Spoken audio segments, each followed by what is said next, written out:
Lin Qi finds himself reborn 6 years in the past, and upon confronting a manipulative superior, he decisively delivers a resounding slap to his face, inadvertently activating the laid-back system. With each day of casual work, he earns mysterious treasure chests as rewards. The fruits of labor are merely termed compensation. True earnings are derived from the leisurely pleasures of paid idleness. Confronted by an array of enchanting women, an ethereal dance influencer, a charming landlord, and a popular star, Lin Qi proclaims, "I simply wish to provide them with a home. What fault lies therein?" This is a tale of rejecting the relentless grind, steadfastly reaping the benefits of capitalism, while simultaneously embracing the joys of life. In Blue Star, Huaxia, within the bustling metropolis, a 23-year-old young man suddenly awakens. Wasn't I just drinking with clients? Am I reborn? As a wave of dizziness passes, countless memories flood his mind, and Lin Qi ultimately confirms the reality of his rebirth 6 years prior. He recalls being manipulated into resigning by his superior, being dumped by a materialistic girlfriend, enduring 3 tumultuous years, facing obstacles in job hunting, accumulating debt, and losing his parents' savings in a failed entrepreneurial venture, culminating in a fatal collapse while entertaining clients. In his past life, Lin Qi was a quintessential striver, commonly referred to as a grind king, who found solace in motivational speeches and endured the grueling 996 work schedule. Yet, the relentless efforts he exerted resulted only in repeated failures, rendering his personal capabilities insignificant against the vast backdrop of societal expectations. Ultimately, he faced the demise of his father, his mother remarrying, and his own untimely death, a truly tragic fate. Must such a life be lived once more? Absolutely not. I refuse to be a striver in this lifetime. A sharp rap on the desk interrupts Lin Qi's contemplation. A balding, bespectacled man with a scowling expression stands beside him, retracting the fingers that had just wrapped the desk. "Xiao Lin, do you possess any sense of responsibility? It's nearly quitting time, and you already think about resting? How can I promote you under such circumstances?" Lin Qi feels momentarily dazed, struggling to recall his name. This minor leader from his first job post-graduation only knows how to dangle empty promises. He shares a significant portion of the blame for Lin Qi's previous resignation. His name seems to be Wang Yid. "Why are you silent? Do you not recognize my authority as your leader?" He shifts to a tone laden with sincerity. "You have just entered the workforce. This is your prime age for hard work. If you do not seize the youth to work overtime and enhance your skills, how will you manage a team in the future? Please prepare this month's report. I must go pick up my child." Upon hearing this familiar corporate jargon, Lin Qi's blood pressure surges. Had it not been for this fool's excessive exploitation, he would not have faced a fatal collapse in his previous life. Enraged, he retorts, "What do you think I am, your servant? Can't you do it yourself?" "You." Wang Yud's oily face turns a deep shade of crimson, his small eyes instinctively darting toward the surrounding employees. How dare he lose face in front of so many interns? This is utterly unacceptable. What kind of attitude is this? I see you have no intention of continuing your employment. If I don't want to work, then so be it. This is outrageous. You expect me to work for a measly 3,000 yuan salary from 7 in the morning until 9 at night, with no breaks for lunch? Why don't you have your mother come to work instead? Get lost." "You." Say that again. Although Wang Yud is not a commendable figure, as a self-proclaimed elite of the spiritual capitalist class, how could he allow a mere newly regularized employee to defy him? He raises his hand, intending to strike Lin Qi. However, Lin Qi's hand is swifter, delivering a thunderous slap to Wang Yud's face. The sound reverberates through the office, leaving all employees in stunned silence, gaping at the scene. Goodness, how bold! Lin Qi, usually so reserved, possesses such a fiery temper. This is exhilarating. That fool dared to lay hands on me. I will not let him off easily. Lin Qi's expression reflects sheer satisfaction as he continues to unleash a flurry of punches upon Wang Yud. Assaulting another person, even under the pretense of mutual understanding, could lead to mere fines or a short detention. However, Lin Qi is determined not to relent until Wang Yud submits. Lin Qi, you madman. Stop hitting me, please." Wang Yud, a white-collar worker accustomed to years of office life, cannot withstand such treatment. He crouches down in fear, shielding his head.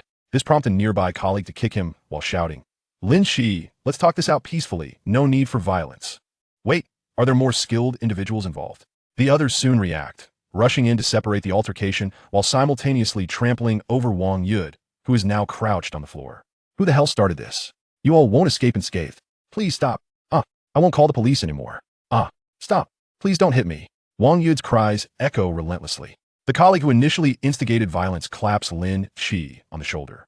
"Don't worry, brother. When the police arrive, we will testify it was Wang Yud who initiated the aggression.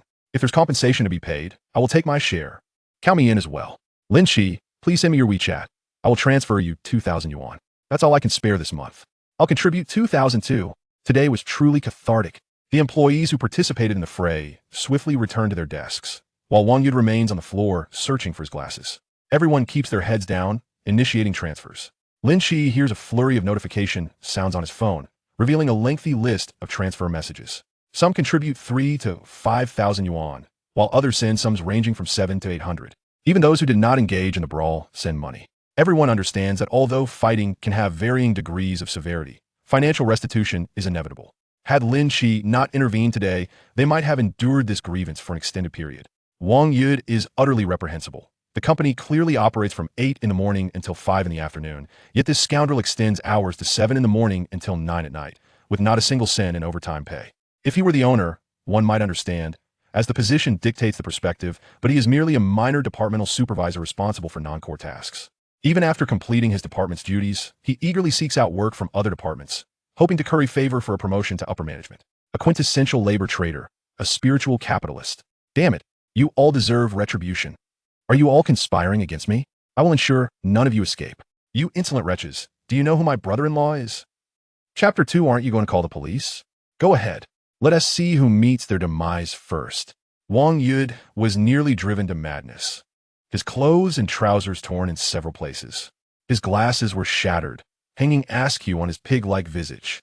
Now, he resembled a rabid dog, pointing at the crowd and barking incessantly.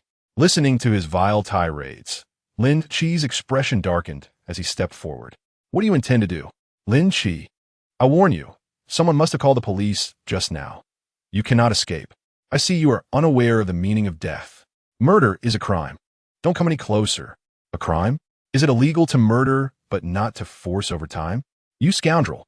Without further ado, Lin Qi delivered another blow. Wang Yud was on the verge of tears, scrambling towards the door. At that moment, a sullen middle-aged man appeared at the entrance. It was Lin Qi, the owner of the company. What the hell is all this noise? Is this a vegetable market? Wang Yud, what have you done to yourself? Upon hearing that familiar voice, the employees instantly shrank back like quails, hiding under their desks. Wang Yud, forcing his swollen eyes open, recognized the boss and immediately burst into tears. Boss, they are lawless. They beat me up. Please help me call the police. Who? Who did this? Woo. They all laid hands on me. Boss, quickly call the police and have him arrested. It hurts so much, cough, cough. Wang Yud was genuinely not feigning. He and T felt the pain during the beating, but now every part of him throbbed, particularly his abdomen and thighs, not knowing which malicious fiend had stomped on him. He even felt a pressing need to relieve himself. Stop your blubbering. Lin Qi glared sternly, turning towards the office. Who did it? Step forward. I did, Lin Qi declared, raising his chin nonchalantly. You are Lin Qi? Lin Qi's expression darkened. Why did you hit him? Because he deserved it. There is no such thing as forced overtime. It's a blessing that I didn't kill him. Cough, cough. Even Lin Qi, with his thick skin, felt slightly embarrassed at being called out publicly. That is not a valid reason for assault. We live in a society governed by law. Hitting someone can land you in jail. Now, come with me to the office. And what about them? They all attacked me. Boss, arrest them all. Upon hearing that the boss was willing to back him up, Wang Yud perked up. Shut up. You can't even manage one department. You're useless. Lin Qi reprimanded, visibly displeased. You fool. If you arrest everyone, who will do the work? Rely on your incompetence? Ah, so you acknowledge we live in a society governed by law? Fine, I admit to hitting him. I will compensate, but can we discuss overtime wages and social security? Having lived 2 lives, Lin Qi could see through the owner's ulterior motives and immediately countered. Cough. Let us discuss this in the office. To hell with that. Say it right here in front of all the employees. Who issued the order that Social Security starts 6 months after confirmation? If you don't clarify that, I'll hit you too. Upon hearing this, Lin Qi's disdain for Wang Yud grew. Damn it, everything was running smoothly until now. Saving 6 months of Social Security for each of the 100 employees was a substantial sum. Other departments had no issues. Why was it that in this one, such a ruckus erupted? Now, not only Wang Yud's department, but also employees from other departments who had finished work were gathering at the door to watch the spectacle. Previously, everyone dared not voice their grievances, But with someone leading the charge, they began to stir. Liu Qingsong thought it imperative to suppress this troublemaker. I had already instructed finance to make changes last year, but they have been understaffed and couldn't implement them. I will urge them by the end of the month. However, one thing at a time. Having issues with company policies is not a reason to resort to violence. Wang Yud had been with the company long enough. He had his share of toil, and Liu Qingsong didn't intend to use his status to pressure Lin Qi.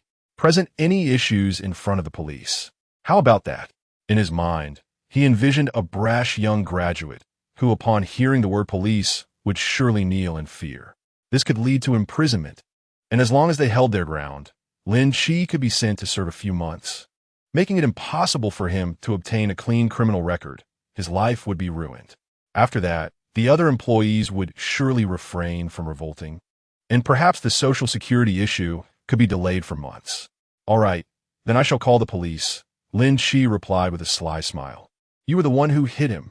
Regardless of what you say today, you will face the consequences. Don't expect me to offer you a letter of understanding. Just wait to rot in jail. Wang Yud, hiding behind the boss, shouted feebly, completely shedding his usual facade of righteousness. Liu Qingsong's face darkened as he slapped him. Be quiet. Stay put. Wang Yud, having received a blow, was immediately silenced, but he dared not express anger towards his boss, merely glaring at Lin Qi. It's all your fault, you little wretch. If it weren't for you, how could I lose face like this? Now tell me, what do you want to report? Of course, it's about the overtime pay.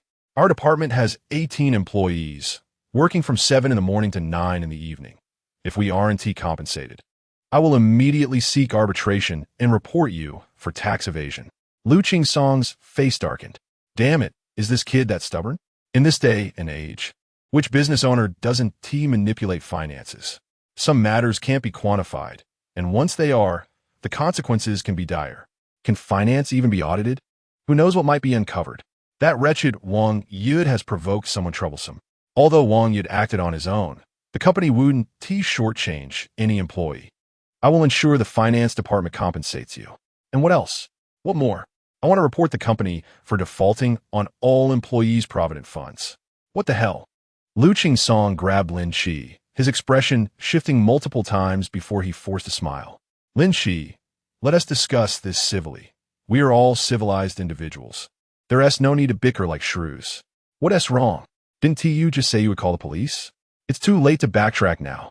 Lin Qi pretended to pull out his phone. Wait, don't be impulsive. Liu Qingsong quickly tugged Lin Qi aside, smiling and saying something. The other employees were bewildered. What is going on? Why is the boss backing down? Didn't you hear him mention the Provident Fund? He hasn't paid us at all. So of course he is scared.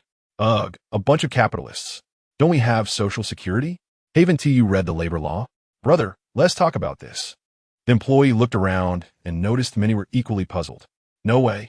You didn't know that the labor law mandates the Provident Fund must be paid? Only paying Social Security is illegal. Really? Are you serious, brother? Don't fool me. Exactly. I've been here for 3 years and never heard of any Provident Fund. Why didn't you say this earlier? Huh? I thought you all knew. I mentioned it to the leaders, but they brushed me off. I saw no one else bringing it up, so I didn't dare either. At this point, many began to search for information about the Provident Fund on their phones. Not looking had been shocking enough. Upon looking, they were utterly astonished. According to Article 15, Paragraph 1 of the Housing Provident Fund Management Regulations, the Provident Fund must be paid. Damn it, these capitalist scoundrels. They've been robbing me for years. This matter cannot just be brushed aside. If it isn't clarified today, it won't end here.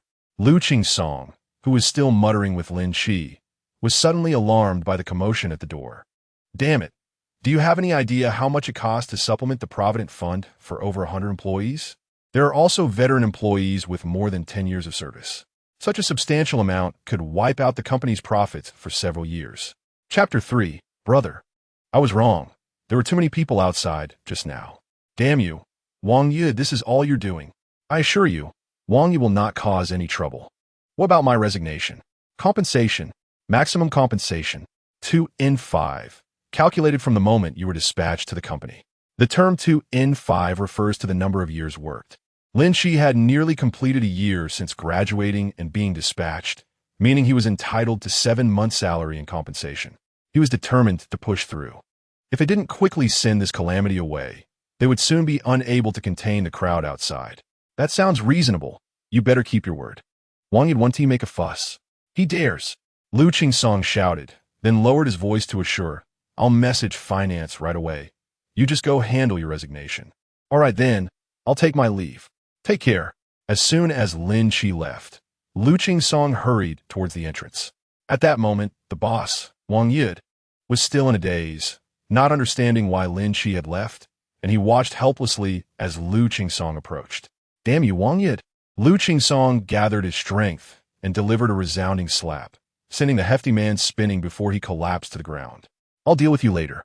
If you dare to report this, I swear I'll make you regret it. But Lu Qingsong didn't spare him another glance, quickly shifting his demeanor and beginning to lament the challenges of running the company. Meanwhile, the instigator, Lin Qi, whistled as he pressed the button for the elevator to the finance department. Brother Tongzi, open today, bronze treasure chest. Bronze treasure chest opened. Reward, 1 million in cash. Ding dong. A notification sound from his phone made Lin Qi leap with excitement. Industry achievement. On June 3rd, 2024 at 1738.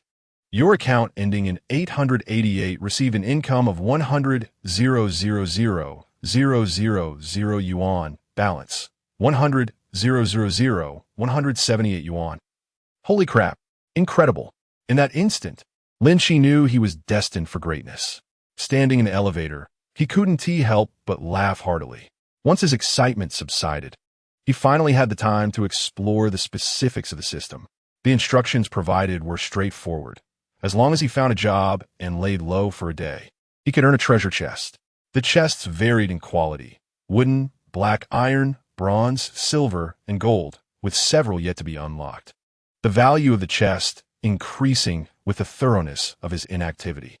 According to the system, today's chest would have only been wooden, but due to his confrontation with the traitor Wang Yid, the reward had been temporarily upgraded to bronze. What a good man Wang Yid is. I misjudged you in the past. With a cheerful demeanor, Lin Qi exited the elevator, not forgetting to collect all the WeChat transfers. He then made his way directly to the finance office. With the boss's orders, the finance head's efficiency was at its peak. There was no need for HR signatures. They transferred 7 months' salary to Lin Qi on the spot, totaling just under 30,000 yuan. After resolving the matter, he had no intention of lingering in that wretched company. Leaving promptly through the front door. Arriving at the bike-sharing station, he noticed many workers who had just finished their shifts lining up to scan their codes. Lin Qi snickered, attracting their attention. A bunch of broke losers. With that, he confidently scanned a shared electric bike, a smug grin on his face as he rode away. You think you're better than me, riding share bike? But he is on electric bike. Isn't that different? It costs 3 yuan to start. Damn, am I really that concerned about 3 yuan? Today, I'll splurge. I'll ride an electric bike. Just as Lin Qi was about to find a place for dinner, a WeChat message popped up. The sender, labeled my dearest treasure, sent shivers down his spine. I found a handbag I like. 12 installments, interest-free. Gucci GG Marmont Series, small handbag 17, 999. Cursing under his breath, he realized he had forgotten to break up with this woman. I will never let you leech off me again. Just as he contemplated blocking her, another message arrived. I know you just paid your rent, but this handbag can be purchased using Huawei, and I remember your limit is about 30,000. Surely, you wouldn't be stingy, would you? Upon checking the message history, Lin Qi's anger flared. This woman was either asking for money or gifts. Was he out of his mind back then? How could he have been so infatuated with such a clear gold digger? He quickly typed out a dismissive fool and blocked her. Within 5 seconds, another call from Baby came through, which he also blocked. Sweet. Go choke on that foolish woman. With a clear mind, Lin Qi randomly chose a street-side restaurant specializing in spicy chicken. Without caring whether he could finish it, he ordered the most expensive dishes, and amid the server's bewildered gaze, he added 2 jugs of freshly squeezed juice. Shortly after, the server brought out a feast that was a feast for the senses. Just as he lifted his bowl to take a few bites, his phone rang again. Hello, Lin Qi. How could you treat your girlfriend like this? Ku Xin has such great qualities and agreed to be your girlfriend, yet you don't cherish her and even block her? You better call her back and apologize, or we can't be friends anymore. For a moment, Lin Qi was at a loss as to who this person was. But that didn't stop him from blocking the caller. What nonsense! My breakup is none of your business, you idiot. On the other side of the city, in a luxurious apartment, a cute girl in pajamas was applying makeup, while a stunning beauty sat on the sofa behind her, incredulous at the phone call that had just been terminated. Ku Xin, did he agree to buy the bag? If he did, I could string him along a bit longer. He is handsome and kind-hearted. I might forgive him for now. Turning with a playful smile, Ku Xin continued. Can you believe he wanted to return his apartment to move in with me? Look in the mirror. How could a country bumpkin like him possibly be worthy of me? Right, Pepe? Pepe? Ku Xin turned back in confusion. He hung up on me. What? Ku Xion's face flushed crimson, her chest heaving with agitation. How dare he? To block me and hang up on you, Pepe? This fool must be out of his mind. Wang Peitzen scoffed. He is the first man to hang up on me. Ku Xin, didn't you say he was spineless? Ku Xion's expression shifted between anger and frustration as she grit her teeth. I'll go to his company and make a scene. If he dares to offend me, I'll ruin him. Are we still going out tonight? Of course. I heard Wang Xiao will be there too. United, we can outshine all the other vixens. Then hurry up. I'll go smoke a cigarette on the balcony. Go ahead. Suppressing her anger, Ku Xin resumed her makeup. Unlike the exasperation of the others, Lin Qi remained completely unfazed, his stomach growling after a long day of toil. He devoured 2 bowls of rice with the fervor of a whirlwind, leaving a substantial portion of the dishes untouched without a twinge of regret. He lifted his glass of juice and gulped down nearly half of it. Waiter, the bill, please. Without further ado, he transferred 500 yuan via WeChat. No need for change. Sir, your total comes to 681. Lin Qi, undeterred, replied, why not? Here is an extra 200 as a tip. Chapter 4. A meager 800 a month? What a form of servitude. The waiter wore a look of deep discontent. You've already sent the payment to the boss via WeChat. How can I accept a tip now? Ignoring the waiter's hesitations, Lin Qi stepped out of the restaurant. Having satisfied his hunger, Lin Qi began to ponder his employment situation. The system's original intent was to exploit the capitalist framework and to trigger rewards. One must have a job. Idleness was not an option. Ideally, he sought a position devoid of oversight, where a lower base salary was inconsequential, as the environment must be conducive to leisure. However, there was a hidden stipulation. Piecework was out of the question. For instance, a delivery driver paid by the order quantity would contradict the essence of exploiting capitalism. Wait a minute. What if he became his own boss? With 1 million yuan at his disposal, opening a shop and reclining in a leisure seemed like a surefire path to success. But the moment this thought crossed his mind, the system promptly quashed it. The system, in its usual stern manner, simply stated, not permissible. In simpler terms, one cannot exploit oneself. Even in idleness, one must exploit others, right? Despite his grievances sinking into oblivion, the system paid him no heed. Left with no choice, Lin Qi pulled out his phone and perused recruitment apps. However, as a fresh graduate from a non-prestigious university, youthfully inexperienced, securing a 9-to-5 job with weekends off was a distant dream. In the city, women wielded power while men toiled like beasts, leaving no room for complacency. After a brief search, Lin Qi indignantly closed the app. What a farce! Was there truly no job that required merely an hour of work each day? How could he possibly find peace? Continuing his walk home, the juice he had consumed began to take effect, causing discomfort in his lower abdomen. He happened upon a weathered sign by the roadside. Agile Internet CAF? It was decided this would be his refuge. Upon entering, he was greeted by a dense cloud of smoke. The frayed sofas revealed the establishment as sage. 60 or 70 computers were crammed into the main hall, with a few night owls indulging in their vices. Despite it being late August, the temperature inside soared above 30 degrees, with no air conditioning to alleviate the stifling heat. Only a few ceiling fans whirring overhead. Such a place was far from appealing to today's youth. They preferred internet cafes with a more inviting atmosphere. A shaven-headed man emerged from behind the counter. Need to use the internet? Need to use the restroom? Lin Qi casually replied, just borrowing the restroom, as he made his way inside. No usage without purchase. The bald man grumbled, his beady eyes fixed on Lin Qi as if fearing he might exploit their facilities for free. What the hell? You're running a business and treating customers like this? No wonder you have no patrons. Lin Qi contemplated leaving, but the bald man was insistent. How about a pack of cigarettes? 30. Wasn't it 23? There's a public restroom 500 meters down the road. Fine, you win. Lin Qi gritted his teeth and paid 30. I'll leave it here, and I'll come back for it. After using the restroom, he emerged feeling refreshed. Yet the sight of the bald man's smug expression dampened his spirits. Do you think my money grows on trees? Wait, perhaps it actually does. Whatever. Let us not dwell on it. He approached the counter, unpacked his cigarettes, and lit one, savoring a deep drag. Here, have a taste. Seeing the bald man shamelessly extend his hand, Lin Qi felt a mix of irritation and amusement. Just as he was about to refuse, he noticed a recruitment notice on the counter. High salary seeking night shift internet manager. Easy work, salary negotiable. His interest piqued. Why not be an internet manager? Even if the high salary was likely a ruse, at least there would be no supervision. He could simply lay down and sleep in this shabby internet CAF. Even if all the equipment were stolen, he would still be deserving of such a setup. Lin Qi casually handed over a cigarette. The bald man grinned widely, rummaging through a drawer for a lighter to ignite it.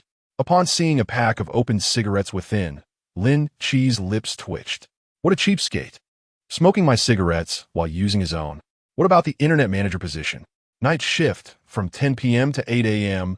No meals provided, 800 a month. Lin Qi inhaled sharply. What a form of servitude. Aren't you afraid of being killed? Are you serious? Don't let the low salary fool you. You can surf the net for free, and they're 1 TB many customers at night. Then why not just close the place? It's my shop. A little profit is still profit. So are you in? If not, let me get back to my game. Lin Qi crushed the cigarette, but underfoot in frustration. Can you even find anyone for 800? The bald man smiled knowingly, confident in his pitch. You're unemployed, right? Well, sort of. Let me break it down for you. 800 is a bit low, but I have a boosting group that can provide you with orders. If any customers come in, just give them a nod. Plus, there's a small room in the back where you can sleep. I don't need to tell you how expensive living in this city is, right? You can still save a couple of thousand after a month. Work for half a year, and you could start fresh. And what about food? My wife will cook more. You just need to pay 30 a day, and you'll eat well. Just to clarify, that's for 2 meals. Breakfast is on you. Seriously? Lin Qi was left dumbfounded. So if I don't do the boosting, I'm still losing 100 a month? You 1T have to clean. Just keep an eye on the place and make sure nothing goes missing. What do you say? The bald man's keen eyes sparkled with anticipation. Staying in this sauna-like establishment was not appealing, and returning home for a good night's sleep was paramount. Lin Qi pondered, while the bald man was indeed frugal. This job seemed to align well with the system's requirements. He could simply lie down and let the night pass. For good measure, he confirmed with the system in his mind. Detected job, night shift internet manager. The host may receive treasure chest rewards for a day of leisure. No issues there. I'm in. When do I start? The bald man beamed. Tomorrow night. We won't bother with a contract. Those are hassle. Just don't let anything go missing. We have surveillance. Bring your ID and come in tomorrow. He pointed toward a small door. That's your room. You can sleep there during the day. Just a heads up, the lock is broken, so keep an eye on your valuables. I'm not responsible if anything goes missing. Great. This greedy bastard can't help himself. All right, let us add each other on WeChat. I'll see you tomorrow. Sure thing. As they exchanged WeChat contacts, the bald man even inquired if Lin Qi would like to dine at his home. After receiving a negative response, he regretfully mentioned that his wife was an excellent cook, suggesting that he could offer a taste in the future. Taste? What a ridiculous notion. It would be better to perish. Having secured a job, Lin Qi returned to his cramped little rental apartment, a loft-style unit of less than 4 square meters. Below was the bathroom and wash basin, while a ladder led up to the bedroom. This dismal abode was still priced at 800 yuan, non-negotiable. In the landlord's words, little brat, too many words. Live here if you want, or not. The entire block was owned by that unscrupulous landlord. who had illegally converted a mere 200 square meters of residential space into more than a dozen tiny apartments. The walls were thin, and the noise from the neighbors rattled on incessantly. Even a whisper could be heard by 5 or 6 others. Were it not for the proximity to his workplace, Lin Qi would never have endured such conditions. He resigned himself to one more night here, vowing to seek better accommodations the following day. With severance pay and transfers from over a dozen colleagues, he now had a handsome sum of 1,060,000 yuan in his pocket. While he couldn't afford to buy a home, renting a more upscale place was certainly within reach. Now that he had been reborn and endowed with a system, there was no need to compromise his comfort.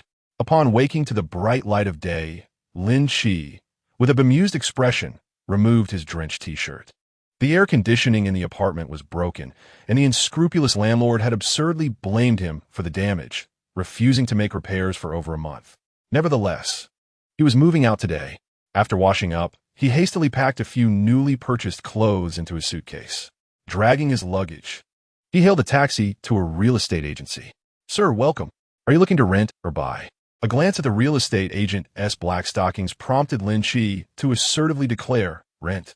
He plopped himself onto the couch with an air of casual confidence.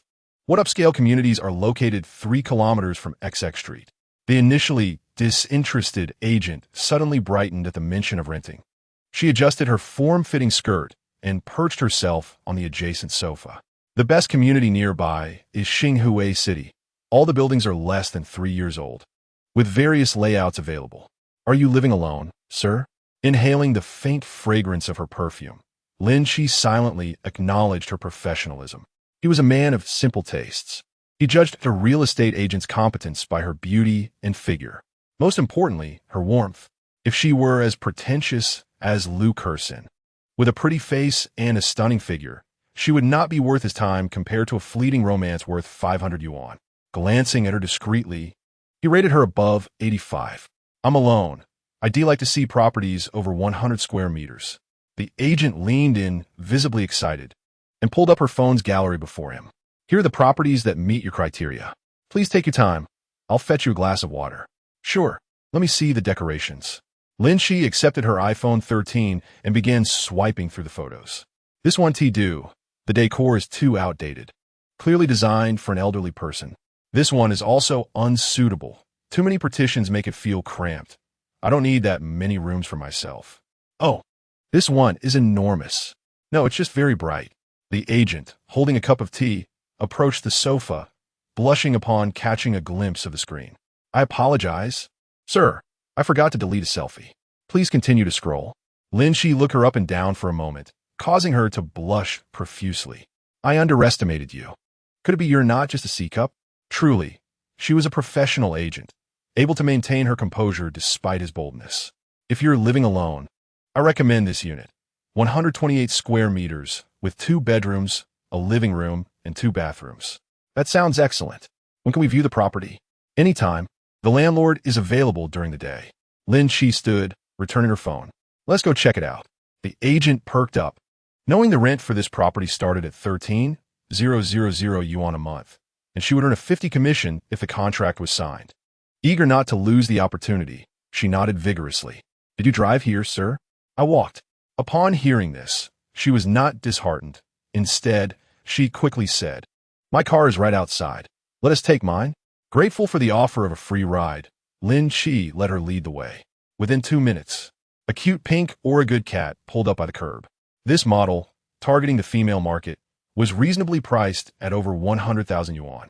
Lin Qi, standing nearly 1.8 meters tall, found his legs cramped in the petite vehicle. The agent hastily adjusted the seat back by 10 centimeters. In the confined space, their bodies inevitably brushed against each other. Lin Qi, seasoned in such encounters, maintained his composure, while the agent's cheeks flushed, leaving one to wonder what she had been up to moments before. As the car started, the agent's vibrant personality shone through, and they engaged in lively conversation. It was the first time Lin Qi learned her name, Shi Xiaoyan, a relatively uncommon surname. "Mr. Lin, you must be quite accomplished. At just over 20, you can afford such a fine place." Shi Xiaoyan beamed, showering him with compliments. Generally, One would feel modest receiving such praise from a beauty. However, Lin Qi was unabashed, thumping his chest and proclaiming, "You have an excellent eye." He had originally intended to purchase a property, but due to purchasing limitations, he had been unable to secure a quota. Shi Xiaoyan's eyes sparkled. "Mr. Lin, you're impressive. To save up for a down payment at such a young age. Properties in Xinhui City require a minimum down payment of 3 million. Not quite. I'm still a bit short. You're too humble. You must be close, or you wouldn't be spending so much on rent. Right? Just a couple of million short." Coughing, Shi Xiaoyan nearly choked. She shot him a playful glare. She wasn't truly angry at Lin Qi for boasting. Her initial goal in becoming an agent was to connect with the upper echelons of society. After a few years in the workforce, she realized how challenging it was to casually spend hundreds of thousands or even millions. Meeting someone so young who could produce 1,000,000 yuan was undeniably impressive. She simply hadn't expected such a roundabout way of speaking. It was quite cheeky. However, compared to those portly, balding men, Lin Qi's looks were in a league of their own. "What do you do for a living, Mr. Lin?" "Me? Just a jobless wanderer."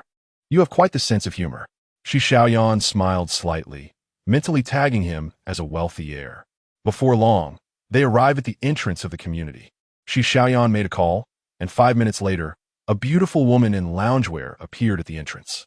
With an oval face, curvaceous figure, and no excess fat. She stood there, and even the security guard couldn't tear his eyes away from her. "Miska?" she inquired. "I'm from XX Real Estate. I scheduled a viewing with you." Shi Xiaoyan quickly exited the car to greet her. After exchanging names, they re-entered the vehicle, and the security guard, having received instructions from the homeowner, opened the gate to let them in. "Mr. Lin, this is the landlord of the property you're interested in, Miss Chu Manning. This is Mr. Lin Qi, who has taken an immediate liking to your residence, Miss Chu. I must say, your choice in DCOR is simply exquisite. Half of the visitors to our establishment have expressed interest in your property." Through the rearview mirror, Lin Qi observed Chu Manning sitting modestly in the back seat, offering a faint smile. Yet, no matter how splendid the renovations, what good is it if the place remains unlet? Rest assured, Mr. Lin is quite sincere in his intentions. Right, Mr. Lin? Shi Xiaoyan winked at Lin Qi. "Of course, I am quite fond of the style. However, I may not be able to rent for an extended period. With the system in hand, one can never predict whether a subsequent treasure chest will yield sweet." Lin Qi felt it prudent to clarify this up front. "Nonetheless, my property mandates a minimum rental of 1/4, with a deposit and 3 months rent up front." Chu Manning immediately felt a pang of anxiety and hurriedly replied. Lin Qi found her sudden distress perplexing, considering she possessed a property worth between 10 to 20 million. 1/4 is manageable, should I need to vacate. You may simply return my deposit, and I shall forego the remaining rent. Chu Manning was taken aback, her tension dissipating as she nodded gently. "That would be rather unfair to you. We can reassess when the time comes, and I shall ensure to refund you at least a portion." "That is agreeable." Shi Xiaoyan noticed Lin Qi's gaze repeatedly darting to the rearview mirror, pondering whether he had developed an interest in this young widow. This simply wouldn't do. After all, she had only just discovered this gem, and now a rival appeared. Chapter 6, A Life Well Acquired. She promptly interrupted their conversation, steering the topic toward rental matters. Lin Qi was not one to be concerned about finances. Renting was merely a temporary solution, and he was indifferent to a few hundred less each month. "Let us view the property. If it aligns with the photographs, I shall not haggle." "Thank you immensely, Mr. Lin." Entering the elevator from the underground parking lot, the privacy afforded by the dual-unit arrangement was commendable. Upon reaching the 13th floor, Chu Manning pressed her hand against the door lock, and the fingerprint scanner unlocked with ease. Lin Qi followed leisurely into the residence. After a cursory glance, he nodded in approval. Indeed, it resembled the images perfectly. The only difference was the added warmth of lived experience, mirroring the photographs on Shi Xiaoyan's phone. The bespoke wooden furniture, the artwork adorning the walls, and the subtle decorations all revealed the landlord's meticulous care for the property. Beautiful and grand, Lin Qi felt he had stumbled upon a treasure. No wonder you dare to charge 2,000 more than others. It is evident that effort has been invested. Upon hearing Lin Qi's praise, Chu Manning exhaled in relief, a blush creeping on her cheeks. Please do not mock me. The manager from their company has called me several times, urging a reduction in rent. Yet I am reluctant to part with this lovingly curated home for a lower price. Oh my, Sister Manning possesses such an artistic sensibility. In my years of professional experience, I have never encountered such stunning decor. Seeing both parties satisfied, Shi Xiaoyan quickly chimed in. Not at all. My university studies focused on sculpture, so I have a smattering of knowledge in painting. The artwork on the walls was merely a product of my leisure time. With the crucial matter of rent settled, signing the contract was a breeze. The monthly rent was set at 13,500, with a deposit and 3 months' rent due. Since Chu Manning had yet to move out, Shi Xiaoyan adjusted the contract start date to the following day. Upon witnessing the 540,000 yuan deposited into her account, Chu Manning let out a long sigh of relief. I shall help you register your fingerprint shortly. It will be quite convenient to leave without carrying a key. Do you think you can manage your move in a day? Fear not. I have arranged with a neighbor. Should I rent out my place, I will stay with her. In truth, I have already moved most of my belongings. Only a few changes of clothes remain. I can tidy up in just a few minutes, and you could sleep here tonight. That sounds splendid. I have no desire to linger in that wretched place. Chu Manning was quick and efficient, having her clothing packed in a small bag in under 10 minutes. Before leaving, she helped Lin Qi register his fingerprint on the lock, exchanged contact information, and then took her leave. The space was suddenly left with only Lin Qi and Shi Xiaoyan. Hee. Look at you still gazing at the door after Shi's gone. How reluctant you must be. Lin Qi remained unperturbed, merely shrugging at Shi Xiaoyan. Do not speak nonsense. I'm merely curious as to why she wishes to rent out her home. Oh, I know this. The house belonged to her husband. She was married. Lin Qi blurted out instinctively, feeling a twinge of regret.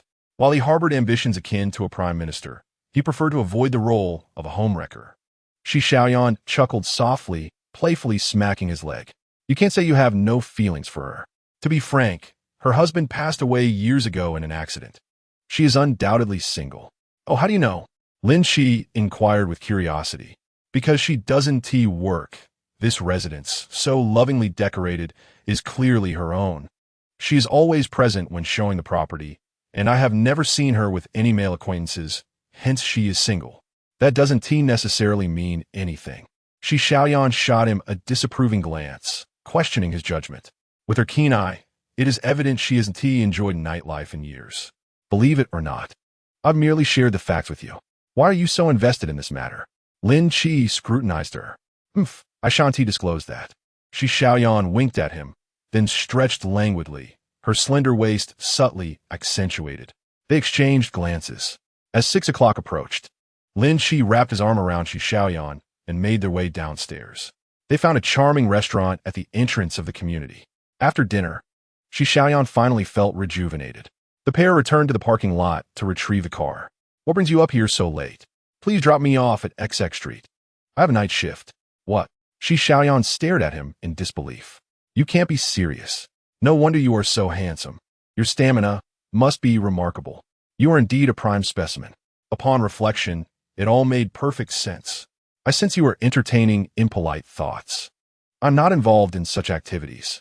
You startled me. I thought I was being taken advantage of. I work as a network administrator. Do not jest with me. Shi Xiaoyan was not a woman of loose morals. She had merely been inspired by Chu Manning today. Initially, she intended to engage in some playful banter to draw closer. However, this man was unexpectedly bold, making his move directly. Caught in a moment of vulnerability, she struggled to withstand his teasing. Lin Qi gently patted her back. Hush. Let's not delve into adult matters. I am older than you. Lin Qi made a shushing gesture, retrieving his phone to transfer 20,000 yuan to her. Shi Xiaoyan's complexion paled. What do you take me for? What are you thinking? This is your pocket money. Come pick me up tomorrow morning. I shan't.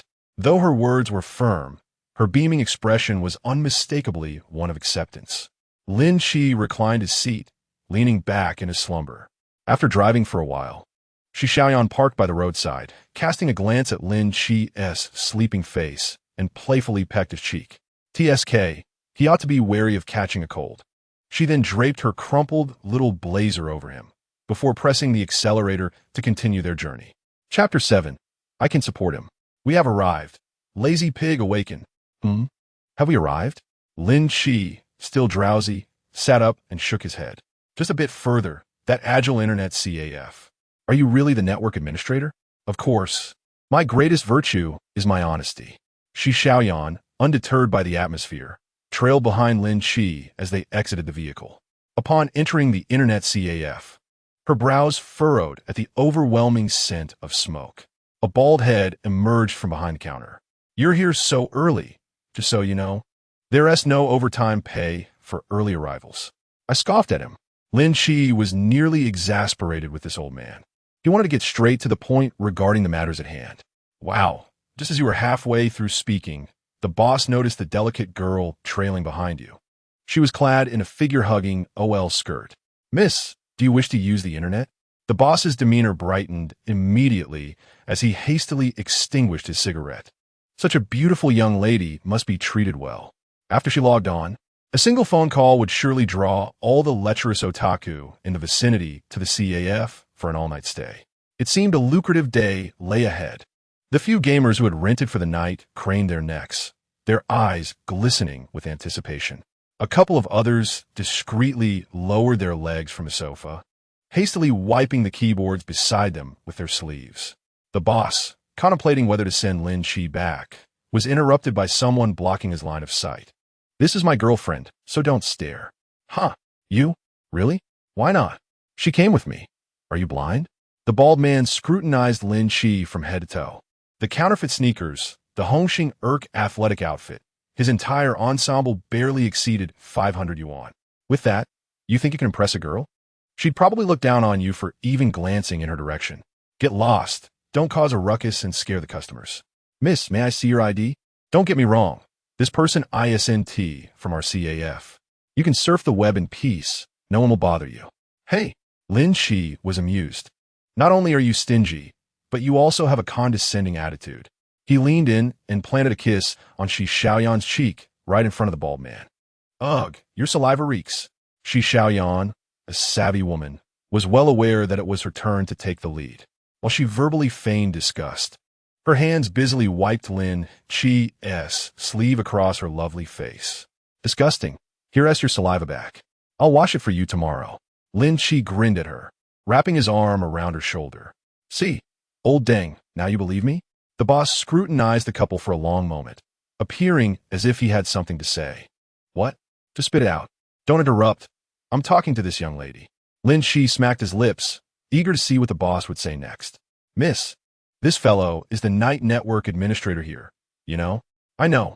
Shi Xiaoyan winked at Lin Qi with a smile. To be fair, she had only learned this 5 minutes prior. Cough, cough.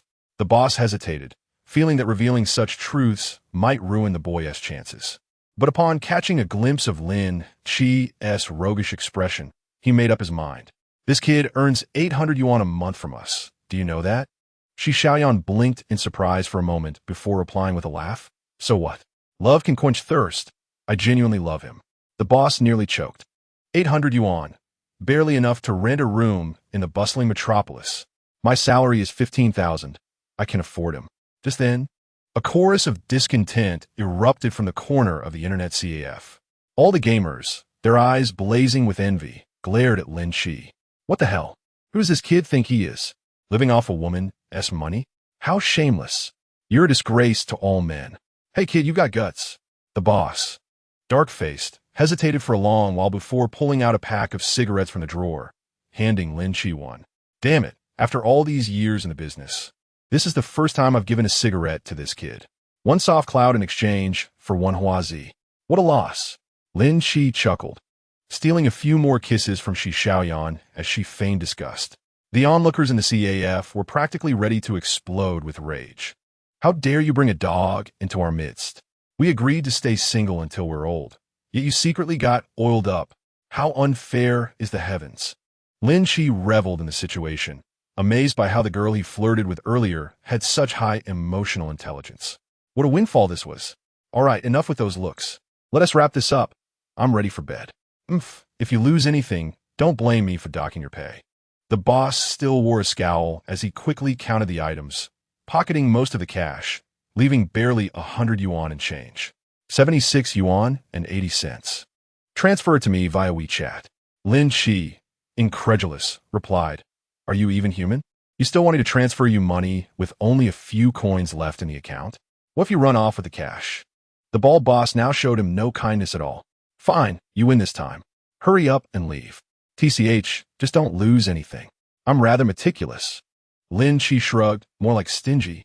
"Just get lost." The boss, with a scowl, instructed Lin Qi on how to use the CAF system, leaving behind a final note: no overnight stays for those who don't pay. He exited the shop without even mentioning the training group he was supposed to hand over. "My dear, I'm off to work. Come pick me up tomorrow morning." "All right, darling, I'll see you." Shi Xiaoyan stood on tiptoe, gently kissing Lin Qi on the cheek before strutting out in her high heels. Barely 2 seconds after her departure, a thud echoed from the corner of the hall. Clearly, someone had slammed their fist against a computer desk.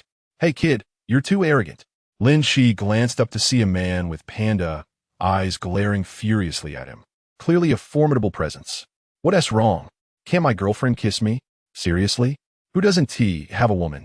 Damn it, you're asking for it." At that moment, another guy in the corner stood up. "Calm down, brother. We have pretty girls too. Don't forget about that girl with blue hair." Lin Qi's interest peaked. "You're in an anime? I mean a real person. Right, that little sister. She's just as cute as your girlfriend. We've seen her a few times." "Exactly. Acting like you've never seen a woman before. Who cares?" Lin Qi eyed them skeptically, noticing their shifty gazes, and chuckled. "You've seen her a few times. You all wouldn't dare ask for her contact info, would you?" "Who said that?" The panda-eyed guy slammed his fist on the table again. "Oh, just got turned down? Huh. It's fine to trick your buddies, but don't fool yourself." Then came a series of half-hearted remarks about how they could definitely win her over, the volume dwindling until it became a mere mumble. Lin Qi felt a pang of sympathy for them for a moment, then turned and flopped onto the bed in the small room, closing his eyes. Chapter 8. Are you sure you're an adult? The bald boss, at least somewhat conscientious, had provided freshly washed sheets and blankets. Breathing in the sunlit aroma, Lin Qi drifted off to sleep. The patrons surfing the web were unfazed. They were all regulars. Occasionally, even the boss would sneak into the bedroom for a quick nap, as there were cameras to ensure nothing was stolen. Time passed, and Lin Qi felt someone tugging at his pant leg. In a state of drowsy confusion, he mumbled, "Stop it. I'm exhausted today. Let me rest for a moment." "Hey, wake up. I need to get online. You can't climb trees either, so leave me be. You, get up this instant." With a sudden slap, Lin Qi sat up, clutching his backside, nearly delivering a rocket headbutt to the blue-haired girl standing before him, clad in a hoodie. "Who on earth are you?" he exclaimed, bewildered. The blue-haired girl wiped her face, and under the dim yellow light, one could vaguely perceive the youthful vibrance of her collagen-rich complexion. She was strikingly beautiful. Even with her exaggerated hairstyle and heavy makeup, her natural allure was undeniable. The only drawback was her rather commonplace demeanor. Had Lin Qi not glimpsed her face, he might have struggled to distinguish between front and back. "What are you staring at?" the girl exclaimed, clutching her chest and retreating several steps in alarm. "Oomph. You're not even as big as I am. You're blocking nothing," Lin Qi replied, exasperated, as he stood up and walked out without glancing sideways. "Aren't you going online? Keep up."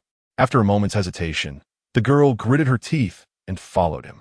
When they reached the counter, the lights finally illuminated, allowing Lin Qi to scrutinize her further. She possessed a delicate, oval face, a petite nose, and sparkling, doe-like eyes that seemed to shimmer with life. Most likely, she was the blue-haired girl those online enthusiasts had been chatting about. But was she truly of age? "Let me see your ID." "Oh." The girl obediently handed over her identification card. Lin Qi took it and examined it. "Hey, Li Sufan, born on May 7th, 2005. You are indeed of age," he remarked, though her name carried a nostalgic charm reminiscent of the 1980s. "Don't laugh." The girl blushed, her large, doe-like eyes glaring at him. Although Lin Qi had not intended to laugh, her flustered expression was reminiscent of a hamster with cheeks stuffed full of nuts, making it impossible for him to suppress a chuckle. "You're still laughing at me." I will file a complaint. I just remembered something amusing. Really? Lin Qi raised an eyebrow at her, wondering if this girl might not be the sharpest tool in the shed. He casually swiped her ID on the card reader. $12 for an overnight stay. Scan to pay. The girl, who had been so assertive moments ago, suddenly became shy. Now that it's midnight, can it be cheaper? Lin Qi glanced at the bottom right corner of the computer screen, noting it was only 11:35. Goodness, you've been asleep for quite a while. Perhaps I should keep things in moderation from now on. Until 8 in the morning, $10 will be sufficient. I only have 5. The girl blushed as she fished out a crumpled bill. Are you trying to be funny? I can play for a shorter time. How about $5 to play until 4? Lin Qi narrowed his eyes, sensing that something was amiss. He recalled Lu Dan explicitly warning him before leaving not to allow anyone to sleep on the sofa if they weren't paying for an overnight stay. Could this be to prevent this girl from doing just that? You aren't here to sleep, are you? Who's here to sleep? I'm here to get online and play games. Don't slander me. Besides, I'm an adult now, so why shouldn't I be allowed to go online? Stop. Your voice lacks any low frequencies. Lin Qi covered his ears, nearly deafened, and once the girl finally quieted down, he began powering up the machines. With $5, she could not access the overnight system and was limited to 2 hours. That should suffice, she replied, her eyes gleaming mischievously as she struggled to suppress a smile. Lin Qi noticed her unmistakable expression, but chose not to pursue the matter further. He added $5 to her account on the system. There are cameras in the shop. Once you log off, you leave, understood? Huh? The girl blinked her doe eyes, scanning the corners of the shop. Her intent to sneakily nap on the sofa was all too obvious. Lin Qi had no intention of making her life difficult. But since Lu Dan had laid down the law, he had no choice but to comply. As for whether the girl left afterward, that was no longer his concern. Keep your ID safe. I'm going to sleep. Don't disturb me if there's nothing else. Wait, what now? Lin Qi turned to assess her. Nothing. Bewildered. She turned away and headed straight to the bedroom, collapsing onto the bed. The girl held her ID, locating a machine close to the small bedroom, and logging in. The group of gamers, including Panda Brother, who had hoped the charming girl would sit beside them, suddenly felt deflated. Paper dolls are better. Hee. After logging in, the girl began playing an FPS game. After just a brief round, her head bobbed like a chick pecking at grains. It's fine. It's just been 2 days without sleep. It's nothing for me. After I finish playing, I'll take a walk outside for a few minutes, and all drowsiness will vanish. The game continued, and with her joining, the team's marksmanship was so impressive it could move even the heavens. Within 15 minutes, they scored 6-5, and another loss would mean defeat. The teammates, having endured an entire round, finally lost their composure. Blue, what are you doing just standing there? Are you an AI? If you don't want to play, just quit. The sudden roar from the headset startled the girl awake, and just as she prepared to move, a sniper eliminated her. CT team victory. She could barely make out the results screen. Maybe I should nap for a bit. I can play for 2 hours. Sleeping for an hour and a half shouldn't be a problem, right? The fierce boss won't catch me if he's not around. No way. If I fall asleep, I won't wake up. There's surveillance in the shop. If I'm caught, it'll be disastrous. In her mind, the internet CAF owner was akin to a homeroom teacher. If caught, it would surely be a nightmare, especially given how fierce he was. He would undoubtedly scold her severely and might even resort to physical punishment. The very thought made her restless.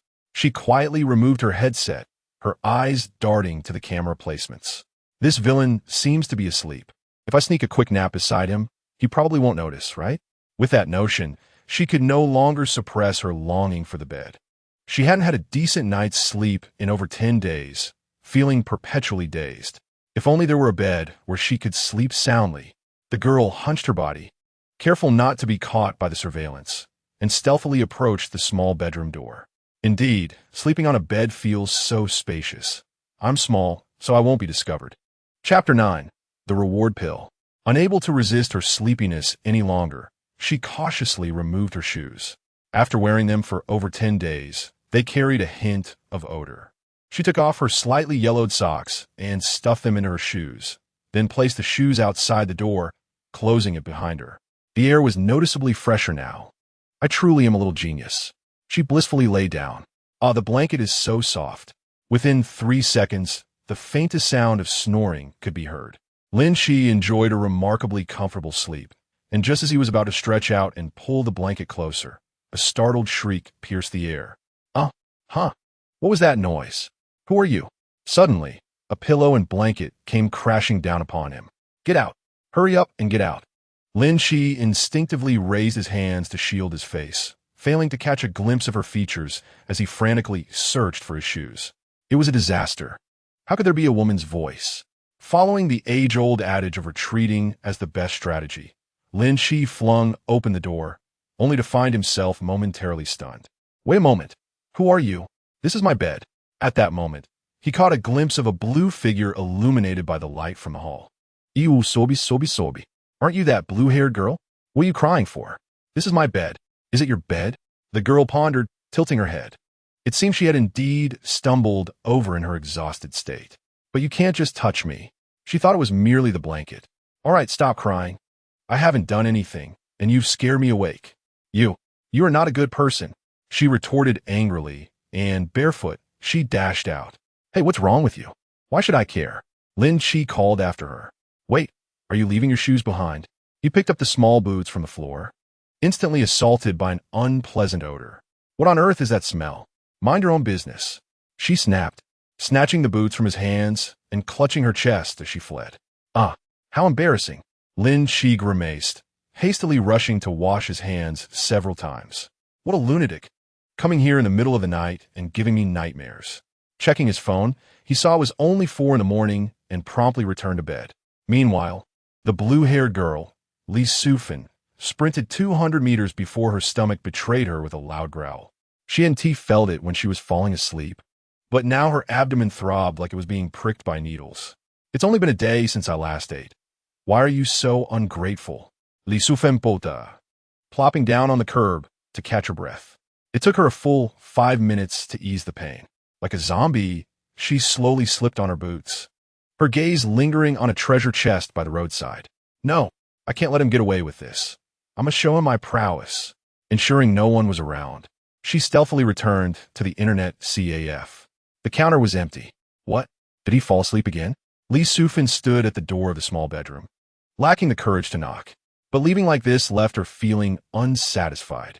After a moment of hesitation, she suddenly spotted the counter filled with snacks. Perfect. I'm hungry too. I'll take some food as compensation. The famished girl completely forgot about the surveillance cameras in the CF as she unzipped her hoodie and began to stuff it with anything she could carry. Beef jerky, sticky dried snacks, little buns, taking everything she could. Before leaving, she even grabbed 2 bottles of mineral water. The night owls engrossed in their online adventures gaped in astonishment at the girl's audacity. What now? Should we call for the manager? No, the manager is here. He doesn't care, so why should I? What are you staring at? Li Sufan shot a glare at the onlookers, clutching her loot as she dashed out of the CAF. By the time Lin Qi awoke, daylight had already broken. Congratulations to the host for successfully lying flat. A black iron treasure chest has been rewarded. Lin Qi rubbed his eyes and opened the chest. Congratulations to the host for obtaining a strength pill. To his surprise, it was neither a house nor a car, and the name of the pill sounded rather dubious. Are you sure this will be effective? Please rest assured. The items produced by the system are guaranteed to be authentic with a safe and reliable source. Feel free to use them. Still skeptical, Lin Qi opened the system details. Strength pill, a low-tier elixir from a certain fantastical world, primarily used by warriors to refine their vitality and blood. Consuming it can significantly increase strength and improve physical fitness. Wow, even items from a fantastical realm have arrived. I hope they won't start offering foundation-building pills for cultivation. That would be absurd. Fortunately, the system alleviated his concerns, assuring him that it would not stray too far from technological items. With his mind set at ease, Lin Qi tossed the strength pill into his mouth and instinctively chewed a couple of times before swallowing it whole. Moments later, he felt as if he were on fire. His body temperature surged past 40 degrees. His muscles trembled as the power of the pill continuously transformed his physique. Due to the absence of spiritual energy in this world, The energy required to enhance his body could only be extracted from fat. In just 10 minutes, his slightly overworked physique transformed into a sculpted form with well-defined muscles. The excess fat around his abdomen vanished, revealing an 8-pack as solid as iron. Wow, this strength pill is incredible. Lin Qi clenched his fist, instantly feeling an explosive power within him. His strength had more than doubled, along with a significant enhancement to his cardiovascular function. However, before he could revel in his newfound power, his expression changed abruptly. "Oh no, my stomach hurts." He hurriedly flung open the door and dashed toward the bathroom. "Awake already? You sold quite a lot of snacks last night. Why are you running?" The CAF owner, Lu Dan, had taken a seat at the counter without Lin Qi noticing. "To the restroom. I'll explain later." The ensuing release nearly made Lin Qi expel his dinner from the night before. The odor was unbearable. The pill had not only transformed his body, but had also expelled most of the impurities within him. It took Lin Qi several flushes to dissipate the stench. After a quick splash of water on his face, he stepped back into the CAF. "I just calculated you sold 15 bags of beef jerky and 8 buns last night." "Hold on, how much is that?" Lu Dan raised an eyebrow. 136 yuan and 50 cents. "I'll pay via scan." "All right then." The owner grinned as he watched Lin Qi leave, indifferent to whether the snacks were lost or sold, as long as Lin Qi paid. He even overlooked the fact that he had only 15 minutes left before his shift ended. As Lin Qi prepared to buy some buns from a nearby shop, he noticed that familiar Aura Good Cat parked at the entrance. He opened the passenger door and plopped down inside. "You arrived just in time. I was about to make the payment in 5 seconds. Let's find a place for breakfast." "HM, why aren't you speaking?" Lin Qi turned to look at the hesitant Shi Xiaoyan. "Yikes, those dark circles. Did you not sleep at all last night?" Shi Xiaoyan looked utterly worn out, her multiple layers of foundation failing to conceal the tiredness beneath. Chapter 10. I never expected you were such a Shi Xiaoyan. Who bullied you? No one. Then why do you look like that? After a long internal struggle, Shi Xiaoyan finally summoned the courage to speak. "I thought about it all night in bed. I should return the money to you. Did you miss me?" "I'm being serious." Shi Xiaoyan lightly hit him. "You must have just lost your job, right? Saving money must be tough for you. Even if I'm materialistic, taking your hard-earned money doesn't sit right with me. The job market isn't great right now. So don't lose hope. Save your money and wait for the right opportunity. You will surely succeed." Before she could finish, Lin Qi grinned, his hand casually resting on her thigh. Shi Xiaoyan shot him a glare, but didn't pull away. "Ah, you're such a nuisance. But just so you know, if I catch a rich guy, I won't be with you anymore." "Why? You think you can escape once you're in my grasp?"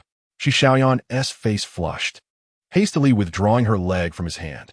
"You can call me materialistic or gold-digging.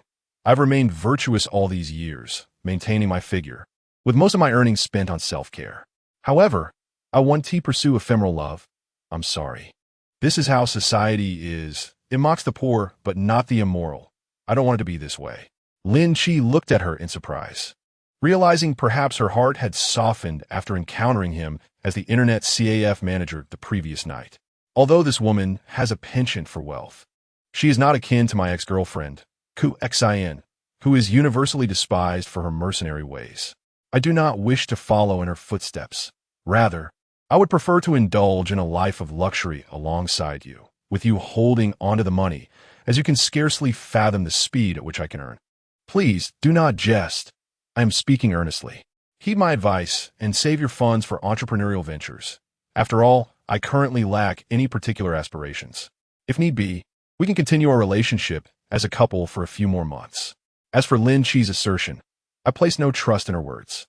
I overheard the remarks made by the boss of the braised egg shop last night. Lin Qi's financial situation is far from favorable. Her current demeanor is merely a fade she maintains in front of me. Enough of this prattle. Just trust my judgment. Let's find a place to have breakfast. Preferably somewhere upscale. Do not skimp on my behalf. You are capable, but I hope you won't regret this decision later." Shi Xiaoyan scoffed. "What makes you think being an older sister is a virtuous role? I have already warned you, since you are so intent on preserving your pride. Do not blame me for your impending financial distress." With a swift press of the accelerator, she drove directly towards Qianxing Plaza. There exists a particularly lavish French restaurant there, renowned for its ingredients flown in from afar. The meat is said to arrive within 4 hours of being slaughtered. A colleague of hers dined there once and raved about it for over a month. Upon arrival, she pointed to the second floor.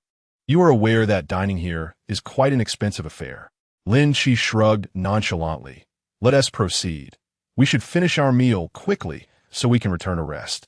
Shi Xiaoyan stomped her foot in frustration, her high heels clicking as she followed him. Upon reaching the second floor, a Grand Jean Georges sign hung prominently in a prime location. Is this the place? Indeed, it is the most famous French restaurant in the vicinity. A single meal here could cost 1 or 2 months' salary. Suddenly, Shi Xiaoyan felt a pang of anxiety. What if they couldn't cover the bill? It would be quite comical to find themselves washing dishes in the kitchen. Let us go in and savor the experience, Lin Qi declared, taking her hand and leading her inside. Bienvenue, greeted a blonde woman in a fitted suit at the entrance, who promptly bowed and ushered them forward. What did she just say? Shi Xiaoyan wondered, confused by the foreign language, but intrigued by the restaurant's decor. The enormous crystal chandeliers and the elegantly designed furniture exuded a classic European aesthetic.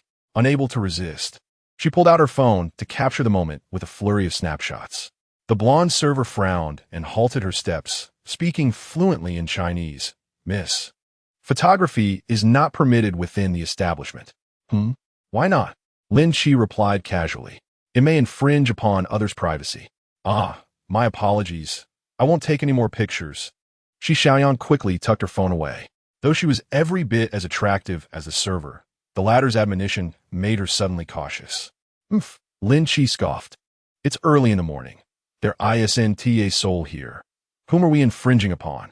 The blonde server stood momentarily dumbfounded. Previously, disputes had arisen over photography, leading to the establishment of a no-photography rule. Typically, when she reminded patrons, they complied without resistance. This was the first time she had encountered someone countering her. Is your restaurant not frequented? No, that's not the case, she replied. Then there's no issue. Go ahead and take your pictures. And make your colleagues envious when you post them online. Although she felt embarrassed, the thought of her envious co-workers made Shi Xiaoyan dismiss her reservations. She approached the grand piano in the center of the hall, phone in hand. The blonde server muttered quietly. Those 600,000 worth of decor Lin Qi pretended not to hear, reasoning that if anything were damaged, they would simply pay for it. No need to make a fuss. They settled at a window side table, and the server presented a menu. Do you not have a Chinese menu for business in Huaxia? This one features not only the dish names, but also the prices in foreign currency, as if afraid I might comprehend. The server, accustomed to such complaints, hurriedly returned with a bilingual menu. Once the dishes were served, a satisfied Shi Xiaoyan began snapping pictures again, relishing each moment. The meal stretched on for nearly 2 hours. Sir, may I inquire if you are satisfied with your meal? The blonde server approached as they finished dining. My assessment is that it pales in comparison to soy milk and youtiao. Bring me the bill. Your taste buds must be at fault, she thought, but dare not voice it aloud. The total bill amounted to over 18,000, and that was without drinks. The assortment of desserts and salads had nearly left them in a state of gastronomic rebellion. Yet, seeing Shi Xiaoyan so delighted, Lin Qi chose to indulge her whims. Put your phone away. First, take me home. Just a moment. I'm almost done editing.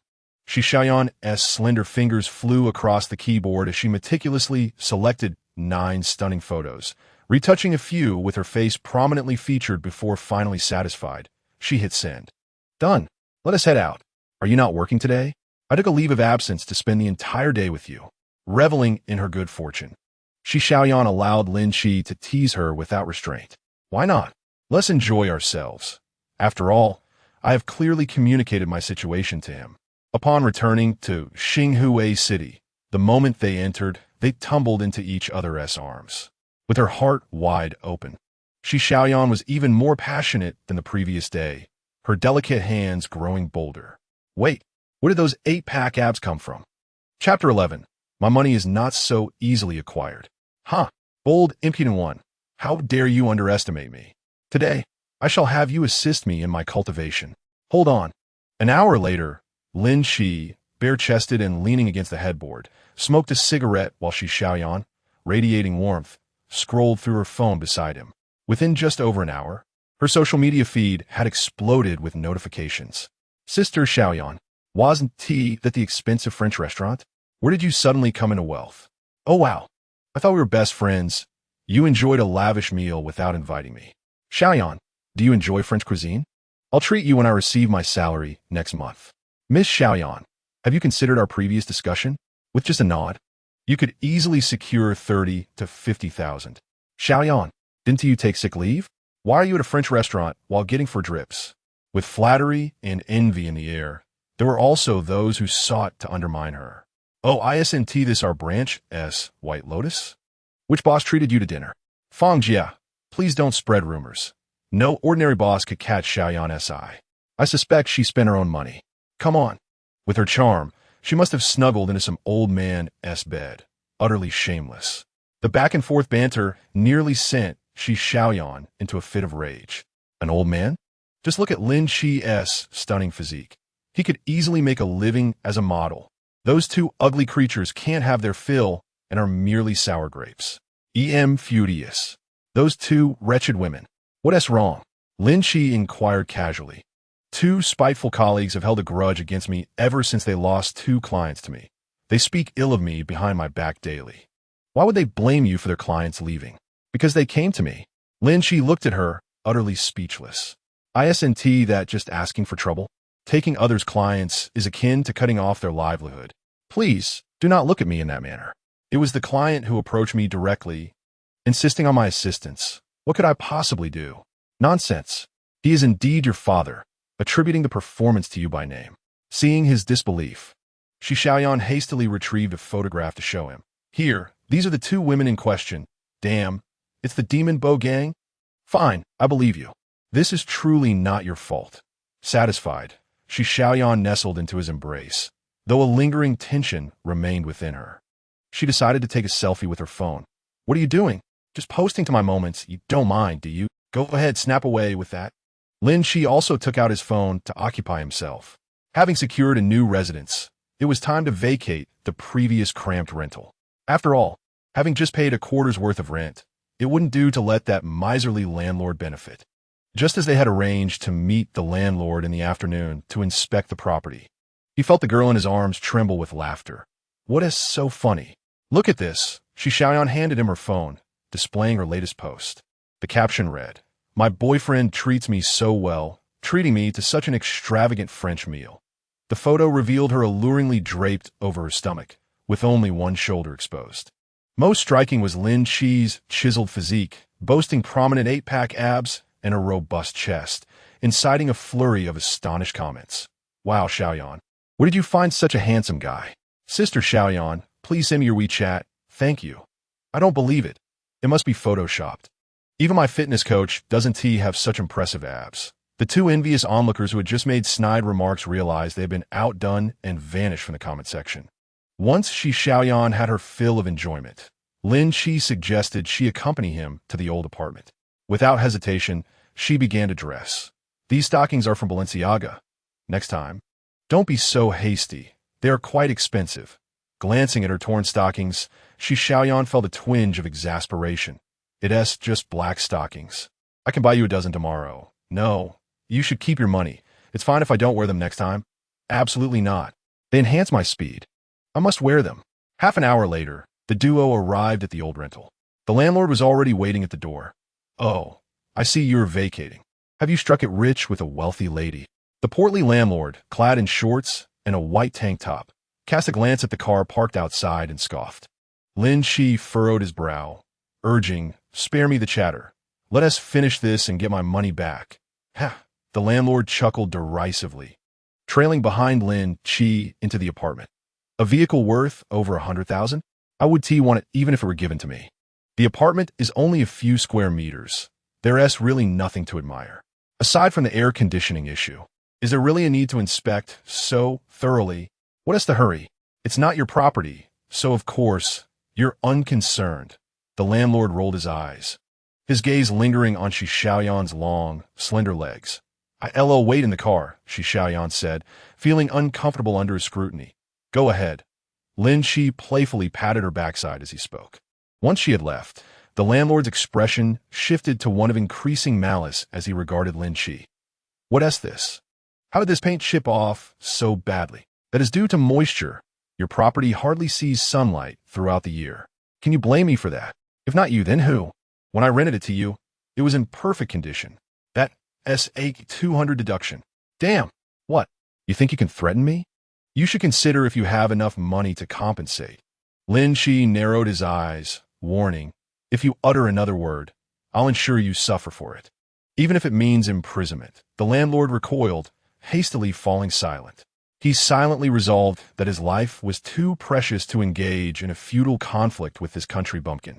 He could simply deduct more from the rent later. The table corner, the wall, the cabinet, 11 damages in total, 200 deducted for each. Additionally, since you're vacating prematurely, I'll deduct a month's rent. 5 days have already passed this month, so that's an additional 5 days' rent, including the deposit. I'll return you 2,900. Sound fair? Lin Qi scrutinized him for a long moment before breaking into a grin. Sounds fair. Now hand over the money. At least you're sensible. The landlord secretly sighed in relief, thinking that indeed this unsophisticated country bumpkin was easily intimidated, allowing him to pocket a few thousand effortlessly. People are ultimately categorized into ranks. The lower class will remain impoverished their entire lives. Lin Qi produced his phone and accepted the 2009 transfer, then tossed the keys onto the ground. I am leaving. The landlord's expression soured as he bent down to retrieve the keys. Once Lin Qi had walked away, he muttered under his breath, that little brat will never be able to afford a house. As the vehicle ignited, Shi Xiaoyan noticed his grim demeanor and inquired, What's wrong? Did you not receive the money? I paid 7,200 in rent and deposit a week ago. That scoundrel deducted over half. Shi Xiaoyan slammed on the brakes. I'll help you get it back. She had ample experience dealing with unreasonable landlords. No need to rush. Just park at the alley's entrance. My money isn't so easily taken. Chapter 12. Making him pay for his losses. Once the car was parked, Lin Qi calmly took out his phone and dialed the fire department. This is the fire department of XX district in a Magic City. Please proceed. I would like to report illegal construction and modifications at XX Road, XX number. Dozens of households are crammed into one building with no fire safety measures. The operator on the other end immediately took notice. Just days prior, a fire had broken out in a nearby urban village, resulting in several houses being reduced to ash, similarly due to illegal modifications for rental purposes. The department had convened multiple meetings recently, with leaders emphasizing the need to crack down on such chaos. It was surprising to receive a report before even completing the materials. We will dispatch personnel immediately. Please keep your line open. If the situation is confirmed, there will be a reward for reporting. That sounds good. Please hurry, as I'm about to start dinner. It's possible it might catch fire. Lin Qi was not exaggerating. With dozens of households cooking together, every dinner time he feared the house would ignite. After hanging up, Lin Qi flashed a knowing smile at the bewildered Shi Xiaoyan. With this, you won't be getting your rent back, will you? A few thousand isn't worth my concern. It's worth it to see that scoundrel detained even for a moment. He was just peeping at you. Consider it retribution for you. Hee, I thought you hadn't noticed. Hearing this, Shi Xiaoyan felt a warmth in her heart. That scoundrel's lewdness was notorious. He had been caught several times peering into young women's bathrooms, and had there been evidence, he would have been in prison long ago. With your beauty, he couldn't possibly resist looking. At least you have a bit of conscience. Lin Qi raised an eyebrow. Of course, I have a conscience. But do you? How could I not? Shi Xiaoyan shot him a fierce glare. Really? I don't believe you. Let me inspect thoroughly. Half an hour later, 2 fire department vehicles arrived at the alley's entrance. Following them were 7 or 8 stern-looking middle-aged individuals. Director, over here. Lead the way. Yes. Good heavens. Even the director has come. That scoundrel is in for a world of trouble. Lin Qi, holding a blushing Shi Xiaoyan, huddled in the driver's seat, hoping not to attract attention. Within half an hour, a group emerged, dragging out a stout man with a round face. Who else could it be but that fat landlord? At this moment, he was no longer the cunning figure from earlier. Instead, he wore a beaming smile, eagerly trying to ingratiate himself with the group. Leader, would you like a cigarette? I've been preparing for the rectification all along, but with so many tenants, I just Haven T found the opportunity. He continued, oh, look at me. It's just about mealtime. How about we head over to the Zuehua building for a meal? Under normal circumstances, a fine and a mandate for rectification would suffice. However, the authorities had recently intensified their crackdown on illegal constructions, and there was no way they would let him off easily. Silence. When the stocks rise, you know how to invest. When you err and face punishment, you suddenly feel remorse. Where were you when you needed to act? Come, follow me to the bureau. Oh dear, this is truly a grave injustice.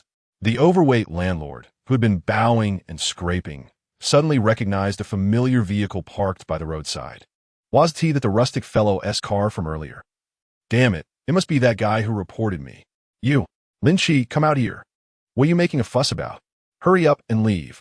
The director glared with fierce eyes. Yet, the landlord, consumed by rage, hardly registered the words. Don't hide in there without making a sound. I know you're in the car. Lin Qi, get your ass out here. With a click, the car door swung open, revealing a striking young man in his 20s, cradling a voluptuous beauty in his arms. What did you just say? His tone appeared calm, but the landlord felt an involuntary shiver run down his spine. Lin Qi, originally standing at a mere 175 meters, had surged to 180 meters thanks to some powerful enhancements. His body was a solid mass of muscle, exuding the tension of a poised predator. I asked you what you just said.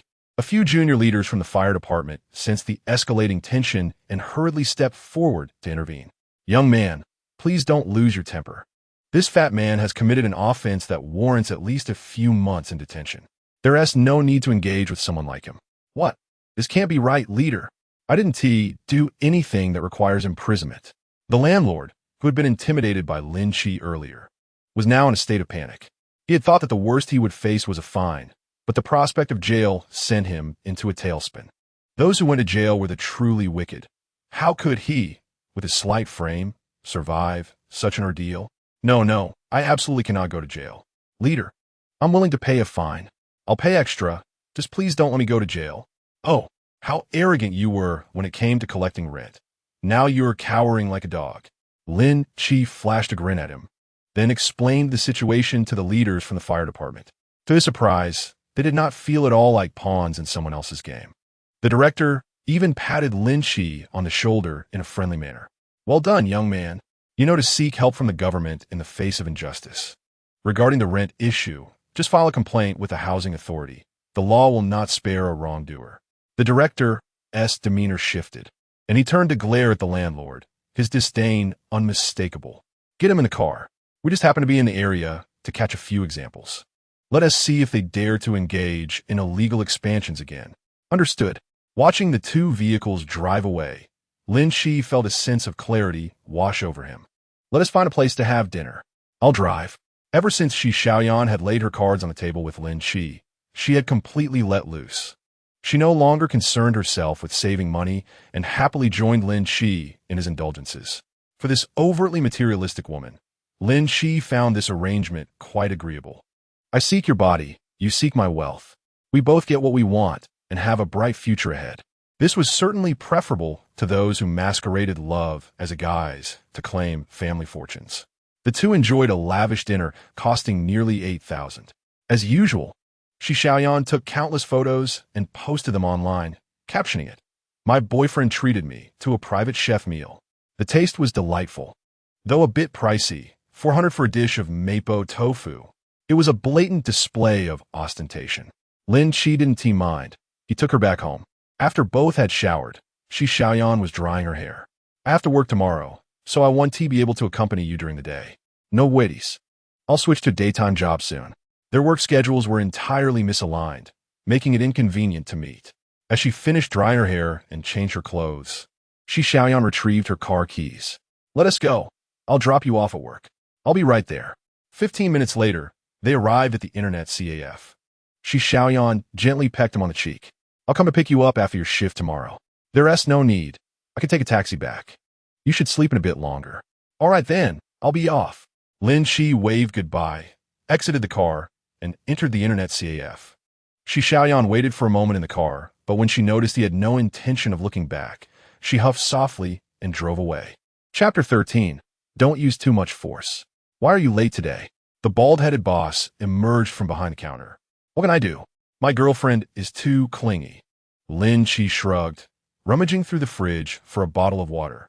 He was half an hour late, resulting in a 10 yuan deduction from his wages, plus 3.5 for the water. You're going to drive me to ruin. Seeing he offered no objection, the bald-headed boss chuckled as he began counting the money. The amount is here. You can check. Lin Qi glanced over. The count seemed accurate enough. That'll do. I can't be bothered to check. Well, it's your loss if you don't want to check. After all, it wasn't Tia's money being deducted. The bald-headed boss took most of the money from the counter, grabbed the keys, and walked to the door. Suddenly, recalling that an old customer had mentioned Lin Qi had been sleeping all night, he turned back to remind him, if you're tired, feel free to take a nap. But you'll be responsible if anything goes missing from the store. As long as you don't steal from your store, I can cover any losses. Huh. Keep talking tough. If you were really that wealthy, you wouldn't be working this job. Just don't come crying to me when you have to pay for any missing items.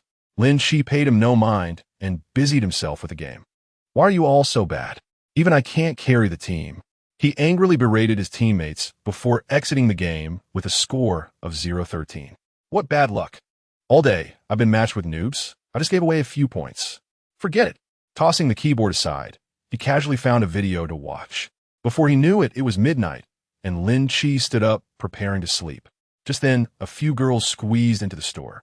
Though their clothes weren't from high-end brands, they were youthful and vibrant, their natural beauty not to be underestimated. Boss, I want to go online. ID, please. Lin Qi replied expressionlessly. I didn't bring it. One round-faced girl, her cheeks flushed, was bursting with youthful collagen. Without an ID, you can't go online. Go home and sleep. Oh, come on, big brother. Just help me out and let me use your ID. The girl clearly had done this before, and her coaxing was quite skilled. None of you have an ID? ISNT that you. He suddenly recognized the blue-haired girl, Li Sufan, who had snuck into his bed the previous night, now shrinking back at the back of the group. Hello. What hello? You've stolen so much from me, and I haven't even settled the score with you yet.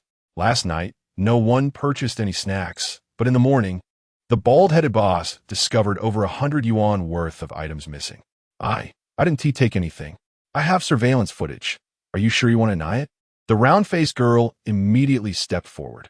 Okay, it was just a few snacks. Why are you being so stingy about it, big guy? Hey, is there any justification for stealing? Lynch was thoroughly amused, realizing that these young girls were likely rebellious souls, teetering on the threshold of adulthood, yet oblivious to the concept of reverence. What is stealing, you ask? Do not speak recklessly. This is clearly taking. Moreover, you initiated this inappropriate encounter. No. My friend, how can you blame me? Lynch was astounded. Would a rational person invade a stranger's bed? After pilfering, they even dared to turn the tables. His characteristic trait was yielding to gentle persuasion while resisting force. What does age matter? Just because one is young, does it grant license to act with impunity and steal? He waved his hands dismissively at them, as one would shoo away flies. Go on, be gone. If you continue to pester me, I swear I shall call the authorities and have you apprehended. You wouldn't want to spend time in jail, would you, young lady? Instantly, the girls' faces were etched with panic. Li Sufan was on the verge of tears, desperately clutching the round-faced girl's sleeve. Xiao Yuan, what are you panicking about? Stay calm. Have you forgotten what I told you earlier? But no buts. Just observe my actions and follow suit. Lynch paid no heed to their murmurs, and as he was about to reach for a cigarette, he felt a hand clasp around his own. Please, good sir, grant us this one reprieve. Sufan has run away from home for several days and hasn't eaten. She didn't mean to do it. First, release my hand. No. Please forgive Sufan this once. Are you out of your mind? Is it justifiable to steal because you're broke? However, considering the meager value of the items, just over 100 yuan, Lynch couldn't be bothered to engage in a dispute with these girls. Fine, since you are all so young. I shall refrain from reporting you this time. But heed my warning, do not steal again. All right, brother, I will discipline her, the round-faced girl assured, thumping her chest. Now that is more like it. Wouldn't a sincere apology have sufficed? Lynch observed that the claim of running away from home was likely true. Besides the round-faced girl, who managed to appear somewhat tidy, the others looked disheveled, weariness unmistakable on their faces. It was evident they had not been eating or sleeping well of late. All right, you may go. I want to pursue the matter of the snacks. Lynch waved his hand. Hey, we still need to go online. Brother, could you please turn on the computer for us? Lynch cast a suspicious glance at her. The round-faced girl's eyes sparkled innocently, revealing no hint of malice. He swiped the ID cards of the other girls, leaving only those of the round-faced girl and Li Sufin. Brother, may I borrow your ID? Lynch's expression darkened. You think I'm just going to wait here as you ask for it? No way. To his surprise, the girl was as fickle as the wind, turning on him faster than one could flip a page. How stingy! The round-faced girl exclaimed as she dashed off. Approaching a young man who was tidying up a nearby table, she engaged him in conversation. They exchanged phone numbers, and the young man, still smiling, departed without shutting down his computer. With the computer in hand, the round-faced girl beckoned to Li Sufin, and they huddled together, whispering, occasionally glancing at Lynch at the counter. Is this really okay? Of course. Don't you trust me? He is definitely a good person. What if he refuses? Li Sufin appeared conflicted. Just persist. Trust me. I have a keen eye for character, and don't you think he is rather handsome? Indeed. Li Sufin, esa spirits lifta. The round-faced girl patted her shoulder, encouraging. I believe in you. Go for it, Sufin. All right, I'll go. Li Sufin straightened her posture and marched towards the counter. Hurry up. We're waiting for you at the 5th game. You all go ahead. I'll be right there. Fine, just be quick about it. Lynch finally understood the situation. This group of girls were a band of rebellious youths without a place to call home. On this sweltering summer day, one of them was still clad in yesterday's attire. Brother, may I sit beside you? Li Sufin pulled a chair over and nestled herself at the counter, treating it as though it were her own home. What do you want? Just let me play on your computer for a bit. She plopped down confidently in front of the screen and effortlessly launched the gaming software. Wow, you really don't hold back, do you? Treating this as your own abode. Oh, come now. You're a grown man. Are you afraid of me? I could be your girlfriend, you know. What did you just say? Li Sufin isa tsux flusha. Initially, she felt embarrassed about the previous night's escapade, but a comment from Xiao Yuan during the day had awakened her realization. Isn't that network administrator quite the looker? You wouldn't be at a loss, would you? You can't even afford a meal right now. So why not just become his girlfriend? You'll have a place to sleep and access to a computer. True. He is good-looking and works as a network administrator. Isn't he the ideal boyfriend? Indeed, within the whimsical world of this spirited young girl. The epitome of a perfect boyfriend was either a reckless youth on a motorcycle or a network admin, having run away from home for half a month. Her pockets jingled with emptiness. The only decent meal she had was stolen from the counter yesterday. However, lacking romantic experience didn't deter her. Sitting closer could only be beneficial. After all, weren't those early blooming classmates the ones who managed to find relationships so easily? Given my beauty, are you sure you don't want to give it a try? Sorry, I'm not interested in flat chests. Li Sufin eagerly joined the round-faced girl's group, where her friends were ready to play. I'm just not fully developed yet. I'll surely be quite the catch in the future. How do you know? Lynch's gaze turned peculiar. Because my mother was like that. Everyone in the village says she is easy to bear children with, so I must be the same. Don't worry, you'll definitely come out ahead.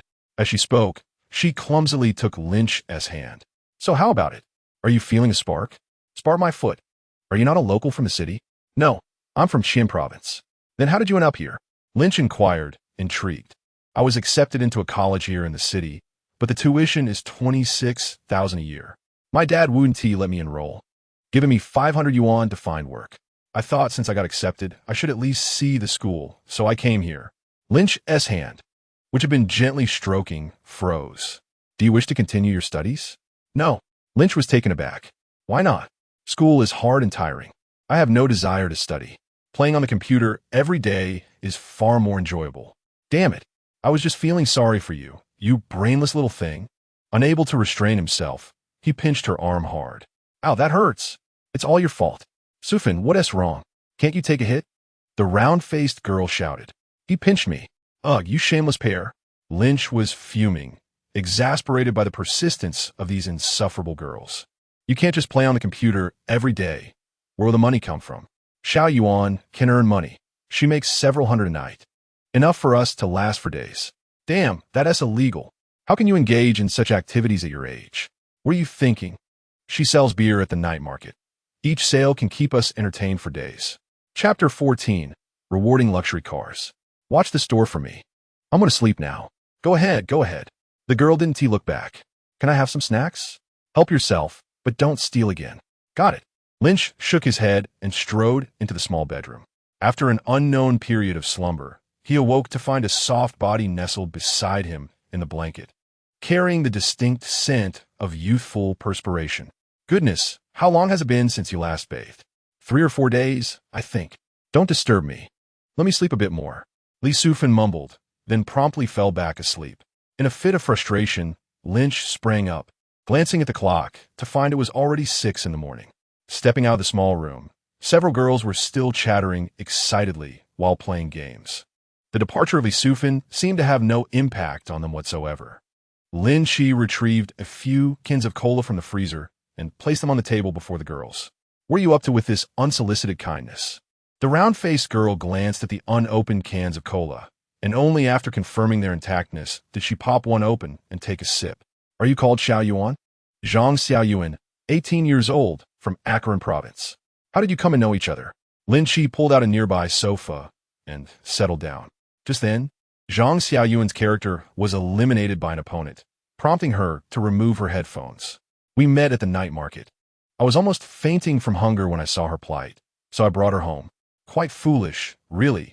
She dared to come to the metropolis with just $500. If it weren't for my good heart, she might have ended up locked away in some basement as a hot commodity. Though young, she's quite savvy. Otherwise, how would she be the boss? Zhang Xiaoyuan said, her face beaming with pride. Then why don't you take them to sell beer?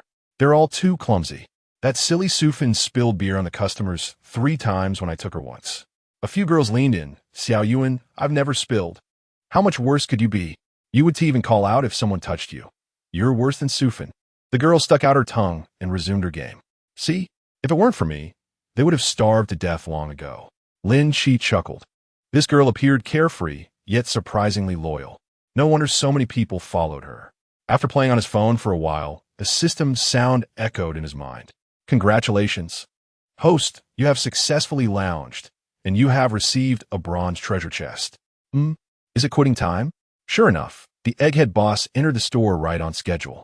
Upon seeing Lin Qi seated next to the girls, he scoffed at him and proceeded to tally up the inventory. Open the treasure chest. Congratulations, host. You have obtained a YWU-8 rugged SUV, with all paperwork complete. Use it with confidence. Shortly thereafter, Lin Qi felt a weight in his pocket. Upon checking, he discovered a remarkably smooth pebble. Upon further inspection, it was no pebble at all, but the key to the YWU-8. Its entire body was glossy black like obsidian, and beneath its semi-transparent material was a striking lightning emblem. Lin Qi's excitement surged.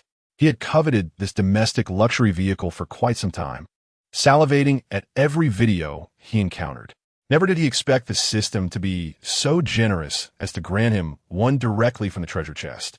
Lin Qi, come over and settle the accounts. The egghead boss, having completed his tally, stood at the counter glaring at him. Lin Qi suppressed his exhilaration and approached. How come there's a shortage of $267.50 worth of goods tonight? Were we robbed? Lin Qi turned to see that the packaging bags on Zhang Xiaoyuan's table had piled up like a mountain, likely brought to them by Li Sufan. I'll take care of it for you. Well done, Lin Qi.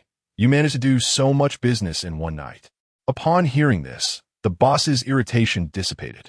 He couldn't care less if items were stolen or consumed, as long as money was made. After the transaction was completed, under the astonished gaze of the egghead boss, Lin Qi carried a petite girl out from the small bedroom. What the hell, Lin Qi? Are you out of your mind? Is she even of age? Of course she is. Are you so twisted? I merely offer her my bed for her to sleep. The egghead boss eyed him skeptically. Do you think I would believe that? Just then, Li Sufan stirred awake, groggily asking, what is going on? Where's your ID? I'm so sleepy. I don't want to go online. Stop babbling and hand it over. Li Sufin simply closed her eyes again, nestling into his embrace. After several nights of poor sleep, she could hardly keep her eyes open. "It's in my pocket. You can get it yourself." After a considerable effort, Lin Qi finally retrieved her ID from her back pocket. "Here, a proper adult." The egghead boss scrutinized it several times before finally feeling relieved. "Just don't cause any trouble in my store. If anything happens to you, it won't affect me." "Fine. If everything is settled, I'm clocking out." "TCH, do you think being a third wheel is that easy? What if your girlfriend finds out I was looking at you?" The egghead boss maliciously pondered, just then noticing a round-faced girl yawning as she emerged with 3 others. "So tired, I'm going back to sleep. Can Xiao Yuan sleep at your place tonight? My roommate is home today. She can't sleep at her room. If we squeeze a bit, we can fit 3 in mine." "Still too short." Zhang Xiaoyuan winked at Lin Qi. "Bro, can your place accommodate us? My house is quite spacious." "Then we'll stay at your place today." Lin Qi narrowed his eyes at her, unsure of her intentions. However, the residence in Xinghue City was a secret hideout for Shi Xiaoyan. Bringing so many girls there could lead to unforeseen circumstances. Surely, he couldn't let the blue-haired girl take advantage of him. Could he? "Let us go to a hotel instead." "Oh, so you want to share a bed?" Zhang Xiaoyuan feigned fright, huddling with the other girls. "What kind of dream are you cooking up, Bean Sprout?" The egghead boss nearly turned sour, sitting at the counter. "Damn it, it's just that he is a bit better looking, taller, and has a better figure, right? Where does this kid get all these admirers?" Yet, no matter how many admirers he had, they would only be fooled by some naive girls. They still had to work here for a measly 800 a month. The egghead boss consoled himself for a moment, only to be taken aback when he saw Lin Qi open the door of a YWU8. What the hell? There was no car parked there when he came in, right? Am I seeing things from indulging too much? Wow, a luxury car worth over $1 million. How did you get so wealthy? Zhang Xiaoyuan was utterly astonished. She had merely suggested a match between Sufin and Lin Qi. Who would have thought this guy was a millionaire? She had seen this car several times at the night market. It was rumored to have a price tag of around $2 million. It was undoubtedly a luxury vehicle, and due to its domestic origin, its configuration and technology could rival even the older luxury brands worth millions. Enough chatter, get in the car. Lin Qi secured the drowsy Li Sufin in the passenger seat, while the eager girls squeezed into the back. With more than 5 meters in length, there was ample space for the slender girls. Wow, there's even a TV. This leather sofa is so comfortable. Chapter 15, The Reluctant Scholar. The earlier yawns vanished, replaced by excitement as everyone explored the car's interior, finding everything fascinating. "Where are we going?" An awakened Li Sufin asked drowsily. "I'm finding you a place to sleep." Lin Qi activated the navigation, seeking out the nearest star-rated hotel. "Is there any water? I'm so thirsty." "None." Zhang Xiaoyuan leaned forward from the back. "Wow, you stingy. You must have water in your fridge." "Wow, there really is a fridge. BRR, so cool." Without hesitation, Sufin shared the mineral water from the mini fridge with her friends, twisting off the cap and gulping down several mouthfuls. "Wow, this water is so sweet." "Of course, it's Evian. It costs over $10 a bottle. No wonder you didn't let us drink. Rich people are so stingy." Sufin shot a sly glance at Lin Qi, pouting. Lin Qi shot her a sidelong glance, knowing well that she still drank it despite calling him stingy. "I'm your boyfriend. Why can't I drink?" "When did you become my boyfriend?" With a fierce glare from Sufin, she exclaimed, "After you've treated me like that, are you really expecting us to remain just friends?" Lin Qi, equally vexed, recalled that it was this very girl who had burrowed into his bed since the day before yesterday. Yesterday, she had merely sat beside him, browsing the internet, without indulging in any inappropriate behavior. Her audacity to push boundaries was truly astonishing. Did she really think he had no temper? As for her actions, wasn't it she who climbed into his bed? Besides, he had done nothing wrong. With her unimpressive physique, he thought it best for her to focus on her studies, and he would cover her tuition fees when the time came. "I refuse," Li Sufin retorted, her eyes glistening with indignation. She even attempted to open the car door, but the vehicle's safety features rendered it immovable despite her futile efforts. "Be quiet and behave yourself." Zhang Xiaoyuan, seated in the back, sensed the tension and quickly intervened. "Come on, big guy, just say a little less. Sufin is just upset." "Exactly. Don't scold her, big brother. She just doesn't like studying. Both of you, be silent. You'll all attend class with me later. The car fell into silence, the young women exchanging glances, while only the demure girl in the corner seemed to brighten at the prospect. Upon arriving at the hotel entrance, Lin Qi ushered them out, but Li Sufan stubbornly remained in the passenger seat. Sufan, we've arrived at the hotel. Hurry and get out, Zhang Xiaoyun urged. A 1T. You all go without me. If you don't want to go, that's fine.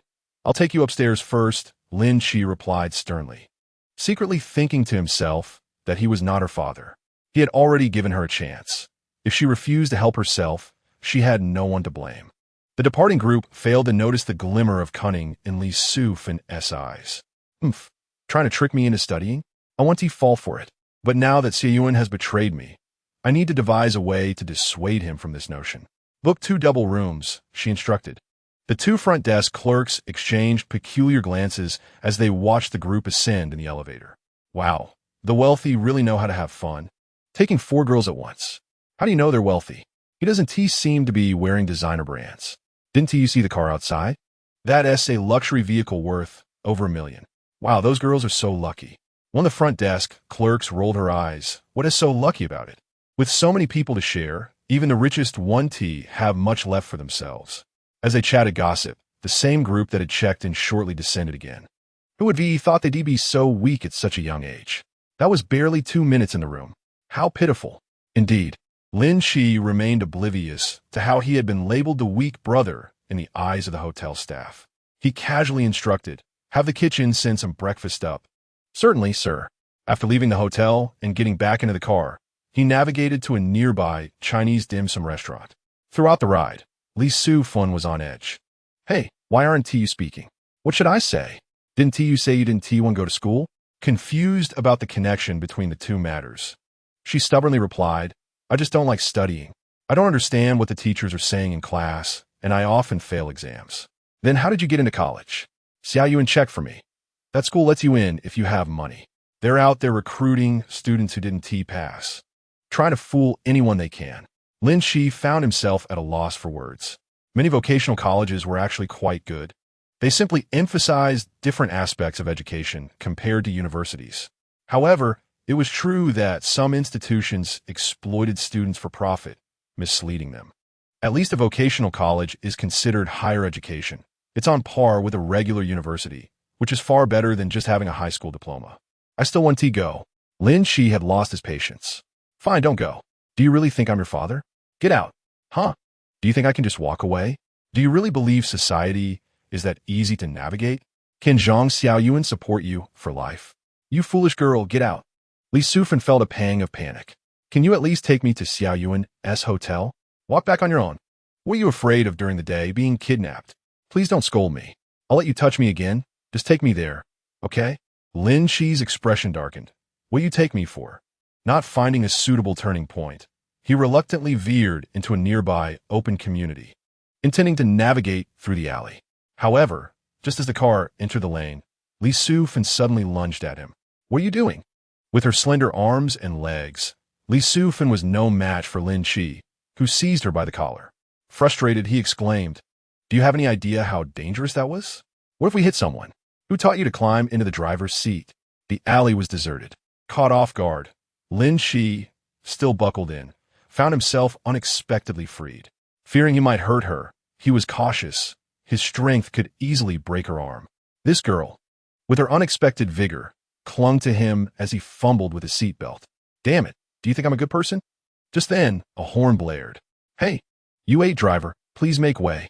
Lin Qi leaned out the window to shout an apology, quickly moving his car aside.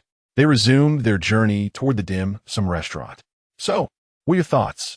Li Sufan pouted, turning her head away. I don't want to go to school. Is that really all? Yes. She looked innocently at him. You foolish woman. Lin Qi scolded. Does it still hurt? A little. After finishing breakfast with Li Sufan, he returned her to the hotel. It wasn't that Lin Qi was unwilling to take her home. Although he was no saint, he wasn't devoid of compassion. Unfortunately, she refused his help. Room number 1846, go find them yourself. I've transferred you 10,000 yuan. Stay in the hotel for the next few days. Then I want to have to go to school, right? Li Sufan's eyes gleamed with hope. Be quiet. One more word, and I won't take care of you anymore. Understood. Please don't be angry. Li Sufan cheerfully dashed into the hotel, brandishing a cracked phone, completely unfazed by her injuries. What a carefree person. Starting the car, Lin Qi decided to pay a visit to Shi Xiaoyan. Half an hour later, he parked outside a real estate agency. Upon seeing the young man emerge from the luxury vehicle, a strikingly beautiful woman lit up with interest. Such a young man driving a U8. Fortune must be smiling upon me today. She approached him eagerly. Hello, sir. Are you here to buy a house? I'm looking for someone. The woman's expression faltered, but she maintained a forced smile. Who are you looking for? Perhaps I know them. Lin Qi halted, assessing her with a discerning eye.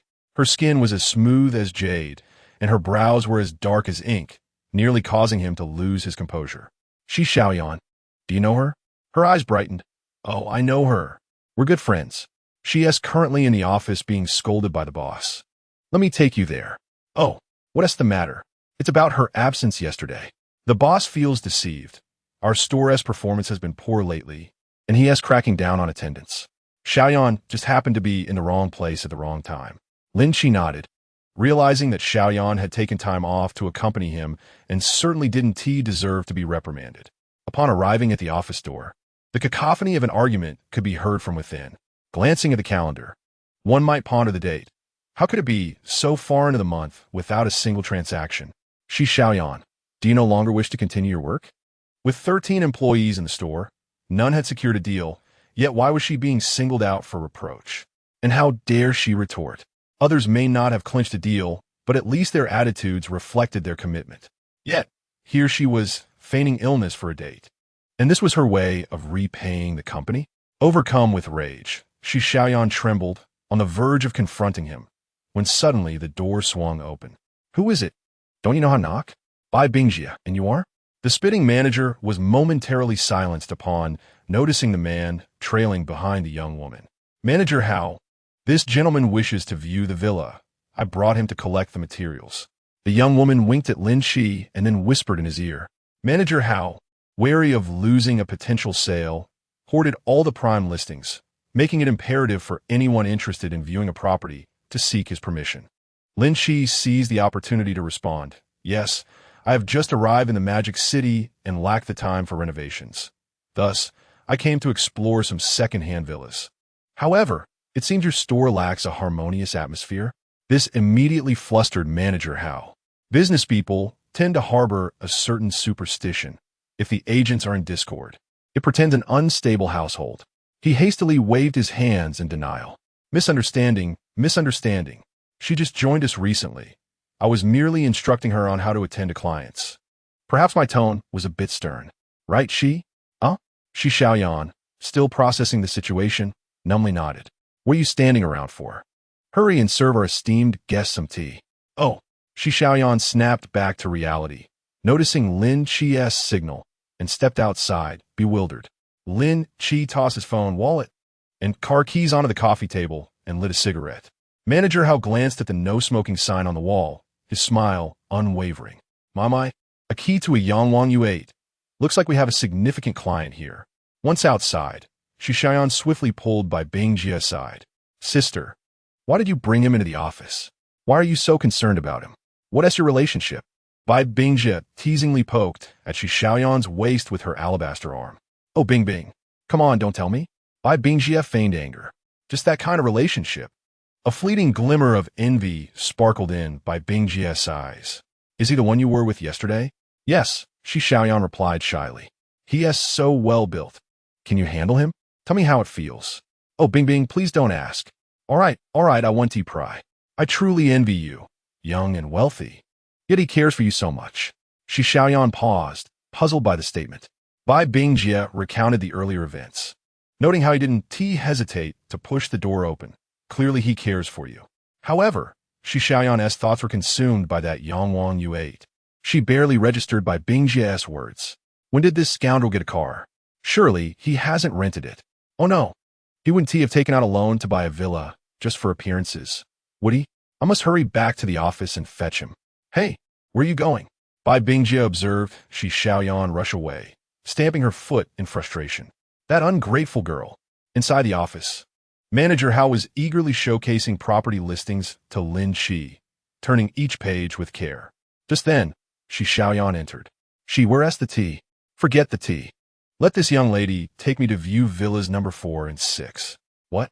Manager Hao's face fell. Is that not acceptable? Of course it's fine.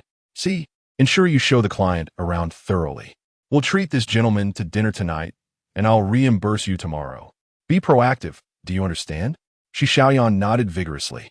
One must seize opportunities. It was rare for Manager Hao to be so generous.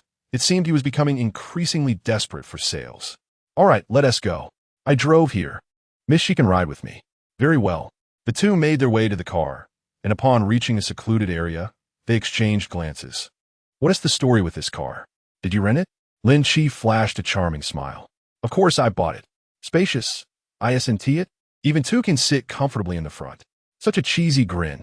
Shi Xiaoyan rolled her eyes in playful disdain. Why don't you hop in the back and find out for yourself? Minutes later, Lin Qi opened the window as Shi Xiaoyan touched up her makeup with a small mirror. At last, her doubts about Lin Qi's financial capacity dissipated, leaving her feeling quite pleased. Who would have imagined that a casual encounter would land her a high-flying, handsome man? This was utterly delightful. No, I must increase my gym visits. Maintaining my figure is an essential pursuit for any beauty. Chapter 17. Reunion with the ex-girlfriend. After spending the day with Shi Xiaoyan, they dined at a moderately upscale Chinese restaurant to replenish their energy from the afternoon. After settling the bill, Shi Xiaoyan promptly requested a receipt from the waiter. What do you need that for? Didn't team manager Hao say he'd reimburse tonight? Why refuse free money? I'll transfer it to you once he approves it tomorrow. She chuckled. Keep it for yourself. It's just over 1,000. Darling, you're so good to me. Shi Xiaoyan pecked him on the cheek. A few patrons discreetly observing her felt a pang of jealousy.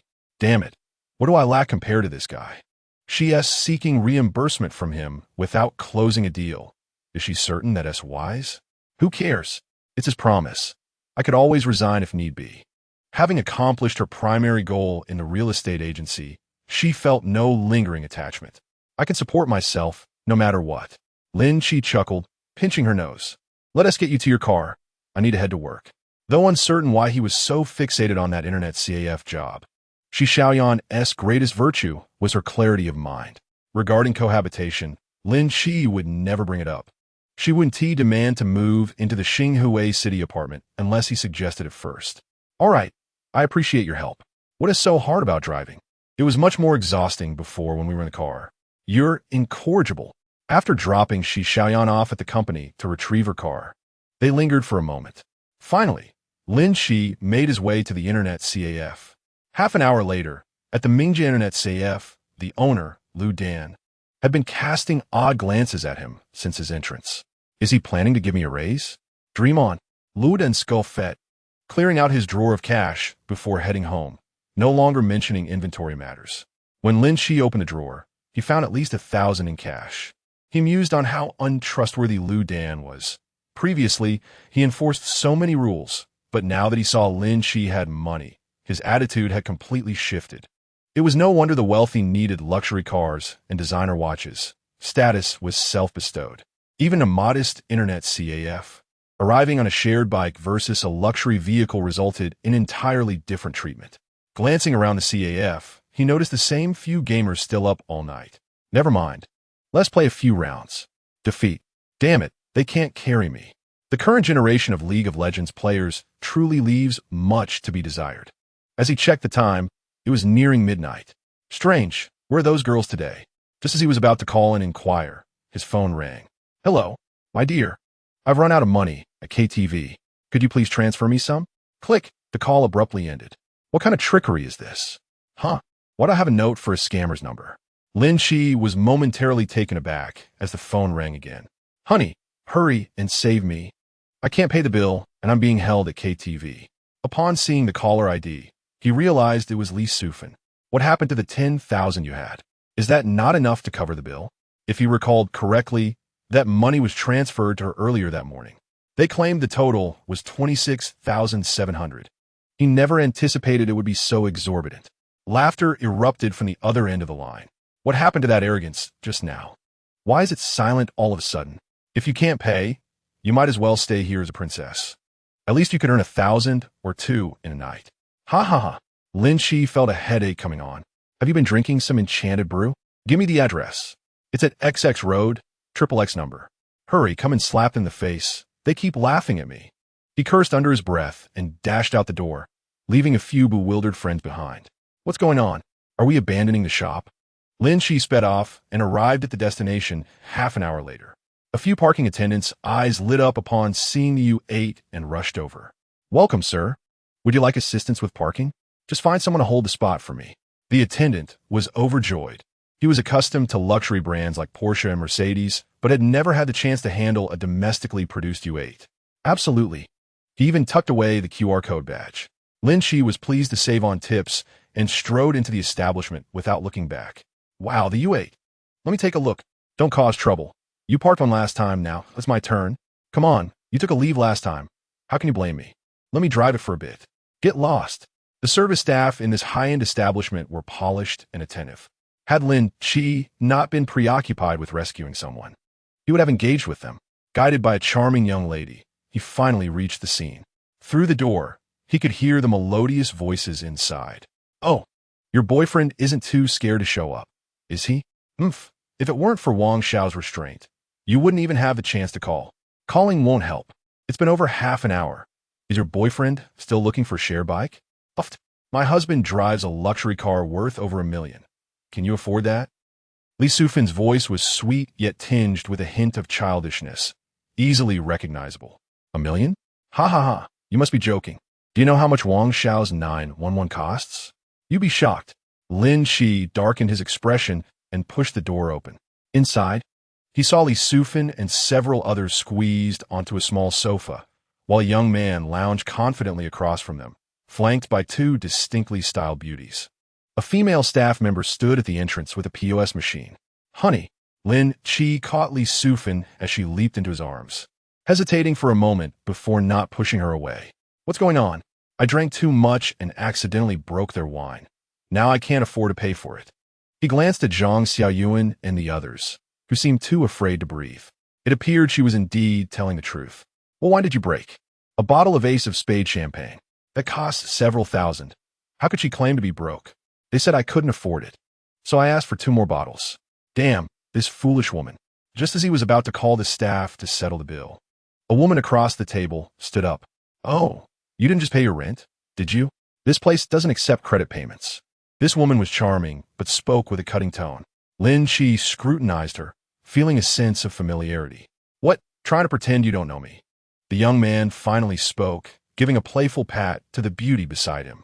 Kursin, is this your ex-boyfriend? Not bad taste. What a coincidence, Lin Qi thought. Isn't this the gold digger, Lu Kursin? The other was her inseparable best friend, Wang Peitzen. Chapter 18. We Order a Princess. Once a cold and aloof beauty, she now sat bashfully on the man's lap, whispering sweet nothings into his ear. Oh, it's you. Finally dropping the act? Ha, you're still as pathetic as ever.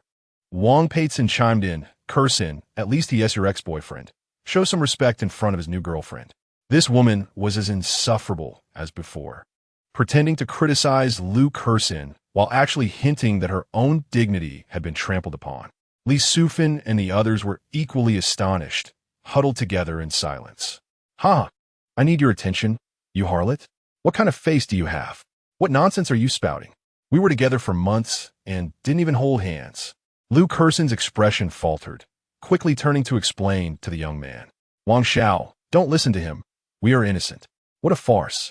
This was akin to rubbing Lin Qi's face in the dirt. Wang Xiao, however, remained unfazed, chuckling. Why are you explaining to your ex? I'm not your father. Lu Kursin bit her lip, exuding a hint of allure as she gestured with a 2-character nickname. She indeed had that peculiar habit. It was unclear who taught her. Lin Qi casually remarked, what nonsense.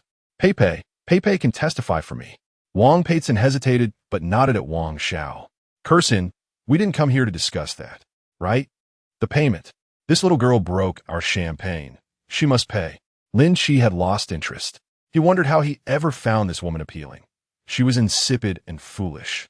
Even less appealing than her friend, Wang Peitzen. Waiter, come over and scan. Certainly, sir. Lu Kersin immediately smirked, unable to resist mocking. Someone who needs to finance a bag is acting all high and mighty here. Say one more word, and I'll wash my hands of this. You dare. Why would T.I.? Have I given you face? Since entering, she hadn't stopped her incessant chatter.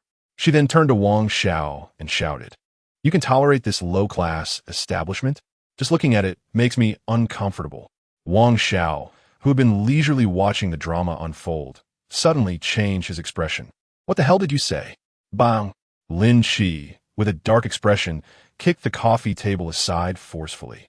Do you believe I can take you down? Holy crap. Wang Xiao nearly wet himself. That tempered glass and metal coffee table must have weighed at least 200 pounds. It was sent flying with a single kick. Wang Peitzen was also stunned. When had he become this fierce? Previously, he had been meek in front of Kersin, yet now he showed such strength. Wang Xiao choked on his words, unable to utter a sound. What? You don't accept it, huh? I concede. I concede. Damn, I was wrong, big brother. Lin Qi narrowed his eyes, and Wang Xiao felt a chill creeping up his spine. Really wrong? I truly failed to recognize your stature. The woman remains untouched by me. If you fancy her, take her. Wang Xiao, Lu Kersin, having recovered from her earlier shock, gazed incredulously at Wang Xiao. Shut your mouth, you vile wench. Were it not for your antics, would I demand compensation from these ladies? It was you who broke it. Li Sufin immediately objected, rising hastily. It was I who damaged it. Lin Qi, are you out of your mind? Wang Xiao smacked his forehead. Right? It was you who broke it, but we've already consumed half. It's truly unfair to ask you for compensation. Do you think I'm so desperate for this paltry sum? Lin Qi summoned the bewildered waiter, transferring 30,000 through WeChat. The surplus shall be considered a tip for the tea table. He promptly dragged the still protesting Li Sufin out of the room, with Zhang Xiaoyuan and the others hurrying to follow. Soon, only Wang Xiao and the two women remained in the private room. Wang Xiao, trembling, attempted to light a cigarette, but after several failed attempts, he cursed. Damn it! This fool is far too arrogant. Lu Kersin exclaimed indignantly. Slap! A resounding slap struck its mark, causing Lu Kersin's delicate face to swell instantly. Shut your filthy mouth. With that pea-sized brain of yours, do you still wish to use me as a pawn? To hell with you. Though my family possesses assets exceeding 100 million, they barely register in the metropolis. I typically only pursue those without owners or backgrounds, for fear of encountering formidable foes. Can't you see how ruthless they are? A few £100 kicked away so effortlessly. Our head bodyguard, doesn't he possess such strength? Lu Kersin, silenced by the blow, dare not utter a word. Only Wang Peitzen's eyes flickered with an enigmatic glint. In the car, as soon as Li Sufin entered, Lin Qi seized her knee, delivering several sharp knocks to her forehead. The pain brought tears to her eyes. At such a tender age, already learning to drink. I'll knock your head straight. Zhang Xiaoyuan and the others crowded in the back seat, observing the tearful Li Sufin, too terrified to breathe. It hurts. It hurts so much. Still crying out in pain, Li Sufin promptly fell silent, her tears welling in her eyes. You spent 10,000 like this? Bringing them to KTV. Do you think it's some fine establishment? Slurp. Speak. Xiaoyuan has been so kind to us. With money, she will surely treat us. Well, at least you know to be grateful. But let's not dwell on that. What on earth did you do to drink over 20,000 worth? A few bottles of liquor, and we grabbed some snacks. Be honest. Lie and I'll knock your head crooked. No, no. Li Sufin, terrified, shielded her vital points with her hands, even calling out for a few accompanying girls. What sort of nonsense is this? Just girls for companionship and singing. I didn't realize it was 3,000 each. I won't dare again. Lin Qi was amused in his anger. You're something else. Whatever others do, you must follow suit, right? Xiaoyuan, didn't you stop her? I tried, but I couldn't hold her back. Honestly, we also wanted to see what KTV princesses were like. Lin Qi's expression darkened. How could Zhang Xiaoyuan be so unreliable? Were the princesses beautiful? Very beautiful. They smelled delightful. Darling, I want perfume and cosmetics too. Upon mentioning the princesses, Li Sufin perked up, momentarily forgetting her pain. You look like a princess, you fool. Slap, slap, slap. Stop hitting me. I don't want perfume anymore. How was he even talking about perfume? Lin Qi, with one hand, lifted her and tossed her into the passenger's seat. Perhaps due to the earlier roughness, Li Sufin sat sideways, her eyes glistening with tears as she rubbed her swollen spot. He realized that this silly girl lacked a certain mental acuity. He couldn't fathom how she had grown this way. I'll drop you all back at the hotel. I need to work later tonight. I want to go online. What nonsense. Go back to sleep. Chapter 19. The Female Assassin. After escorting the 5 girls back to the hotel, as a precaution, he transferred an additional 10,000 to Li Sufin.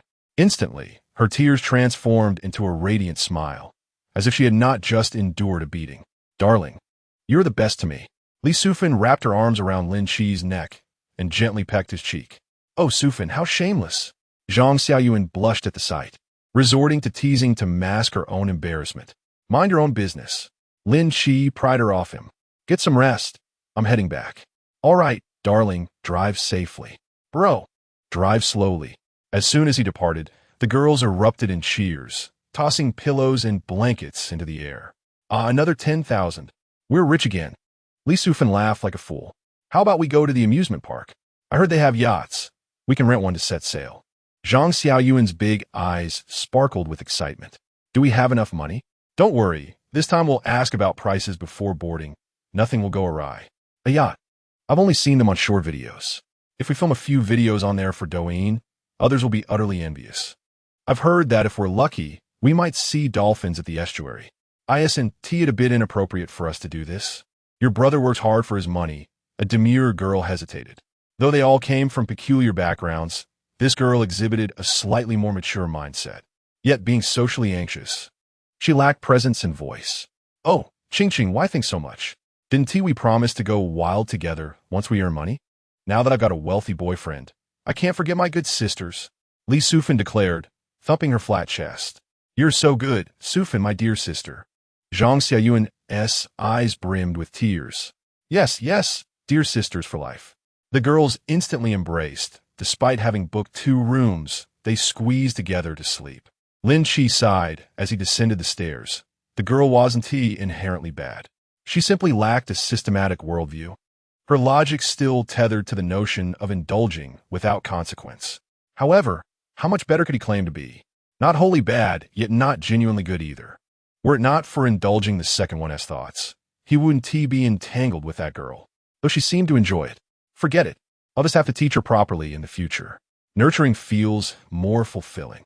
Noticing it was past 3 in the morning, Lin Qi figured that returning to the internet CAF wouldn't afford him much sleep, so he decided to head straight home. He parked in the underground garage, entered the house, and turned on the lights. Lin Qi opened his suitcase, searching for a change of clothes. He had been too busy these past few days. Having moved in just 2 days prior, his clothes still lay in the suitcase. Entering the master bedroom's bathroom, warm water cascaded down from above. What a shame not to be a courtesan with this physique. After taking a vigor-enhancing pill, he had indeed grown a little taller. It seemed he would need to purchase a few upscale outfits tomorrow.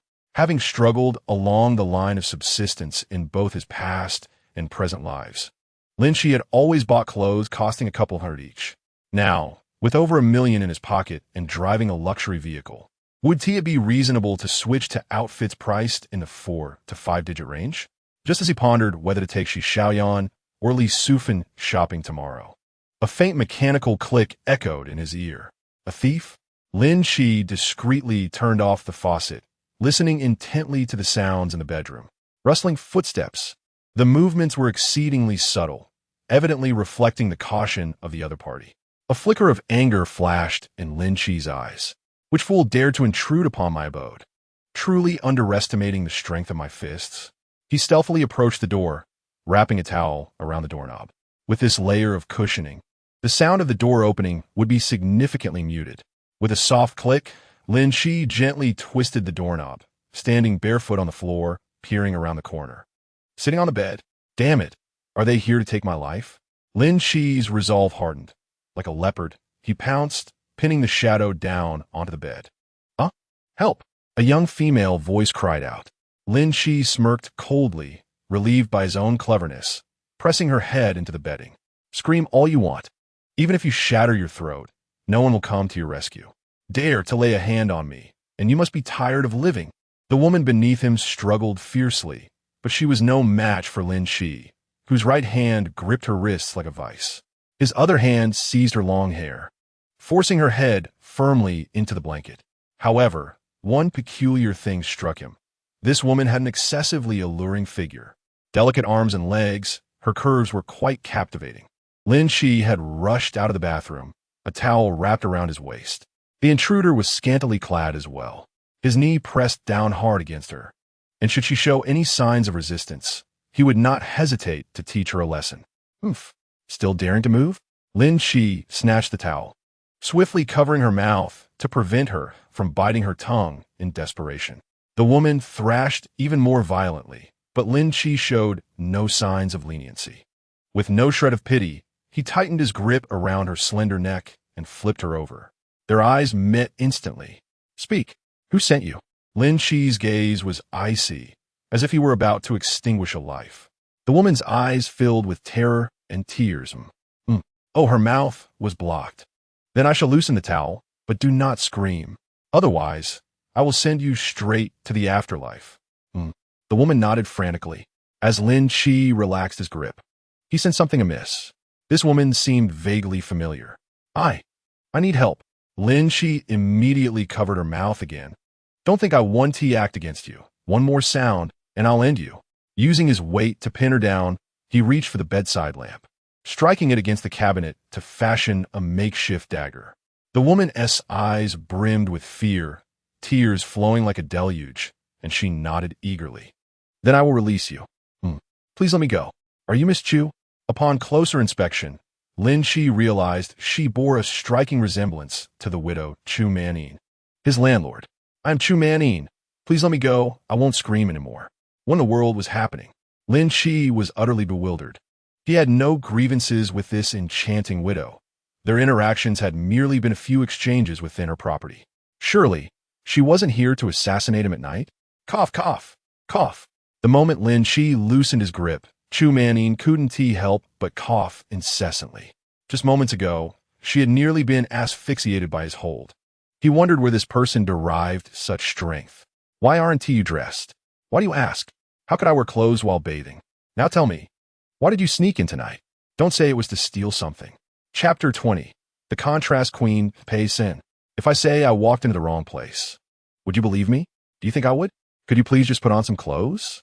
Chu Manin covered her eyes with her hands, unable to bear the sight before her. No, this is my house. You best confess quietly, or do not blame me for being ruthless. With that, Lin Qi casually wrapped the towel around himself. He was no pervert, after all, and had no habit of exhibitionism. Truly, believe me, I drank too much today and stumbled back here. It was not intentional. Please just put on some clothes. She attempted to rise, but Lin Qi remained skeptical, showing no intention of releasing her. Em sorry. Will you let me go? Lin Qi wrestled internally for what felt like an eternity before slowly retreating. It wasn't that he felt pity. If something posed a threat to him, he would act first, regardless of her beauty. However, he caught a whiff of a strong alcoholic scent and decided to listen to what she had to say. The lights are on in the bedroom. And you didn't suspect anything?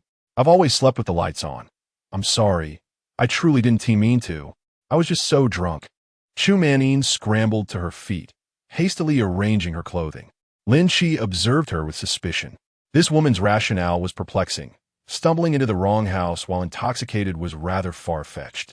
Yet, since nothing had been stolen, and she was the landlord, her steadfast claim of being lost would, at most, result in a reprimand if reported. Lin Qi fell into silence for 2 seconds. Was it really this simple? Could Miss Chu possibly harbor any intentions towards him? It's quite late. Why not just stay here?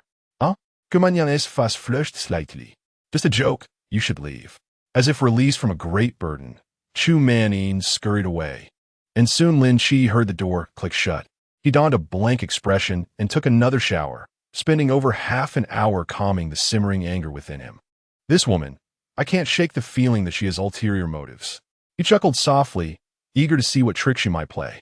Glancing at the shattered lamp by the bedside, he tidied it up and finally lay down to sleep. Early the next morning, just after finishing his morning routine, a call from the owner of the boiled egg shop came through. Lin Qi, why didn't you wait for me to leave? What do we do about the missing items in the store? Don't worry, if things are lost, I'll compensate for them. Just let me know after tallying the accounts. $46. I've transferred it to you. Once the call ended, Lin Qi finally had the leisure to check the system for updates. Due to the host's absence from work, a wooden treasure chest has been awarded. System reminder: taking advantage of opportunities does not equate to negligence. Prolonged absence will lead to exposure. Please plan your life and work schedule wisely. Well, it seems they leave no loopholes. Last night's escapade turned out to be quite a loss. Open the treasure chest. Congratulations, host. You have received a certain Mate 60 Pro X3 smartphone. Not bad. Although this phone had been out for over 6 months, it still boasted top-tier specifications. Moreover, with its signature backplate design, it was sure to impress. Lin Qi joyfully switched to his new phone, grabbing a sky blue one to take along before heading out. He made his way to the real estate agency where Shi Xiaoyan worked. Hey, what brings you here? Shi Xiaoyan, clutching a pile of documents, brightened at Lin Qi's arrival. To take you shopping. Shi Xiaoyan's expression fell. No way. The higher-ups are here for an inspection. I have to organize the property listings. Really can't leave? Really? Let us go tomorrow. I have a day off then. Why not just quit? I can support you. Lin Qi suggested. Shi Xiaoyan shook her head. Let us talk later. It's hard to find a boss who is so easy to please. They just reimburse my invoice. All right then. By the way, here's this for you. Lin Qi handed her the phone. How did you know I wanted this model? Shi Xiaoyan gushed as she lovingly examined the phone box. In truth, what she yearned for was the iPhone 15. Yet, therein lies her brilliance. She consistently manages to infuse emotional value into the minutiae. Even if Lin Qi were to gift her a mere pager, she would graciously respond with a smile, expressing her gratitude by saying, I've always wanted this. Thank you. Darling, I shall come to fetch you later tonight. All right, I purposely didn't drive today. As Lin Qi departed, Bai Bingjie sauntered over, swaying her hips. Oh dear, your lover has walked away, yet you seem reluctant to turn back. Sister Bingbing, what brings you here? Sister Fong urged me for the materials. Seeing you were delayed, she sent me to check on you. Bai Bingjie cast a glance at the phone box in her hand, her heart swelling with envy. Half an hour later, at Global Harbor, the largest comprehensive shopping mall in the vicinity, boasting a total construction area of 480,000 square meters and an annual sales figure exceeding 25 billion. All major luxury brands have set up shop here. After parking, Lin Qi exited his vehicle and gazed at the throng of people ahead before stepping into Global Harbor. Not far away, a stunning beauty observed his retreating figure, deep in thought. Subsequently, she retrieved her phone and sent a message. Koexan, I'm feeling a bit unwell. Let us postpone our shopping for another day. Didn't your aunt just visit? Perhaps I caught a chill. I'll head back and take some cold medicine. All right then. Wang Peitsen smirked, striding forward with her long legs. All along the way, she turned heads. The brand new Yangwang U8 still bore the license plate of the magical city. Lu Kursin, oh Lu Kursin, do you comprehend what you have missed? Unbeknownst to Lin Qi, who was in search of a menswear store and passed by an Armani shop, he had no concept of luxury goods and couldn't be bothered to scrutinize brands. This one would suffice. Welcome to the Armani Global Harbor Store. How may I assist you? Sir? The sales associate greeted him with a smile, exuding utmost politeness. Such luxury store attendants are well-trained, and it is nearly inconceivable for them to belittle customers, especially in a city like this, where a mere brick could bring down several local demolition residents. As the saying goes, money emboldens heroes. Lin Qi, unperturbed, waved his hand, declaring, put together a few outfits for me, something strikingly handsome. The sales associate's eyes lit up. Sir, you're already quite handsome, but donning our Armani attire will undoubtedly elevate your charm by at least 10%. What a sweet tongue you have. Go on then. Today's performance is on you. Of course, sir. Please have a seat here. The sales associate beamed, nearly unable to contain her delight as she hurried off to find garments. Seated on the sofa, Lin Qi examined his new phone when suddenly, A delicate cry reached his ears. Ouch, that hurts. He looked up to see a fair-skinned beauty with stunning long legs. A striking woman, scoring at least 85 points on the attractiveness scale, was awkwardly seated on the floor, one hand pressed against her ankle. "Isn't that Wang Peitzen? Haha. Twisted your ankle, did you? Serves you right for wearing such sky-high heels." Her dress was so short it nearly revealed the tops of her thighs. One could hardly fathom whom she was dressing for. Having observed her aloof demeanor while he was with Lin Qi, Lin Qi had no intention of offering assistance. "Brother Qi, could you lend me a hand?" What did you call me?" Lin Qi queried incredulously. "Brother Qi, I've twisted my ankle." He nearly burst into laughter. Her bashful demeanor could make her a star. All right, brother is coming." Chapter 21. Embracing Affection. As Lin Qi extended his hand, Wang Peitzen leaned into his embrace, which further confirmed his suspicions. This woman, who had previously shown him indifference, had likely changed her attitude due to newfound knowledge. However, she was somewhat different from Lin Qi. Though she too was materialistic, she had no interest in leading a parasitic lifestyle. Her goals were clear, and she was remarkably disciplined, spending her days either at parties or in the gym. In terms of beauty, Wang Peitzen epitomized the definition, standing over 170 centimeters tall, with a physique honed from rigorous workouts, devoid of any excess flesh. One glance at her curves revealed the effort she had invested. The gazes of passers-by confirmed this. Some men shopping nearby seemed ready to lose their heads over her. Despite occasionally aligning with Lin Qi's snide remarks, she had not clashed significantly with Lin Qi, especially today. Her sudden shift in demeanor was utterly amusing. "Wang Peitzen, shall I assist you to a nearby seat?" Lin Qi remarked with a teasing smile. "That would be most kind of you," Wang Peitzen replied, flashing a shy smile as she draped her arm around his neck. She scrutinized him closely, a hint of curiosity blossoming in her mind. As a woman well aware of her allure, she was acutely sensitive to the desires reflected in men's gazes. Previously, when Lin Qi was entangled with her friend, they had encountered each other a few times. Back then, he had concealed his feelings well among her friends, but she was certain he harbored an interest in her, tinged with a hint of inferiority. She had assumed that manipulating such a person would be effortless. Merely offering a sliver of opportunity would compel him to pursue her relentlessly. Yet upon this encounter, she discerned mockery and jest in his eyes instead. What transpired?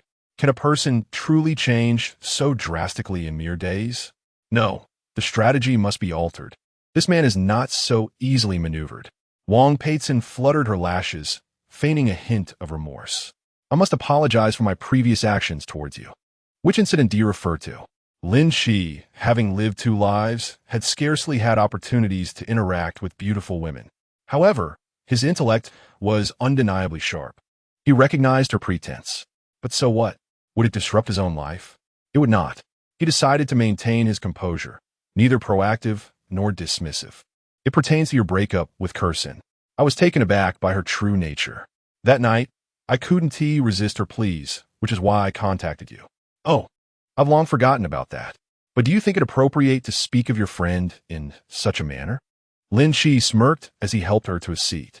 Wang Peitzen easily sensed the mockery in his voice, yet it mattered little. She had endured far worse insults. As for her benefactor, if he praised her, he was wise and valiant, while any misstep would be attributed to her misunderstanding. "My relationship with Qi isn't as close as it appears. She was merely my sole acquaintance upon arriving in the magical city. She was the one who invited me to the gathering with young Master Wang yesterday. But rest assured, he left quite early and did not take Qi with him. I am indifferent to whom she associates with." At that moment, the sales associate returned with a garment in hand. Upon seeing Wang Peitzen, she exhibited no surprise, merely assuming she was Lin Qi's companion. "Sir, may I assist you in trying on the clothes now? I've selected a few sets, but I'm unsure if they will fit. Are you here to shop for clothes? Would you like me to provide my input?" Wang Peitzen inquired at the opportune moment. "Certainly, please do." Without hesitation, Lin Qi stood up and walked away, even neglecting to inquire about her injury. Truly, this is the hallmark of an international brand. The moment the clothes are donned, one's aura transforms entirely. It wasn't that Lin Qi was a sycophant of foreign brands. Rather, his previous outfits were all athletic and skewed towards youthful exuberance. Now, as he slipped into a finely tailored suit jacket, coupled with his newfound confidence, his presence radiated magnificently. Even Wang Peizhen, who fancied herself familiar with him, found herself taken aback. How peculiar! Why I noticed his charm before. Otherwise, how could that woman Liu Qi have had a chance? Wow, sir, your ensemble exudes an extraordinary charisma. You are undoubtedly a veritable heartthrob. The sales assistant's eyes are practically sparkling with admiration. On one hand, Lynch possesses an inherently striking appearance, which explains why Liu Qi, that social climber, has taken him as her nominal boyfriend. The pivotal factor, however, is that his physique has been significantly enhanced by previous use of performance-enhancing supplements, resulting in a few centimeters increase in height and a pronounced musculature. Otherwise, the shoulders and chest would not adequately fill out the suit, leading to an unsightly appearance. What do you think? Lynch inquired as he stood before the full-length mirror, showcasing his look to Wang Peizhen. He possesses an unparalleled aura.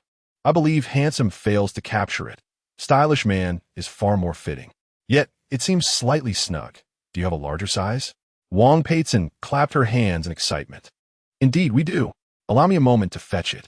The sales assistant's smile widened, relieved that this woman was not here to cause trouble, but rather to lavish compliments. This ensured her commission was secure. 10 minutes later, clad in the larger size, Lynch's presence was elevated once more. Initially, he felt a slight constriction in the shoulders, but now his upper body felt completely at ease. Wang Peizhen approached gracefully, lightly touching his shoulder. Such a size fits impeccably. You truly exude elegance. I've never encountered a client who requires no alterations. Sir, your physique is impeccably maintained, the sales assistant remarked, unable to suppress her approval. Lynch was also quite pleased, though the weather seemed ill-suited for such attire, as he had no intention of becoming a salesman. Excellent. Let us wrap this setup. Please assist me in selecting a few more casual outfits. Certainly, sir. I shall lend a hand as well, Wang Peizhen chimed in. After nearly 40 minutes, they had selected a total of 5 ensembles, including the suit. Under the expectant gaze of the sales assistant, Lynch scanned the payment. Wang Peizhen watched him, her eyes wide. As he paid over 100,000, her breath quickening. Without thinking, she linked her arm with Lynch's. Would you be so kind as to add me on WeChat? It would be convenient for me to notify you of any upcoming store events. The sales assistant was quite attractive, and Lynch smiled, deciding to grant her this opportunity. With bags in hand, the two exited the Armani store. Wang Peizhen suggested, "It's almost noon. Shall we share a simple meal? Let us leave the items in the car." Lynch chuckled internally, realizing she must have spotted the luxurious Yangwang you ate, explaining her drastically altered demeanor. Given this, he decided to indulge her with a taste of luxury. No rush. You've assisted me immensely, so allow me to gift you something. It's merely a small gesture, especially since you helped me earlier when I stumbled. Lynch, however, appeared oblivious, pointing towards a grand Louis Vuitton sign. How about I get you a bag? Choose whichever you fancy. Wang Peizhen was momentarily taken aback, hesitating as she stammered, "This seems inappropriate.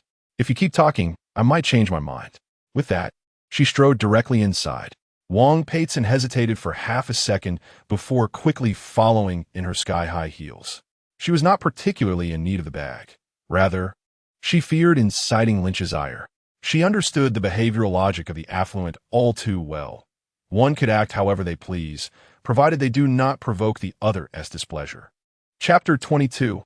Mutual Affection. Welcome to Louis Vuitton. How may I assist you, sir and madam?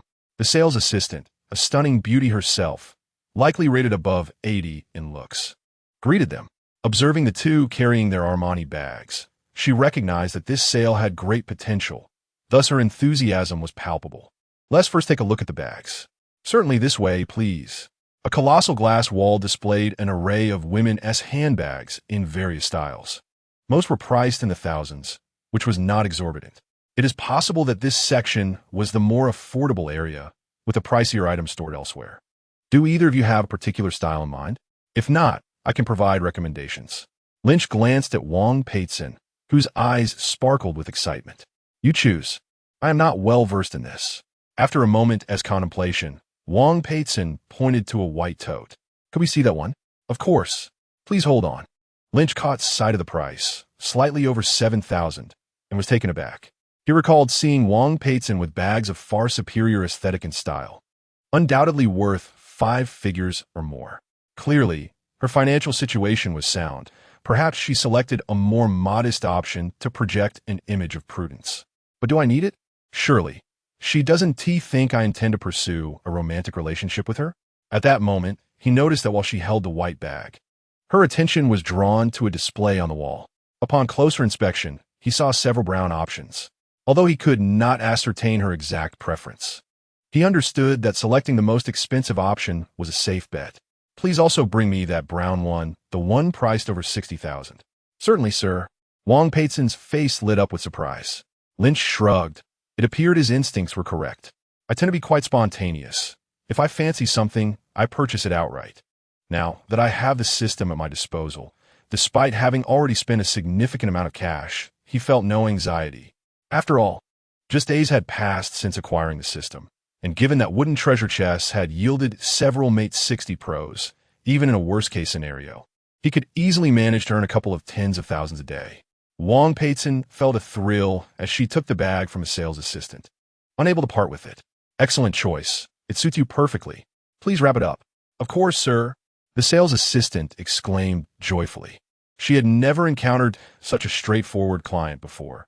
Typically, the faux socialites merely touched the merchandise without purchasing, and it often took half an hour of service just to complete one sale. Today, fortune smiled upon her, landing such a substantial transaction right from the start. Let us also wrap up the white one. Since we have shared this experience, it seems fortuitous. Listen to what it means to be wealthy. This is the essence of affluence. Just a simple remark about fortune led to a spontaneous purchase. How carefree. Wang Peitzen was about to decline when Lynch interjected. Don't misconstrue this. I intend to gift it. You keep the brown one. I would know how to express my gratitude for a single bag. So please don't think me greedy. I wouldn't dare to overreach. Then let us depart. I shall treat you to a meal. You've given me such an extravagant gift, and I must show my appreciation. Lynch grinned mischievously, noting that one meal wouldn't suffice. Ah, it's noon. Let's first satisfy our hunger. Wang Peitzen caught on. Did you understand? I did. Do you resist? I can only say I desire it immensely. To receive a bag worth over 60,000 upon first meeting. Even Liu Kersin, whom she aspired to associate with, never displayed such generosity. Young, handsome, and wealthy. This is precisely the ideal partner she has longed for. As for his relationship status, does it truly matter? Wang Peitzen chose a relatively upscale, all-you-can-eat barbecue restaurant. From the moment they sat down, she busied herself attending to him. Your grilling skills are commendable. Do you frequent this establishment? In response, Wang Peitzen expertly selected a piece of tender, marbled beef and placed it on Lynch's plate. The ambience here is delightful. I sometimes dine here when I'm weary from shopping, though I don't come often. This lamb will overcook if we wait any longer. Here, take this. She placed a piece of lamb on his plate. Lynch relished the sumptuous feast, thoroughly enjoying the experience. Throughout the meal, he hardly lifted a finger, as Wang Peitzen promptly replenished his plate with the next delectable morsel as soon as it was empty. 90% of the food found its way into his mouth. A fellow at the adjacent table appeared utterly bewildered, his eyes nearly bulging out of their sockets. He could not fathom why he and his girlfriend had reversed roles. Each time they went out on a date, he exerted both financial and physical effort while his girlfriend merely sat back, passively accepting everything as if incapacitated. Where was her gaze directed? Did she not notice that others had boyfriends who were actively grilling meat? Suddenly, she slammed her phone, which was engaged in a video call, onto the table, casting a frosty glare at her boyfriend. I wasn't watching. You've misunderstood. Yeah. He hastily apologized, hurriedly placing the marbled beef onto the grill. TCA, don't think I'm oblivious to what men are thinking, she remarked, then transformed her expression into a sweet demeanor, muting the microphone on the video call. Senior, I entrust my artwork to you. Teacher Zhou holds you in high regard. If you advocate for me, he will surely acquiesce. A male voice from the other end responded. Of course, but after the deal is sealed, yeah, you must treat me to a meal. Absolutely. Were it not for you, senior, I would not have qualified for the exhibition. I promise to meet your expectations. A few minutes later, the video call concluded. Yaya reverted to her icy demeanor. Why is the grilling so slow? I noticed your video call wasn't finished. I feared the meat would overcook, so I turned up the heat, he replied. Lin Qi observed their interaction keenly. In the past, he would have felt an unsettling pang in his heart, for he had once been in a similar situation with Lin Qi. However, he no longer needed to play the role of a sycophant. He set his chopsticks down. Fully satiated. Let us have some cool tea to soothe our throats. Wang Peitzen promptly offered a cup. They chatted for a while, and unexpectedly, it began to rain outside. As they say, warmth brings to mind. Lin Qi clapped his hands. Isn't there a hotel upstairs? There's a 3-star hotel. Wang Peitzen feigned shyness. Given the rain, shall we take a rest together? Sure. 2 hours later, Lin Qi stood bare-chested before the expansive floor-to-ceiling window, the rain intensifying. The entire city had turned a gloomy gray, rendering the buildings across the street nearly indistinguishable. Wang Peitzen sat on the edge of the bed, admiring his silhouette. His muscular form was striking, each flash of lightning illuminating his chiseled features. This rain can't last all day, can it? Lin Qi turned to her, effortlessly lifting her into the air. The sudden sensation of weightlessness caused Wang Peitzen to exclaim. The view from up high on a day like this is quite unique. Come, let us take in the scenery, he said, placing her before the grand window. It was not until nearly 7 o'clock that they descended to grab a bite to eat. Chapter 23. Damn it. Having dined well, Wang Peitzen followed Lin Qi towards the parking lot. Spotting the young Wang Yu ate in the distance, she began to strategize how to avoid being seen by Lin Qi upon her return. I'm off to work. You could take a taxi back, he said nonchalantly, having no intention of driving her home. Wang Peitzen quickly adjusted her demeanor, resembling a wife seeing her husband off. Standing by the roadside, she waved with a smile. Remember to call me. Understood. I'll head off first. Lin Qi waved back and departed, casually adding her number to the blacklist. Before long, he arrived at the store, only to find the owner of the marinated eggs absent. It seemed that after several days of observation, the owner had completely entrusted him. Lin Qi was pleased with the leisure, promptly opening a game to play. At 9 o'clock, the shop door swung open, and Li Sufan entered with 4 girlfriends. What brings you here? We came to keep you company at work, Li Sufan giggled, her eyes fixated on the computer at the counter. Good evening, brother. The girls greeted politely. After assisting them in setting up their machines, Li Sufan took a seat at the counter, comfortably monopolizing the computer. Why don't you go play on your phone? I want to join Xiao Yuan and the others. Must you squeeze onto the same bench with me? She laughed. Feel free to move over. Since their relationship had progressed, she had become quite familiar. Thankfully, the sofa was spacious, and with her petite frame, she perched half on the armrest and half on Lin Qi's sturdy thigh. I'm logging into the game. Xiao Yuan, hurry and invite me. Hold on. What's the rush? Recently, a group of beautiful girls had begun frequenting the shop, and several nearby gamers had already caught wind of the news. A few audacious fellows, opting not to play themselves, stood behind Xiao Yuan and her friends, directing the action. Darling, could you buy me this? Li Sufan was far from reserved, wriggling in his embrace. Lin Qi glanced at the screen, displaying a small green dagger. Buy it yourself. It's not like you're short on cash. It's just a game item. How valuable can it be? I'm worried you'll think I'm frivolous with money. What if I buy it? Go ahead. Buy it. Hee hee. You're so good to me, darling. After saying this, she turned and pecked him on the cheek. Lin Qi wiped his face with a hint of distaste. What are you doing? Can I help Xiao Yuan and the others buy one too? Given how thoughtful you are. Go ahead. All right, it's 7,800 for one, and I'm still short 30,000. What? Upon hearing the price, he nearly tossed his phone away. 7,008? That is a total of 40,000. The little girl grinned mischievously, clearly having devised a clever strategy. What on earth is so expensive? Lin Qi, skeptical, snatched the mouse to investigate. It was a website dedicated to trading game items. The prices were outrageous. Even inconspicuous little daggers were often priced in the thousands. Is this all right? The little girl, fearing he might backtrack, clung to his arm and swayed. Damn, who invented this game? I'll transfer you 50,000. You can buy it. I knew you were the best to me. Li Sufin quickly opened her cracked phone screen, accepting the 50,000. She then began tinkering with the website. Soon, Zhang Xiaoyuan and the others erupted in cheers. In a flurry, she rushed over and planted a kiss on Lin Qi's cheek. Taken by surprise, he nearly retaliated with a punch. What the hell are you doing? Just thanking you for my sisters.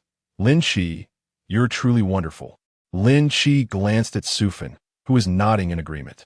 All right, you've expressed your gratitude. Now go back and play your game. Sure thing. I'll grab some snacks. Without a hint of hesitation, Xiao Yuan began rummaging through the counter for treats. Since they were of little value, Lin Qi allowed her to proceed.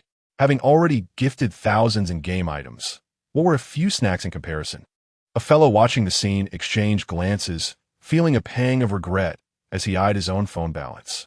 He stood in front of Xiao Yuan, holding snacks. What is up? I'll give you a dagger too. No thanks. Damn, so heartless. The young man glared at the counter, where the manager was once again cozying up to the beautiful girls, muttering, damn it. Determined, he resolved to grind hard in the game, hoping to one day find a girlfriend as beautiful as her. Lin Qi spent several hours watching videos before lifting the little girl and placing her on the sofa. I'm going to take a nap. You can play by yourself. All right, darling, you sleep first. I'll be right there. As he dozed off, he felt a soft, delicate body snuggle into his embrace. Why aren't you playing? Would you like some company? The little hand naturally reached out. Lin Qi opened his eyes and shot her a glare. Don't fidget, just sleep quietly.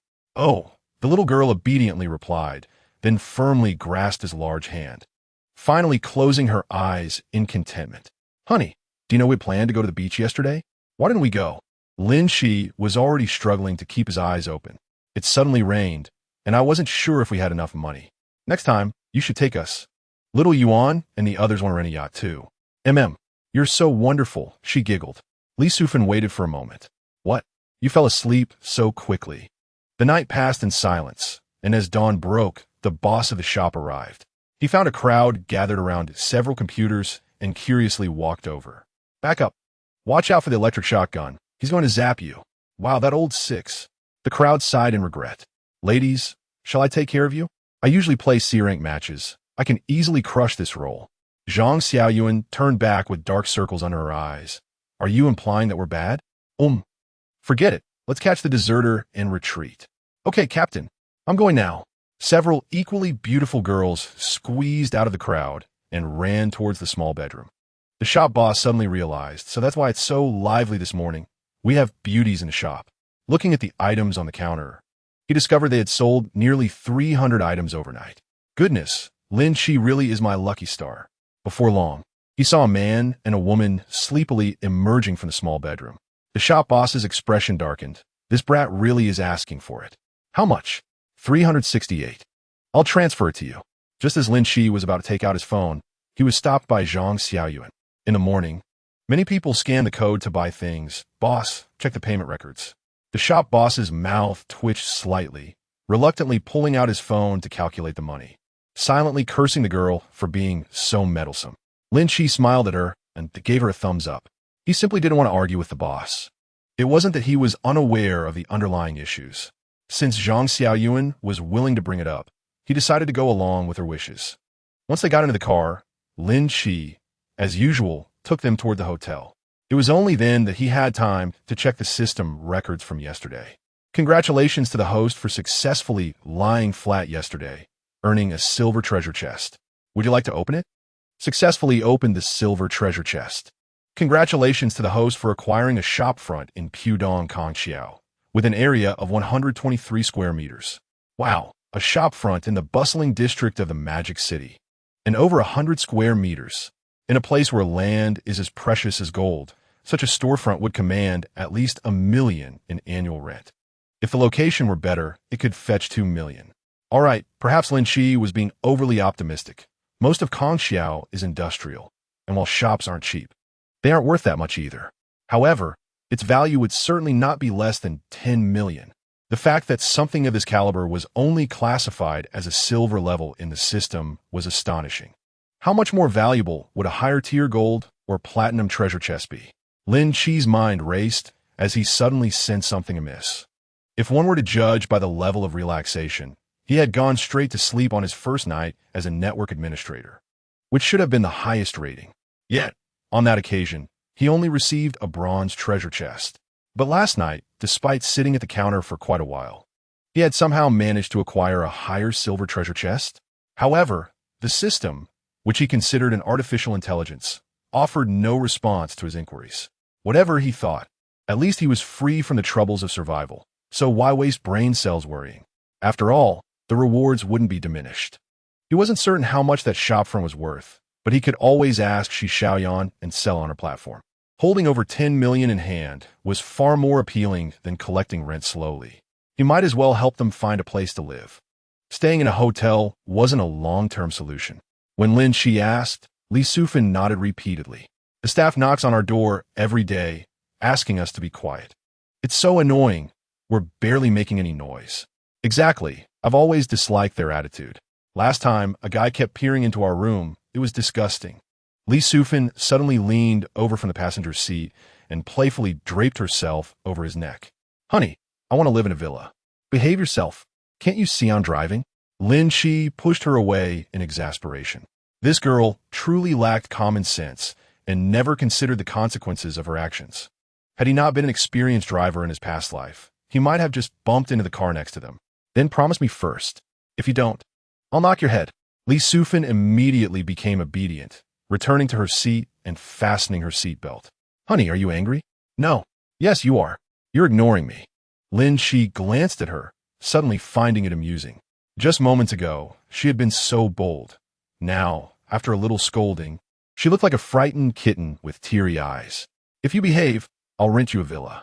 Li Sufan's face lit up with joy, and she couldn't help but give him a quick kiss. Seeing her cautious demeanor, as if afraid to touch him, Lin Qi didn't hold it against her. The girls in the back seat erupted in cheers. Wow, Sufan, you're so lucky. She good treats you so well. Is this what it feels like to be pampered? I'm so envious. Li Sufan exclaimed. If you want me to take care of you, then I'll take care of all of you. My husband has plenty of money. We'll go wild and have fun together until the end of time. All right, Sufan, I love you so much. Lin Qi felt a headache coming on and snapped, shut up. Once school starts, you all better attend classes. Anyone who doesn't perform well won't get fed. Why is that? Sufan, I don't want to go to class. Why don't you go alone? No matter how they pouted or acted cute, Lin Qi remained unmoved. These girls were too much trouble. Locking them up at school was the best solution. It was only Lin Qi's soft heart that prevented him from abandoning them. Most people would have cut ties long ago. At the hotel entrance, the girls stepped out of the car, each wearing a heavy heart. Only Li Sufan lingered, reluctant to leave. Little Yuan and the others have gone inside. Aren't you going to follow? Honey, we've already had 2 days together. Li Sufan pouted, showing no signs of shyness. It's inconvenient today. You go ahead. Are you on your period? What nonsense. Hurry inside. Oh, after receiving a scolding, Li Sufan turned back multiple times as she entered the hotel. The moment she stepped inside, she was surrounded by Zhang Xiaoyuan and the others. So how was it, Sufan? Did it happen? A delicate girl asked curiously. Zhang Xiaoyuan tapped her head. It can't have happened so quickly. I saw online that it takes at least an hour or two, so it definitely didn't work. Ah, Sufan, you're so useless. Didn't I tell you to be more proactive? Last night, she probably succeeded. I remember Sufan went in at 3 in the morning. Li Sufan shook her head, looking dejected. You just held me while we slept. Nothing happened. Oh, Sufan, you're so silly. Can't you get him to do anything? Didn't little Yuan say that men can't resist? Or was he too tired last night? Zhang Xiaoyuan blinked her big eyes. I know. It must be that Sufan, you're too flat. He doesn't like it. Indeed, Sufan was quite flat in that regard. What should we do? Li Sufan hurriedly inquired, recalling how Lin Qi had always referred to her as Bean Sprout. Do not fret. We shall prepare for both possibilities. Ching Ching, yours is comparatively larger. Next time you come, Sufan must consume 2 pounds of papaya daily starting today. Striving for a cup in 3 months. The women exchanged glances and nodded in agreement. Li Sufan solemnly patted by Wan Qing's frail shoulder declaring, "I entrust my husband to you. Ching, you must succeed." With a flushed face, Bai Wanqing grasped Li Sufin's delicate hand and vowed, "I shall fight with my utmost strength." Zhang Xiaoyuan nodded appreciatively. Indeed, from her experiences watching palace dramas, as long as the concubines surrounding Empress Sufin remained loyal, once she bore a son, her position would be as secure as a mountain. Lin Qi had no inkling that Zhang Xiaoyuan had become so engrossed in television dramas that he drove directly to the place where Shi Xiaoyan worked. "Mr. Lin, are you here to see Xiaoyan again?" Upon hearing her name called, Lin Qi looked up and was met by the enchanting gaze of Bai Bingjie. "Yes. Could you kindly summon her for me? I truly owe you both," she replied. "Please wait here. I will fetch Xiaoyan." Lin Qi's heart stirred as he asked, "Is it inconvenient for you to bring me inside?" Bai Bingjie smiled seductively. "Isn't it because of you? Last time, Xiaoyan invited you to dinner, and she ended up with nothing. Our manager is quite upset. It's all right, just take me inside." "Very well, but you must hide a bit to avoid Manager Hao's sight." Chapter 25. A Reunion with the Charming Landlord. Bai Bingjie sashayed ahead, the scent of her perfume wafting in the air as she clicked her heels on the floor. Several agents glanced curiously at Lin Qi, then regretfully turned back, clearly aware that the market had been sluggish lately. In the spacious office, only a handful of clients were present. "What brings you here?" Shi Xiaoyan exclaimed, her eyes lighting up as Lin Qi approached. "I thought you had forgotten me. You didn't contact me at all yesterday." "Oh, I should have known better," she chided, then glanced furtively toward the office. "Come, let us speak outside." "Oh, I went through all the trouble of bringing your suitor here, and you haven't even offered a word of thanks." Bai Bingjie teased, her hands resting on her hips in mock indignation. "Oh, Sister Bingjie, you're just teasing me again. All right, you two go ahead. I'll cover for you when the manager arrives." Lin Qi supported Shi Xiaoyan's slender waist and smiled. "Then I must thank you in advance. Next time, dinner is on me." "I take that seriously. You better not renege." "How could I, Sister Bingjie? You've taken such good care of me. I owe you more than just one meal. Even 10 would not suffice." Bai Bingjie finally smiled warmly. "Then I shall await that day." Just as they were about to step outside, the office door swung open. "Shi Xiaoyan, are you trying to sneak away again?" Manager Hao, is there something concerning your husband?" As Manager Hao began to express his displeasure, he suddenly noticed Lin Qi standing beside him, and his demeanor softened considerably. He was uncertain whether Lin Qi was there to purchase property or pursue a romantic interest. However, given that Lin Qi was an undeniable owner of a luxury U8 vehicle, and with the housing market in a downturn, he was reluctant to let any opportunity slip away. Shi Xiaoyan was about to offer an excuse when Lin Qi interjected. "There's a commercial property up for sale, and I thought Xiaoyan might be a good fit, so I intend to entrust it to your company." "Oh, please, come right in. Xiaoyan, prepare some tea." Manager Hao beamed as he ushered Lin Qi into the office. Once seated, he immediately began inquiring about the property details.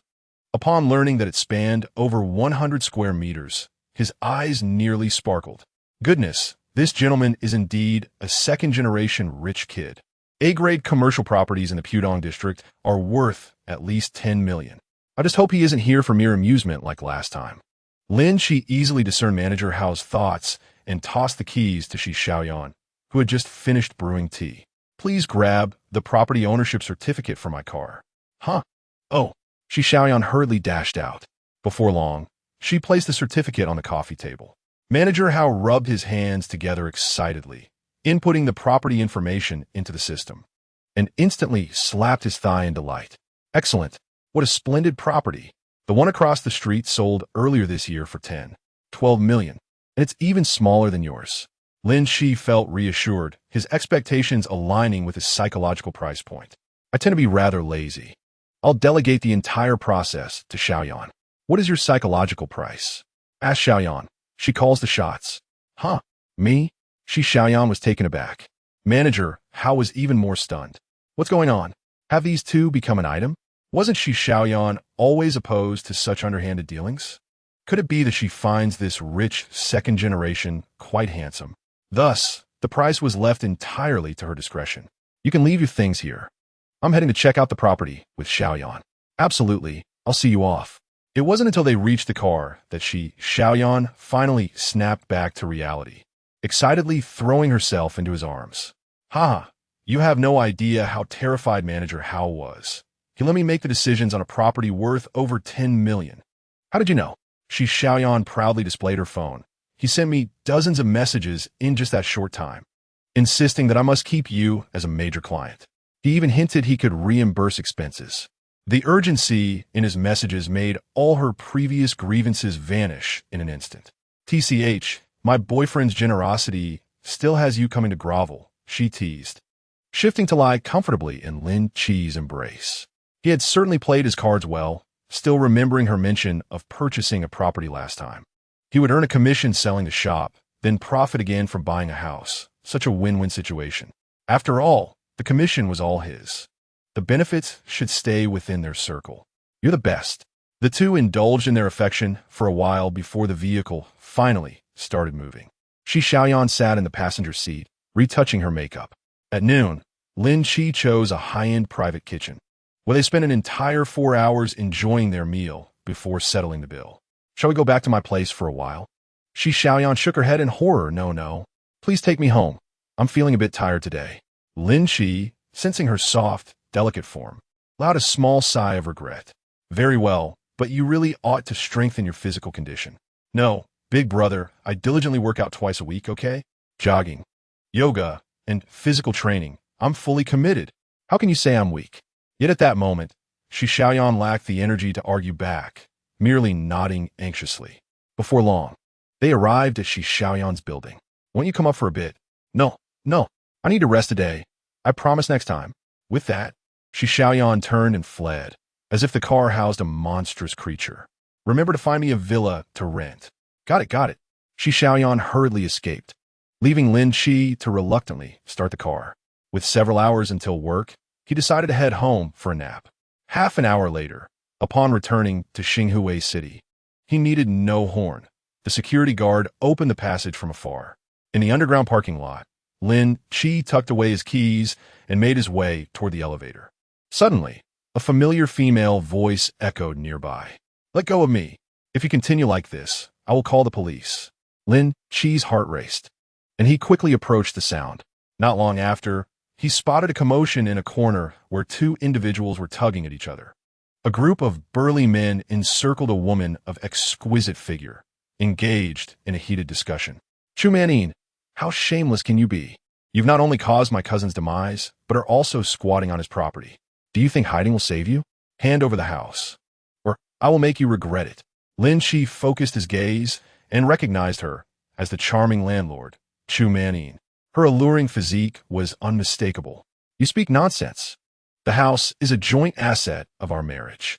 He had no parents and no heirs. Upon his death, the property rightfully belongs to me, she retorted defiantly. Have you never heard that an elder brother is like a father? I am his brother. Our family invested considerable resources into his education. Are you now attempting to shirk your obligations? I assure you, even in death, you must repay. Chapter 26. This woman is not to be trifled with. If you don't come any closer, I will call the police. Chu Manin exclaimed in fear, instinctively retreating a few steps. Bah! This is a family matter of the Zhongs. Even the police won't intervene. With that, one of the men lunged forward to grab her. Without hesitation, Lin Qi emerged from the shadows. Is it really appropriate for a pack of men to bully a single woman? The men turned to him, sizing him up with disdain. Kid, this is none of your business. Best return where you came from. How rare it is for someone to be so brazen in my presence. I cannot simply ignore this, he declared. 3 muscular men exchanged glances and charged at him, closing the distance in the blink of an eye. Lin Qi stood frozen, seemingly paralyzed by fear. Be careful. Chu Manin couldn't help but scream. With a kick, a punch, and an elbow strike, the trio collapsed to the ground before Lin Qi even had a chance to react. What the hell? The only man who had remained idle instinctively took 2 steps back. Is today an unlucky day? Just when I thought I had cornered Chu Manin, this unexpected hero shows up, and with such extraordinary skill. These 3 were notorious local thugs, accustomed to violence and brawling. It was unheard of for them to be so easily subdued. Lin Qi rushed forward, delivering a swift kick that sent one man sprawling.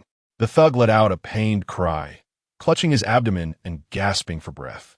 I despise those who seek to bully me. If they had approached him with reason, he might have refrained from using such force. But their immediate demands had provoked his ire. Are you all right? Chu-Man Yin was taken aback. Moments ago, she had felt utterly hopeless when cornered. Yet this man appeared like a heroic figure from a martial arts tale, resolving the situation with a few swift moves. Do I seem like someone in distress? He replied nonchalantly. Indeed, the four on the ground were the ones in dire straits. What concerned him now was whether they would report him to the authorities. What do they want with you? Chu-Man Yin recounted the entire sordid tale without hesitation. The man Lin Qi had dispatched was her fiancé's cousin. The cousin had been raised by his uncle, who had ostensibly provided care, but had effectively employed him as a child laborer. He had seldom been fed adequately, and only after excelling in his studies did his situation improve, not out of kindness from his uncle, but due to the school's compassion in securing a student loan for him. After graduating from university, he was recruited by an investment bank and, seizing the opportunity, amassed a fortune sufficient to purchase a property in Xinhui City. However, his fortunes turned after a reckless car accident claimed his life.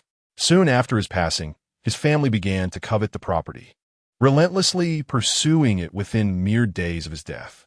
Given her reference to the deceased as that man, Lin Qi inferred their relationship was strained, but chose not to pry further.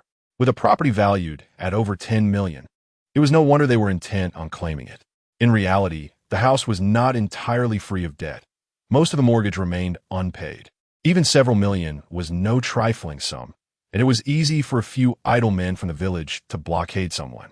No wonder the thugs had rushed in upon receiving a mere glance from him. What do I take you for? Do you truly believe yourselves to be gangsters? Lin Qi approached the groaning man still on the ground and delivered another kick. Please stop, the man pleaded. What is your name? He is Jin Feng. Very well, Jin Feng. Next time, be more discerning, understood? Lin Qi crouched down, lightly patting his face. Why, yes, understand. I'll leave at once. In this era of law and order, Lin Qi could not afford to eradicate the threat entirely for Chu-Man Yin's sake. Seeing that Jin Feng had backed down, he decided to let him go. Thank you for your help. Had you not intervened, I would have had no idea what to do. Chu-Man Yin expressed her gratitude, her heart still racing. Lin Qi remained silent, contemplating whether he should consider relocating. Judging by Jin Feng's expression, it was evident that this matter would not be resolved easily. A single woman like Chu-Man Yin stood no chance against such ruffians. How about I treat you to dinner as a token of my appreciation? Chu-Man Yin offered, sensing Lin Qi's reticence. Dinner? Do you have a means? Lin Qi replied, his expression unyielding. A woman without a job, burdened by a mortgage of millions, even renting out her home. How prosperous could her situation possibly be? Most importantly, he had no desire to entangle himself further with her. Undeniably, her beauty surpassed that of any woman he had previously encountered. Her physique was akin to a luscious peach, ripe and inviting. Shi Xiaoyan was no match for her in beauty. Wang Peizhen paled in comparison in terms of fullness, and Li Sufan was entirely outclassed. Yet, Lin Qi sensed that Chu-Man Yin was not an ordinary individual. Shi Xiaoyan had once mentioned that her apartment had been listed with an agency for quite some time. How could a seemingly frail woman endure prolonged harassment from a gang of thugs without sustaining any harm? And was it truly a case of mistaken identity that fateful night? Most crucially, it was highly probable that this woman did not own a vehicle.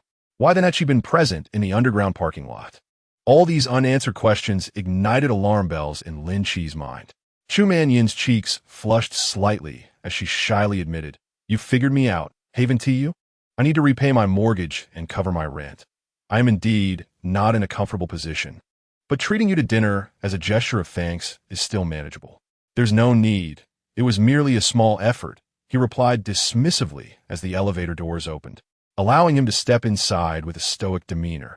Chu-Man Yin cast a wary glance behind her, feigning trepidation, and hurriedly followed him inside. Noticing his silence, she began to engage him in conversation. "I have to get to work soon. I'll take my leave now," Lin Qi said, exiting the elevator without looking back. Chu Man Yin's expression shifted momentarily, but she quickly regained her composure. Lin Qi paid little heed to the interaction, returning home to rest for a few hours before heading to the internet CAF. By 9 that evening, a group of young girls entered, chattering animatedly and bringing a lively atmosphere to the establishment. Even the night owls playing games increased in number. Lin Qi relinquished his computer at the counter to Li Sufan and began to play on his phone. As he opened WeChat, a friend request popped up. "This is Wang Peitzen. Please accept my request, Lin Qi." Ah, so she couldn't resist any longer? A smirk crept across Lin Qi's face. He generally treated women with whom he had previously been involved quite well. However, Wang Peitzen was a special case, perhaps due to lingering sentiments from a past life. As the best friend of his ex-girlfriend, Lin Qi felt an unconscious urge to guide her. "Ah, the aloof goddess, is it? My apologies, but I prefer a bit of contrast." He clicked to accept the request. In less than half a minute, a message arrived from the other side. "Brother Lin, have you been very busy these past few days?" Chapter 27, A Stark Contrast. On the other side of the city, Wang Peitzen glanced at Lu Kursin, who was removing her makeup and pursed her lips. "Brother Lin, tomorrow is my birthday. Can you come?" "No time." Wang Peitzen's breath hitched, but she dared not express her frustration. "I have prepared a surprise for you." Images. Images. Lin Qi stared at the lively photos on the screen. Just as he was about to comment, he noticed they had already been retracted. "Are you playing with me?" What nonsense. "You fool." Wang Peitzen froze momentarily, quickly apologizing. "I'm so sorry, brother. I was just joking. How about I come find you tomorrow?" The message had been sent, but it was rejected by the other party. This sent Wang Peitzen into a panic as she picked up her phone and walked towards the balcony. "Pei, where are you going?" "Nothing, just going out for a smoke." Lu Kursin glanced back at her alluring silhouette, feeling that her friend was hiding something. Could it be that this little minx had reconnected with young Master Wang? Although the last plan didn't go through, young Master Wang's gaze towards her was unmistakable. He clearly favored Pei over herself. In order not to offend Lin Qi, it seemed reasonable for young Master Wang to bypass her and contact Pei directly. The mere thought of Lin Qi made Lu Kursin feel gloomy. She couldn't understand why young Master Wang was afraid of him. It was merely a matter of strength. With a few tricks, it wouldn't be difficult to deal with him. Outside on the balcony, Wang Peitzen confirmed through the curtain's gap that Lu Kursin had not followed her and hurriedly dialed Lin Qi's number. Inside the internet CAF, Lin Qi found it somewhat amusing as the screen lit up. The role reversal of infatuation was truly entertaining. "Hello, Brother Lin, I just lost my head for a moment. I didn't mean to upset you. So, could you give me another chance? I promise I will be obedient from now on." While playing a game, Li Sufan subtly shifted one side of her headphones, straining to hear the conversation on the phone. Lin Qi pinched her cheek and said, "Focus on your game. Why are you eavesdropping?" I just want to listen." "Who is calling?" Li Sufan nestled into his embrace, blinking her eyes to catch a glimpse of the caller's name. "Why is someone named Contrast Mark? What does that mean?" Lin Qi wasn't worried about Wang Peitzen overhearing, patting the little girl to settle down. "Just a random fill-in. Go back to your game." On the other end of the line, Wang Peitzen suppressed her embarrassment and anger. After several deep breaths, she finally spoke. "Brother Lin, may I come find you tomorrow? I've learned a few yoga poses and would appreciate your guidance." "Oh, just a few days in, can you manage?" Hearing his apparent interest, Wang Peitzen felt encouraged. She wasn't merely a novice. Ever since she resolved to marry someone wealthy, she had diligently attended 8 yoga classes each month without fail. "Actually, I've practiced for quite a while. I just haven't had the opportunity to showcase it." Are you deliberately concealing this? Or have you simply forgotten? But Lin Qi wasn't angry. This was a positive beginning. "All right, see you tomorrow at Global Harbor. Don't come too early. I need to buy some things for the little girl." Okay. I'll contact you at 10 tomorrow morning." Wang Peitzen didn't dare to inquire who the little girl was, fearing he might change his mind. "Then it's settled. I'll hang up." All right. Goodbye." "Goodbye, Brother Lin." Once the call ended, Wang Peitzen let out a sigh of relief. "Who were you just on the phone with?" Kursin, you scared me. Who were you just talking to?" Lu Kursin stared at her with an inscrutable expression, repeating the question. Wang Peitzen forced a smile. "Oh, Just a small-time boss with a bit of money who invited me to go shopping tomorrow. Oh, so you're not having a birthday party tomorrow? We can do it another day. After all, we celebrate several times a year. All right. Lu Kersin casually returned to her room. Wang Peitzen ignored her and reopened WeChat to apply for a friend request, only breathing a sigh of relief when it was accepted. In the internet CAF. As Lin Qi set down his phone, Li Sufin clung to him again. Who is the little girl? Who else could it be but you? You're so thin. You should eat more. I'm not that thin. Li Sufin protested, puffing out her chest. Lin Qi gave her a disdainful glance. Well, let us just say you could definitely stand to eat a bit more. All right, play your game. I'll take you shopping tomorrow. But you have to buy something for Xiao Yuan and the others too. Lin Qi paused. Why? You're not short on money. You can't be biased. He couldn't grasp the meaning of bias at that moment, simply shrugging it off. In a few days, there will be another 10 million coming in. I'm definitely not short on cash. Then let us go together. After sitting for another half hour, Lin Qi stood up and returned to the small bedroom. Just as he left, Zhang Xiaoyuan arrived at the counter with Bai Wanqi. How did it go, Sufin? What did he say? A woman just called him, but I didn't dare to say anything. Zhang Xiaoyuan stamped her foot in frustration. If we don't step it up, the emperor might be seduced away by a vixen. What? Cough. I mean, we need to be more proactive, or he'll find another woman. Li Sufin was indifferent. All four sisters had already made their claims. So a few more wouldn't matter much. Oh dear, we must not let anyone outdo us. Qing, you go this time. Bai Wanqi nodded, her face flushed. Wait a moment. What's wrong? Zhang Xiaoyuan was puzzled. Hadn't they agreed on this yesterday? Today I'll go. I believe I can succeed this time. Are you sure? Of course. Zhang Xiaoyuan pondered briefly before nodding. All right, go quickly before he falls asleep. Qing, we'll come back next time. Okay. Although a hint of regret flickered in Bai Wanqing's eyes, she didn't insist. Li Sufin received the order from the strategist, quitting the game and stealthily entering the small bedroom. Zhang Xiaoyuan waited for a while, and when she heard movement inside, she nodded in satisfaction. Let us go. We'll continue gaining points. All right. Early the next morning, Li Sufin appeared in the hall. She nodded at Zhang Xiaoyuan, who had dark circles under her eyes. Several girls gave her a thumbs up. The boss of the braised egg shop had just arrived, and Lin Qi seized the opportunity to slip to the restroom. Upon entering the hall, the boss scrutinized the counter while tallying the accounts. Nothing happened last night, right? What could happen? My buddy kept an eye on things. Just focus on your accounts. Hey, can I ask as a boss? Well, just let me know if you're missing anything.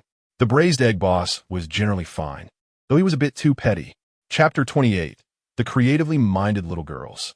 The system rewards from yesterday's idleness had also arrived.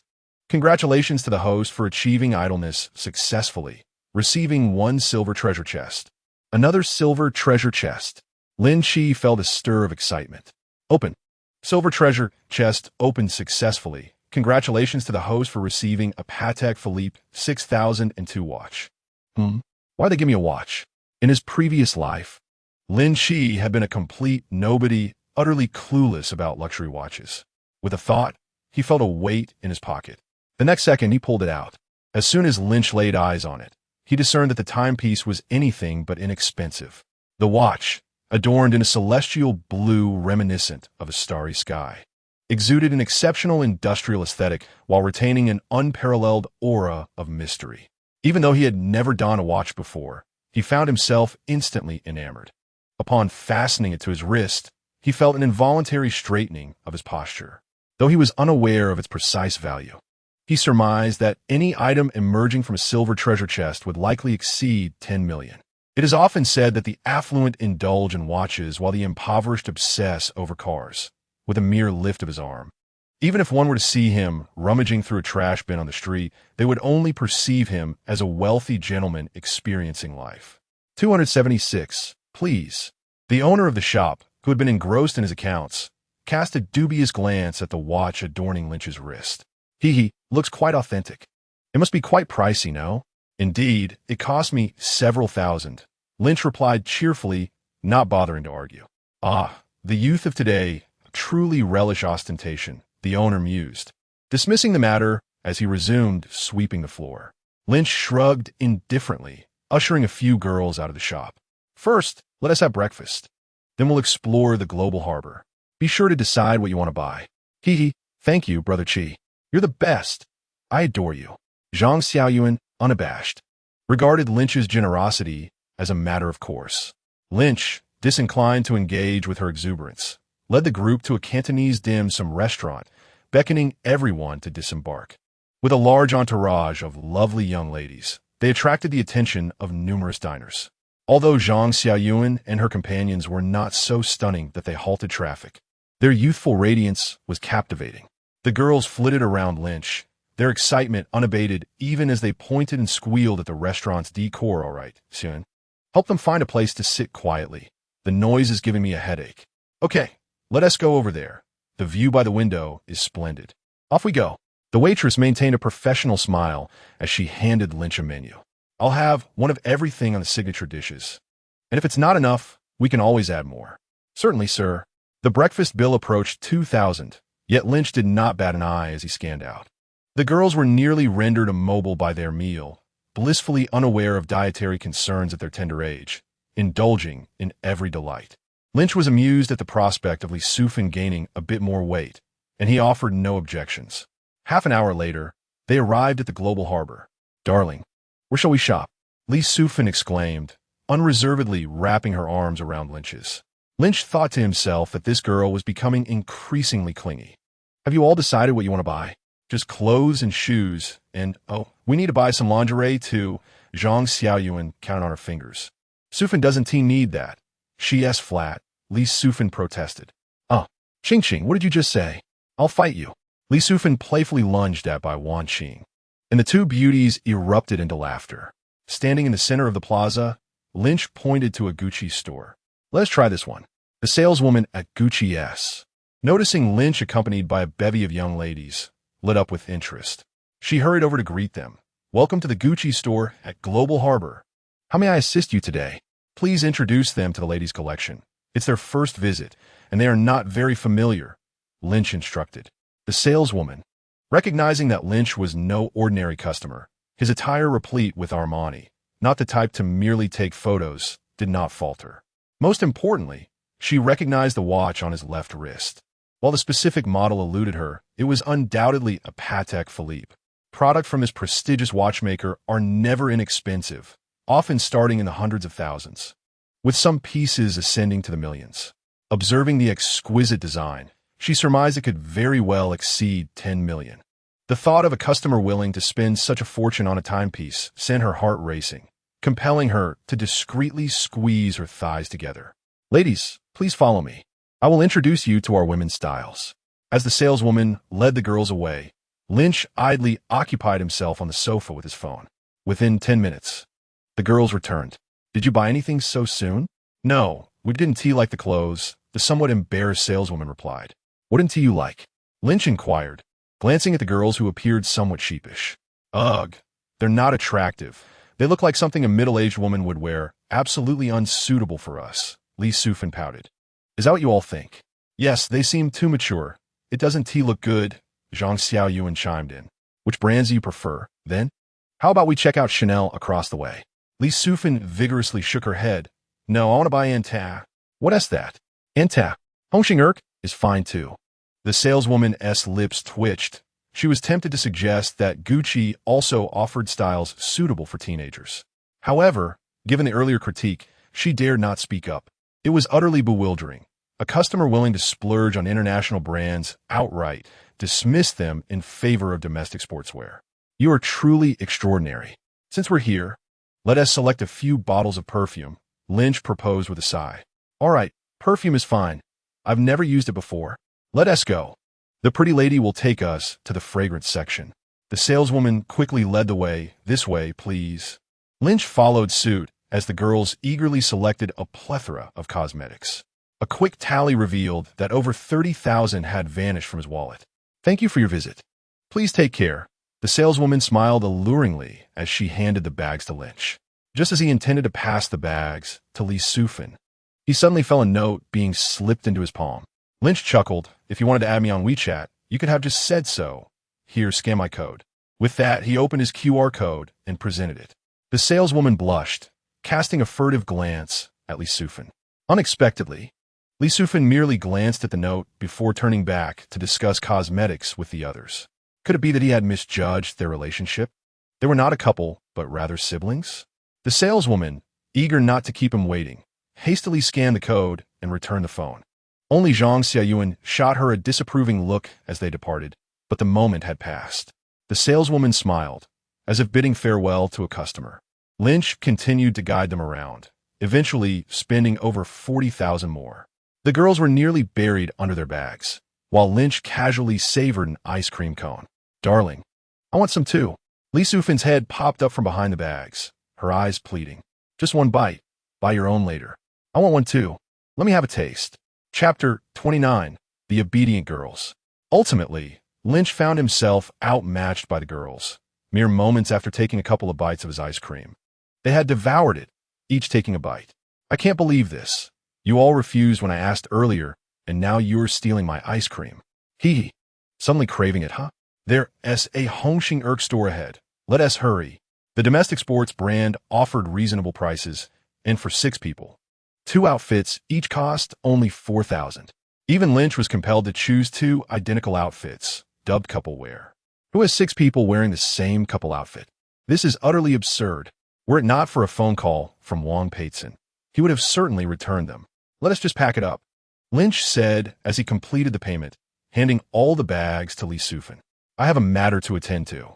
Will you all take a taxi back to the hotel?" "All right." As soon as Li Sufin opened her mouth, she was interrupted by Zhang Xiaoyuan. "We still want to stroll around a bit longer. Aren't you all tired after staying up all night?" "Needless to say, my eyes are nearly glued shut." Zhang Xiaoyuan thought to herself that she must see with whom he is meeting this vixen today, forcing herself to shake her head vigorously. "Stop being stubborn. Let me get you 2 rooms at the hotel next door. You should rest," Lin Qi stated with undeniable authority, guiding them into a 4-star hotel. He also sent the location information to Wang Peitzen. Before long, a striking woman clad in a revealing outfit entered the hotel. Her form-fitting wine-red dress clung closely to her body, the fabric adhering tightly to her skin with every gust of wind. 2 young men, passing by, almost collided with the glass door. "Lin Qi, I'm here." Wang Peitzen approached confidently, tucking a strand of long hair behind her ear. She casually glanced at the several young beauties nearby. Their youthful radiance was undeniable, but more importantly, they appeared to share a close relationship with Lin Qi, each carrying various bags. "Aren't those the girls from the bar?" "Indeed, they must be the little girls mentioned over the phone last night. I wonder how he knows them." "Very well, you're not late." Lin Qi nodded, instructing the front desk to open 2 suites. Li Sufin, engrossed in her phone, paid little attention, only glancing up when Wang Peitzen entered, quickly losing interest. Zhang Xiaoyuan, however, bit her lip and fixed her gaze on her. "Sufin, why are you still on your phone?" "What's wrong, Xiaoyuan?" Li Sufin asked. Frustrated, Zhang Xiaoyuan pinched her waist. "Ouch. You know it hurts. At least you recognize pain. Men are being led astray by vixens." Li Sufin, confused, set her phone down and turned her gaze toward Lin Qi. In that brief moment, the two had already struck up a conversation, appearing quite intimate. "Didn't you say that men having concubines is perfectly normal? What the heck? You actually took that to heart?" Zhang Xiaoyuan, having watched too many historical dramas about palace intrigue, had already developed a skewed view of romance. As for Li Sufin, her mind seemed consumed by her phone, utterly oblivious to any potential issues. Lin Qi handed 2 room keys to the bewildered Li Sufin. "Take them upstairs to rest. We'll stay here today. This afternoon, I'll take you to see some houses." "Okay, darling," Li Sufin giggled, obediently accepting the keys. The 2 female receptionists nearly gasped in astonishment. The lives of the wealthy truly seemed tedious. Wang Peitzen acted as an advisor, indulging in a bit of shopping. She acquired a few outfits for herself and later sought a charming Western restaurant for lunch. If Lin Qi had been alone, he would have undoubtedly chosen a Chinese restaurant. The portions here were meager and the rules cumbersome. The wait time often exceeded the time spent eating. However, Wang Peitzen relished this, even taking time to pose for pictures while dining, quite enough to bear. At 2 in the afternoon, Lin Qi dialed Shi Xiaoyan's number. "Darling, you finally called. How is the shop selling?"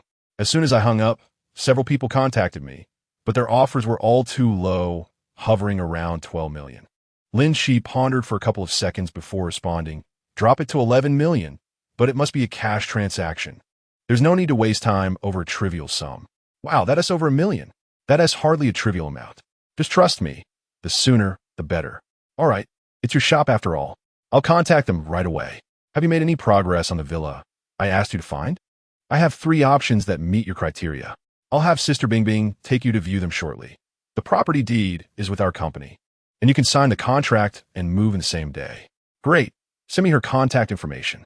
Shi Xiaoyan was quite attentive to helping him sell the shop. Upon hearing of his price drop and cash requirement, she deduced that he was in urgent need of funds. She even relinquished the opportunity to meet in the afternoon to buy Bingjia. Absence relieve de Lin Qi.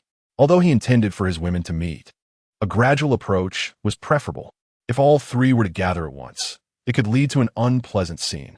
After hanging up, Wang Peitzen sat quietly across from him. Shall I buy you something? A bag, perhaps? Wang Peitzen hesitated for half a second before smiling. Just a couple of outfits will do. I'm not picky.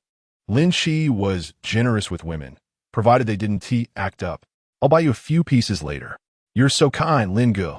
Within 5 minutes, they completed their shopping and headed directly to Chanel. This one, and that piece over there in teal. Bring them all for her to try on. Lin Qi pointed around casually. Do you have any preferences? These seem a bit heavy. Let us also get that light blue one. Lin Qi turned and noticed that the light blue dress was a sheer gown, typically requiring a slip underneath. This woman truly had no reservations. Since the bicycle wasn't his, he felt no remorse and readily agreed. Another 50,000 was spent, and without batting an eye, Lin Qi transferred an additional 20,000 for her spending money. I favor obedient girls. Take this money for a few yoga classes, and next time, I want to see the results. Wang Peitzen clung to his arm, nodding repeatedly. I'll work hard. Though she seemed to be treated like a canary in a gilded cage, for Wang Peitzen, it was a lucrative arrangement. Lin Qi showered her with gifts, spending over 100,000 in just 2 meetings. He even funded her yoga classes, a solid investment in her future. Even if Lin Qi eventually grew tired of her, the clothes, bags, and improved physique would remain beneficial. Should she later seek a more reliable partner, she could demand a higher bride price. This is precisely why numerous attractive women gravitate towards wealthy circles. Unlike men, they only need to invest in themselves to reap rewards. Some women invest in knowledge and skills, while others focus on physique and beauty. Ultimately, everyone has a bright future. I'll take the little girl to view the villa later. You can head back on your own. Can I join you for a look? Lin Qi glanced at her, causing Wang Peitzen to feel a bit anxious. If not, I'll return on my own. It's not out of the question. Did you drive here? I haven't bought a car yet. I took a taxi. Lin Qi chuckled. After all this time working with Liu Kersin, you haven't managed to get a car? The implication was clear. After all her efforts, she hadn't acquired even a single vehicle. Wang Peitzen, unfazed, retorted playfully, the circles of the wealthy aren't so easily infiltrated, and besides, Kersin and I don't really click. If it weren't for her decent looks, I would have cut ties with her long ago. Oh, what do you mean by not clicking? If she were a bit younger or more mature, it would be different. She neither looks like a lowly nor a mature woman, which is quite awkward.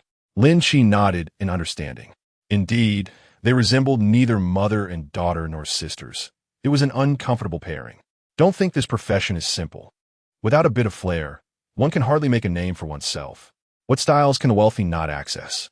If others have a unique charm and you lack one, you can only suffer the consequences.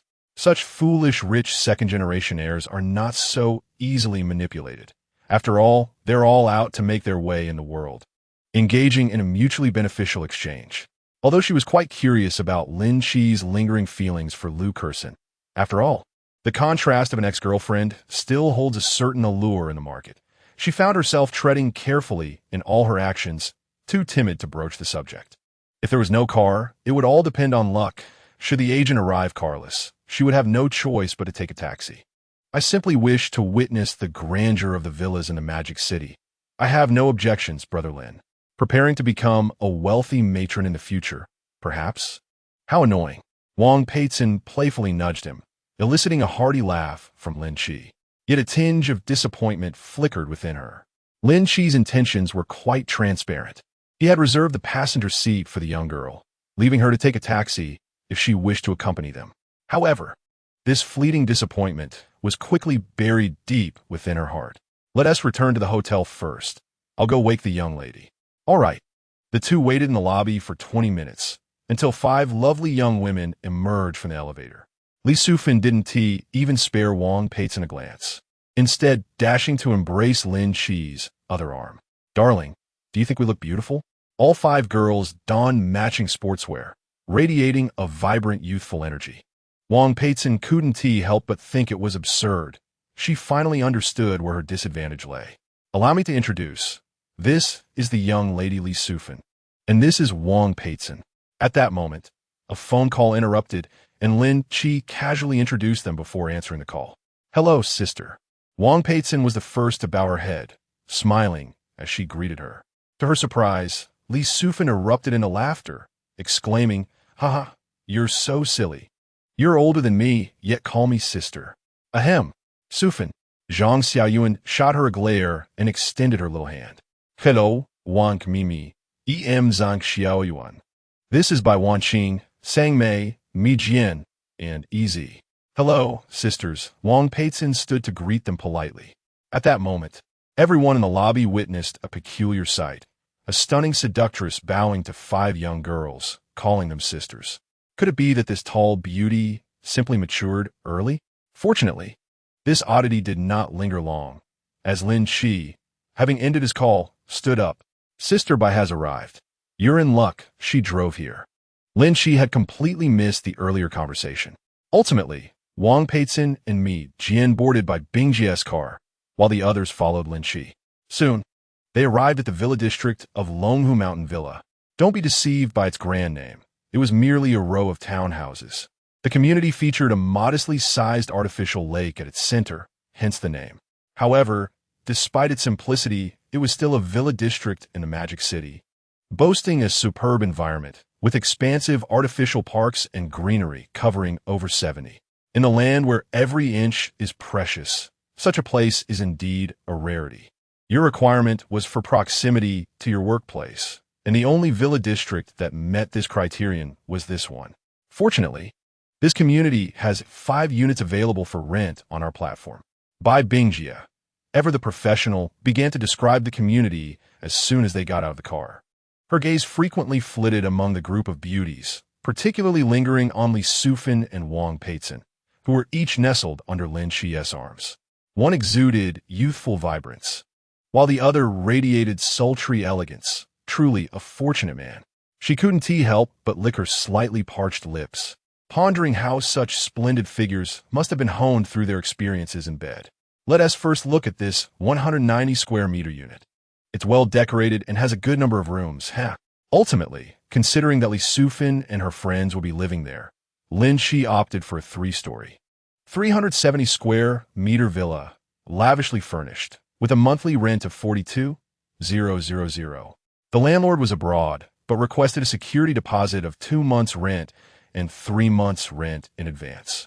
Lin Qi promptly transferred 210,000, a figure that Bai Bingjia had managed to negotiate down to the lowest price without even asking for a commission. If there's nothing else, I'll take my leave, Bai Bingjia said, tucking the contract away and extending her delicate hand. Thank you. I'll treat you to a meal next time. Lin Qi gently grasped her hand, preparing to release it. Bai Bingjia chuckled softly, her fingers teasingly brushing against his palm. I'll remember that. Don't forget. How could I? My memory is quite good, especially when it comes to beautiful women like Sister Bai. Chapter 31. Refund? That sounds wonderful. As Bai Bingjia departed, the expansive villa was left with only Lin Qi and the few girls. Wang Peitzen sat in the main seat of the tea room on the first floor, caressing the rosewood furniture, her eyes gleaming with envy. How wonderful it would be to host a tea party in such a place. The world of social climbing does have its circles. The most basic level consists of faux socialites who pool their money for a single platter of expensive snacks, taking turns to snap photos. Wang Peitzen had, however, distinguished herself from this group through her own merits. Yet, even while maintaining an air of composure, she secretly longed for the envy of others. In this line of work, Being savvy is essential. As long as one earns money, they will be the subject of admiration. Do you still enjoy tea? Lin Qi entered from outside and took a seat. I only appreciate the environment. May I take a few pictures? Feel free. This straightforwardness is precisely why Wang Peitzen could remain close to Lin Qi. She was candid, never speaking of affection while secretly plotting behind the scenes. After resting in the villa for a while, Lin Qi departed with Wang Peitzen. Although Zhang Xiaoyuan was somewhat unreliable, she could manage to have others buy daily necessities and tidy up the house. Upon reaching the bustling city center, Wang Peitzen reluctantly exited the car. Brother Lin, feel free to contact me if you need anything. MHM. Upon returning to Xinghui City, the security guard immediately saluted upon seeing the luxury car. Welcome home. Lin Qi paused, turning off the engine and stepping out. Brother, care for a smoke? Report. We do not smoke during work hours. Don't joke. I've seen you smoking at the kiosk several times. It's not great, but it'll do. Lin Qi cheerfully tossed him a cigarette. The guard sheepishly scratched his head, worried about being seen by the supervisor. It's fine. Just say the owner offered it to you. The supervisor wouldn't dare argue with you over that. Well, I can't say no to that. Can I light one too? Do you have a light? Yes, I do. The young guard protected the flame, holding the lighter to Lin Qi's lips. Once the cigarette was lit, their conversation flowed freely. The guard's name was Zhang Yi. He had a middle school education and was assigned this job by an uncle who was a minor leader in the property management. Despite being a mere security guard, Xinghui City was considered a high-end neighborhood. The salary was a generous 6,000, with social insurance and housing provided. Aside from slightly longer working hours, it was an excellent job. I'm actually quite satisfied with this job. The residents here are of high quality, and they seldom treat us poorly. Surely there are some who lack manners? Occasionally. Lin Qi chuckled. The young man appeared cautious despite his youth. Our security here is quite strict. Isn't it? Of course. Although my education isn't impressive, my memory is exceptional. I can remember a resident's face after seeing it just once. No outsiders can slip in. Lin Qi raised an eyebrow, feigning curiosity.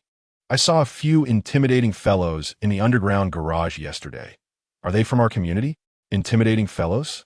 The guard recalled for a few seconds. Were they 3 tattooed, muscular men and a skinny guy? Indeed, it is them, speaking rather aggressively.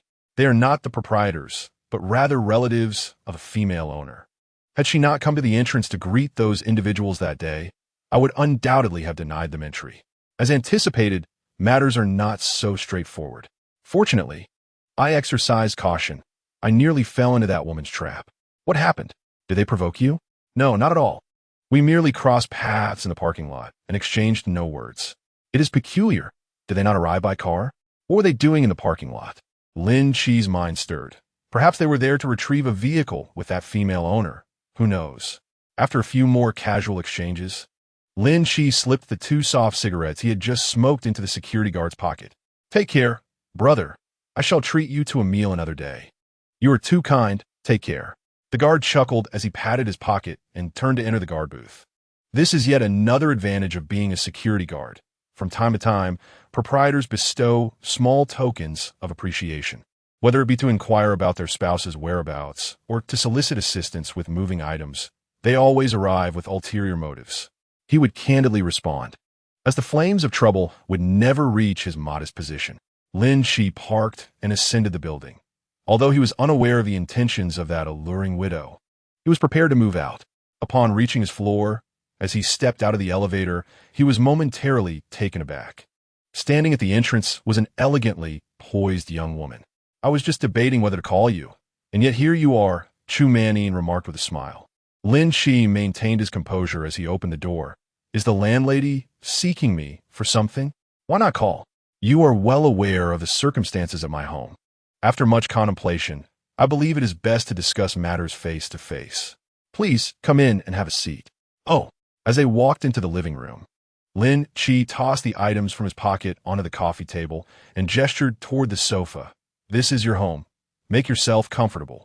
I am a guest now.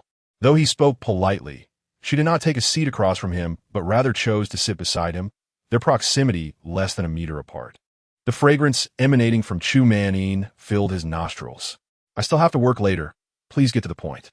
Chu Manin was somewhat taken aback, acutely sensing the shift in his demeanor. However, pressed for time, she had no choice but to articulate her purpose quickly. As you are aware, given the situation in my home yesterday, they will not relent easily upon finding me here, and they may disrupt your life. What are you trying to say? Chu Manin bit her lip. I believe I should refund your rent. I cannot allow my issues to impact your life. A strategic retreat? Lin Qi stifled a laugh. This woman might be too clever for her own good. Initially, he planned to forego the rent and simply move out. But now it seemed he could still receive a refund. That works for me. After all, I haven't packed much, so moving will be straightforward. Chu Manin's expression changed, and she forced a smile. However, it is quite difficult to rent a place on short notice. Your expectations seem rather high. What coincidence. I just rented a villa at Longhu Shanzhuang today, so I happen to have a place to stay. Oh, how did you come to rent 2 properties? Miska, are you investigating my affairs? Lin Qi fixed her with a wry smile. Oh, you are insufferable. I was truly intoxicated that night, and you took the opportunity to mock me. How wicked. Chu Manin playfully chided, her delicate hand lightly tapping his leg. He nearly chuckled. Your methods of seduction are remarkably similar. Shi Xiaoyan did the same back then. Miss Chu, you are indeed beautiful and kind-hearted. However, having stayed here for several days, I shall waive this month's rent, but please return my deposit and the remaining amount. Oh, indeed. What is it? Are there difficulties? Chapter 32. Reporting to the police. Chu Manin was nearly exasperated. Of course there are difficulties. Wouldn't he returning the money void all the effort spent on the setup? Yet at that moment, she found herself in a predicament, having to devise a means of delay. I am truly sorry. I have already used the money you gave me to pay the mortgage. May I write you an IOU? According to her assumption, most men possess a degree of machismo to display their generosity in front of attractive women. It would be improbable for them to allow a beauty to write an IOU. Fortunately, Chu Manin was quite confident in her appearance. That is acceptable. I happen to have paper and a pen with me. Please write it down. Without hesitation, Lin Qi produced a small notebook from his pocket, which happened to contain a pen. He had found it in his car, filled with a plethora of English words, and had yet to inquire whose it was. It was fortuitously convenient for writing the IOU. Chu Manin's lips twitched as she silently received it. 2 minutes later, the IOU was written and signed. All right, I'm not in a hurry for the money. Just transfer it to me via WeChat when the time comes. Lin Qi tucked the notebook back into his pocket and stood to leave. Shall I help you with your luggage? No need. I only have 1 suitcase. 10 minutes later, she dragged her suitcase directly out the door, leaving Chu Manin with an expression of regret. Lin Qi drove away from the community without a hint of nostalgia. And as he departed, the young security guard recognized him and saluted from the booth. Safe travels. Thank you. With only an hour left before work, he decided to stop by a restaurant for dinner. During this time, Shi Xiaoyan called to inform him that a buyer had been located and scheduled a viewing for the following day. Upon arriving at the internet CAF, the owner, Lu Dan, was savoring a large bowl of rice. You're here quite early today. It's already 7:40. Is it not late? Lin Qi replied, somewhat puzzled. Typically, Lu Dan would prefer him to arrive sooner. Today seemed a bit unusual. Well, just wait a moment. I'll finish my meal and then settle the accounts. No problem. Lin Qi found a sofa to sit on and began to respond to WeChat messages. Having not checked his phone all afternoon, it was inundated with notifications. Aside from messages from his few female acquaintances, he exchanged a few words with Li Sufan. The young girl was ecstatic about staying in a villa for the first time, sending an abundance of photos. By 8 o'clock, Lin Qi glanced at the counter and, seeing that Lu Dan had yet to finish eating, continued to scroll through his phone. Besides the messages from women, there was a message from a high school classmate he hadn't contacted in a long time. Upon seeing the name, Lin Qi raised an eyebrow. Memories flooded back. This individual originally came from a well-off family. His parents operated a supermarket in their hometown, with assets amounting to over 10 million. Unfortunately, he fell into the trap of online gambling, and in his previous life, he had contacted Lin Qi around this time. Claiming to be in need of funds for business, he was actually seeking money to recover his losses. At that time, Lin Qi, newly entered into society and somewhat naive, thought he could forge a connection with a wealthy individual. Consequently, he not only exhausted his credit lines, but also took out a bank loan. Unsurprisingly, it all went to waste, and after 3 months, the other party disappeared without a trace.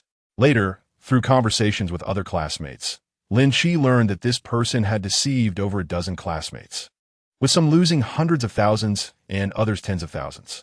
He considered himself fortunate, having been swindled out of over 160,000. His parents sold their supermarket and home to help him repay the debt. His wife returned to her family with their child, and years later, they divorced through litigation, leaving him utterly abandoned. Considering the timeline, this person should be facing trouble now. Opening the WeChat message, he saw a slightly overweight boy wearing sunglasses leaning against a Porsche, with the contact name Li Wei. "Where are you making your fortune, brother?" Lin Qi typed back. "In the Magic City. What is up?" In less than 10 seconds, a message arrived from the other party, clearly indicating they had been waiting by their phone. "Haha, what a splendid place Shanghai is. It appears my brother is doing quite well, unlike me, toiling away in this small county town. Yet, life in a small county has its merits. What inspired you to reach out to me?" "Not much, really. I've been busy with my entrepreneurial endeavors lately, but my father at home isn't very supportive, so he lent me 2 million. I'm currently facing a bit of cash flow issues. Could you possibly lend me a few thousand? That would suffice, and I assure you I will return it as soon as I receive my payments." Goodness, such a familiar plea. After 5 or 6 years without contact, he immediately tries to dig a large pit for me. In my past life, he acted impulsively, convinced that someone from a wealthy family would not swindle him out of a few thousand. With gritted teeth, he not only overdrafted his Alipay, but also rushed to the bank for a loan. Having suffered a loss once before, how could I fall for the same trick again? After pondering, Lin Qi replied, "Isn't a few thousand a bit too little? How about I lend you 200,000? Really? That would be wonderful." I could sense his excitement even through the screen. "Please send me a copy of your ID, both sides. I can assist you with that, as this is my line of work. It's only fair that I lend a helping hand to a brother." The other party was taken aback for a moment, taking half a minute to respond. "What exactly are you doing in Shanghai?" "I'm involved in microloans. Rest assured, my boss values my authority in this matter. While others may offer 9 out of 13, you can settle for 11. If 200,000 isn't sufficient, you can also use your property deed and car as collateral. 1,000,001 be an issue." "Ah, it hasn't reached that point yet. I'll think it over and reach out if needed." He even forgot about the borrowing, and Li Wei promptly disappeared. It wasn't that he didn't want a loan. Rather, his house and car were already fully mortgaged, and his credit was in shambles. A simple inquiry would surely reveal everything. Lin Qi chuckled as he deleted him from WeChat, then opened his contacts to warn a few classmates who had previously been deceived. Given how badly Li Wei had swindled him in his past life, it was only prudent to give others a heads up. Before his classmates could respond, he suddenly felt the light dim in front of him. Looking up, he found 2 police officers standing before him, unbeknownst to him until now. "Excuse me, are you Lin Qi?" "Yes, that's me. Is there something I can assist you with?" Lin Qi was momentarily taken aback, as he had no recollection of ever being sought after by the police in his past life. Could it be that Li Wei's gambling issues had come alight? Surely it wouldn't happen so quickly. "Someone has reported that you injured them. We kindly ask for your cooperation in coming with us to the station." Lin Qi's gaze sharpened instantly. The only altercation he had in recent days was with Chu Manin's relative. Understanding the accusation of assault, he assured them he would inform his boss. The boss had been discreetly observing from the counter for quite some time and waved him off. "I'll handle things here. You go with these gentlemen." "Very well." Noticing the mix of confusion and fear in his boss's eyes, Lin Qi sighed. "Officers, I'm ready to go. By the way, may I drive my own car?" "No problem. I'll have a colleague sit in the passenger seat." "Thank you. It's nothing. We haven't filed a case yet. We just need to clarify a few details." Chapter 33. Under Suspicion. Lin Qi nodded and opened the car door, taking his seat in the driver's seat. The officers exchanged a glance of surprise upon seeing the car, realizing that someone driving such a vehicle typically wouldn't be engaged in a low-paying job. "Be careful and stay safe." "I understand." Once inside, The officer examined the interior and remarked, "Nice car. How much did you purchase it for?" "It cost just over 120, not too extravagant." "Why not opt for a luxury brand?" Lin Qi flashed a grin. "Isn't this already a luxury brand?" "Huh. You make a valid point. Domestic cars have indeed improved remarkably," the officer mused, stroking the genuine leather armrest. "Please navigate us to the City Defense Police Station." "Certainly." The vehicle set off, with another police car trailing closely behind.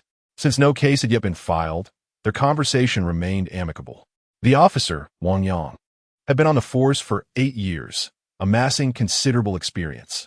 However, in a city like Shanghai, where public safety was well maintained, each day consisted of minor incidents, leaving little opportunity for career advancement.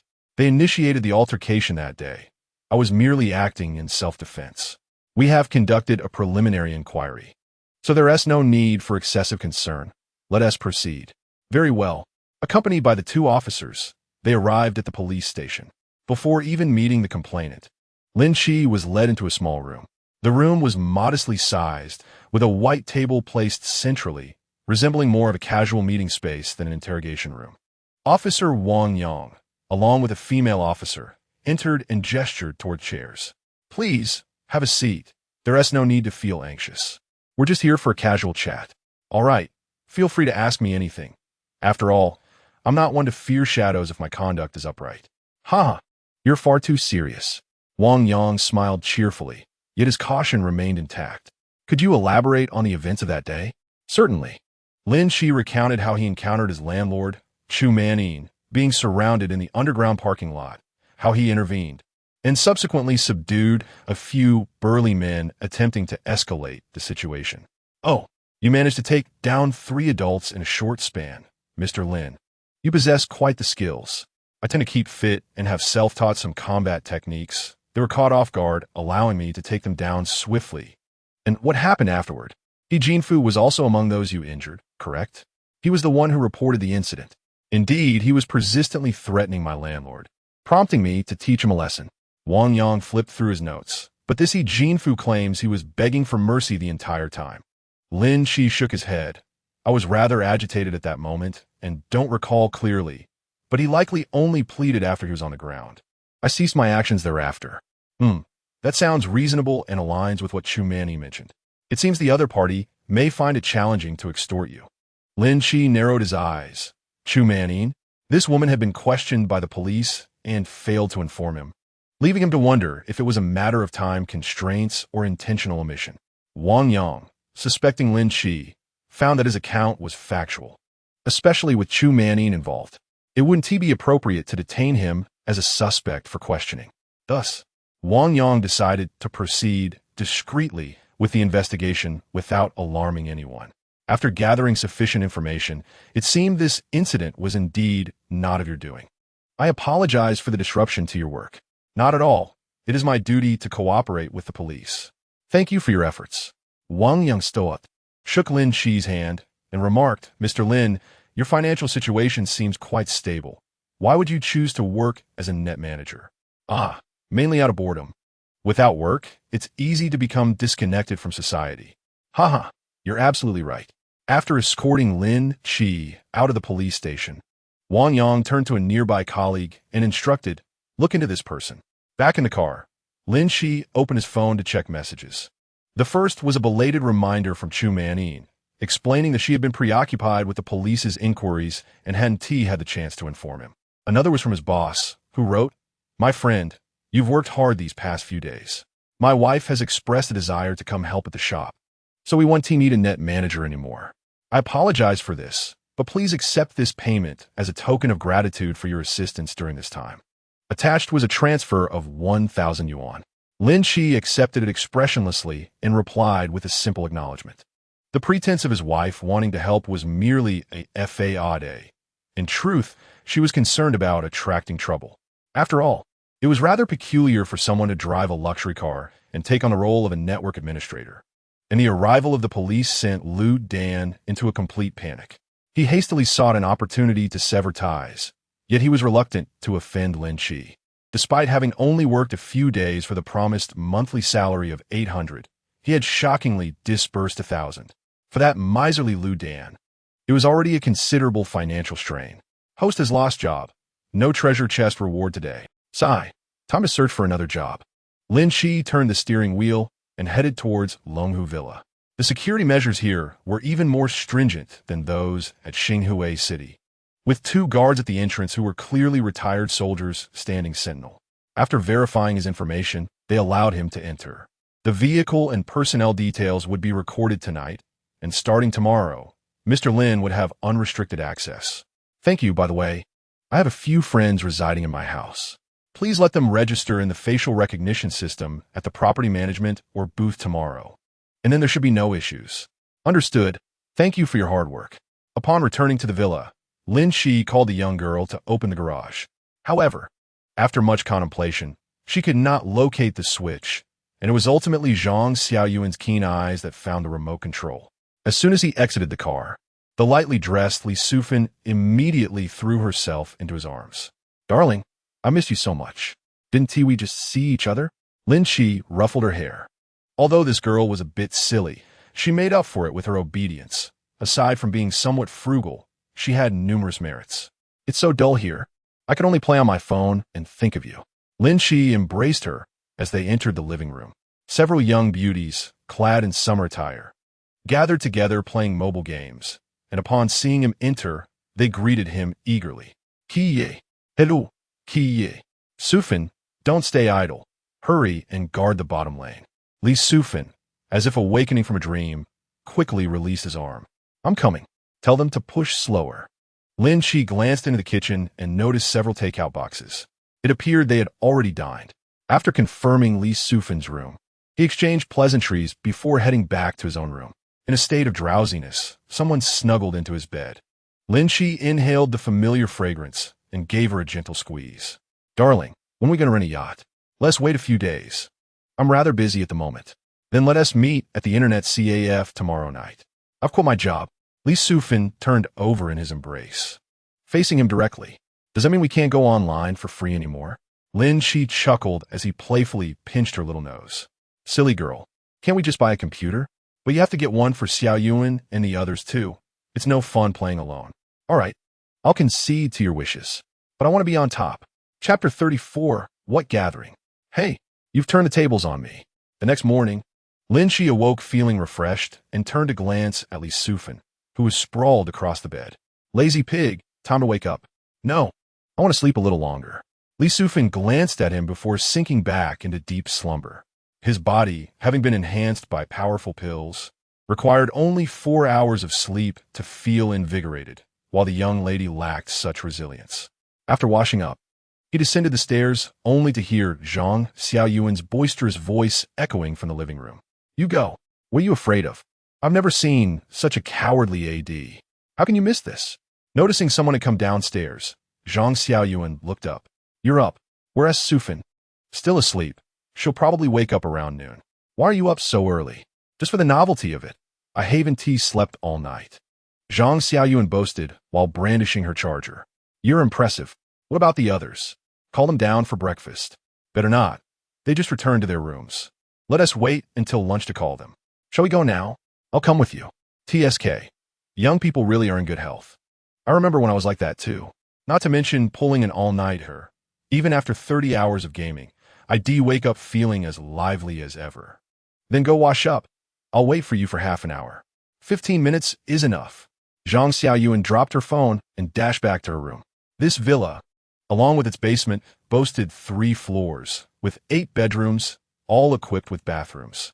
Within 10 minutes, Zhang Xiaoyuan, her face still damp, reappeared in the living room. Her youthful face, abundant in collagen, glowed even without makeup. Let us go. Lin Qi couldn't resist pinching her slightly chubby cheeks, the touch delightful. Hey, what are you doing? Haha, sorry, I couldn't help it. Zhang Xiaoyuan's cheeks flushed, unsure whether from anger or embarrassment, and she promptly stepped on his foot. Hurry up a drive. I'll wait outside. Though she said that, she obediently waited for him to drive out and close the garage door. With all the lazy pigs still asleep at home, it would be problematic if a burglar slipped in unnoticed. As the car approached the gate, Lin Qi recalled the need for facial registration and reminded Zhang Xiaoyuan. Got it. Zhang Xiaoyuan pouted, reluctantly replying.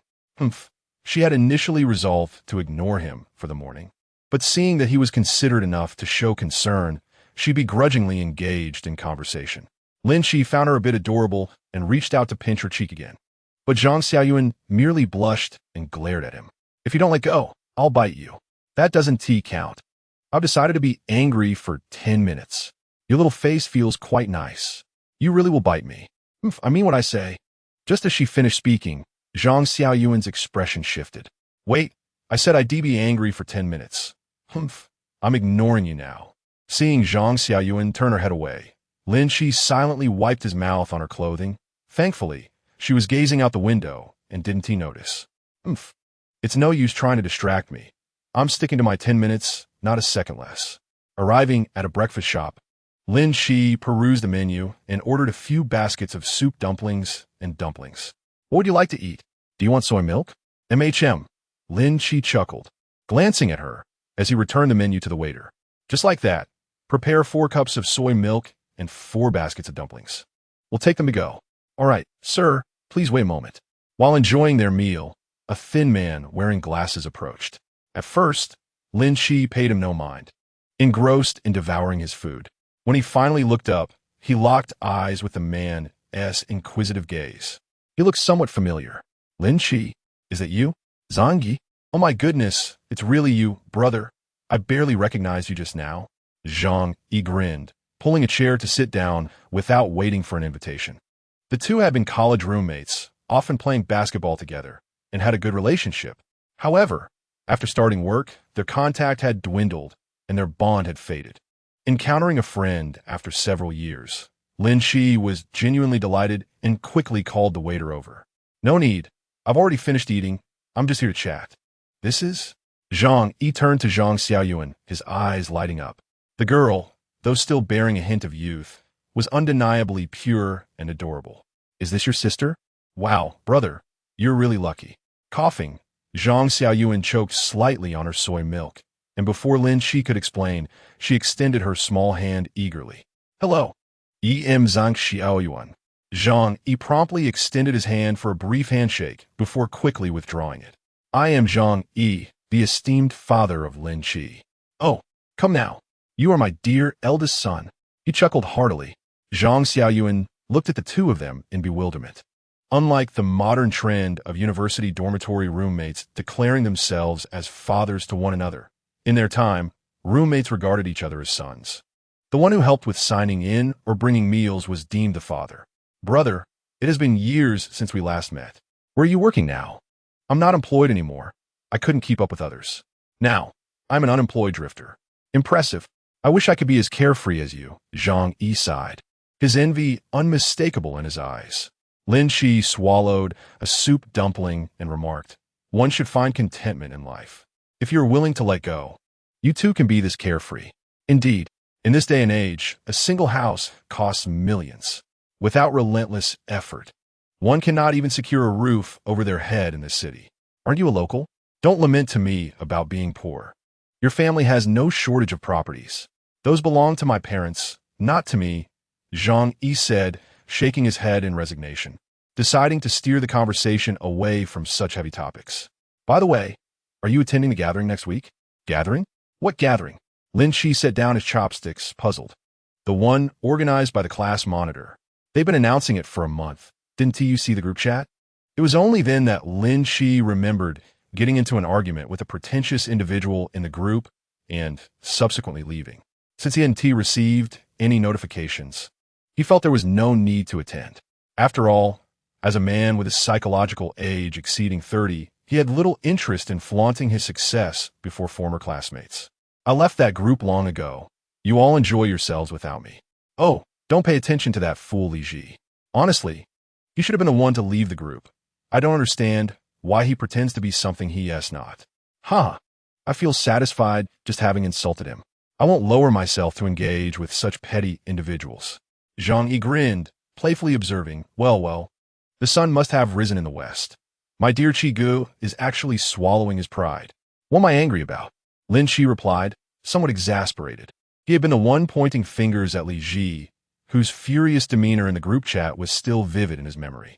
If anyone should be upset, it's Lin Qi. Chapter 35. She is not your sister-in-law.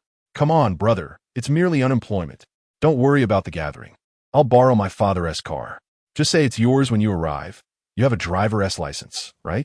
Zhang Yi, believing Lin Qi was concerned about losing face, decided to unveil his trump card. His father, while not a magnate, owned an Audi A6, albeit an older model. It was still worth 400,000 to 500,000 yuan. In his 20s, it wouldn't be grandiose, but it certainly wouldn't be embarrassing either. Really, no need, brother. I genuinely don't mind. Why are you being so polite? We are thick as thieves. Just you wait. Tomorrow I'll have the car washed and filled with gas. And I'll bring it over for you to familiarize yourself with, lest you expose the ruse later. Seeing his earnestness, Lin Qi reluctantly pulled the keys to his Yangwang U8 from his pocket. I merely find no joy in gatherings. I have my own vehicle. Holy smokes. The key to that luxurious domestic SUV, which has gained immense popularity in the past couple of years, is incredibly distinctive. The exquisite lightning emblem is simply stunning. Wow. Qi, you've concealed this from me for so long. Zhang Yi snatched the key, treating it as if he were cradling the hand of a goddess, nearly drooling in excitement. It's just a key. Why the fuss? Why not? It's an extraordinary key. I was wondering why you've been absent for the last 2 years. Turns out you struck it rich. No way. I'm treating you to a meal today, Zhang Yi declared with utmost seriousness, summoning the waiter. Excuse me, sir. How may I assist you?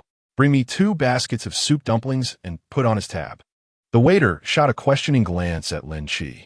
Come on, is that all you can muster? Make it 4 baskets, if he can't finish. He'll have to pay for it anyway. Certainly, sir.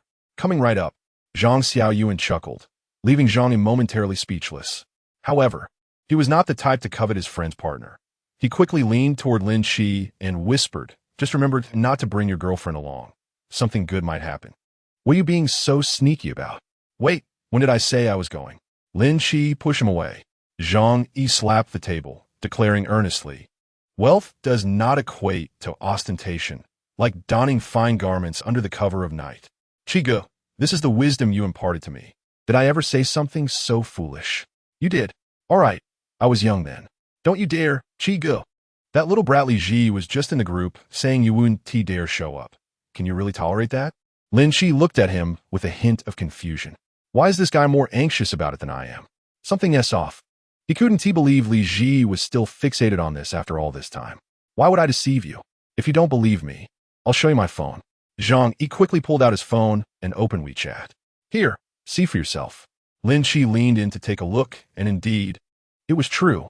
Lin Qi's words were rife with mockery directed at Lin Qi, with the class monitor claiming they had lost contact with him. This scoundrel suggested that Lin Qi might not be able to make it in Shanghai and would have to return home, or worse, that he might be on the run for debts. When someone countered him, he merely laughed it off. Only after Zhang Yi and the class monitor confronted him did he quiet down. What a fool he is. Indeed. So you absolutely must come this time and teach him a lesson, Lin Qi said darkly, realizing he had been too lenient with Lin Qi in the past. Initially, he had no intention of stooping to Lin Qi's level, but the slander against his reputation was intolerable. That's the spirit. Also, why haven't you added the class monitor as a friend yet? It's been years. Is that a thing? Why would you want to add me? I'm not sure. Zhang Yi's gaze shifted abruptly, feigning ignorance. Lin Qi, somewhat bewildered, pulled out his phone and saw a list of numerous unread messages. Since acquiring his car and shop, he had been inundated with friend requests, all from intermediaries and loan companies, and he had no idea how his information had leaked. Which one is the class monitor? Let me see. Zhang Yi leaned in, surprised to see so many pending requests, but understanding it upon recalling Lin Qi's vehicle. It's nostalgia. Lin Qi had only passed the English Level 4 exam and had forgotten most of it, so he didn't comprehend its meaning. He clicked to accept, sending a message. Class monitor? Presumably, she was checking her phone at the moment. He would chat with her later. It's good that you've added her. I'm almost late for work. Then why are you just sitting there? Because I'm waiting for you to drive me. Oh no, Xiaoyuan is leaving. The 3 exited, and Zhang Yi mischievously called out to Zhang Xiaoyuan. Hey, sister-in-law, and I sit in the front seat. You're mistaken. She is. Ahem. No worries. I'll sit in the back. Without waiting for Lin Qi to react, Zhang Xiaoyuan swiftly opened the rear door and hopped in. Hee, my precious U8. Here I come. If he weren't in such a rush for work, he would have begged to take the keys for a spin. But even now, he couldn't contain himself and began recording on his phone as soon as he got in. Family. Today I ran into an old good brother at breakfast after years apart, and he insists on driving me to work. I said it wasn't necessary. But look at this scene unfolding. He continued filming, capturing the interior with fervor. Lin Qi, torn between amusement and exasperation, started the car. Where to? In the Star River building. You can just drop me off at the entrance. Nonsense. Am I supposed to escort you upstairs? Are you filming a short video? Just a hobby. It's rare to encounter such good material. Let me tell you, despite having only a little over 10,000 followers, I have quite a few attractive female fans. Once I post the video, someone will definitely request your contact details. Cough, cough. Zhang Xiaoyan in the back seat unceremoniously kicked the chair. Zhang, he abruptly remembered there was indeed a living person in the back seat. Turning around, he was met with a face twisted in annoyance, prompting him to hastily apologize. My apologies, sister-in-law. I was merely jesting. Please don't misunderstand. Don't shout nonsense. This girl is not my girlfriend. Before he could finish, Zhang Xiaoyuan's expression darkened to the color of a burnt pot. What's wrong? Am I embarrassing you by being your girlfriend? I wouldn't even want to be. Zhang, he was a bit bewildered, glancing around in confusion. Perhaps she hasn't slept well all night and is in a foul mood. I always regarded her as a sister. Is that so? Zhang curiously turned to look back, secretly thinking it was ridiculous. Even the readers could tell this beauty had feelings for him. A sister, or rather, a sister in affection? 10 minutes later, outside the Star River building. We've arrived. Won't you get out? Just wait a moment. What are you waiting for? Aren't you going to be late? Zhang leaned against the window, observing the hurried office workers. He only pushed the door open and stepped out upon spotting a man and woman in uniforms. Oh, isn't that Xiaofu and my fourth brother? What a coincidence that you two are working too. Zhangyi, what are you doing here? Aren't you going to the Yangwang U8? Is this your car? The woman exclaimed in surprise. Chapter 36, A Mysterious Transaction. The other male student nodded darkly. Zhang laughed heartily, waving his hands dismissively. I overslept today and had the driver give me a ride. We can't afford to be late, can we?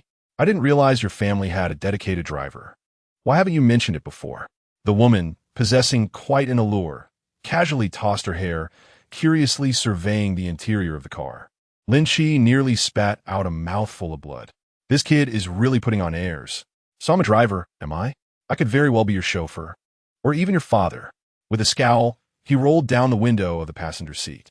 Zhang turned to him, winking playfully, and inconspicuously clasped his hands in a gesture of prayer. I need to get to work soon, so please don't mind me. Yes, son, do your best at work. Zhang Xiaoyuan couldn't help but stifle a laugh, quickly covering her mouth. The man and woman outside wore expressions of confusion. Your dad is so young. Stepfather, we need to clock in soon. Let us hurry upstairs. Ignoring the curious duo, Zhang hastily pulled them away, fearing Lin Qi would expose him further. Ha ha, this person is so funny. I'm dying of laughter. Are you happy now? Zhang Xiaoyuan promptly switched to a serious demeanor, tilting her head with a huff. She had already resolved to be sulky for 2 hours. After returning to Longhu Manor and dropping Zhang Xiaoyuan off, Lin Qi sent a text to Shi Xiaoyan and set off again. Half an hour later, he arrived at the store's location and found an empty parking spot. As soon as he stepped out of the car, Shi Xiaoyan rushed over, clutching a pile of documents. With a hint of reproach, she remarked, You, the hands-off manager, finally decided to show up. I was a bit busy yesterday. I'll make it up to you later. Have the people arrived? They're waiting over there. Shi Xiaoyan quickly led the way, and 2 minutes later, they arrived in front of the store. This was Lin Qi's first visit, and he curiously peered inside. The entrance was nearly 15 meters wide, adorned with a sign for XX Hot Pot. The storefront featured a glass wall, revealing sparse tables and chairs within. Let me introduce you. This is Miss Wang and Miss Su, and this gentleman is Mr. Lin Qi, the owner of the shop. Two stylish women wearing sunglasses stood nearby, curiously assessing Lin Qi. "Hello. Greetings." Lin Qi returned their scrutiny, taken by their striking appearances that drew the attention of passers-by. "Are you two interested in my establishment?" "Of course. Or we wouldn't have rushed over. Allow me to introduce myself. I am Su Xiaoqian." With that, Su Xiaoqian extended her hand for a handshake. Lin Qi grasped her hand, pleased to meet her. "I believe Xiaoyan has informed you that I only accept full payment." "Full payment is fine. But isn't the price a bit steep?" Su Xiaoqian stated firmly, adopting a shoot-first, ask-questions-later approach. After all, those who require full payment are usually eager to collect their money. She also worried that the store might be entangled in some dispute, with the owner desperate to sell. Lin Qi saw through the duo's lack of business acumen and chose not to lower the price any further. "Actually, you've misunderstood. I'm not in a rush for cash. I simply find it bothersome to waste time over trivial amounts. If you feel the price is too high, you're welcome to look at other establishments." With that, he prepared to leave. Shi Xiaoyan was left dumbfounded. What is happening? Is a transaction worth over 10 million being dismissed so casually? What she didn't expect was even more casual behavior. "Wait, Su Xiaoqian quickly interjected. Mr. Lin's price is indeed sincere. Given that, may we take a look inside?" "Of course." Without hesitation, Lin Qi unlocked the door. The system had already placed the keys in the car upon receiving the reward. He certainly wouldn't forget them when he exited. The four of them entered in single file, while the two women exchanged greetings and wandered off. After making numerous phone calls over the past couple of days, "You must compensate me well." Shi Xiaoyan giggled, linking her arm through his. Lin Qi playfully pinched her nose, grinning. "What kind of compensation do you seek?" "Just compensate me."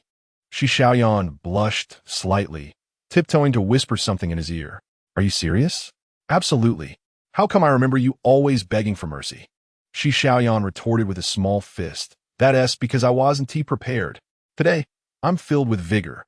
All right, let us see who prevails later." "Who is afraid of whom?" Shi Xiaoyan smiled flirtatiously, elegantly twirling around. Lin Qi gazed at her perfectly proportioned legs in astonishment, exclaiming, "Wow, those are stunning." "Hee hee. Do you like them?" "Of course.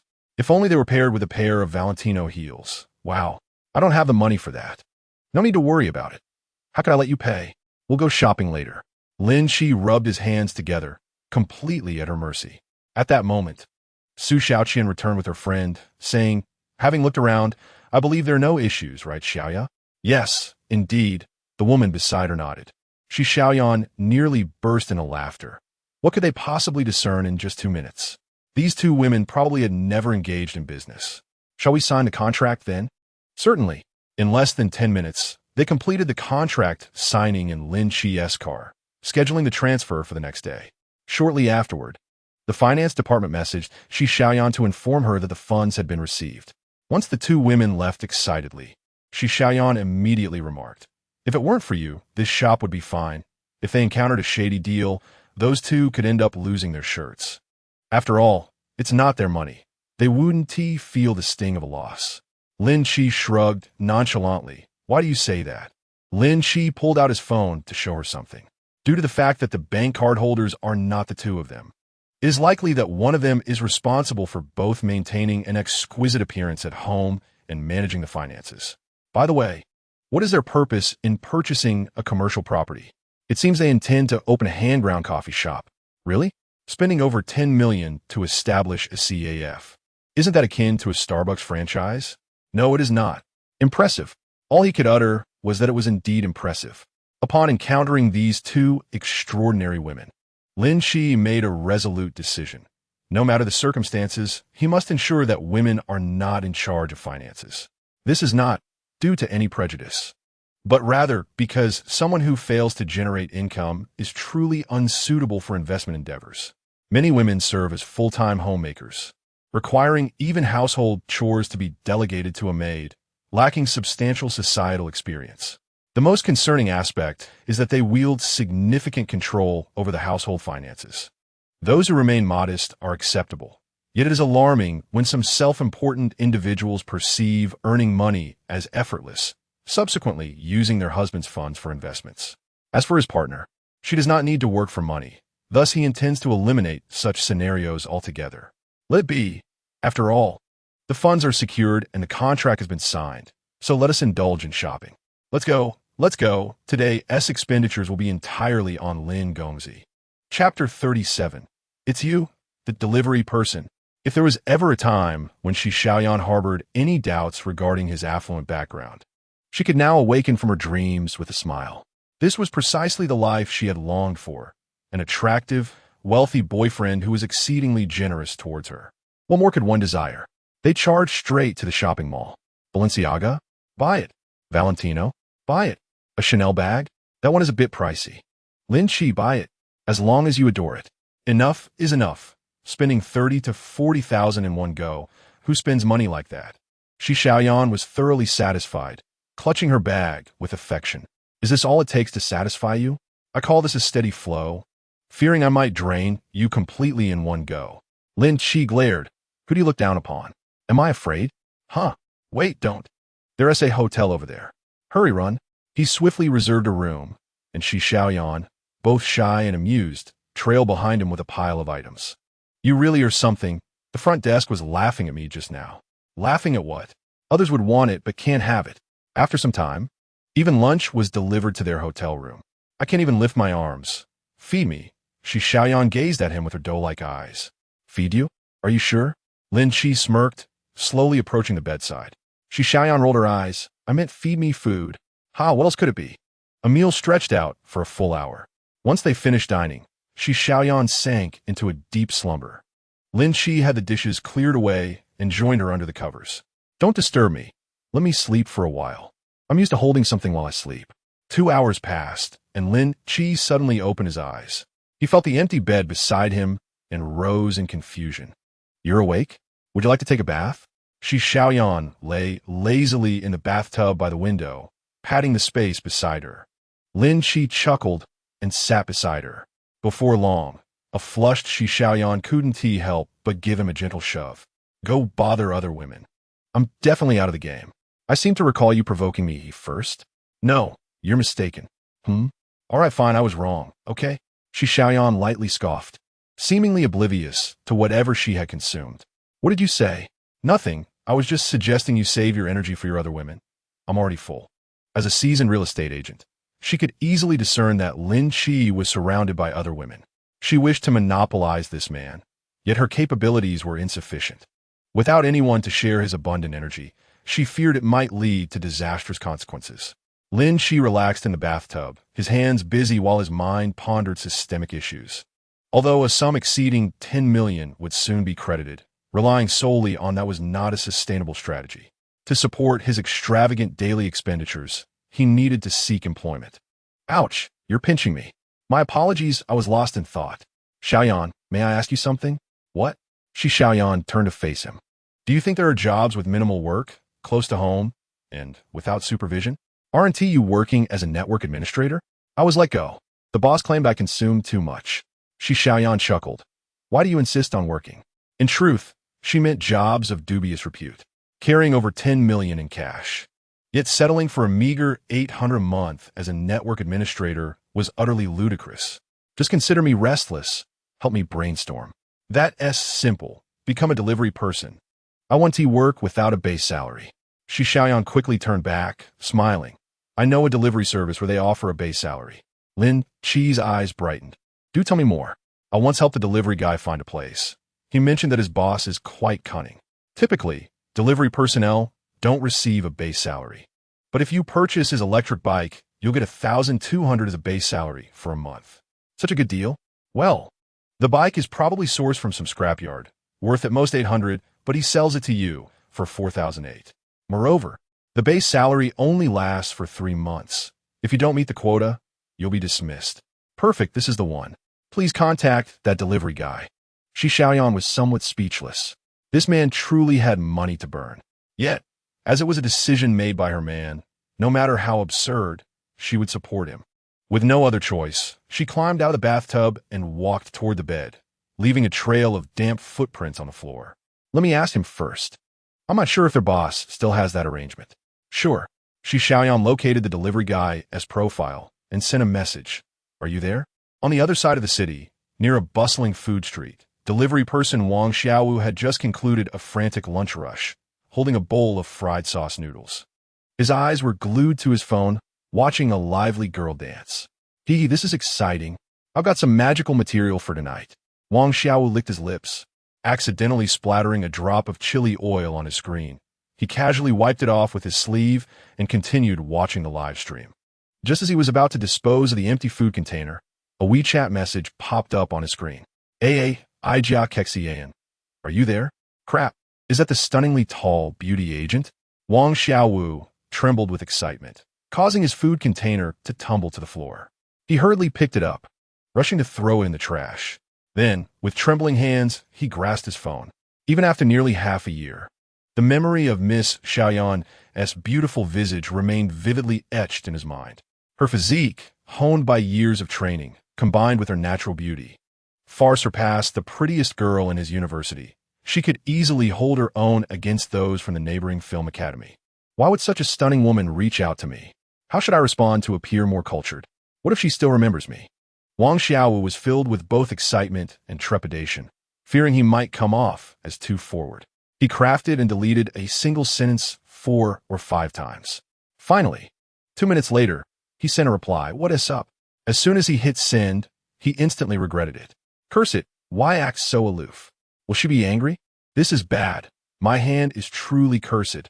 Wang Xiaowu fiercely shook his right hand a few times and quickly typed, "I was eating just now. Does the beautiful Xiaoyan need me for something? Love home Xiaoyan. I wanted to ask about the job situation. Didn't you mention that buying your boss's electric bike comes with a base salary? Is that still the case?" Upon reading this, Wang Xiaowu's spirit soared. Thankfully, he had shamelessly added her on WeChat back then. Wasn't this opportunity knocking at his door? If she sought my assistance, it would be no trouble at all. I could simply treat her to a meal later. It would be a natural progression. Chapter 38. Where did Wang Xiaowu, go wrong? Whirlwind Xiaowu. Yes, we still have openings. Does your friend want to deliver food? However, it's best to avoid that base salary. That dog of a boss raised it to 5,200, so don't buy it. Love home Xiaoyan. No problem, as long as there are openings. Where's your station located? Whirlwind Xiaowu. Right next to Wui Square. When is your friend coming? I can take him there. Love home Xiaoyan. Thank you. I'll ask him. Wang Xiaowu put down his phone, his grin stretching from ear to ear. Little beauty effortlessly conquered. Though he said that, he was aware it wasn't entirely realistic. To be fair, Wang Xiaowu's situation was quite pitiful. He was a university student, yet upon graduation, he collided with a unique 3-year period. All industries were clamoring to cut costs and enhance efficiency, making every position fiercely competitive. He initially thought he could deliver food for a while searching for a better job, but 6 months had passed, and he had yet to find that better opportunity. He had even replaced the battery on his donkey 3 times. If it weren't for the comforting presence of the young ladies on Douyin during his free time, he would have long given up. As the saying goes, he who perseveres will be rewarded. Was spring not upon us? Before long, another message from Shi Xiaoyan arrived. Wang Xiaowu eagerly opened it.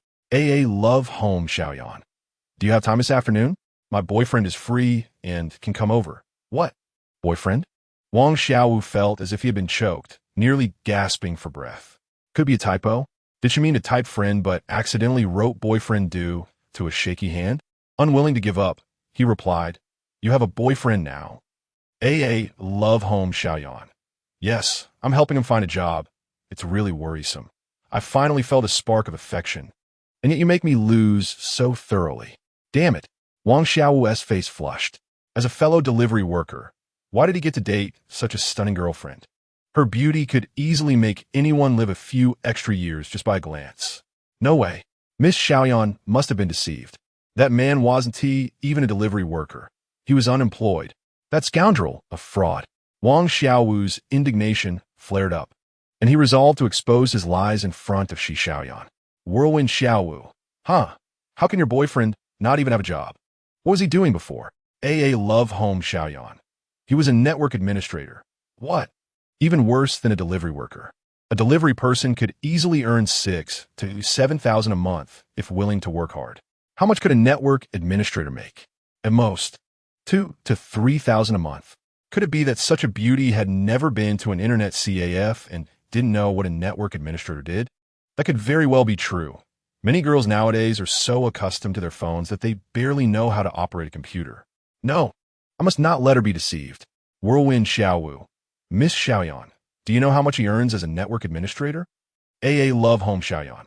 I know, about 800 a month. Why? Wang Xiaowu was stunned. 800? What kind of pathetic job was that? His monthly rent was already more than 800.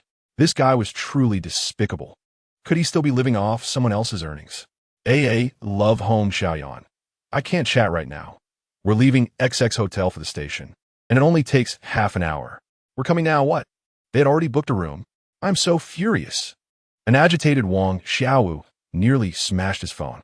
Now everything he saw seemed irritating, and he felt a raging fire within himself that had nowhere to go.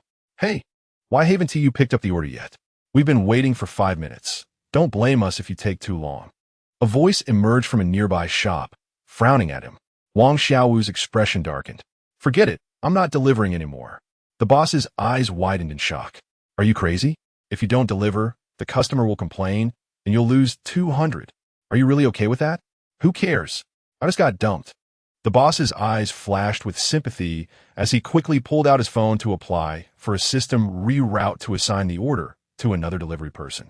Forget it. If I can help, I will. I don't want you to lose an entire day's wages. At that moment, Lin Qi was driving a listless Xiaoyan through the lanes. Following the navigation, he turned onto a side road. Wui Square, is that the one on the right? Yes. Just drive straight up. There's parking available. As Lin Qi observed the surroundings, he leisurely drove up the slope. Upon turning the corner, he indeed spotted a row of parking spots. This was an old square. 10 years ago, the new Wanda and Maoya nearby had siphoned off the foot traffic, causing it to gradually decline. However, it provided a free parking area for the residents of the surrounding neighborhoods. Lin Qi drove along, and after traveling over 30 meters, he found an empty parking space. A delivery guy in a yellow uniform was standing there, pulling out his car key. Bro, could you do me a favor and let me park? Wang Xiaowu, filled with pent-up frustration, was about to curse when he saw a hand extend a pack of soft clouds towards him. Help a brother out. Looking up, he found a handsome man smiling at him. As the saying goes, one does not strike a smiling face. Wang Xiaowu was not inherently hot-tempered, and his anger dissipated by half. No need, I'll move in a moment. I can park beside. What? You're Wang Xiaowu? A melodious female voice from the passenger seat rang out, like a lark, nearly causing Wang Xiaowu to drop the car. You're Miss Xiaoyan? Xiaoyan cheerfully opened the door and got out. What a coincidence. I was just about to call you. Lin Qi chuckled, saying, I didn't expect that Xiaoyan was looking for you. Thanks, brother. Once you're on board, I'll treat you to a meal. The good news was that he could finally dine with a beautiful woman. The bad news was that her boyfriend was treating, and it would be 3 people dining together. What a coincidence. Wang Xiaowu mechanically pushed his electric bike out, still in a daze, while Lin Qi locked the car without any reaction from him. He recognized that SUV, worth over $1 million. He knew it couldn't belong to Xiaoyan, as he had the fortune to ride her car once, a stylish or a good cat. Lin Qi, brother, you're Wang Xiaowu, right? Yes, yes. Wang Xiaowu numbly shook his hand. We're at our station. Can you take us there now? Sure, sure.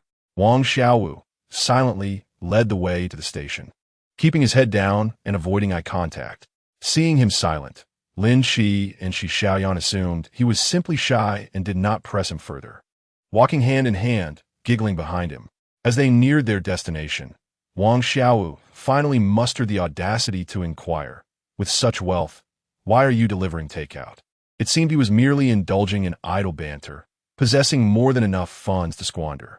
At that moment, Wang Xiaowu found himself baffled by the notion of excess wealth. This confusion persisted until he witnessed the individual in question proactively requesting to purchase an electric bicycle in front of his boss. Chapter 39. The Delivery Rider. Are you certain? The electric bike costs $5,200, you know? The boss, a balding middle-aged man, lounged at a greasy table, clutching a ledger. The base salary is only available for 3 months, at $1,200 per month. He queried with incredulity, knowing that his acquaintance, who operated a repair shop nearby, sold second-hand electric bikes that were hardly worth the price.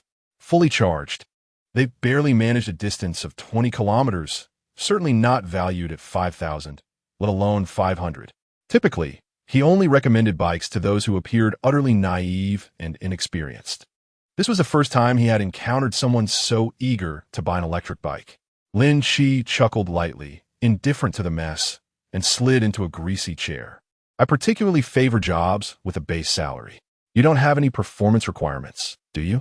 Not for the first 3 months, the boss replied. Silently weighing the pros and cons suddenly, he caught sight of Lin Qi's watch on his wrist, and his eyes widened. Apatek Philippe, are you deliberately trying to provoke me? What nonsense! I'm merely here seeking employment, and I enjoy being a delivery rider. Very well. I shall stipulate in the employment contract that you voluntarily purchase a 7/10 new electric bike for 5,200 yuan. No objections? Lin Qi insisted. Please also include the base salary and the absence of performance requirements, along with an 8-hour workday. The boss hesitated, but ultimately acquiesced, realizing the situation. A man adorned with a watch worth millions, accompanied by an extraordinarily beautiful woman to deliver takeout, had an unusual array of demands. It was evident that this wealthy fellow was engaged in some sort of game. After all, money earned without effort was a boon. You should deliver a few orders daily. Otherwise, managing your account could become quite troublesome. Deliver a few orders? That's acceptable. Prepare the contract. The boss had the contracts ready and merely added a couple of clauses, allowing them to sign on the spot. Lin Qi, with a clever glint in his eye, turned to Xi Xiaoyan and said, Come, darling, you help me pay. Xi Xiaoyan, puzzled yet obedient, promptly transferred the 5,200. The boss's expression turned increasingly bemused. Had he not recognized Lin Qi's watch, he might have suspected he was dealing with a gold digger. The payment has been received, right? Indeed it has. Let me take you to collect the electric bike. The boss leisurely tucked away his phone. No need. The bike can remain with you for now. I'll retrieve it when necessary. Understood. No need for me to arrange accommodation for you, I presume? No, I reside in my own home. With a wave of his hand, Lin Qi took a set of delivery attire and exited the small office with Xi Xiaoyan. She cast him a curious glance. Was there truly such joy in becoming a delivery rider? You wouldn't comprehend. It is a noble profession. On every solitary night, it is the delivery riders who brave the storms, genuinely concerned for your well-being and whether you have sufficient nourishment or require medication for a cold. Aside from your parents, only they truly care about your struggles in a foreign land. All right, your reasoning holds merit. Xi Xiaoyan recalled a time when she experienced stomach pains.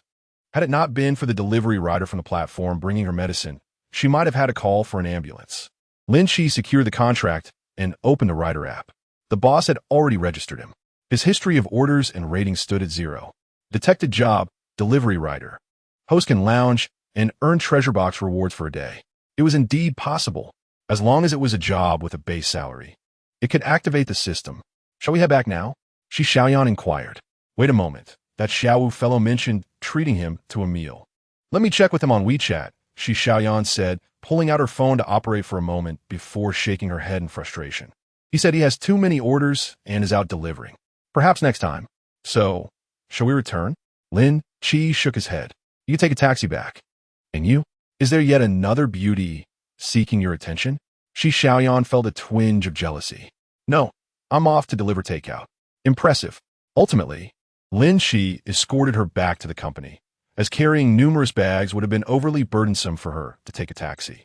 Upon entering with an array of luxury items, Xi Xiaoyan instantly attracted the attention of her colleagues. The women were filled with either jealousy or envy. While several male colleagues felt bitter, given Xi Xiaoyan's beauty, it was no surprise that she had admirers. They had previously wagered on who would get to take her out, only for an outsider to claim the prize. Had it been anyone else, they might have had a fighting chance, but given the luxury items she brought back, it was estimated to total at least 30,000. Why am I so broke? They speculated it was yet another rich second generation, cursing the wealthy for their fortune while lamenting their own lack of financial success. Unbeknownst to Lin Qi, seated in his car, several women had already taken pictures of his license plate in hopes of tracking down his contact information. At that moment, he was engrossed in exploring the rider software. You have a new delivery order. Accept. Hey, this is quite user-friendly. Presumably, to avoid scaring off newcomers, the newly registered account could only receive one order at a time.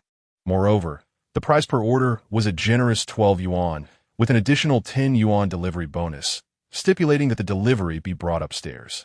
Just from this single order, he would earn 22 yuan. It was no surprise. Current delivery platforms operated on big data, with prices decreasing the more orders one completed. However, he remained indifferent to such details. The vehicle started, heading toward a nearby cake shop. 5 kilometers vanished in an instant. The cake shop was opulently decorated, yet nearly devoid of customers.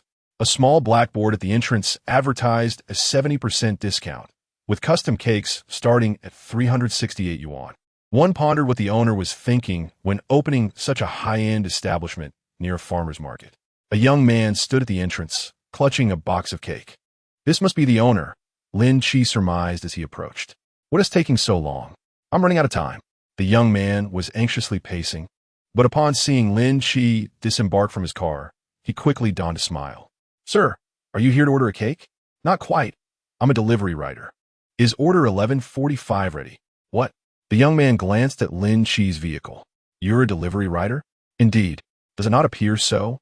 You resemble a hammer. You're not wearing a uniform or a mask, and without an electric bike, how could you possibly be a delivery rider?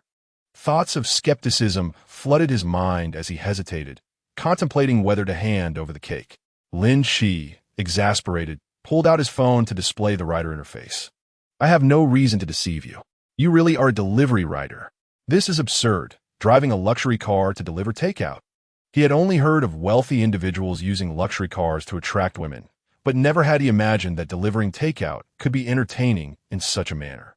Well, I'll take this then. The customer is quite impatient. Oh yes. Please hurry. Do not be late. These are my few loyal customers. If I anger them, my shop may not survive. Understood.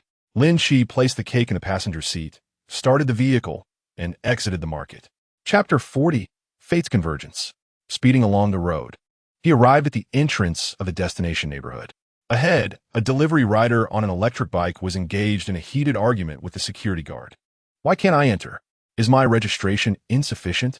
Who will take responsibility if something goes awry? If anyone were permitted to enter the community, imagine the additional workload we would face. You should call the customer to come and retrieve it. The delivery person was so anxious that his face turned crimson. He had already received 3 complaints regarding this complex, all due to the failure to deliver to the door. Each complaint incurs a deduction of 150, rendering a day's work futile. With no other recourse, he could only plead, "Brother, for goodness sake, the customer specified delivery to the door, and I have 4 more orders to deliver. If I am delayed, I will lose my earnings for these few days. That's not my concern. I am merely a security guard. If you have an issue, take it up with our team leader." Exasperated, Lin Qi silently observed the entire exchange and drove his vehicle forward.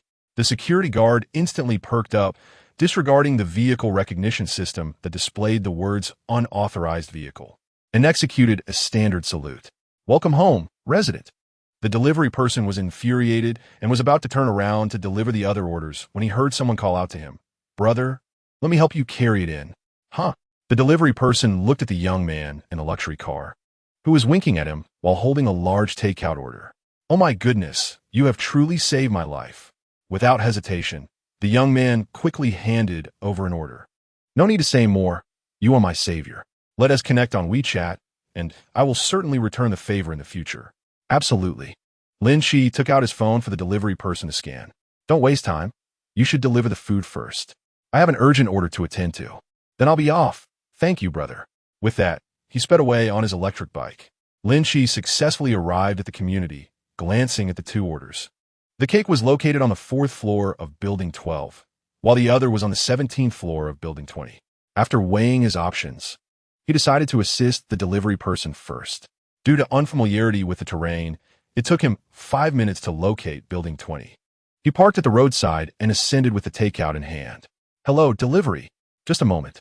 The sound of footsteps emerged from within, and shortly after, a hand extended through the slightly open door.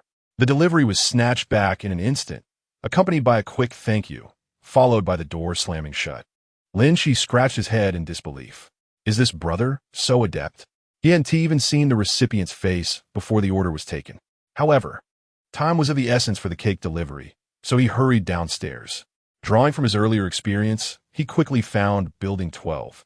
Entering the elevator while holding the cake, a girl inside continuously scrutinized him. Upon reaching the 4th floor, she stepped out, and Lin Qi promptly followed. Do you live here too? The girl halted in confusion. Am I encountering a creep? Had she not seen Lin Qi dressed in high-end attire, she might have shouted for help. No. Lin Qi displayed the order for her to see. For 102? What a coincidence. The girl immediately appeared suspicious and, instead of retrieving her keys, pulled out her phone to make a call. Hello, Yang, is something up? You ordered takeout again? It's a cake. How did you know? Seriously, just open the door. The cake is outside. Fine, but you didn't even call to let me know it was delivered. I will file a complaint. The sound of slippers pattering echoed from within, and soon the door swung open. Yang, you're back. Is this your boyfriend? Her roommate gazed at her in disbelief. Lin Qi handed over the cake. I'm just the delivery guy. Take care. Thanks. You're welcome. Enjoy. Lin Qi turned to leave, slipping into the elevator before it descended. The two girls exchanged glances, bewildered. Is he really just a delivery guy? I have no idea. I thought he was one of those trying to get contact information. Impossible, he wearing Armani. That outfit must be worth at least 20,000. Strange things happen every year, but this year seems especially odd. Lin Qi returned to his car and opened the rider platform. He marked the order as complete. But just as he intended to put his phone away, another order arrived. Damn, I forgot to cancel the accepting status. Fortunately, this order was close, destined for Xinghui City, a place he had previously visited, so he accepted it.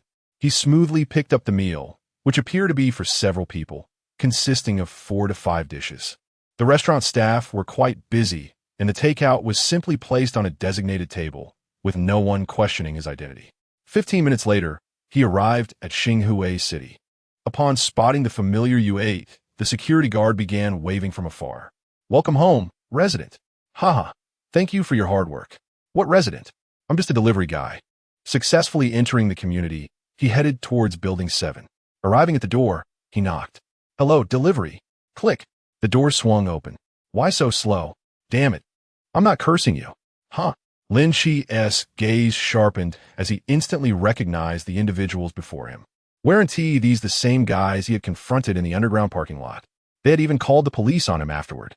He had initially intended to let them off the hook, but fate had brought them together again during his delivery. What do you want? What is going on?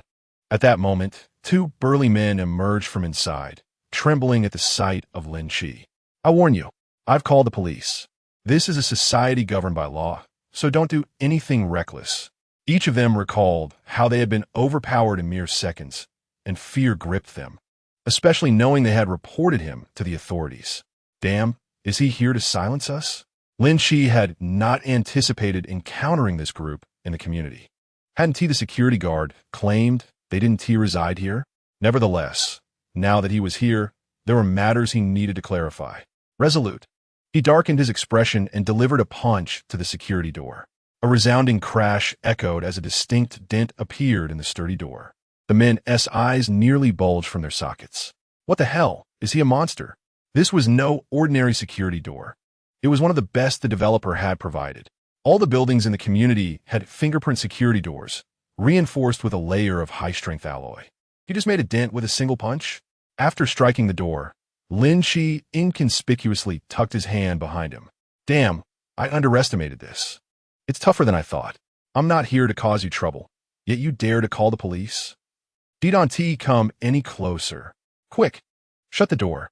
The group snapped back to reality and hurried to close the door. However, Lin Qi's strength was not something they could match. With less than 20% of his strength, he shoved one burly man down to the ground. You're quite the talent, aren't you? Don't come any closer. Despite being surrounded by a room full of strong men, a young man instilled fear in them. Such an absurd scene would be hard to believe if recounted. Lin Qi remained silent, feigning prowess as he strode into the room. Under the anxious gazes of the group, he shut the door behind him. Let me ask you, are you willing to lie in front of this table? This time, he had learned his lesson emulating the characters from martial arts dramas, and with a swift kick, sent the dining table soaring. The furnishings in this rental property were of mediocre quality, yet the desired effect was achieved. A dining table, weighing dozens of pounds, was propelled several meters, crashing against the wall and shattering into countless pieces. The alloy supports on the table were severely deformed and clearly rendered unusable. Big brother, please refrain from violence. Just inquire, and we shall not dare to conceal anything, the crowd implored, nearly bowing in submission. Lin Qi nodded with satisfaction. The first question, who called the police? The individuals exchanged glances, ultimately directing their gaze toward the frail young man, the cousin of the widow, Chu Mannin's husband. Realizing he could not evade the situation, the man bowed repeatedly, exclaiming, "Big brother, I was mistaken. My mind was clouded. Please grant me a chance at redemption." Hold on. What were you thinking at that moment? Lin Qi demanded. I'm sorry, big brother, please spare me. Silence. Lin Qi's eyes flashed with menace, causing the man to feel a warmth in his nether regions. Answer my questions directly. Do not divert the topic. The man repeatedly affirmed. I thought there were no cameras below, and since we were all injured, reporting it might lead to your arrest. I apologize, big brother. I failed to recognize your stature.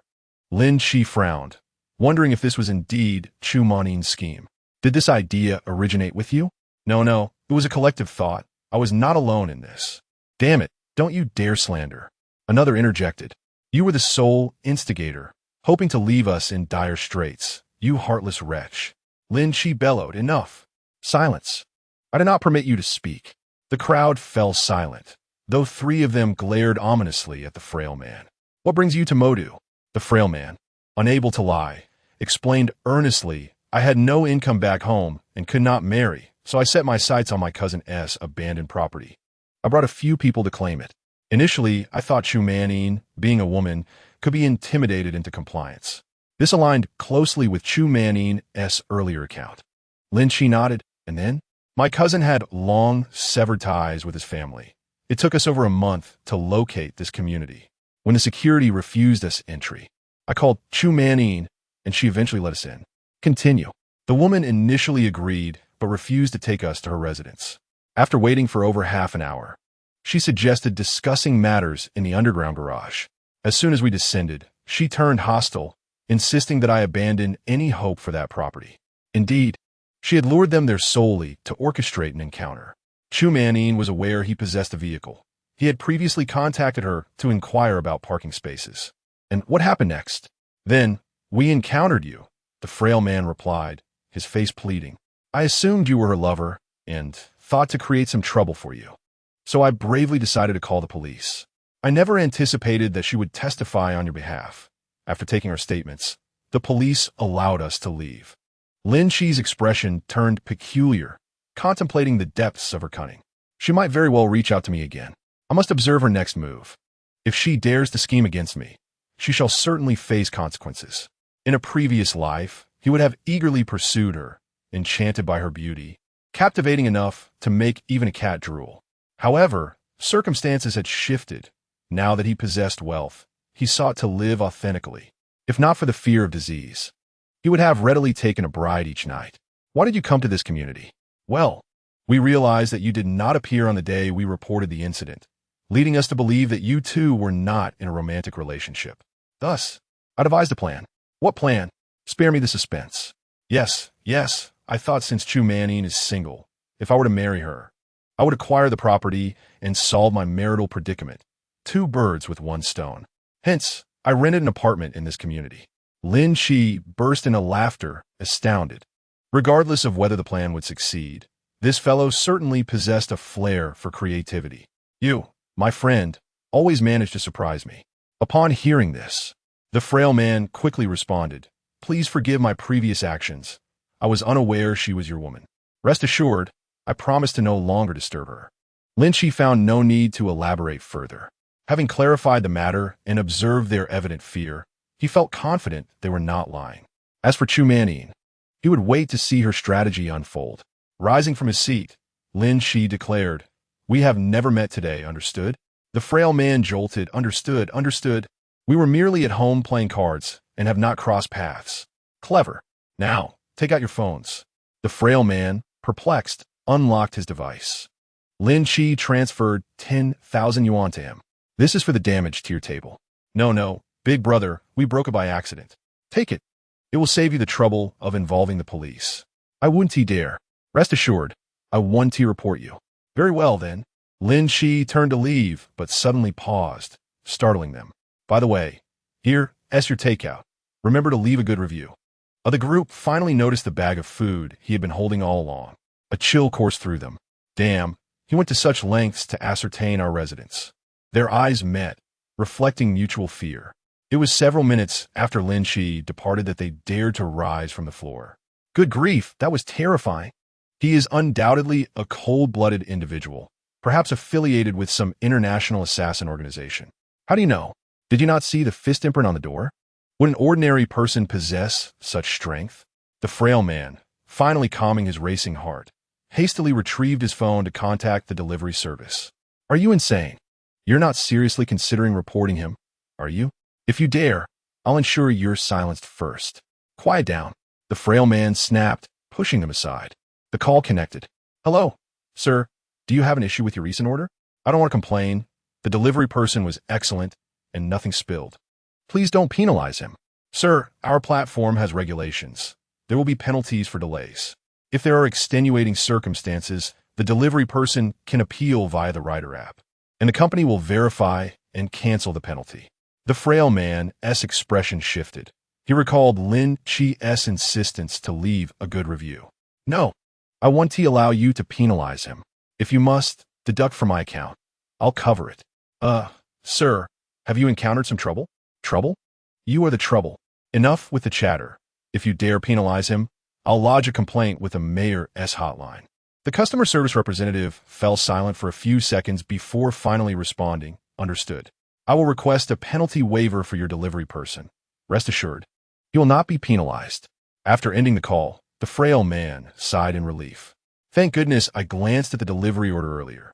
He swore it was not merely to check the delivery person's name. To his astonishment, that single glance had inadvertently saved his life. The men beside him finally comprehended the gravity of the situation and began to commend him for his audacity and meticulousness. At that moment, Lin Qi was seated in his vehicle, observing as his previous order, which had incurred a penalty for exceeding the time limit, inexplicably transformed back into a standard order. He initially attributed it to his inexperience and decided to disregard it. Having completed 2 deliveries today, he thought it prudent to return home for a brief slumber in hopes of unlocking a treasure chest.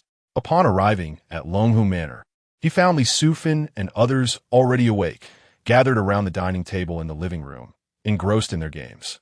Conversely, Zhang Xiaoyuan had retreated to her room for a nap. You're back, dear. Grata Li Sufan. Hello, Lin Qi. Hello, Lin Qi. No worries. Enjoy your game. I'll just head upstairs for a bit of rest.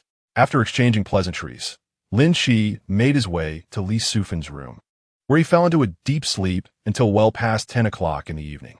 Congratulations, host, for successfully achieving a state of relaxation. Reward: 1 silver treasure chest.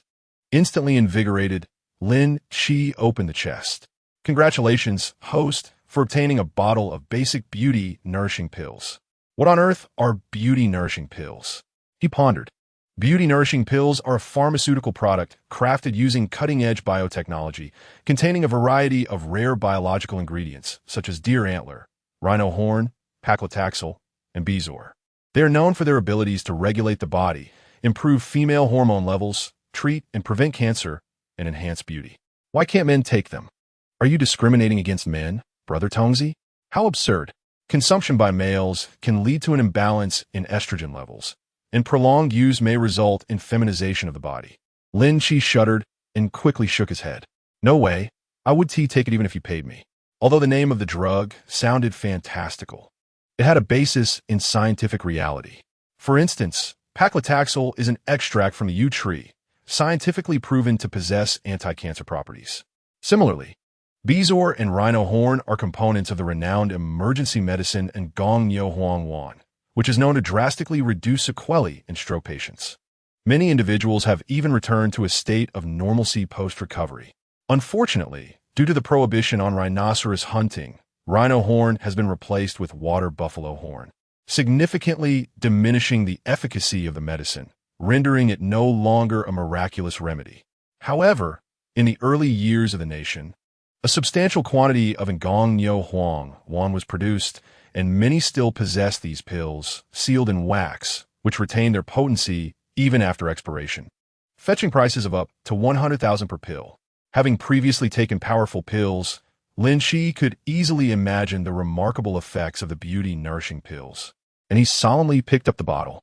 Pouring it into his palm, 5 wax-sealed pills, each no larger than a glass marble, slid into his hand. "Is this all? Just 5 pills for a bottle?" he exclaimed. "Given that a silver treasure chest is worth over 10 million, does that mean each pill costs 2 million? Despite the exorbitant price of the pills, he felt no remorse. Money, after all, is only useful when sufficient, yet such a transcendent pharmaceutical is truly rare and invaluable. With a click, the bedroom door creaked open. Li Sufin, barefoot, stealthily crept inside. "Why are you sneaking around like a thief?" Li Sufin gaspat, placing a hand over her unremarkable chest. "I thought you were asleep. You startled me. Come here, I have something wonderful for you." "What is it, dear?" Li Sufin's eyes sparkled as she leaped onto the bed, nearly crushing his legs. "Ow! Careful, you reckless girl." "Sorry, dear. Quickly, show me this wonderful thing." Lin Qi helplessly produced a pill, rolling the wax off it. "Take this pill. Don't worry, I won't harm you." Gulp. Li Sufin swallowed hard. "What did you say? You just swallow it. Really? You just told me to take it." This left Lin Qi utterly flabbergasted, as he had prepared a plethora of arguments to persuade her. Unexpectedly, this carefree girl had consumed it without a second thought. "Aren't you afraid it might be toxic? Are you trying to poison me?" Li Sufin's face was a portrait of panic, and she hastily extended her finger to her throat, ready to induce vomiting. "Wah, dear, do you have another woman outside? Please don't poison me." "Hey, what on earth is that logic? Calm down." Lin Qi pulled her into his embrace, bemused by her tear-streaked face. "How could I ever wish you harm? Rest assured, it's a medicine meant to improve your health and enhance your beauty. I knew it. You will always treat me well." She giggled, her tears transforming into laughter as she wrapped her arms around his neck. "Dear, kiss me." "Wait, why did you think I would poison you?" Lin Qi asked seriously, doubting that this girl had the capacity to even consider such thoughts. "Because you mentioned being afraid of poison," Li Sufin replied, her gaze evasive. "Let us talk this through. I can tell when you're lying." Realizing she could no longer hide, she whispered. It was Xiao Yuan who said it. Lin Qi raised an eyebrow. "What did she tell you?" "She warned me to be cautious of those women who might seduce you, claiming that concubines would do anything to vie for the position of queen." "What does that even mean?" "It's true. She even showed me empresses in the palace, where women resorted to poison and schemes to gain favor." Lin Qi was taken aback, nearly losing his composure. No wonder she had looked so strange when he took her out for dinner today. This was the root of the issue. These girls had far too much time on their hands and were watching the oddest things. "Don't listen to her. We no longer live in a feudal society, and such practices are not permissible." Chapter 43. Hiring a maid. "Hey, what about having multiple wives? That is not allowed. But aren't you one of them?" "Cough, cough. Don't say such things. We could get censored." "Oh." A glimmer of mischief flashed in Li Sufin's eyes as she traced circles on his chest with her finger. "Dear, I want a new phone." "Why do you need a new phone?" "Look." Li Sufin pouted, holding up her phone, half of which was shattered. "See, I can't even play games anymore." "Then don't play. What is the point of games? You'd be better off reading more books.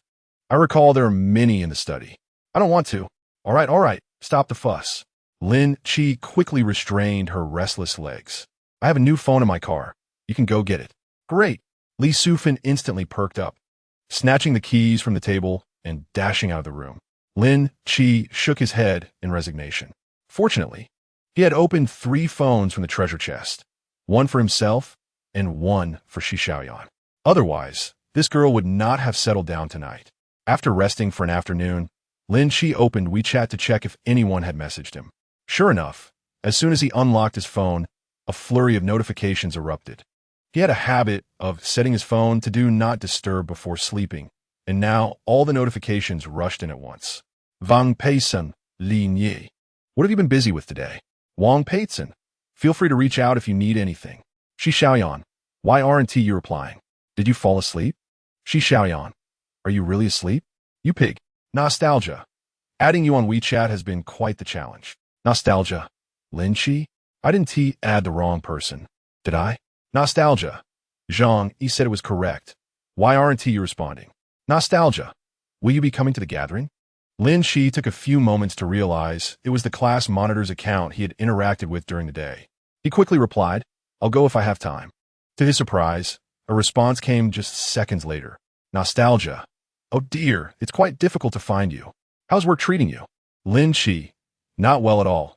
I'm unemployed now and delivering takeout. Nostalgia. What happened? Lin Qi. It's nothing. I've just given up. Delivering food is quite enjoyable. I have the freedom to manage my time. After a brief silence, she typed again. Nostalgia. Our company still has vacancies. Would you like me to refer you? Lin Qi. No need, monitor.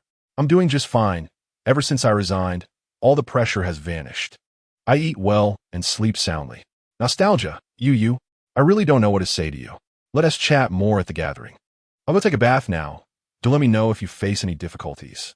Lin Qi found her attitude somewhat peculiar and replied affirmatively. He recalled that his relationship with the class monitor had never been particularly close. Unlike him, a mere shadow in class, the monitor, Xue Junyu, was beautiful and actively participated in various activities. By their third year, she had even ascended to the position of student council president, a woman of strong opinions. Their lives had run parallel like two lines, sharing little interaction except for the 2 years after their freshman and sophomore years. And they had not even added each other on WeChat by graduation. Perhaps her overt friendliness was somewhat excessive, or maybe he was overthinking it. Perhaps she was merely extending a helping hand to a classmate. Lin Qi shook his head and set his phone down. The door swung open again, and Li Sufin rushed back with a smartphone in hand. Honey, what's wrong? Can't you use the phone? I don't want this one. Buy me an iPhone 15, okay? Lin Qi felt exasperated. Why do you have so many complaints? This is a Mate 60 Pro, high-end and worth over $9,000. It's much better than that iPhone 15. No way, I want an iPhone. Then tell me your reasons. If they're reasonable, I'll buy you one. I read on Xiaolan that iPhones are high-end. Using this phone is embarrassing. You have no sense of shame. I ought to give you a good whack. Lin Qi lost his temper, thinking he might hear a legitimate reason, but it turned out to be such a trivial excuse. I won't. Li Sufin pouted, stubbornly standing by the bed. I can't let you off that easily. Lin Qi caught her, as if she were a chick. Are you still going to buy an iPhone? Yes. Thump. I still want to buy it. Thump, thump. Why are you silent? Still want to buy it? Thump. Hey, why the lack of reaction? Lin Qi curiously turned her over. Li Sufin pouted, her eyes glistening with unshed tears. I don't want to buy it anymore. Now that's more like it. Obedient children are the best. It wasn't that he was cruel, but dealing with her kind of temper required more than mere words. The next day dawned bright and sunny. Lin Qi came downstairs and, as expected, spotted Zhang Xiaoyuan. Did you stay up all night again? I woke up at 11 last night. I just couldn't sleep. By the way, did you bully Sufin last night? Of course not, Lin Qi replied, bewildered. I heard her yelling, don't hit me. Ahem, you must have misheard. Upon reaching the kitchen, he found only some oatmeal and milk in the fridge, presumably bought by Zhang Xiaoyuan. His culinary skills barely extended to boiling water. Perhaps he needed to hire a cook? He was fine, as he could always drive out to eat. However, someone like Zhang Xiaoyuan, a night owl, was bound to develop stomach issues from going hungry all night. Can any of you cook? Isn't that a given? Oh, that's not a given at all, Lin Qi replied, somewhat speechless. I should hire a cook. After all, there are plenty of rooms, and I doubt you all want to clean up. Zhang Xiaoyuan put her phone down and seriously pondered for 10 seconds. You're right. I wouldn't want to. Absurd. How do you manage to do nothing and yet consume my resources with such confidence? Yet, upon remembering that these girls had just come of age, he felt a sense of understanding. Back in his day, he had still been ensconced in the ivory tower. Fine. I suppose I'll just treat it as raising daughters. He took out his phone, found a nanny agency platform, and located the customer service number. Hello. This is XX Nanny Center. Do you need to hire a nanny? Yes, for daily meals and housekeeping. Sir, do you have any preferred caregivers? No. Just send over a few recommendations. I'd like to assess their skills first. Certainly, sir. Please provide your address. The platform would send 3 nannies for interviews, and they would bring their own ingredients for lunch. Of course, he would need to reimburse them, $500 each.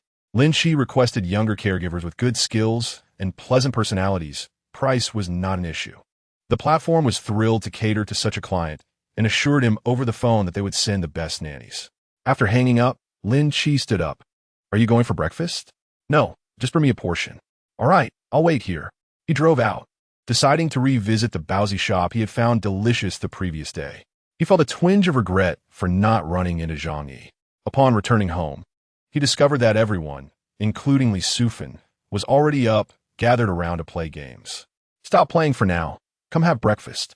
Just let me finish this round. Coming right up, Lin Qi. Lin Qi sat at the table, stuffing a small steamed bun into his mouth, his gaze fixed on the girls huddled together, engrossed in their game. Hit him, hit him. Use your ultimate, Sufan. My ultimate isn't ready yet. Go for the AD. Don't just focus on the front line, Mijin. Watching their carefree and oblivious demeanor, Lin Qi shook his head in exasperation. These girls were truly oblivious to the world. No matter how close the friendship, one could not justifiably claim another's boyfriend. Yet, they acted as if everything belonged to them, fully embodying the spirit of sharing. For instance, the 20,000 yuan he had transferred to Li Sufan had been used collectively. The silly girl always bought 5 of everything when shopping, ensuring no one was left out. Moreover, they all seemed to consider this perfectly normal. Indeed, when they finished their game and came over for breakfast, Li Sufan proposed buying everyone a new phone. Honey, is that all right? Sure. However, seeing the 4 girls gazing at him expectantly, Lin Qi ultimately nodded. Let's buy them online later. We'll all get the same model as Sufan's. That should work, right? Yay. Thank you, Lin Qi. Lin Qi, I love you so much. Ha ha ha. Mijin, you're so shameless. As he set down Li Sufan, who was clinging to him, Lin Qi said seriously, I have a few nannies coming over for interviews at noon, so make a note of anything you want to buy. Once we finalize the staff, we can ask the nanny to pick it up. All right. After breakfast, Lin Qi found himself dragged into a few rounds of games.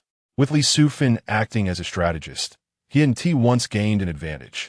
Fortunately, he suddenly remembered that there was no computer set up at home, and promptly returned the phone to Li Sufan. You all enjoy yourselves. I shall make a trip to the computer store to purchase a computer for you. The crowd erupted in cheers. Ultimately, they preferred computer games to those on mobile devices. After extricating himself from a few clingy girls, Lin Qi set off in his car. It appeared there was no specific room designated for a computer at home, so he decided to first visit a renovation company. The lease clearly stated that minor modifications could be made without the landlord's consent, alleviating any concerns about potential future disputes. Arriving at a street lined with building materials, he noted that such areas typically host a cluster of design firms. Unlike those grandiose companies that flaunted pretentious terminology, the smaller studios in this vicinity had long since been weeded out unless they possessed genuine talent. Lin Qi was more inclined towards these personal studios. Driving leisurely down the street, he kept his eyes peeled for advertisements along the roadside. After approximately 10 minutes, he finally spotted a place that caught his eye. The company sign was exceptionally distinctive, unlike the uniform template billboard surrounding it. Bold characters proclaimed Qinghua house design, with intricately cut acrylic panels adorned with a few mosaic tiles beneath. The youthful style suggested that the designer was likely quite young, as the establishment was filled with young people, making it only natural to choose the one with the lowest communication costs. Pulling over, Lin Qi exited the vehicle and strode into the company. Upon entering, he found himself pleasantly surprised, not because of any opulent design, but rather due to the simplicity of the decor. It was in stark contrast to the cluttered offices of advertising companies, evoking a sense of warmth at first glance. Hello, may I assist you? A young man poked his head out from behind a computer. I'm looking to set up an esports room at home. Is your boss available? Hello there. I'm the boss. Please take a seat. The young man immediately perked up, hastily moving his stool over. Lin Qi scrutinized the youthful face before him. Are you serious? Ah, I knew you would say that. This shop truly belongs to me, but fret not. The designer is my older sister. He proceeded to present a photograph from his desk. What do you think? Quite beautiful, isn't it? Are you implying that it showcases exceptional design skills? Cough, cough, certainly not. The young man replied, somewhat embarrassed. This tactic usually works wonders. Most clients who approach us are men. Once I show them the photo, the deal is nearly sealed at 70%. The rest depends on how much they are willing to spend. It is through this method that I've managed to establish a foothold in this area.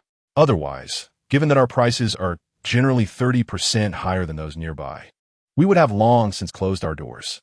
What I mean is, the designer is a different individual to alleviate any concerns about my age and capabilities. Observing the young man's honesty, Lin Qi articulated his purpose directly. Through their dialogue, he learned that the young man's name was Zhou Shi, and he was primarily responsible for managing construction akin to a foreman.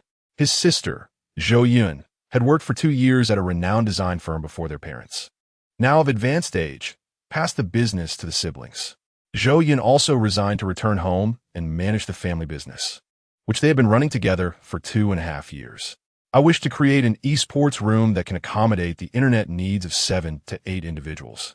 You can handle the materials as you see fit, Lin Qi casually remarked, confident in his financial standing, but wary of being perceived as a naive fool. Upon hearing that it was merely a minor renovation, Zhou Shi appeared somewhat disheartened.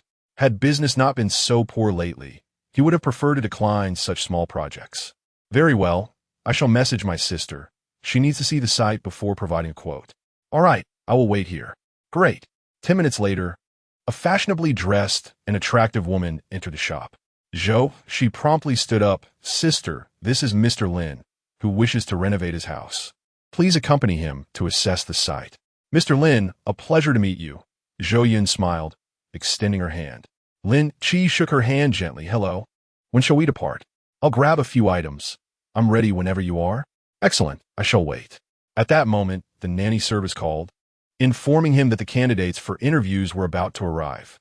Zhou Yun acted swiftly, taking a notebook and a measuring tape. Let us go.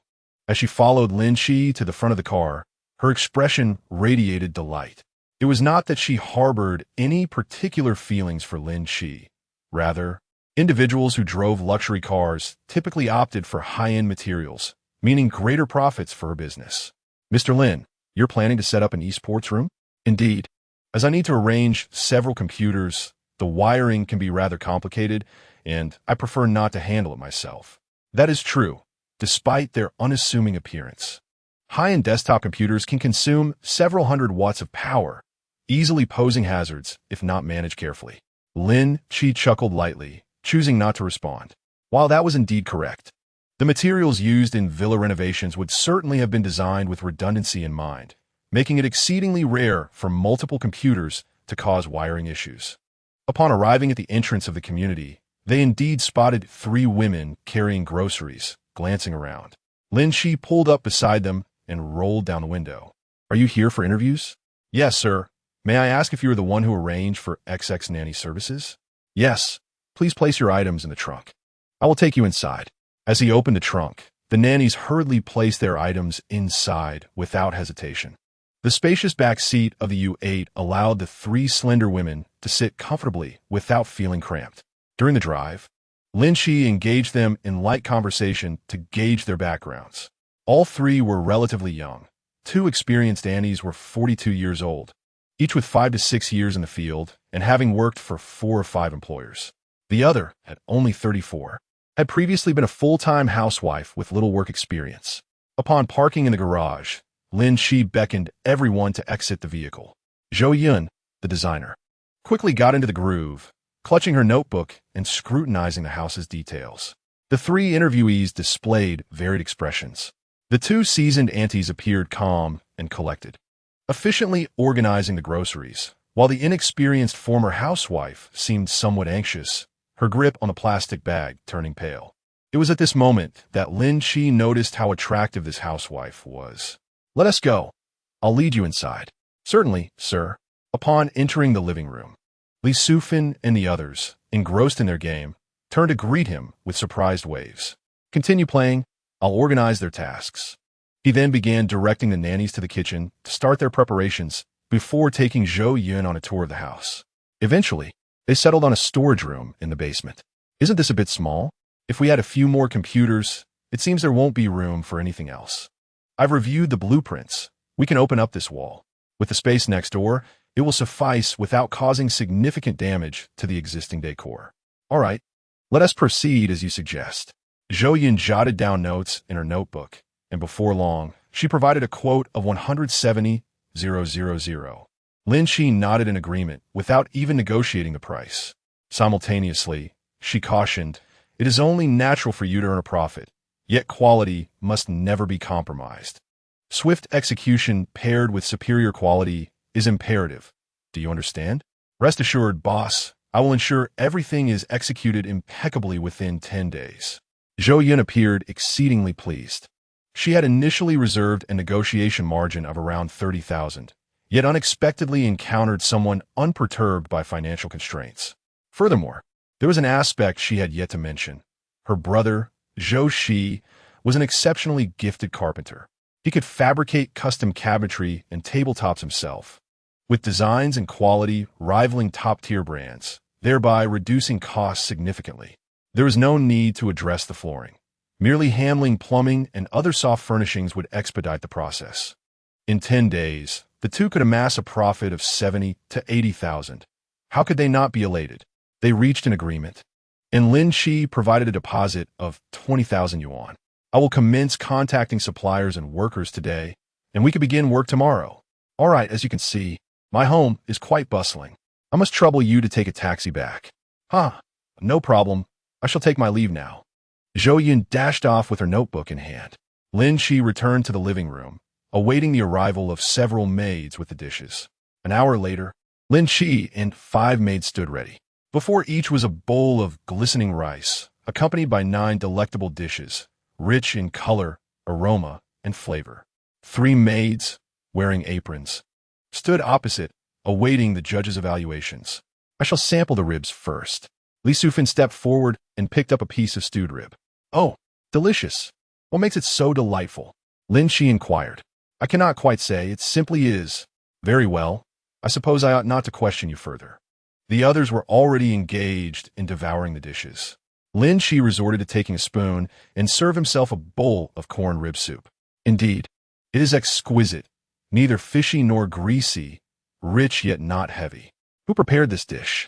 One of the 42-year-old maids beamed with pride, slightly bowing, "Sir, it was I who made it. This style of soup is my specialty from my hometown in Guangdong. The other 2 seafood soups were also prepared by me." Lin Qi nodded, then tasted another dish. This spicy stir-fried pork is delightful. Are you from Hunan? A maid quickly stepped forward, exclaiming, "Sir, your knowledge is impressive. Most people do not even know this dish is called stir-fried pork." The 8 major Chinese culinary traditions, Shandong, Sichuan, Cantonese, Jiangsu, Fujian, Zhejiang, Hunan, and Anhui, are renowned for their strict culinary techniques, with dishes like the 9-turn pig intestines and sweet and sauerkraut from Shandong being particularly famous. Among home-cooked meals, Sichuan's mapo tofu and fish-flavored shredded pork are well known.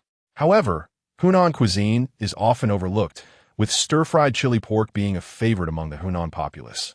Prepared quite differently from its Sichuan counterparts, it does not require debanjiang, and some omit fermented black beans altogether. Even a bit of oil can make for a satisfying meal. Enthralled by the flavors, Lin Qi lifted his teacup and took a sip before continuing to enjoy another dish. This one was a plate of pan-fried tender tofu. Upon tasting a piece, Lin Qi couldn't help but frown. The flavor was passable, but it had nearly gone cold. However, it was understandable for a home kitchen to serve 9 dishes at once, leading to some cooling. The maids who came to apply for the positions showcased commendable culinary skills. Lin Qi even consumed 2.5 bowls of rice in one sitting. May I inquire who prepared the pan-fried tofu, the scallion lamb, and the egg drop soup? A shy young maid raised her hand hesitantly. You made all of them? Yes. Lin Qi could see despair in her eyes. As a housewife, how could she be unaware that the dishes had gone cold? The tofu and soup were acceptable. Given it was summer, the soup cooled slowly, and the tofu's flavor was mild. However, The scallion lamb was another matter. Cold lamb inevitably carries a bit of a gamey scent. To her surprise, Lin Qi merely smiled. He addressed the other two maids. Both of your culinary skills are commendable. One excels in home-style Hunan dishes, while the other specializes in Cantonese soups.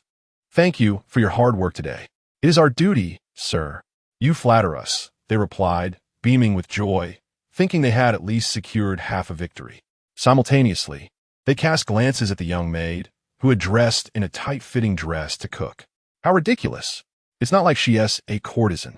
Does she think her curvaceous figure is appealing? They mused. Little did they know, Lin Qi's next words would plunge them into despair. You all brought so many items. I will transfer each of you 1,000 yuan, and the rest can be considered as compensation for your time. You have worked hard, and I will reach out to you should I require your services in the future. Chapter 46. What right do you have to contest? Sir, you must be mistaken. Are we not qualified? Indeed, sir. Is there some misunderstanding? Those 3 cold dishes were not prepared by us. Lin Qi's lips curled into a smirk. Realizing these two had indeed been scheming, he waved his hand dismissively. There's no misunderstanding. I've decided to hire her. Please take out your phones. I will transfer the payment. The 2 women abruptly turned, glaring furiously at the young maid. The tight-fitting dress they had mocked now appeared glaringly conspicuous. I refuse to accept this. She is merely younger and prettier. My skills far surpass hers. Why should I lose to her? I refuse as well. With her attire, she hardly looks like a maid. One might mistake her for a mistress. The young maid's face flushed crimson, instinctively retreating a step.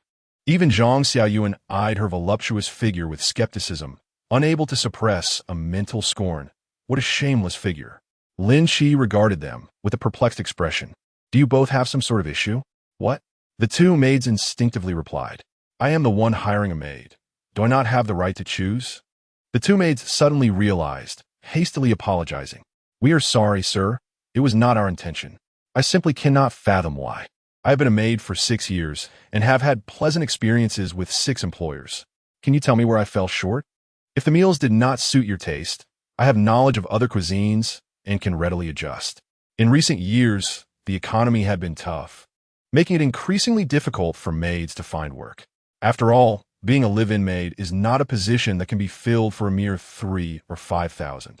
Their salaries had never dipped below 15,000. With bills piling up at home, this opportunity was one they were eager to seize, no matter how slim the chance.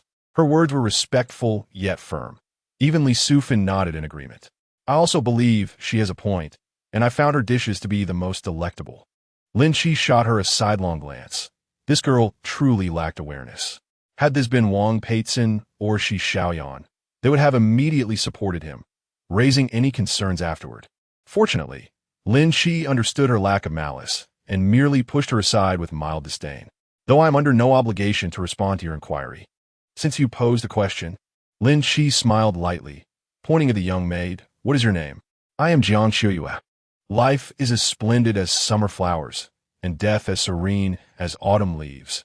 A beautiful name that suits you well. The young maid's cheeks flushed with a rosy hue. Zhang Xiaoyuan nearly rolled her eyes to the heavens, muttering to herself, how shameless. All right, Jiang Shuyue, may I ask if they instructed you to start cooking first?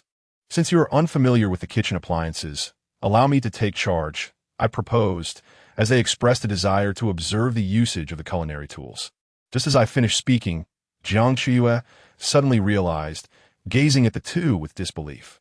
So, the reason you prepared the dishes so slowly was intentional. You deliberately let my food grow cold. The 2 elder maids, somewhat dismissive, replied, and what of it? At the time, you seemed quite pleased. We did not force you into anything. You too. Enough, Lin Qi interjected, rising from his seat. Arguing over this is futile. I have completed the preparations. Please proceed. You haven't yet explained why you chose her. Is it even necessary to ask? With such scheming over a mere meal, how could I trust you with the kitchen? With all these ulterior motives, do you expect me to be on guard against you every day? And Lin Qi's face bore a hint of sarcasm. Since you insist on this entanglement, do not blame me for striking down the drowning rat. Having switched 6 employers in 6 years, do you think that signifies experience? To me, It merely indicates that all 6 employers found issues with your work. If you continue to quibble, I shall contact your company immediately. Fortunately, another maid realized the gravity of the situation and swiftly pulled her away. Without even claiming the promised 1,000 yuan, Lin Qi nonchalantly shook his head and dialed the maid service. He did not truly report them. Rather, he expressed his intention to compensate each with 1,000 yuan for lost wages, to be transferred alongside the signing of the contract. Lin Qi smiled at Li Sufan and the others. Now you understand why, don't you? You know my mind is not particularly sharp. Please do not be angry with me.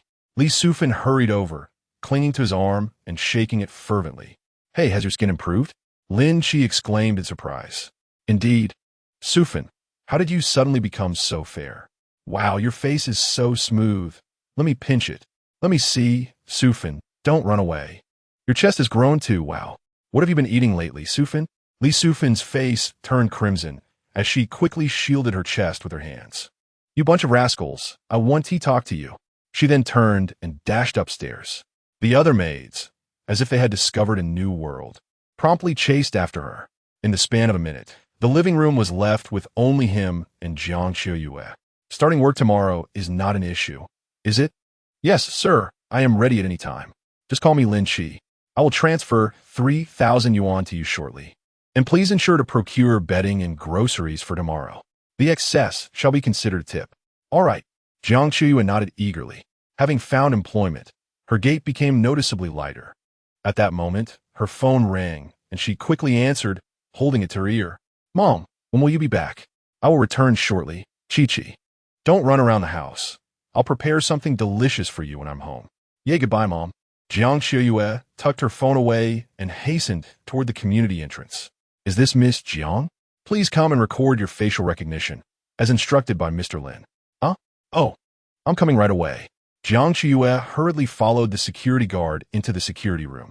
Meanwhile, in the villa, Lin Qi took a shower and left in his car, ready to continue his food delivery career. To ensure his account remained unregulated, the delivery station's owner had advised him to complete a few orders daily. Otherwise, the system would cease to dispatch orders. Lin Qi, unfazed, exited the community and activated the order acceptance mode. His first order was a fried rice dish from a vendor located in a bustling alley beside a school, requiring him to walk due to the crowd. In terms of delivery efficiency, an electric scooter would easily outperform a U8 by several streets. Some non-motorized lanes and narrow alleys could not accommodate cars. Yet electric scooters traversed freely. Fortunately, Lin Qi only accepted one order at a time, and after a considerable detour, he managed to complete the order just before the deadline. Ding! You have a new delivery order. Oh, for pounds of spicy crayfish and 2 bottles of beer. Should I buy something for the girls to take home? He parked at the pickup location, silently noted it, and proceeded toward the customer's address. Chapter 47. An apology will suffice. Half an hour later, his vehicle halted in front of an apartment building. Lin Qi gazed up, momentarily dazed. A gigantic crescent moon hung above the rooftop plaza, though the sky was still bright and the lights were not yet on. Who would have thought I would end up here? Is this city really so small? It was no wonder Lin Qi expressed his disdain. This was indeed the apartment building where his ex-girlfriend, Liu Qi, resided. Due to purchase restrictions, those from outside the city seeking to settle and could only settle for such small property rights apartments. These apartments lacked school districts, did not have gas connections, and although they had a 40-year property right, they still attracted young couples. Liu Qi had skillfully acquired one of the 57 square meter apartments. Despite the 57 square meters, 11 square meters were designated as shared space, leaving only 46 usable square meters. However, it was still spacious enough to be decorated as a one-bedroom or an open-plan studio. One could imagine how large a 40 square meter living room with a bathroom could be. Despite its limited size, Liu Qi had spent over 500,000 yuan to acquire it. Unfortunately, the down payment for the apartment required more than 50, and with additional taxes, the total exceeded 50,000. It was uncertain how much Lin Qi had contributed to this. Was I on my mind back then? I even considered moving in to help her pay the mortgage. I must have been delusional. After 6 months of dating, He had not even held her hand. All his salary had gone to her. Now, he could only ask himself, was this truly necessary? Reflecting on it now, he felt a wave of frustration wash over him as he entered the apartment building, carrying the crayfish. In such open-plan apartments, where commercial spaces coexisted with residential ones, there was no security allowing him to reach the elevator without hindrance. Upon arriving at door 402, Lin Qi knocked. Delivery. He heard the sound of slippers sliding across the floor before the door opened. A faintly familiar scent of perfume wafted through. Why are you so slow? It's you? Lu Kursin? What are you doing here? Lin Qi was taken aback, double-checking the delivery order. It was indeed 402. ISNT Lu Kursin, supposed to live on the 11th floor? Seeing him again made Lu Kursin somewhat nervous, clearly still haunted by the brutal incident at KTV. What do you want? We're done. Please don't bother me anymore. Huh? Lin Qi was completely bewildered. No, my friend. Do you perhaps hold yourself in too high esteem? At that moment, the door across the hall swung open, revealing a tall, slender young man wearing glasses. Upon spotting Lu Kursin, his eyes lit up. Kursin, what happened? With someone to back her up, Lu Kursin regained her composure. Lin Qi, I didn't expect you to be so shameless. We've been broken up for so long, and you still come to bother me. She cast a disdainful glance at the takeout box and scoffed. You're not trying to get close to me by delivering food, are you? Don't make me laugh. With your meager monthly salary, no amount of side jobs would ever match my worth. Upon hearing this, the bespectacled man chuckled and reached out to pat Lin Qi on the shoulder, only to be dodged. The glasses-wearing man was momentarily taken aback, but did not seem to mind. I say, my friend, it is wise to know one's limitations. A beauty of Kursin-esque caliber is simply beyond your reach. The bespectacled man was named Li Qi, who ran a mobile business nearby, earning over $300,000 a year through selling phone cards. He was what society commonly referred to as a high-quality man. Moreover, with a visage that cannot be deemed unattractive and attire that is commendably presentable, one might not be remiss in labeling him a successful individual. However, due to the inadequacy of his social insurance in meeting the prerequisites for purchasing a home, he reluctantly settled on acquiring an apartment. To his astonishment, fortune smiled upon him, as a stunning beauty resided directly across the hall. The aloof, sophisticated demeanor of this enchanting woman struck a chord deep within his heart. Although it took him half a year of pursuit to merely achieve a nod of acquaintance from her, it must be that she was unaware of her own allure. Earning a monthly income of $30,000, even in the bustling metropolis, he found himself in the upper echelon of society. Whenever he found a moment to spare, he would attentively watch the door for her passing, hoping to orchestrate a serendipitous encounter. If luck was on his side, perhaps he might even secure an invitation to dine together. Today, fortune favored him once again. Although he did not encounter the alluring lady, he did come across her friend, Lu Kursin. In contrast to the frosty Wang Peizhen, Lu Kursin was decidedly more approachable. Were it not for his penchant for the icy allure of Wang Peizhen, he might have already turned his attentions towards Lu Kursin. Li Shi Musha Inwarli. Reflecting that Wang Peizhen's previous aloofness towards him was undoubtedly due to her ignorance of his capabilities. Today, fate was on his side. He could utilize Lu Kursin, the ex-boyfriend, as a stepping stone to showcase the prowess of a high-quality man. Lin Qi, you may leave. I do not wish to make this situation any more unpleasant. Please do not pursue me any further, Lu Kursin declared, reaching for the takeout in Lin Qi's hands. Unexpectedly, he recoiled, causing Lu Kursin, clad in slippers, to stumble over the threshold. W, what are you doing? How can you be so lacking in grace? Is it childish to express a few words of discontent? Hey, buddy, it's rather unseemly to bully Kursin like this. How can such a stunning beauty be put at risk? Just apologize to her, and we can leave today's incident behind us. Lin Qi scoffed, pointing at his own nose. Apologize to her? Really? Li Qi offered Lu Kursin a comforting glance. Holding his head high, are you going to let me off the hook? Of course, I'm a man of my word. I'm not threatening you. I manage over 100 employees. If this escalates, it serves no one's interests. Lu Kursin's eyes brightened at his words, simultaneously feeling a tinge of dissatisfaction towards Wang Peitzen. With such invaluable resources available right across the hall, how could she not share? Noticing the alluring gaze of Lu Kursin, Li Shi instantly felt invigorated, thumping his chest with confidence. Kursin, fear not, for I am here. Brother Li Shi, you are truly remarkable. Their banter nearly made Lin Qi retch. At this moment, he was still trying to fathom why Lu Kursin had ventured to room 402. But he would not allow anyone to usurp his position. He then cast a sinister glance at the pair, thinking to himself, who do you think you are? I've been nothing but accommodating since my arrival, yet you two can't stop your incessant chatter. Lu Kursin's expression shifted, recalling that fateful night when she had delivered a kick of considerable force, promptly retreating behind Li Shi. Lu Kursin, Lin Qi bellowed, how dare you show your face after all this? You think you can make me apologize? If you come any closer, I'll call the police. Li Shi interjected, his voice trembling with feigned bravado. What a terrifying anger. Surely he cannot be insane? Lin Qi thought, contemplating retreat but hesitated, fearing the damage to his reputation in Wang Peitzen's eyes. What is all this commotion? At that moment, a beautiful woman, drenched, peered around the doorframe. Li Shi's breath quickened. What a sight! A beauty emerging from her bath. Wang Peitzen, you vile creature. Peitzen, do not fear. This man is merely a delivery boy. I will file a complaint against him shortly. You should change into something more comfortable. While Li Shi spoke, his gaze incessantly roamed over Wang Peitzen, as if attempting to see through her bathrobe with his eyes. Pei, why are you out here? Lu Kursin exclaimed, startled. She quickly added, he is not someone I called. He is probably pretending to be a delivery person to harass me. The lobster is yours. I assent it. To her surprise, Wang Peitzen paid her no mind, instead joyfully approaching Lin Qi, barefoot. Linga, you're here. Why didn't you message me? What? Li Shi was utterly bewildered.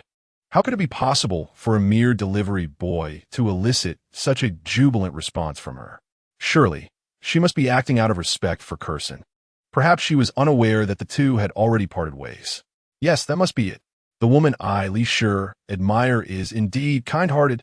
Lu Kursin was equally confounded. She could swear that until their breakup, Lin Qi and Wang Peitzen had exchanged fewer than 10 words. The fury on Wang Peitzen's face during their final phone call was unmistakable. How had they suddenly become so close? Damn, that shameless woman is clinging to his arm. Do you still have any shame, Wang Peitzen? Kursin, don't be fooled. He is just a delivery boy, Li Shi hastily cautioned. Silence. Do we know each other well enough for you to speak to me like that? Wang Peitzen shot him a frosty glare, her expression swiftly melting like ice, and then smiled at Lin Qi. Lingu, come in and sit for a while. This is your first time at my home? I assent it? How intriguing. Lin Qi touched his nose, allowing Wang Peitzen to draw him into the room. Outside, Li Shi remained in disbelief, shouting at the top of his lungs, Wang Peitzen, I misjudged you. You're even flirting with your friend's ex-boyfriend. Will you ever stop? Who I choose to be with is none of your concern. Have we even exchanged 5 words? Stop pestering me like a stubborn parasite. Wang Peitzen's tirade nearly caused Li Shi to choke on his rage. Such a ruckus naturally drew the attention of the surrounding neighbors. Unlike residential buildings, the sound insulation in an apartment complex was quite poor. Every cough in the corridor could be distinctly heard in adjacent rooms. Moreover, the 4 of them were engaged in a heated argument in the hallway. Several nosy neighbors peeked out of their doors to observe the commotion, their eyes filled with mockery. Isn't this guy a bit too nosy? Who cares who she chooses to be with? I know him. He lives in 403, always boasting in the owner's group about his income. I never would have imagined he is such a doormat in reality. What an embarrassing sight. Dressed to the nines. Yet he turns out to be this kind of person. Is the girl with the doll-like face the one in question? No, that room houses a stunning beauty, quite aloof. This round-faced girl must be her friend. The surrounding gossip reached Li Shi's ears, making him wish he could find a hole to hide in. He had boasted about his high income, constantly looking down upon others in the group. If he failed to salvage his dignity today, he would find himself socially ostracized. No, he must devise a plan to restore his reputation. Continuing to pursue Wang Peitzen was no longer feasible. That shameless woman had closed the door on him. and persisting would only lead to further humiliation. With a grim expression, Li Qi thought quickly, then turned his gaze to the dazed Lu Curson beside him. Of course. Why not shift my focus to pursuing Lu Curson instead?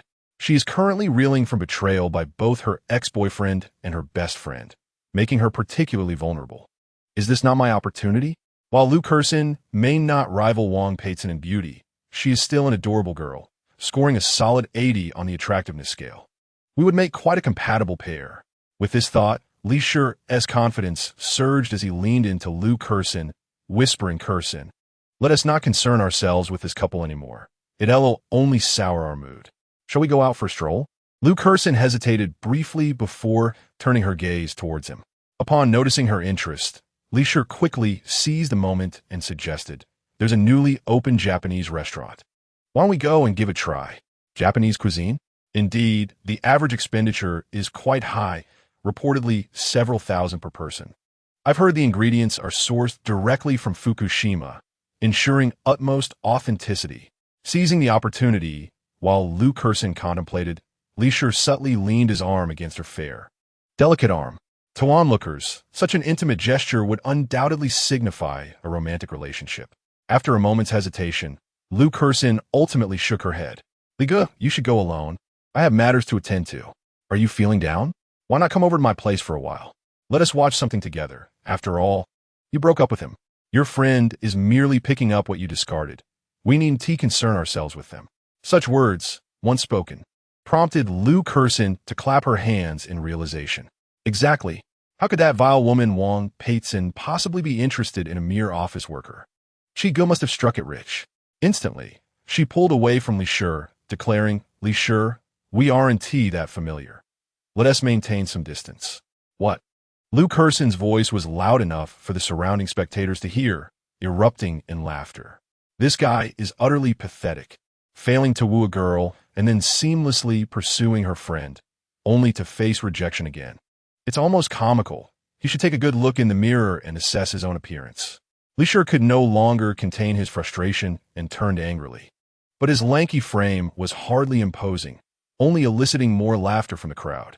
"Look at that stick figure glaring at you. Xiao ya? Am I afraid of him?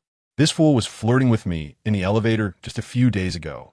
He should reflect on his own worth." Humiliated publicly, Li Qi felt utterly defeated.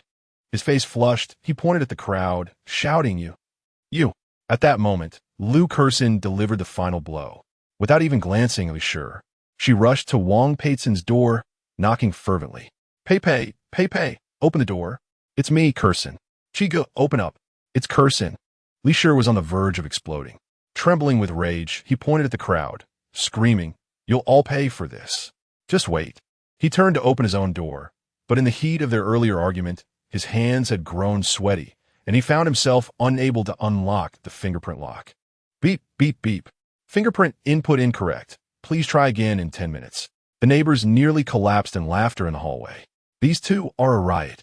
Didn't I just hear her call her friend a vile woman? Did I mishear that? Mishear? Not a chance. She clearly said it.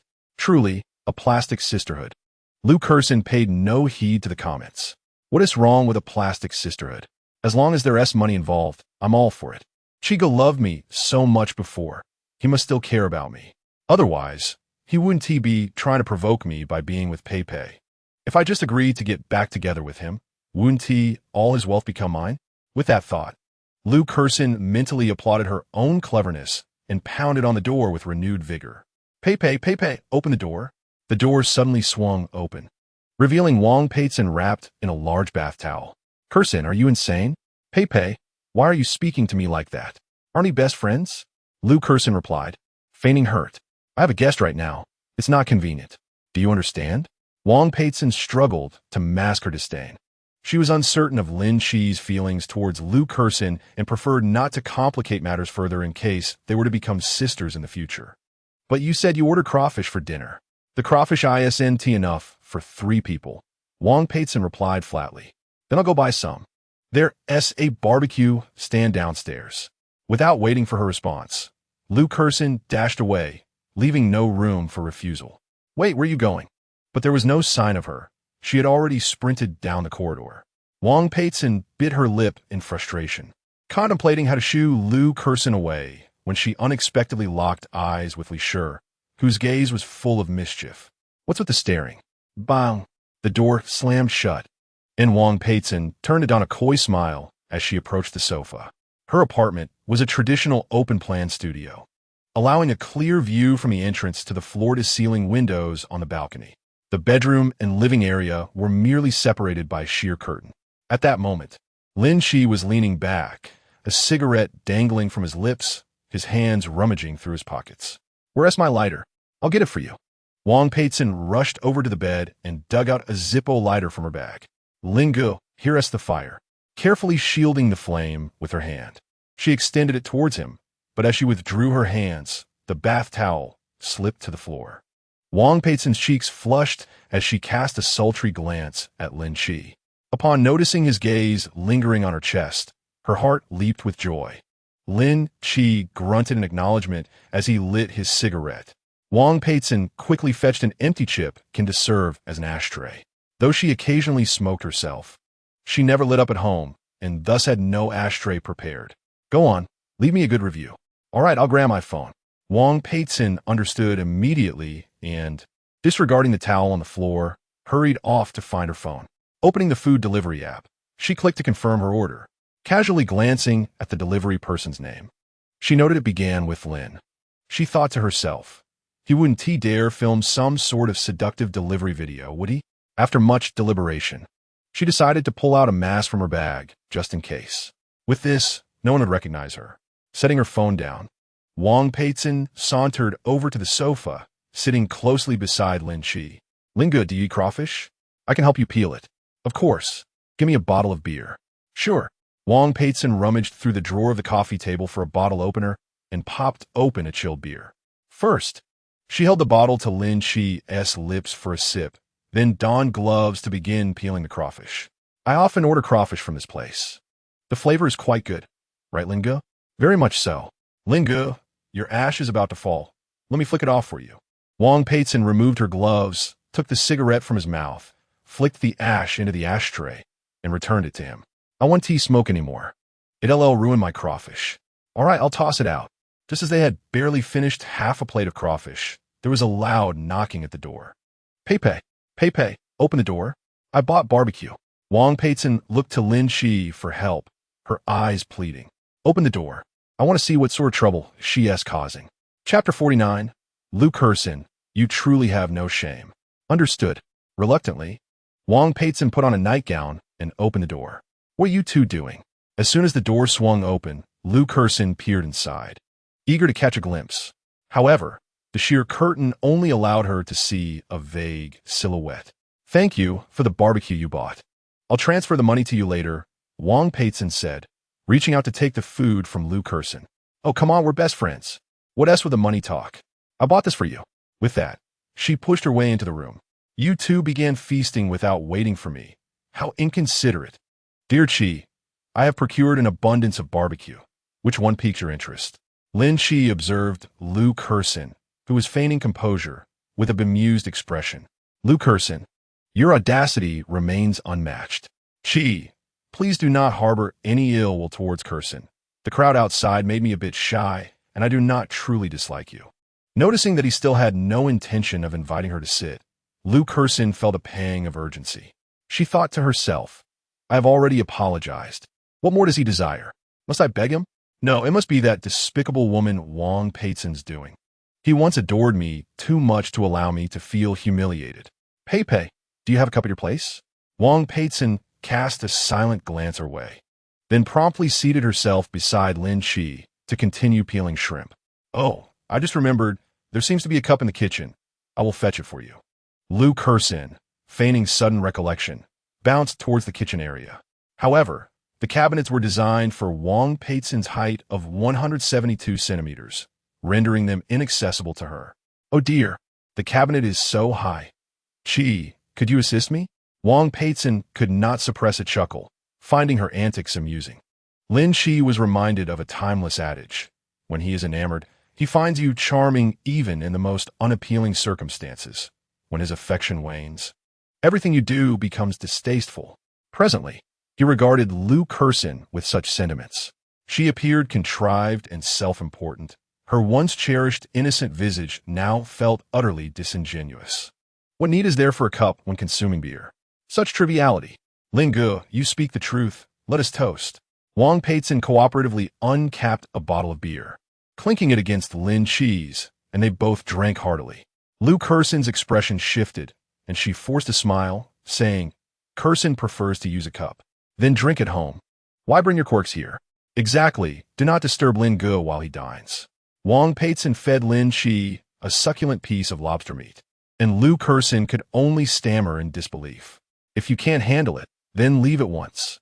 Taking deep breaths to regain her composure, Lu Kersen thought, let them mock. I have never feared drinking. Seeing her efforts, Lin Qi did not expel her.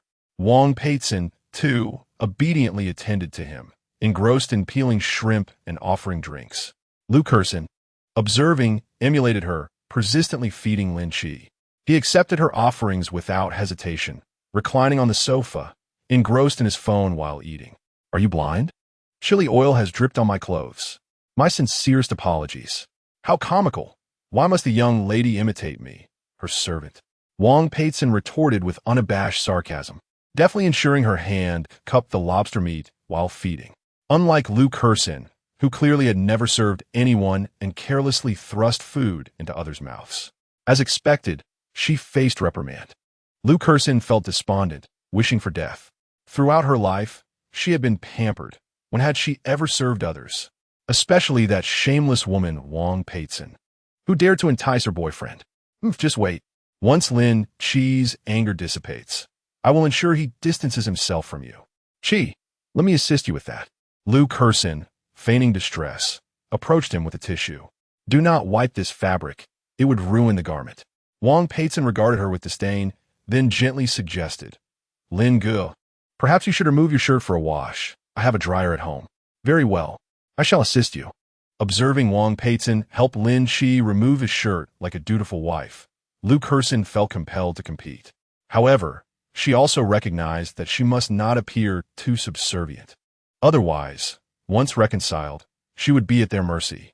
So, she stood aside, watching with a cold gaze. As Lin Qi shed his outerwear, revealing his muscular physique, Wang Peitzen's cheeks flushed. Yet, for Lu Kersen, another sight captivated her attention. Wow, Qi, is that a Patek Philippe? How exquisite! Lu Kersen, as if discovering a new world, instinctively grasped Lin Qi's left hand, her gaze glued to the watch, unwilling to look away. Cease your tugging. Lin Qi brusquely shook her off. Wang Peitzen, cleaning with an oil-absorbing stick, silently laughed, finding Lu Kersen's attempts utterly unconvincing. Lu Kersen, caught off guard, nearly stumbled. Yet, she paid no heed, her eyes fixated on Lin Qi's watch. Seizing the opportunity while he indulged in barbecue, she discreetly searched on her phone. Patek Philippe 6002. 14 million.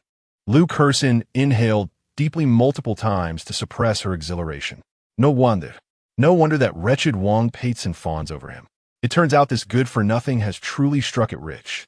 No, I must not allow that shameless woman to reap all the benefits.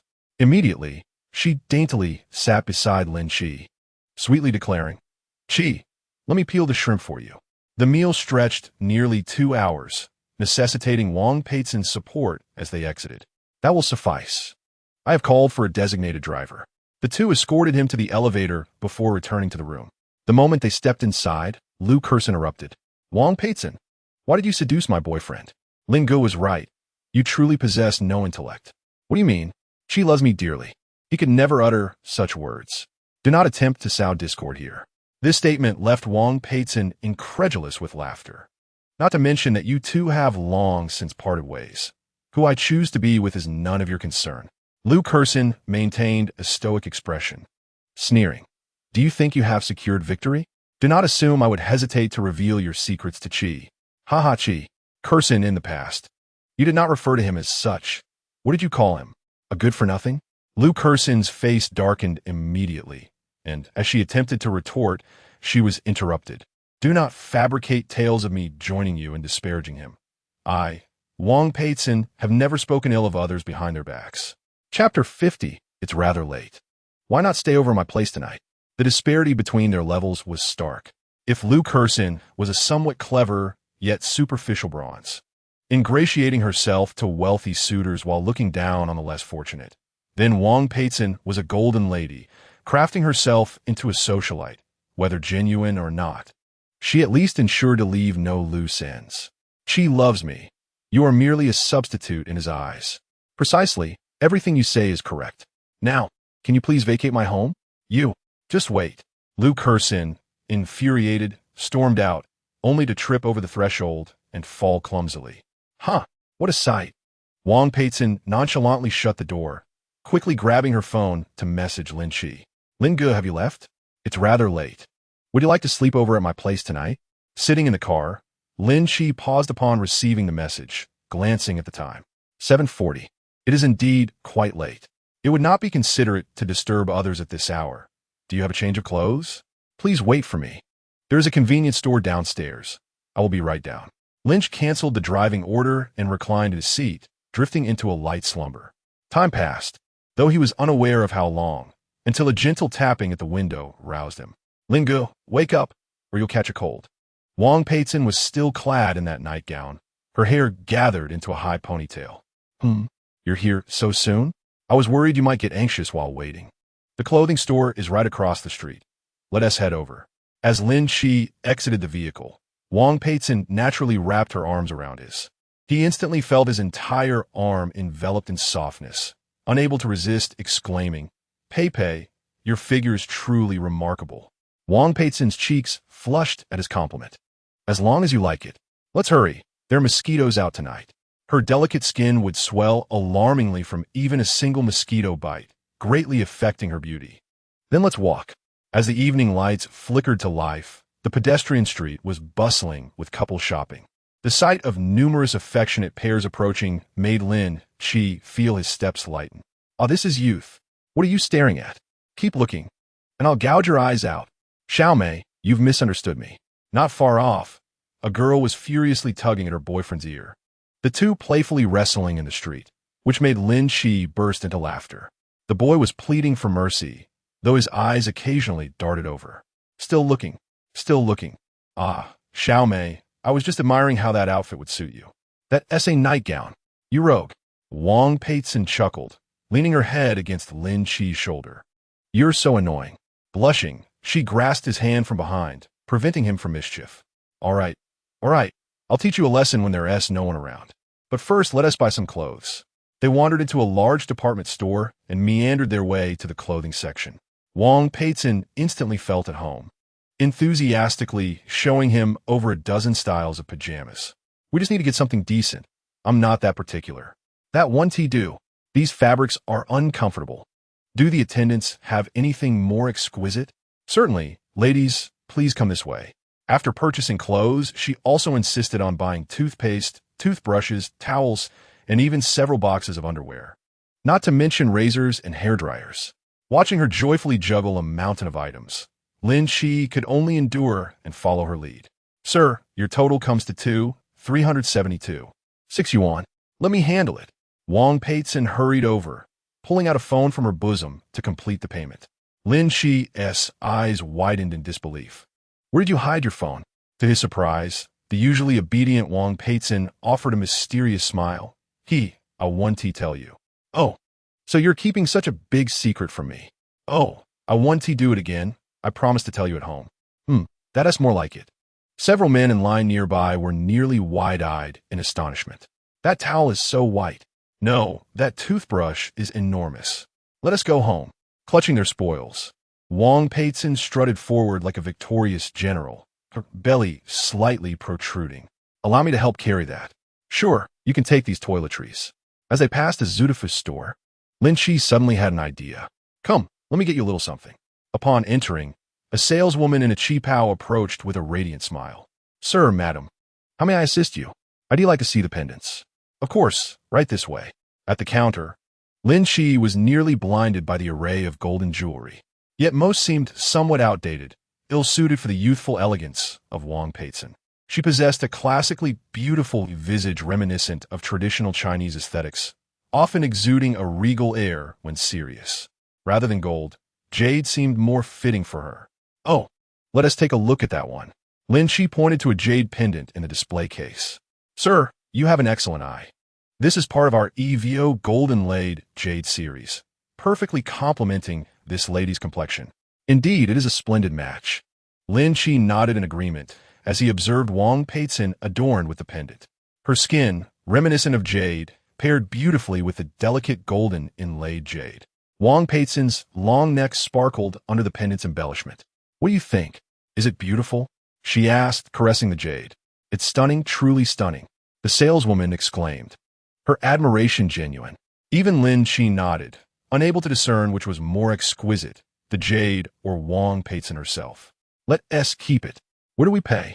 The saleswoman, pleasantly surprised by his decisiveness, beamed even more. Please follow me. Having spent less than 10,000 yuan, Lin Qi felt as though he had received exceptional value. Hand in hand, they walked back, and upon reaching the ground floor, Wang Peitzen unconsciously turned around, catching sight of Lu Kersen standing under the supermarket sign. Hee. What are you laughing at? Lin Qi casually inquired. Oh, I was just admiring how beautiful this jade pendant is. If you like it, wear it. I'll buy you another one later. Hee. Thank you, Linga, you're so kind. In the distance, Lu Kersen's fists were clenched so tightly they could almost wring water from them.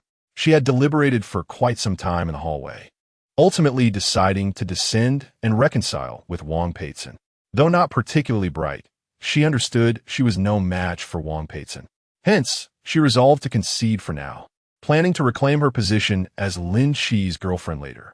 However, she never anticipated colliding with the two as they returned, laden with their purchases. That vile woman. Disgusting. And Lin Qi, didn't you claim to love only me? You don't even come to comfort me when I'm angry. And now you're chasing after someone else? What a scoundrel. Chapter 51. Obtaining the Golden Treasure Chest. Early the next morning, Lin Qi, freshly washed and seated on the sofa, awaited Wang Peitzen's lovingly prepared breakfast. From his vantage point, he could fully appreciate her exquisite figure. Wang Peitzen, feeling a bit bashful, tightened her apron and threw him a flirtatious glance. You can smoke a cigarette first. It will be ready shortly. I'm not fond of egg yolks. All right, I'll separate the yolks for you. Lin Qi shrugged, relaxing as he propped his legs on the coffee table, his mind preoccupied with the system information swirling in his mind. He had been too busy the previous night to check the messages. Congratulations, host, for successfully lying flat. You have received a golden treasure chest. A golden treasure chest. This was indeed the first of its kind since he had bound to the system. The treasure chests of the lying flat system came in various tiers: wooden, bronze, silver, and gold. The higher tiers remained shrouded in mystery, yet to be unlocked. The bronze chest had yielded 1 million in cash and a Yangwang U8. The silver chest had granted him a spacious shop of over 100 square meters and a Patek Philippe watch, each valued at over 10 million. By logic, shouldn't the golden chest be worth 100 million? His breathing quickened at the thought. System, open the golden treasure chest. Golden treasure chest successfully opened. Congratulations, host, for acquiring 70 shares in ALX Bar. What is this? Shares? Just as Lin Qi prepared to search for information about the bar, an unfamiliar number called in. Hello, who is this? Is this Mr. Lin? I am Tian Sheng, the manager of ALX Bar, and I have been overseeing its operations for over 6 years, thus becoming well acquainted with every facet of the establishment. Do you have some time to visit us recently? This will allow us, the management team, to prepare adequately. I will reach out to you. Very well, Mr. Lin. I shall not disturb you further. You are busy. After hanging up the phone, Lin Qi hurriedly opened the search bar and entered ALX Bar. To his surprise, a plethora of recommendations surfaced instantly. Numerous netizens from the magical city were sharing their exuberant experiences at ALX Bar. Clicking on a random video, he was greeted by a bustling hall, where vibrant lights flickered incessantly. Countless stunning men and women danced with wild abandon in the dance floor, the pulsating music causing everyone to lose themselves in the moment. Wow, this bar seems rather grand. After 10 minutes of gathering information online, Lin Qi arrived at a conclusion that was both expected and surprising. Firstly, in terms of value, Although ALX bar boasts a vast area and luxurious DCOR, it is certainly not worth $1 billion. In fact, one might argue that 30 to 50 million would be the upper limit. However, establishing a bar in a popular area of this international metropolis is not a feat just anyone can accomplish. Those who are not in good standing with either the legitimate or underground circles would find themselves shuttered within a fortnight. Thus, Lin Qi speculated that the treasures offered by the golden chest cannot solely be measured in monetary terms. After all, connections are an intangible asset. Nevertheless, to ascertain the specifics, he would need to visit the site himself. "Good morning. Are we dining here?" Wang Peitzen asked, holding a plate and standing in front of him with an alluring demeanor. Her long, slender legs were exposed to the air. "Hurry and finish so we can head to a certain place." "All right, Brother Lin." Hearing that there was important business at hand, Wang Peitzen refrained from further teasing and promptly assisted him with his meal. Half an hour later, the two were dressed and seated in the car. Wang Peitzen did not inquire about their destination. Instead, she took out her cosmetics and began to apply her makeup. When out in public, a woman serves as a man's facade. It is of little consequence if she embarrasses herself, but if she causes Lin Qi to lose face, that would be a significant loss. At this moment, with the morning rush hour in full swing, the incessant flow of vehicles provided her ample opportunity to finish her makeup. 40 minutes later, U8 pulled into a parking space, and the two exited the car. Lin Qi stood beneath the enormous ALX sign, momentarily lost in thought. "It's quite early. The bar isn't open yet, is it?" Wang Peitzen whispered, holding her bag. "Not a concern. I'm not here to consume," Lin Qi replied casually, pulling out his phone to call Tian Sheng. Within 5 minutes, a sharply dressed young man hurried over, sweat glistening on his forehead, bowing slightly as he extended his hand. "My apologies, Mr. Lin. I am late."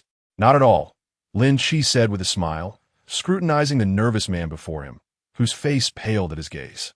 "You seem quite anxious." Tian Sheng could not conceal his apprehension, responding, "You truly possess keen insight. I'm mainly worried that you will bring in your own people to take over the bar, which would leave me unemployed." "Haha, you're quite candid. Lead the way. Let's take a look inside." "Certainly. Please hold on a moment. This main entrance could be a bit troublesome to open and may require a 2-minute wait." Lin Qi waved his hand dismissively. "Just show me the way you came." "That one T do. As the esteemed new owner, you cannot enter through the back door." Tian Sheng, fearing he might offend the new proprietor, rushed over to knock on the large door. "Hurry up. The boss is waiting." "Coming right up," came muffled voices from within. Tian Sheng wiped his brow and quickly explained, "This door operates purely mechanically. It requires 2 people to cooperate with a lever from the inside to open. It's not that the individuals inside are unwilling." "No worries. Let's go through the smaller door." Yes, of course." Tian Sheng hurriedly led the way, not casting a glance at Wang Peitzen throughout. It was not that his intentions were pure. Rather, in this line of work, few are truly innocent. Lin Qi's appearance was shrouded in mystery. Having successfully acquired ALX from young Master Zhang, what kind of formidable background must he possess? Young Master Zhang is, after all, one of the city's top 3 figures. What kind of celestial being could compel young Master Zhang to bow his head? Tian Sheng dared not inquire further about this gentleman's background, fearing he might be mistaken for a criminal and face dire consequences. Wang Peitzen trailed behind, her eyes wide with astonishment as she observed Lin Qi's silhouette. The trio entered through the smaller door, traversed an escape corridor, and arrived directly at the central hall of the bar. The vast room featured an especially prominent stage in the center, surrounded by small tables, each adorned with half-consumed iced tea and spirits. The raucous festivities from the previous night had stretched until 6 in the morning, leaving the place in disarray. Those remnants belonged to the staff, with 2/3 still on break. Working in shifts, Tian Sheng, eager to make amends, quickly called over the employees who were busy cleaning. "This is our new owner, Mr. Lin." "Hello, Mr. Lin." "Greetings, Mr. Lin." Following the introductions, Tian Sheng turned his gaze to Lin Qi. "Mr. Lin, would you like to say a few words?" "Certainly. I shall keep it brief." Lin Qi cleared his throat and raised his hand to quell the murmurs. "While I have taken over this bar, my schedule is quite demanding. so I shall rely on all of you for your efforts moving forward. Therefore, Tian Sheng. Here, Tian Sheng perked up immediately. All staff salaries will increase by 10%. Do not merely adjust the base salary, but calculate it based on the actual amount disbursed last month. Understood? Chapter 52. Connections in the bar. Long live the boss. Long live Mr. Lin. I intend to work at ALX until my last breath. There is nothing more invigorating for employees than a salary increase. Last night, when the manager mentioned a change in ownership, everyone was understandably anxious, but little did they expect that the new owner's first act would be to raise their wages. Very well, you may all return to your duties. Tian Sheng led Lin Qi to the office, where he intended to review the operational status. Right this way, boss. Tian Sheng ushered them into a lavish office, then meticulously explained the management system's usage. Half an hour later, he rose to take his leave. Boss, please take your time. I'll monitor things downstairs. Off you go. Inside the room, Lin Qi was left with the accounts while the spirited Wang Peitzen remained. Why do you look at me with such astonishment? I'm simply shocked. I had no idea that ALX was your property. Wang Peitzen poured a cup of tea and gently placed it on the table. Is this bar quite renowned? Were you unaware of its reputation prior to the acquisition? This is one of the most famous bars in the magical city, where several renowned DJs have performed. I've heard that many celebrities even have exclusive VIP rooms here. Lin Qi feigned indifference, sipping the tea. A monthly profit barely exceeds $1 million. I had imagined it to be some divine enterprise. According to the reports, the largest expenditure was astonishingly on marketing, amounting to 10 times the cost of liquor procurement.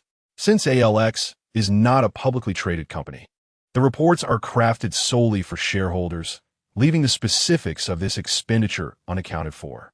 In the employee dormitory area, Tian Sheng sat on the sofa, wiping his brow and exhaling deeply. Upon seeing the manager return, several department heads hurried over. Brother Sheng, what did the new owner say? Are we getting a raise?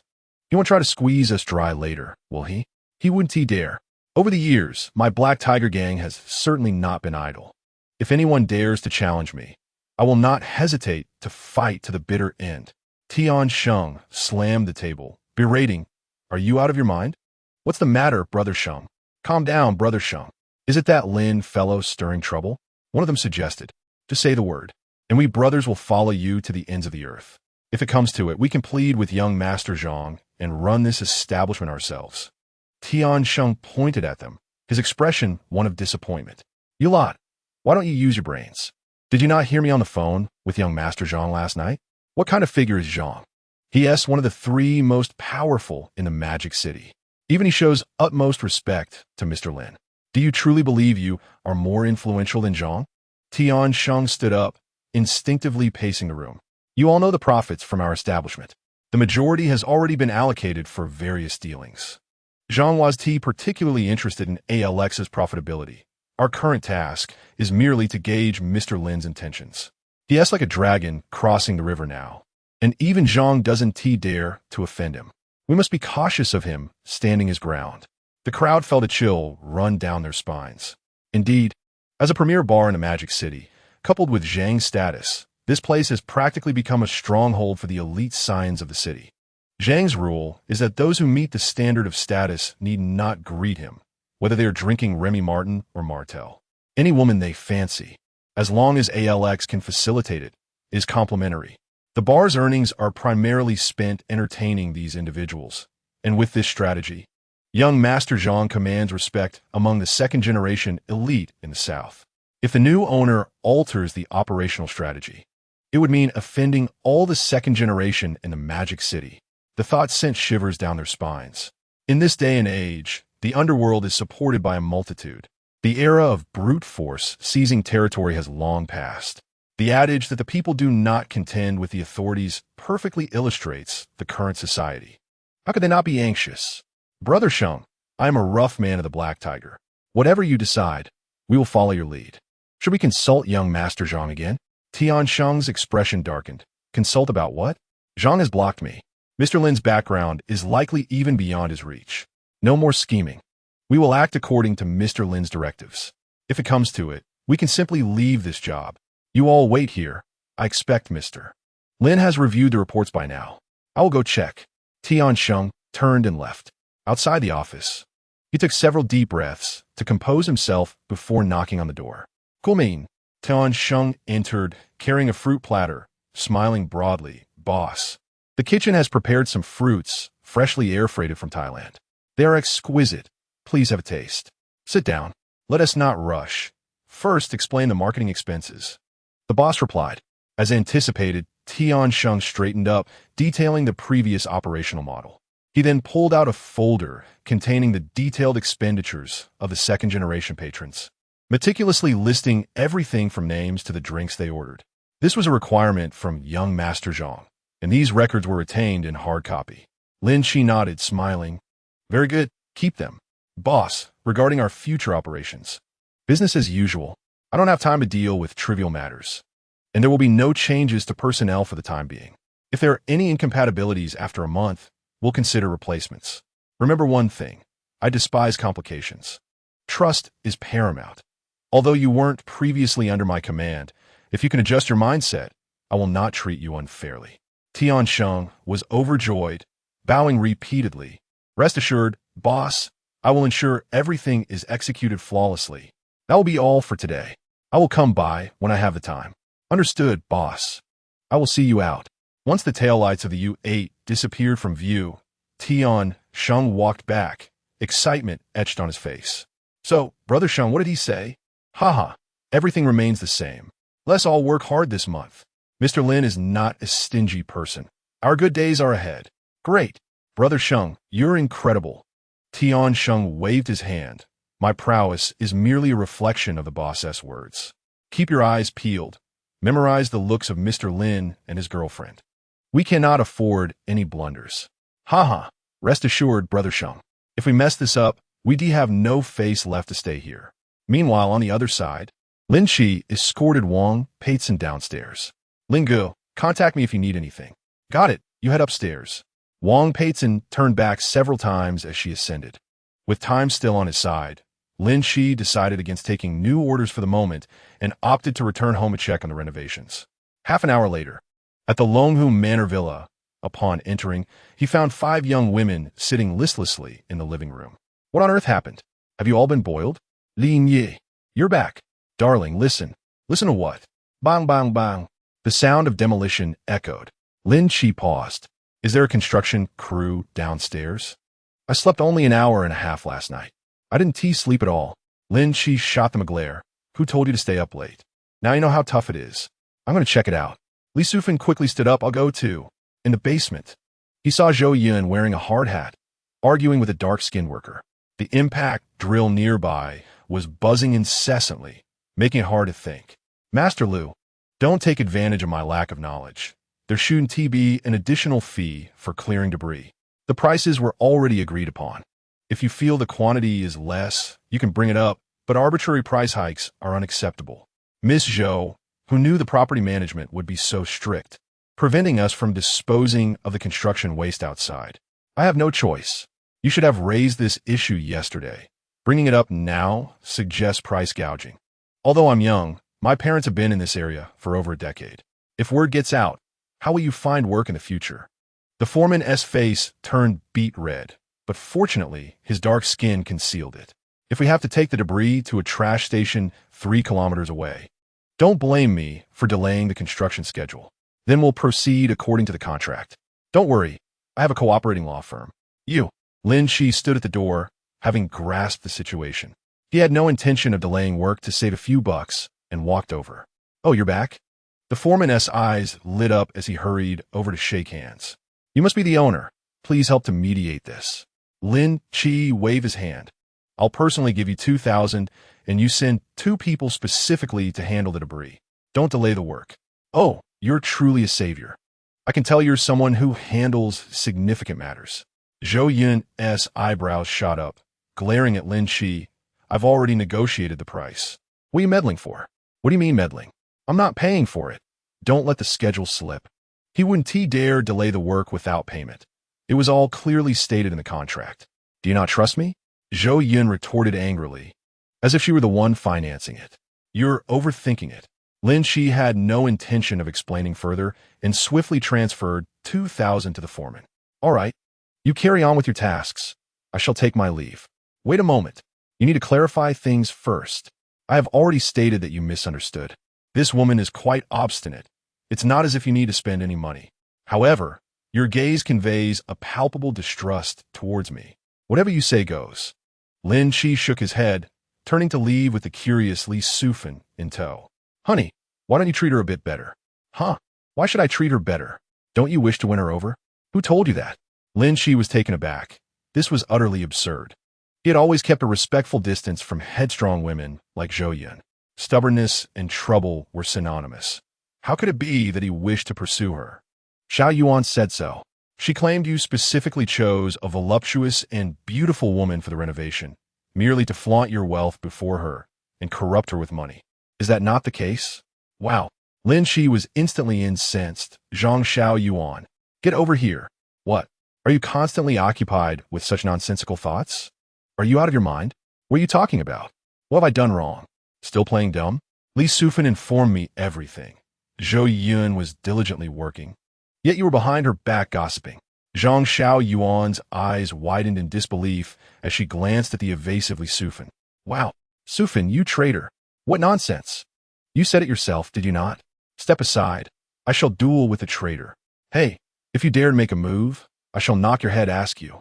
Lin Qi was quick-witted, catching Zhang Xiao Yuan as she lunged toward Li Sufan. He curled his index finger and lightly flicked her forehead. Zhang Xiao Yuan pouted. You are so biased, always bullying me. I favor you not at all. I merely wish for you to speak sensibly.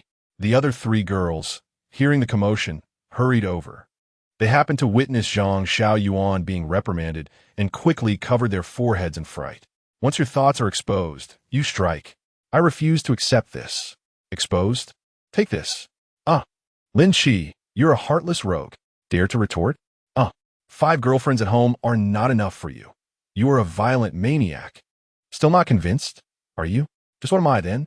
Lin Qi grasped her face. What did you just say? Zhang Xiao Yuan felt the grip on her suddenly loosen and quickly sprang to her feet. Run. The violent maniac is attacking. The group scampered up the stairs as if fleeing for their lives. Only the slightly slower Li Sufan was caught just as she raised her leg to escape. Where do you think you're going? I wasn't running. I saw them all fleeing. Lin Qi's expression darkened. You go sit on the sofa. Oh. Li Sufan cumplía obediently. Fuming, Lin Qi dashed up to the second floor. There was no one in Mi Jian's room, nor in Yi's. Only Zhang Xiao Yuan's door was firmly shut. Bang, bang, bang. Zhang Xiao Yuan, come out. I won't. You hit my head. What? I was merely teaching you a lesson. Stop making wild accusations. If I don't run now, you might injure me. Damn it. Lin Qi was so furious he almost kicked the door, but he ultimately restrained himself. Then, let us converse through the door. Once school begins, I will arrange for you to enroll and stay in the dorms. Focus on acquiring some skills. Do not spend all your time playing. I refuse. I won't attend class. If you do not attend, I shall no longer care for you. Then I won't go either. Damn it. Fine, think it over. No one will support you for a lifetime. Eventually, you must rely on yourselves. With that, Lin Qi descended the stairs. He intended to have a serious discussion with Li Sufan to ascertain what mischief these girls were up to at home. Inside Zhang Xiao Yuan's room, the girls were hiding behind the door. Did he leave? It seems he has. Ouch, it hurts so much. It's all swollen. That brute is truly ruthless. Mi Jian's face flushed slightly. Xiao Yuan, are you all right? How could I be fine? You have no idea how strong he is. Before him, I feel as fragile as a chick. How can you laugh, you heartless one? Hurry and find the ointment. I remember buying some. Chapter 54. Xiao Yuan is quite nice. After tending to the whimpering Zhang Xiao Yuan, the girls fell silent. Xiao Yuan, do you think what we're doing is right? What is wrong with it? Do you not dislike him? How could that be? Zhang Xiao Yuan replied earnestly. We are currently relying on Sufan to remain by his side. Without his protection, we would end up on the streets. But Mi Jian seems a bit hesitant. Let us not mention Sufan. Without his protection, if her father finds her, he will surely use her as a bargaining chip for a bride price for your brother. And as for Bai Wanqing, your mother once used you to pay off debts, sending you away to facilitate her remarriage. Can you truly acknowledge such a mother? Lastly, Mi Jian, they force you to drop out and work at just 16. Would you dare return home? We are akin to fallen phoenixes.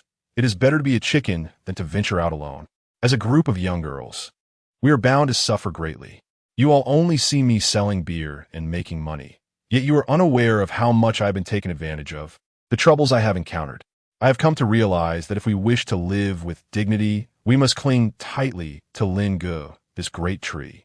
Mi Jian fidgeted with her clothing, feeling somewhat embarrassed. But aren't we ruining Sufin and his relationship? Zhang Xiaoyuan dismissed it nonchalantly. Humph. Do not tell me Sufin has not secretly pleaded with you. With her physique, if it were not for Lin Qi's affection, she would have long been taken advantage of. Have you all noticed that Sufin seems to be getting more beautiful these past few days? Yes, I have noticed too. Her skin has improved tremendously. Despite staying up all night, her skin remains supple and hydrated. Zhang Xiaoyuan retorted, do not digress. We are discussing serious matters. Oh, right. But if we continue like this, will Lin Qi come to dislike us? What if he is rather devoted? Devoted? Have you forgotten that woman in red from that day? Can this work? I saw Lin Qi was angry. What can I do? It's all Xiao Yuan's fault. She infuriated me. So what shall we do now? We cannot keep hiding, can we? Zhang Xiaoyuan pondered for a moment. If worst comes to worst, I will just take another beating. It doesn't hurt that much anyway. Downstairs, Lin Qi, having just finished a conversation with Li Sufin, was left in a state of disbelief. He had never realized that the girls harbored such thoughts about him. Moreover, this foolish Li Sufin was even assisting them with their schemes. Honey, please do not be angry with Xiao Yuan.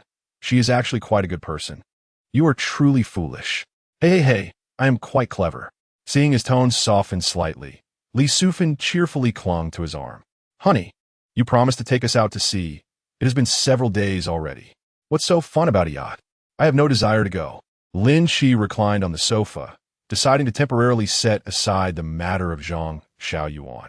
Once the time came to send them off to school, their relationship would gradually fade.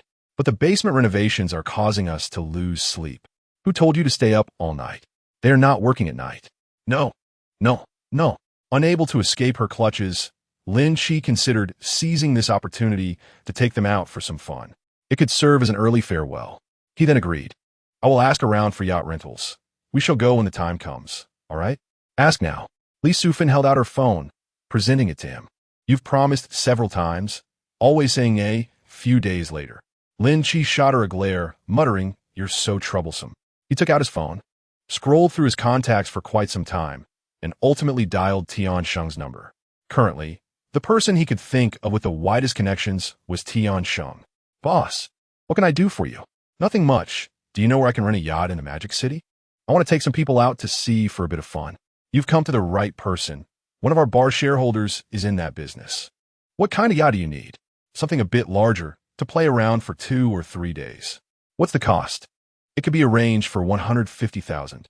I'll transfer you 200,000. The extra is a bonus for your trouble. With that, he hung up. Putting down the phone, Lin Qi turned to her and asked, are you satisfied now? I'm going to tell Xiao Yuan and the others. After sitting in the living room for a while, Zhang Xiaoyuan arrived with a plethora of bags. Lin Qi arranged a room for her on the first floor. You can tidy up a bit. If you need anything, just buy it, and I'll reimburse you. All right, Mr. Lin, I'll clean up first and start cooking soon. Take your time. Without anyone else meddling, the 6 dishes tasted significantly better than yesterday. Seeing everyone satisfied, Zhang Xiaoyuan finally breathed a sigh of relief. She desperately needed this high-paying job and was worried about not meeting expectations. Fortunately, Mr. Lin was easygoing, and the 5 young ladies were not picky. Zhang Xiaoyuan contentedly pursed her lips and returned to the kitchen to wash the dishes. I'm going out for a bit. You all enjoy yourselves at home. After bidding them farewell, Lin Qi drove out, embarking on his delivery career. After a while, he completed 2 deliveries. Since he only delivered 2 or 3 orders daily, the system had taken notice and assigned him long-distance, low-price deliveries. Lin Qi didn't mind, as long as he didn't exceed the time limit. He could take his time. After finishing his work, he spent some time with Shi Xiaoyan and gave her a beauty-enhancing pill. What is this? Shi Xiaoyan, sitting in the passenger seat, was wiping the sweat from her forehead with a tissue. A good thing. You'll know once you take it. If you won't say, then forget it. Shi Xiaoyan rolled her eyes and unwrapped the seal, before swallowing the pill. However, she still felt somewhat uneasy. A wealthy man suddenly offering a pill to a woman. What could it possibly be? Shi Xiaoyan, perceptive as she was, naturally assumed she had guessed correctly. Haha, don't worry. It's definitely not what you think. Oh, Shi Xiaoyan smiled. I believe whatever you say. Lin Qi offered no explanation, waiting for the effects of the pill to become apparent, thus saving himself the effort of unnecessary words.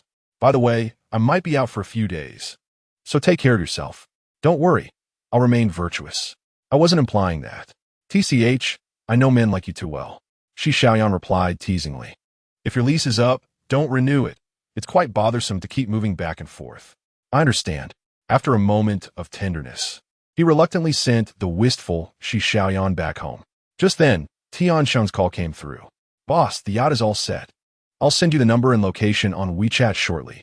We'll be ready for you tomorrow. Thank you for your hard work. Huh? I'm just hoping you can find a use for me. I won't keep you any longer. After hanging up, Lin Qi returned home and shared the news with Li Sufan and the others. Chapter 55. The Struggles of a Single Mother. It was during his afternoon nap that Lin Qi finally grasped the pain experienced by Li Sufan and the others. The relentless sound of a drill penetrating the concrete reverberated through the basement and into his brain. He barely slept for half an hour and felt even more fatigued. He had no choice but to go out to sea. Lin Qi reluctantly got up and sought out Zhou Yun, the overseer of the basement. Zhou Yun still harbored some resentment over the morning's events and was noticeably cold towards him. Is there something you need? We're going out to have some fun for a few days. Could you have the workers put in some extra hours to finish the house? Sure, but since you're wealthy, it'll cost extra. Zhou Yun wore a triumphant expression. Money can solve problems, so how much do you need? The sum from the store sale had already been deposited, and there was a substantial 8-digit figure sitting in his account. Let us make it an even 30,000. Zhou Yun, evidently surprised by the quick agreement, casually threw out the number. Unexpectedly, Lin Qi transferred the money without hesitation. Zhou Yun opened his mouth, muttering a curse under his breath. I must remind you, the cement mortar requires a natural curing process. No amount of extra money can change that. I can only guarantee the house will be ready within a week. 3 days less is acceptable. Dear best, I have faith in you. After turning to go upstairs, he was once again pulled by Li Sufan for a few rounds of games. By the time dinner was served, the workers had finally left, and the house fell into a tranquil silence. After dinner, Li Sufan dragged him to play games again, just as an unexpected phone call came through. Lin Qi raised an eyebrow and pressed the answer button. Lin Qi, are you busy? Speak your mind. Can you come to Xinghui City? Is Miss Chu ready to repay the debt? Just transfer it to me. No need for a meeting. Chu Manin was taken aback by his response, falling silent on the other end. He had been keeping an eye on this former landlord who had plotted against him. That S nodded.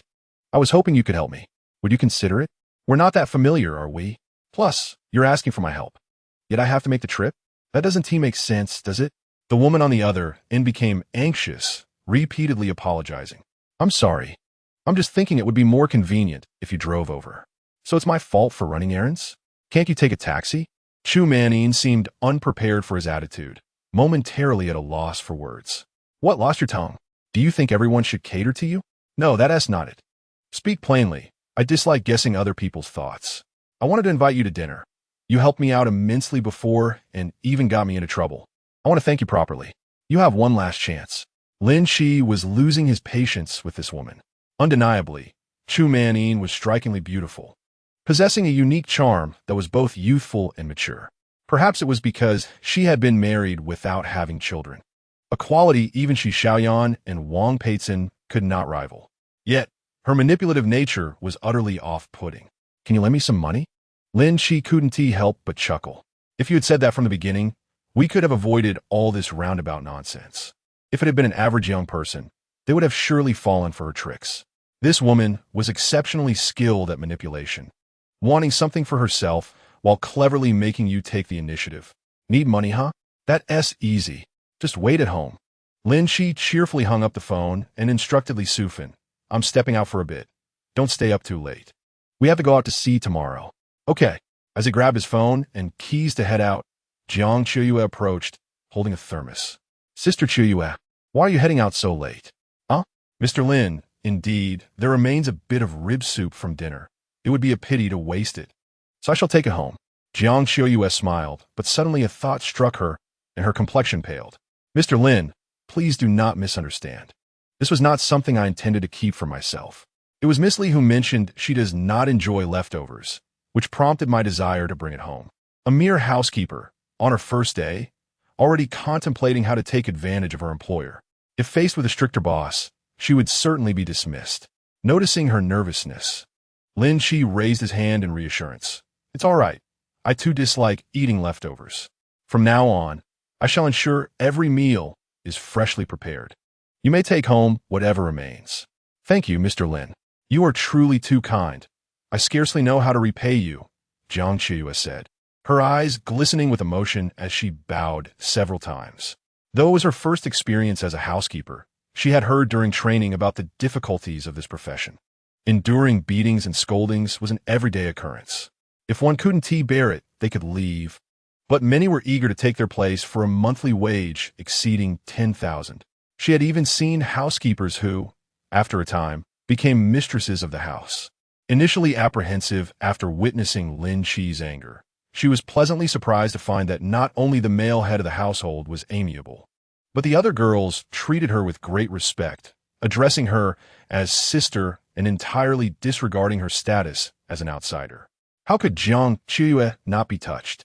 Performing your duties well is the greatest form of gratitude. Where do you live?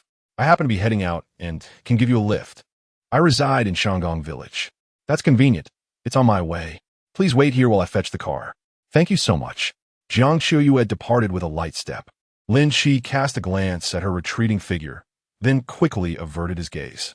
What a naturally stunning woman, he mused. As he drove, Jiang Qiuyue, seated in the passenger seat, was anxious about the soup spilling in the car. She placed the thermos on her pale, exposed thigh, unwilling to relax. Do not worry. I drive steadily and will not spill anything. Jiang Qiuyue smiled shyly, explaining, this thermos is over 2 years old, and I lost the sealing ring. If it shakes too much, the contents may spill. Lin Qi casually glanced over. What is there to fear with cushioning? You should buy a new one tomorrow with the money I give you. Without a seal, the heat escapes. Does my money suffice? Just let me know when you need more. That's out of the question. You've already extended such kindness by allowing me to take the leftovers. How could I possibly use your money for a new item? Be sensible. You wouldn't want the children to miss out on warm meals, would you? For some inexplicable reason, Jiang Qiuyue refrained from countering his statement. Lin Qi, expecting her to continue declining, turned to find her thin lips tightly pressed, her fair face flushed. Had he inadvertently triggered some peculiar response? Do not overthink it. Just take good care of those little girls. I am often quite busy and lack the time to attend to them. I understand. I will treat them as if they were my own children, Jiang Qiuyue declared, suppressing her shyness and gazing resolutely at Lin Qi. You appear to be just in your 20s. Is it appropriate for you to assume the role of their mother? Mr. Lin, you jest. I'm already in my 30s, hardly young anymore. Though she spoke thus, the joy reflected in Jiang Qiuyue's eyes was unmistakable. Lin Qi's striking appearance, enhanced by his well-built physique, could easily be described as handsome and wealthy. Despite her subconscious belief that he was merely being polite, she could not contain her delight. You simply lack confidence. Has anyone told you how charming Sister Qiuyue is? How you jest? She replied, her smile nearly breaking free. I have arrived. You may drop me off here. Walking alone is too dangerous. Allow me to escort you home. Lin Qi remarked, glancing at several spirited young men loitering at the alley's entrance.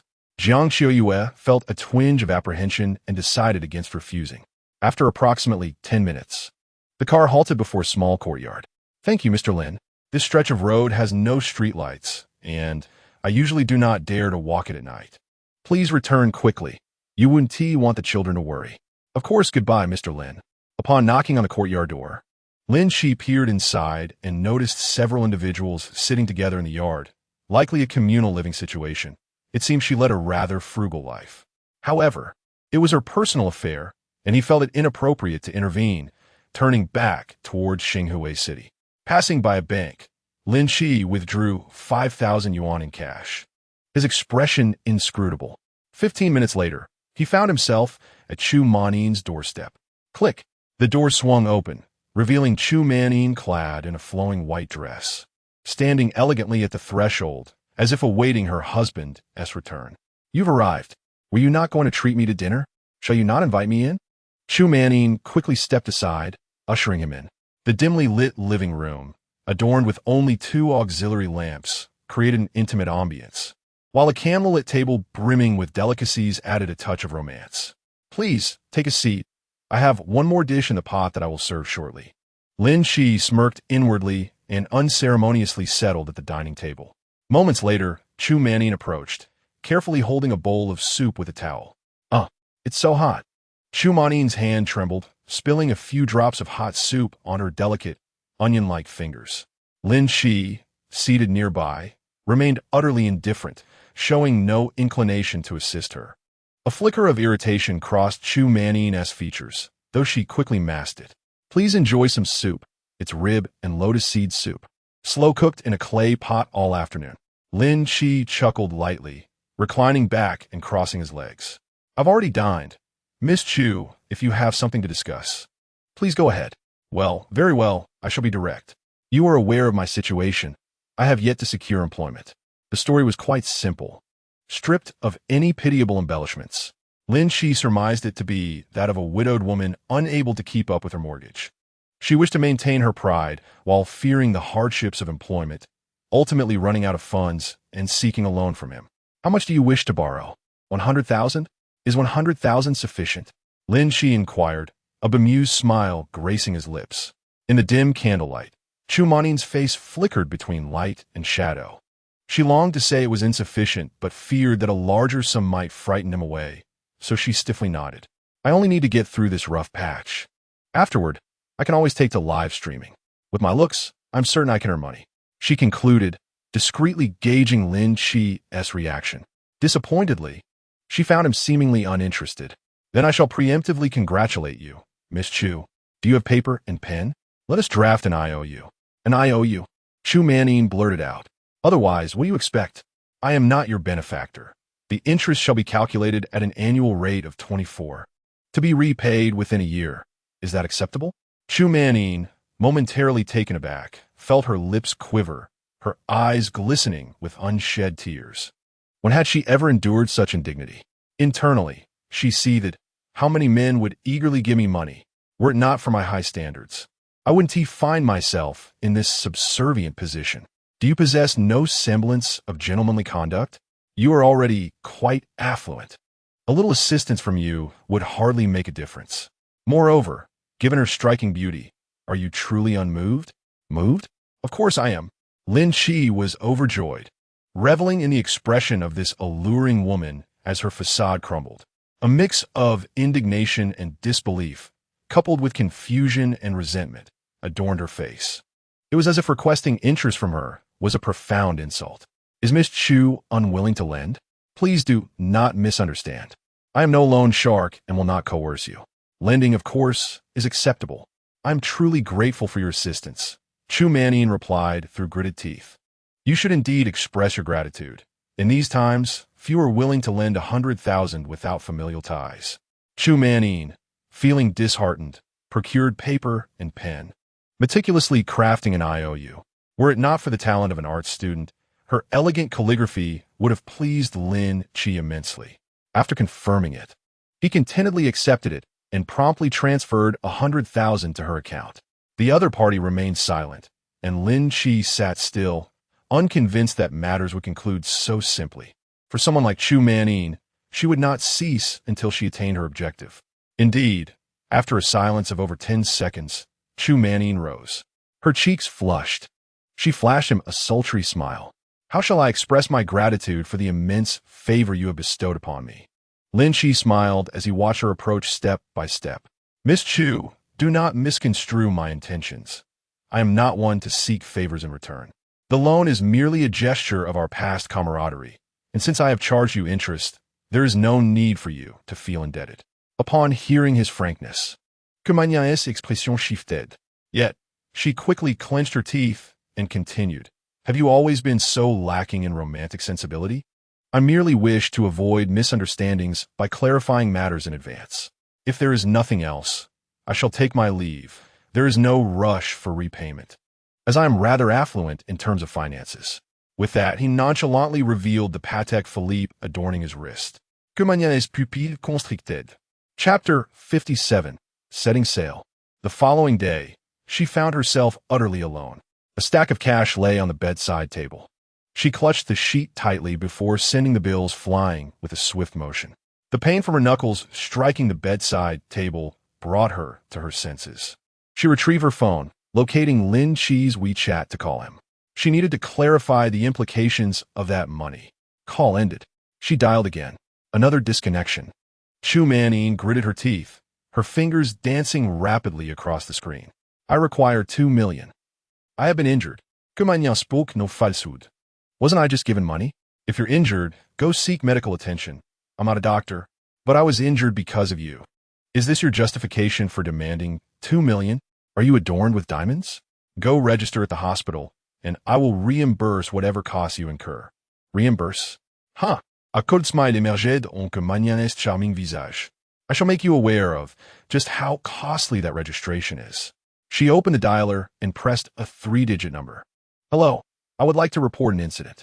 On the other end, Lin Qi chuckled as he closed WeChat and shouted out the window. Hurry up, stop dawdling. They are coming, they are coming.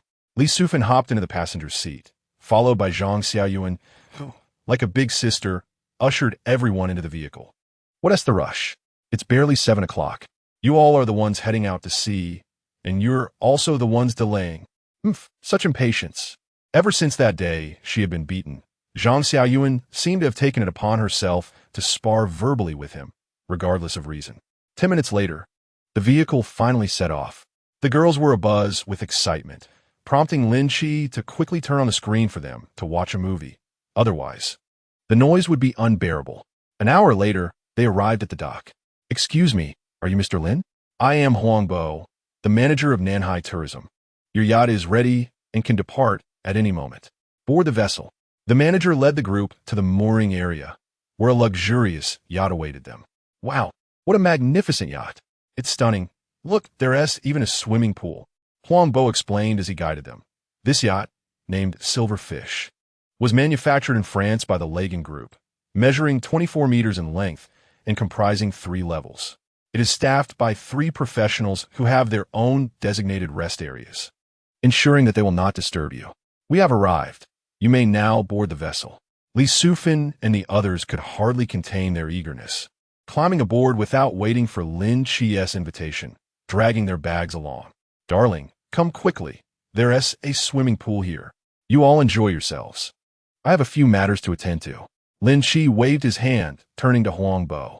Is there any danger involved in setting sail?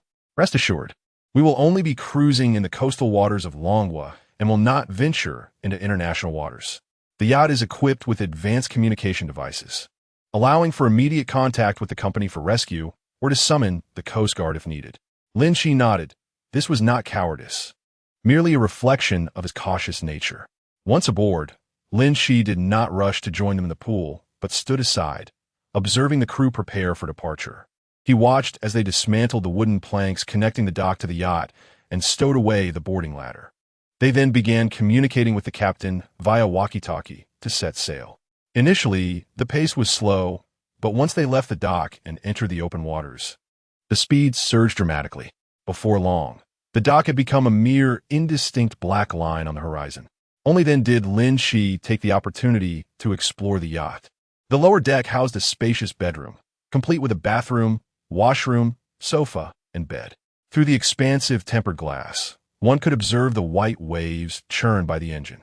The second level featured a large swimming pool accommodating 10 people. The stern offered an open deck with 5 lounge chairs shaded by umbrellas, along with a staircase leading directly to the water for guest convenience. The third level boasted the finest views, with sofas and a bar area sheltered by umbrellas and a barbecue section. The staff's work area was entirely separate from the guest area. He had yet to encounter any staff members since boarding. Just as he pondered this, a middle-aged man in a white sailor's suit approached with a smile. Mr. Lin, this is our company S Classic tour route. If you have any destinations in mind, feel free to let us know. Very well, let me take a look. The list of activities was extensive, ranging from diving and fishing to desert island explorations, accompanied by the menus for the forthcoming days. There are no issues for now. Let's proceed with this itinerary, and I will notify you if any arise. Certainly, sir. I shall return to prepare. If you need to reach me, simply head to the staff area or use the walkie-talkie to call. Understood. The middle-aged man hurried away. Darling, come swim with me. Li Qi, dripping vet, grinned widely as she tugged him toward the pool. This girl was already quite beautiful, albeit somewhat slender, since she began taking beauty-enhancing pills. She had transformed remarkably day by day. The fat had settled in all the right places, and now one could truly feel the softness beneath her skin, which was as white as milk, so much so that one could almost squeeze water from it. All right, stop pulling. I can walk on my own. Then hurry up. Xiao Yuan and the others have already changed into their swimsuits and are waiting for you to rate them. Is this the test for the officials? What official could withstand such an examination? Lynch hastily quickened his pace. Indeed, upon arriving at the swimming pool, he beheld several young ladies adorned in various swimsuits. Previously unnoticed, he marveled at how well-developed Me had become. What on earth? Where did this water come from? Lynch exclaimed in frustration as he wiped his face. Come and catch me, you fool. Zhang Xiaoyuan grinned, scooping a handful of water and splashing it towards him. Let me show you how I deal with you today. With a playful laugh, Zhang Xiaoyuan swam to the center of the pool and shouted, Sisters, let us drench this scoundrel. Ha! Brother Lin, brace yourself. Witness my water escape technique.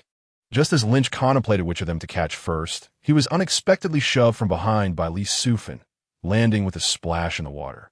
Xiaoyuan, come avenge me. Well done, Qi, I'm on my way. Chapter 58. How could such a blunder occur? On dry land, Lynch could easily handle not just one, but even 10 or 8 Zhang Xiaoyuans. However, his swimming skills were woefully inadequate. He found himself at the mercy of a gaggle of young girls. How ungrateful. I buy you all sorts of things daily, he lamented. Brother Lin, we were wrong. Me said timidly, swimming over to apologize. With swift reflexes, Lynch seized her arm and cleverly maneuvered her under his armpit. Now I got you, little demon. Watch out. Wow, Brother Lin, you're such a cheat. Sisters, hurry and save me. I'm coming, Xiaoyuan. The commotion aboard the boat drew the attention of several employees from the travel agency in the cockpit. One young man, envious of the lively antics above, mused, the lives of the wealthy are truly vibrant. Taking 5 beauties out to sea, I can hardly fathom the joy. What nonsense are you spouting? How many times must I tell you? On our boat, keep your eyes and ears to yourself, and your mouth shut while at sea. Do you think someone who can afford to rent a yacht for over 200,000 is easy to provoke? Watch your words. The young man, taken aback, stammered. I was just saying. Shut up and turn the music up to the maximum, ordered Captain He. Understood, Captain He, the young man replied, not daring to retort. Swiftly cranking up the volume. Suddenly, the cockpit was filled with pulsating music, drowning out even the sound of the engine. Captain He frowned at the young man's retreating figure, shaking his head in disdain. That foolish boy, dreaming all day long, with such a lack of self-control. He won't last long in this job. Meanwhile, in an observation room 60 nautical miles from the ship, a serious-faced, middle-aged man monitored the rapidly forming storm on the screen. Have all notifications been sent out? We've broadcasted 3 times. Even a deaf person should have heard it. This weather is truly cursed. One moment it's clear skies, the next it's a torrential downpour. I fear we may face disasters every year. Indeed, just like this thunderstorm, our meteorological department only provided a half-hour warning. I heard that most of the old forecasting models are now obsolete. The climate changes yearly. At this moment, the yacht's passengers remained blissfully unaware. Lynch was basking in the sun with the 5 girls, awaiting the survival challenge on a deserted island set to commence in an hour. Though billed as a survival challenge, it was merely an uninhabited small island, with the largest creatures being seabirds, rarely even a snake to be seen. The company was unwilling to invest in development, treating it as a survival project. In truth, it entailed merely digging for shells on the beach, where collecting 10 cat's eye snails could earn a trinket from a crew. You might be surprised, but such absurd activities were a source of great amusement for those wealthy young lords, often rated even higher than diving. Darling, do you think there are wild men on the deserted island? At that moment, Lynch was lost in thought, entirely oblivious to her words. Nearby, Zhang Xiaoyuan lay on the floor, expressing her boredom. It's possible. Sufin, don't run off later. Be careful not to get captured by wild men and turn into a wife. Xiaoyuan, you have a mouth like a crow. Haha, do you actually believe that? I was joking. Darling, look at her. Lynch removed his sunglasses, casting a puzzled glance at the two. Xiaoyuan is bullying me. Zhang Xiaoyuan quickly shielded her forehead with her hands, gritting her teeth. If you flick my forehead again, I'll fight you. Calm down. It seems we're almost there. They turned to see a dark mass on the horizon. Didn't they say it would take another hour? Why are we arriving so soon? Li Sufenkaria, Bujlat. Lynch chuckled. Haven't you heard? When you see a mountain, the horse has already run its course. We can only see the outline of the island now. Who knows how long it will take to reach it? Is that so? You're so impressive, darling. But after a few minutes, Lynch suddenly sensed something was amiss. The speed at which the island approached was alarmingly swift. In mere moments, the horizon had turned ominously dark. No, that's not an island. It's a storm cloud. Captain He, gritting his teeth, rushed onto the deck, panting. Mr. Lin, we're in trouble. What is going on? Lynch spun around, his expression severe as he glared at him. Captain He, not daring to conceal the truth, recounted how they had failed to hear the Coast Guard's broadcast due to the excessive volume of the cockpit music. So, you mean to say that not only did you not hear the warning, but you also disregarded the alerts flashing on the control panel? Yes, Mr. Lin. Captain He admitted through gritted teeth, acknowledging the oversight. Internally, he cursed the young man's entire lineage. This yacht was well equipped. In addition to radio communication, it was outfitted with satellite connections capable of receiving weather alerts from the coast. Yet, despite the alerts flashing multiple times, the young man failed to notice them. What's the situation now? We've already called for help, but the storm is approaching too quickly. We can't escape it. Captain He continued. I've altered the ship's course to avoid the storm's path, but we're likely still going to be caught. Lynch's face darkened, his impulse to lash out barely contained. Yet, given the urgency of the situation, he had to rely on Captain He's expertise. Captain He, you're the professional. What do you suggest we do? We can only proceed at full speed and find a small island to avoid capsizing. The coast is warned that this storm is quite fierce. Our yacht won't withstand it. Then let us act immediately. Yes, I'm heading to the cockpit now. Please return to your cabins.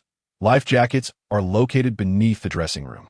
Captain He hurried away, and the young ladies, now alarmed, followed Lynch back to the cabin. Once everyone donned their life jackets, they looked outside to find the sky had darkened significantly.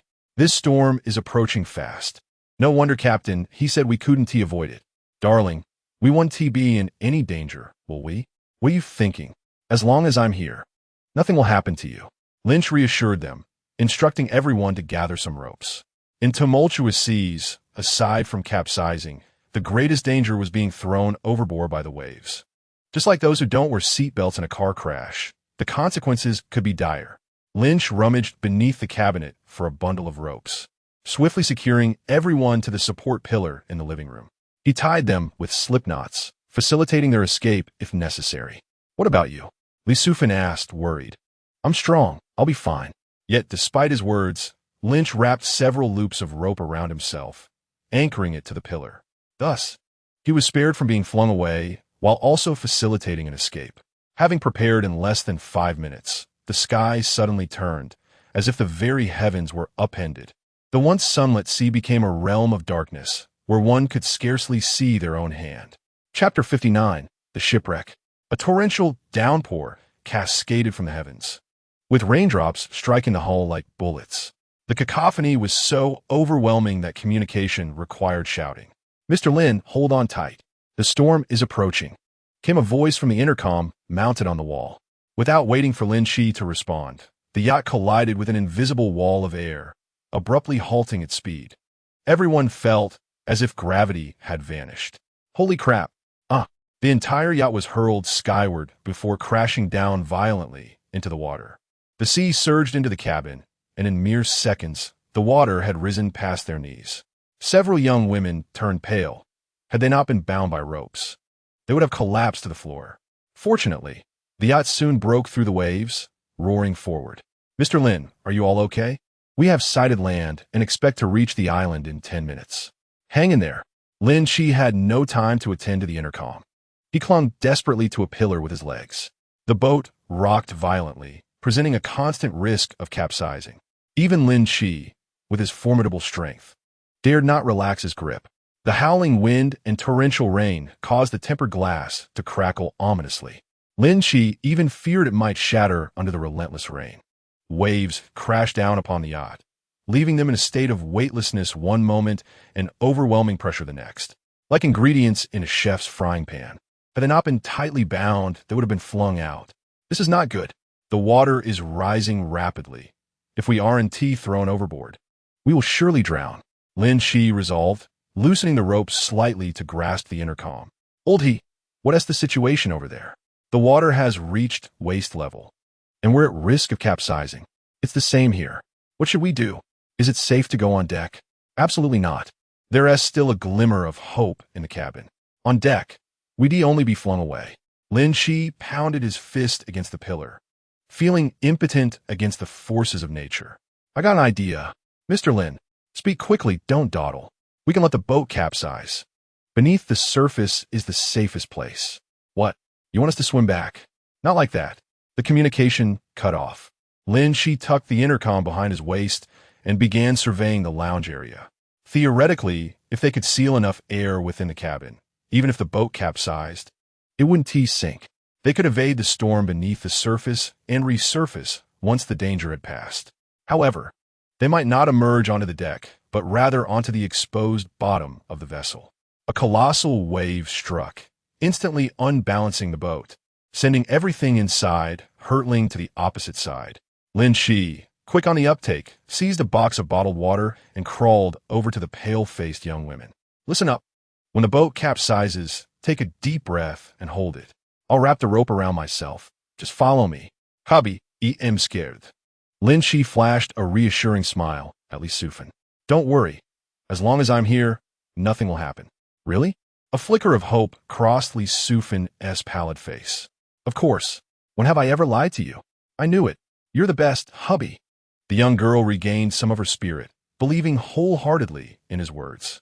The others also breathed a sigh of relief, as if anything Lin Qi promised was bound to come to fruition. The storm did not keep them waiting long. Merely 3 minutes later, 2 towering waves surged toward them. The yacht, measuring only 23 meters, had no chance of resistance and was swiftly engulfed by the sea. Water rushed into the cabin, and Lin Qi shouted, "Take a deep breath. Hold your breath. I'll help you untie the ropes." Within 2 seconds, the water had risen above their heads. Lin Qi, relying on instinct in the murky waters, deftly untied the knots binding the others to the pillar before swimming toward the cabin door. After the initial panic, the young women quickly regained their composure, following the rope and swimming out one by one. Miraculously, after the boat capsized and the cabin filled with water, everything seemed to calm. The cacophony of the storm ceased to be heard. Lin Qi, maintaining a serious expression, widened his eyes underwater, searching for any glimmer of light. Fortunately, the boat had not sunk. It appeared old he had some skills after all. Their primary objective now was to find an exit. Ah, there. Lin Qi's eyes brightened as he felt the staircase. This led from the second-floor deck to the lounge area below. If they followed this direction, they would soon reach the surface. However, a dire predicament now arose. Everyone was wearing life jackets. The buoyancy they provided was so immense that it trapped them beneath the stairs, rendering them immobile. It seemed a risk was the only option. Lin Qi gritted his teeth and unfastened his own life jacket. He then swam to Li Sufan, their faces barely visible through the murky water. Lin Qi gestured frantically. "What?" Li Sufan looked confused. "Damn it, this silly girl." There was no choice. If they didn't act, they would all drown. A normal person could hold their breath for only a minute or two on land, let alone at the ocean's bottom under immense pressure. Lin Qi reached out, quickly untying the ropes binding her, and then removed her life jacket. Li Sufan, bewildered, allowed him to guide her as they maneuvered through the staircase. No, we can't go to the surface now. The waves are too high. Going up without life jackets is tantamount to death. Realizing this, Lin Qi instinctively dragged Li Sufan into a small compartment. Phew, I can't breathe. Cough, cough, cough. Li Sufan surfaced but saw nothing. Lin Qi quickly supported her head to keep her from moving erratically. He was right. There was indeed some trapped air inside the boat. I'm blind. I'm blind. Be quiet. You're not blind. We're still inside the boat. Stay here and don't move. I'm going to rescue the others. Oh, okay. Hubby, hurry. Relieved to hear she wasn't blind, Li Sufan felt a wave of calm wash over her. However, thinking of Xiaoyuan and the others still submerged, her worry returned. I'm going now. Don't wander off. With that, Lin Qi plunged back into the depths. Although he was not an adept swimmer, this kind of straight dive relied on sheer strength. Before long, he reached the location where the girls were. They were on the brink of despair. Their most trusted Lin Gu had fled with his girlfriend. Chapter 60, a video that will definitely go viral. Gurgling coughs echoed, the one with the least lung capacity. Mi Jian had already inhaled water. It's over. We're going to drown here. Just then, Lin Qi burst forth like a shark. Seizing the rope, he forcibly dragged the dazed crowd down the stairs. Fortunately, they had previously followed suit and removed their life vests, sparing them considerable trouble. Phew. Oh my goodness. I almost suffocated. Hurry. Mi Jian can't hold on any longer. Xiaoyuan, what is wrong with you? Hey, don't push me, I'm fine. At this moment, the small room was engulfed in darkness, and the group could only sense their surroundings. Wait, where's my husband? Li Sufan's expression suddenly changed. Forget about him. Let us see how Mi Jian is doing. It's too dark to see anything. I found her. Mi Jian isn't moving. At that moment, an orange light emerged from the depths of the water and soon broke the surface. It was Lin Qi, holding 2 glow sticks and a box of mineral water. He had turned around to retrieve these items moments earlier. Lin Qi, quickly check on Mi Jian. She seems unresponsive. Step aside.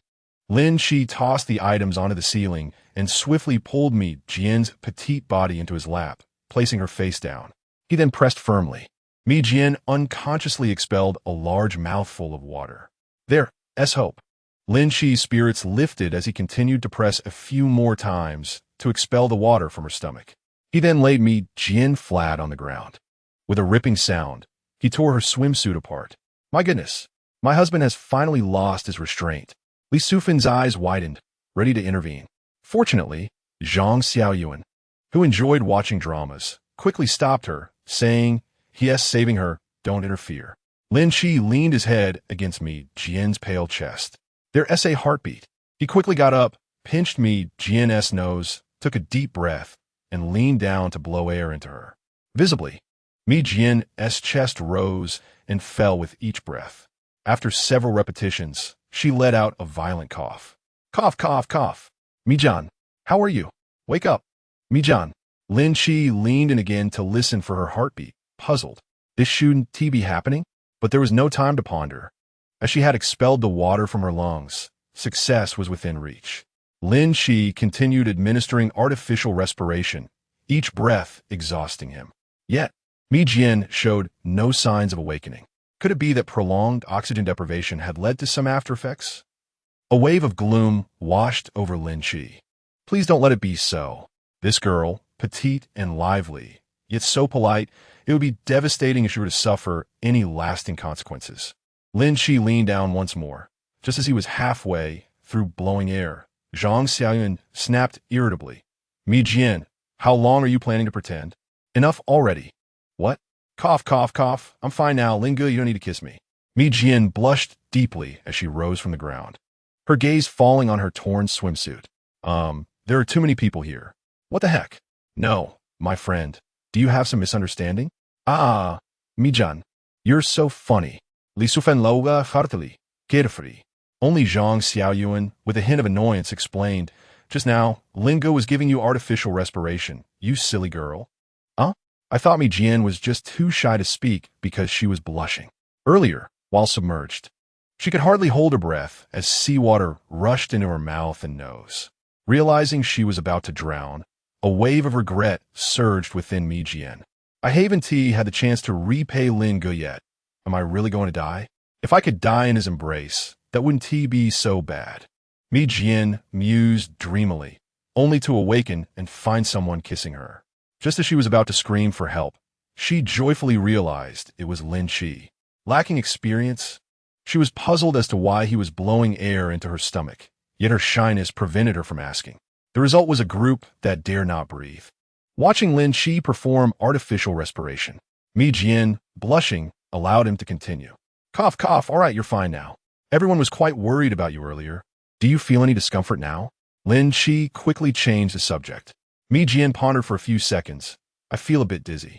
Hee hee. Is it because you've been kissed for too long? Zhang Xiaoyuan teased. Xiaoyuan, stop talking nonsense. Mi Jian just escaped danger. Why are you targeting her? Lin Qi admonished sternly.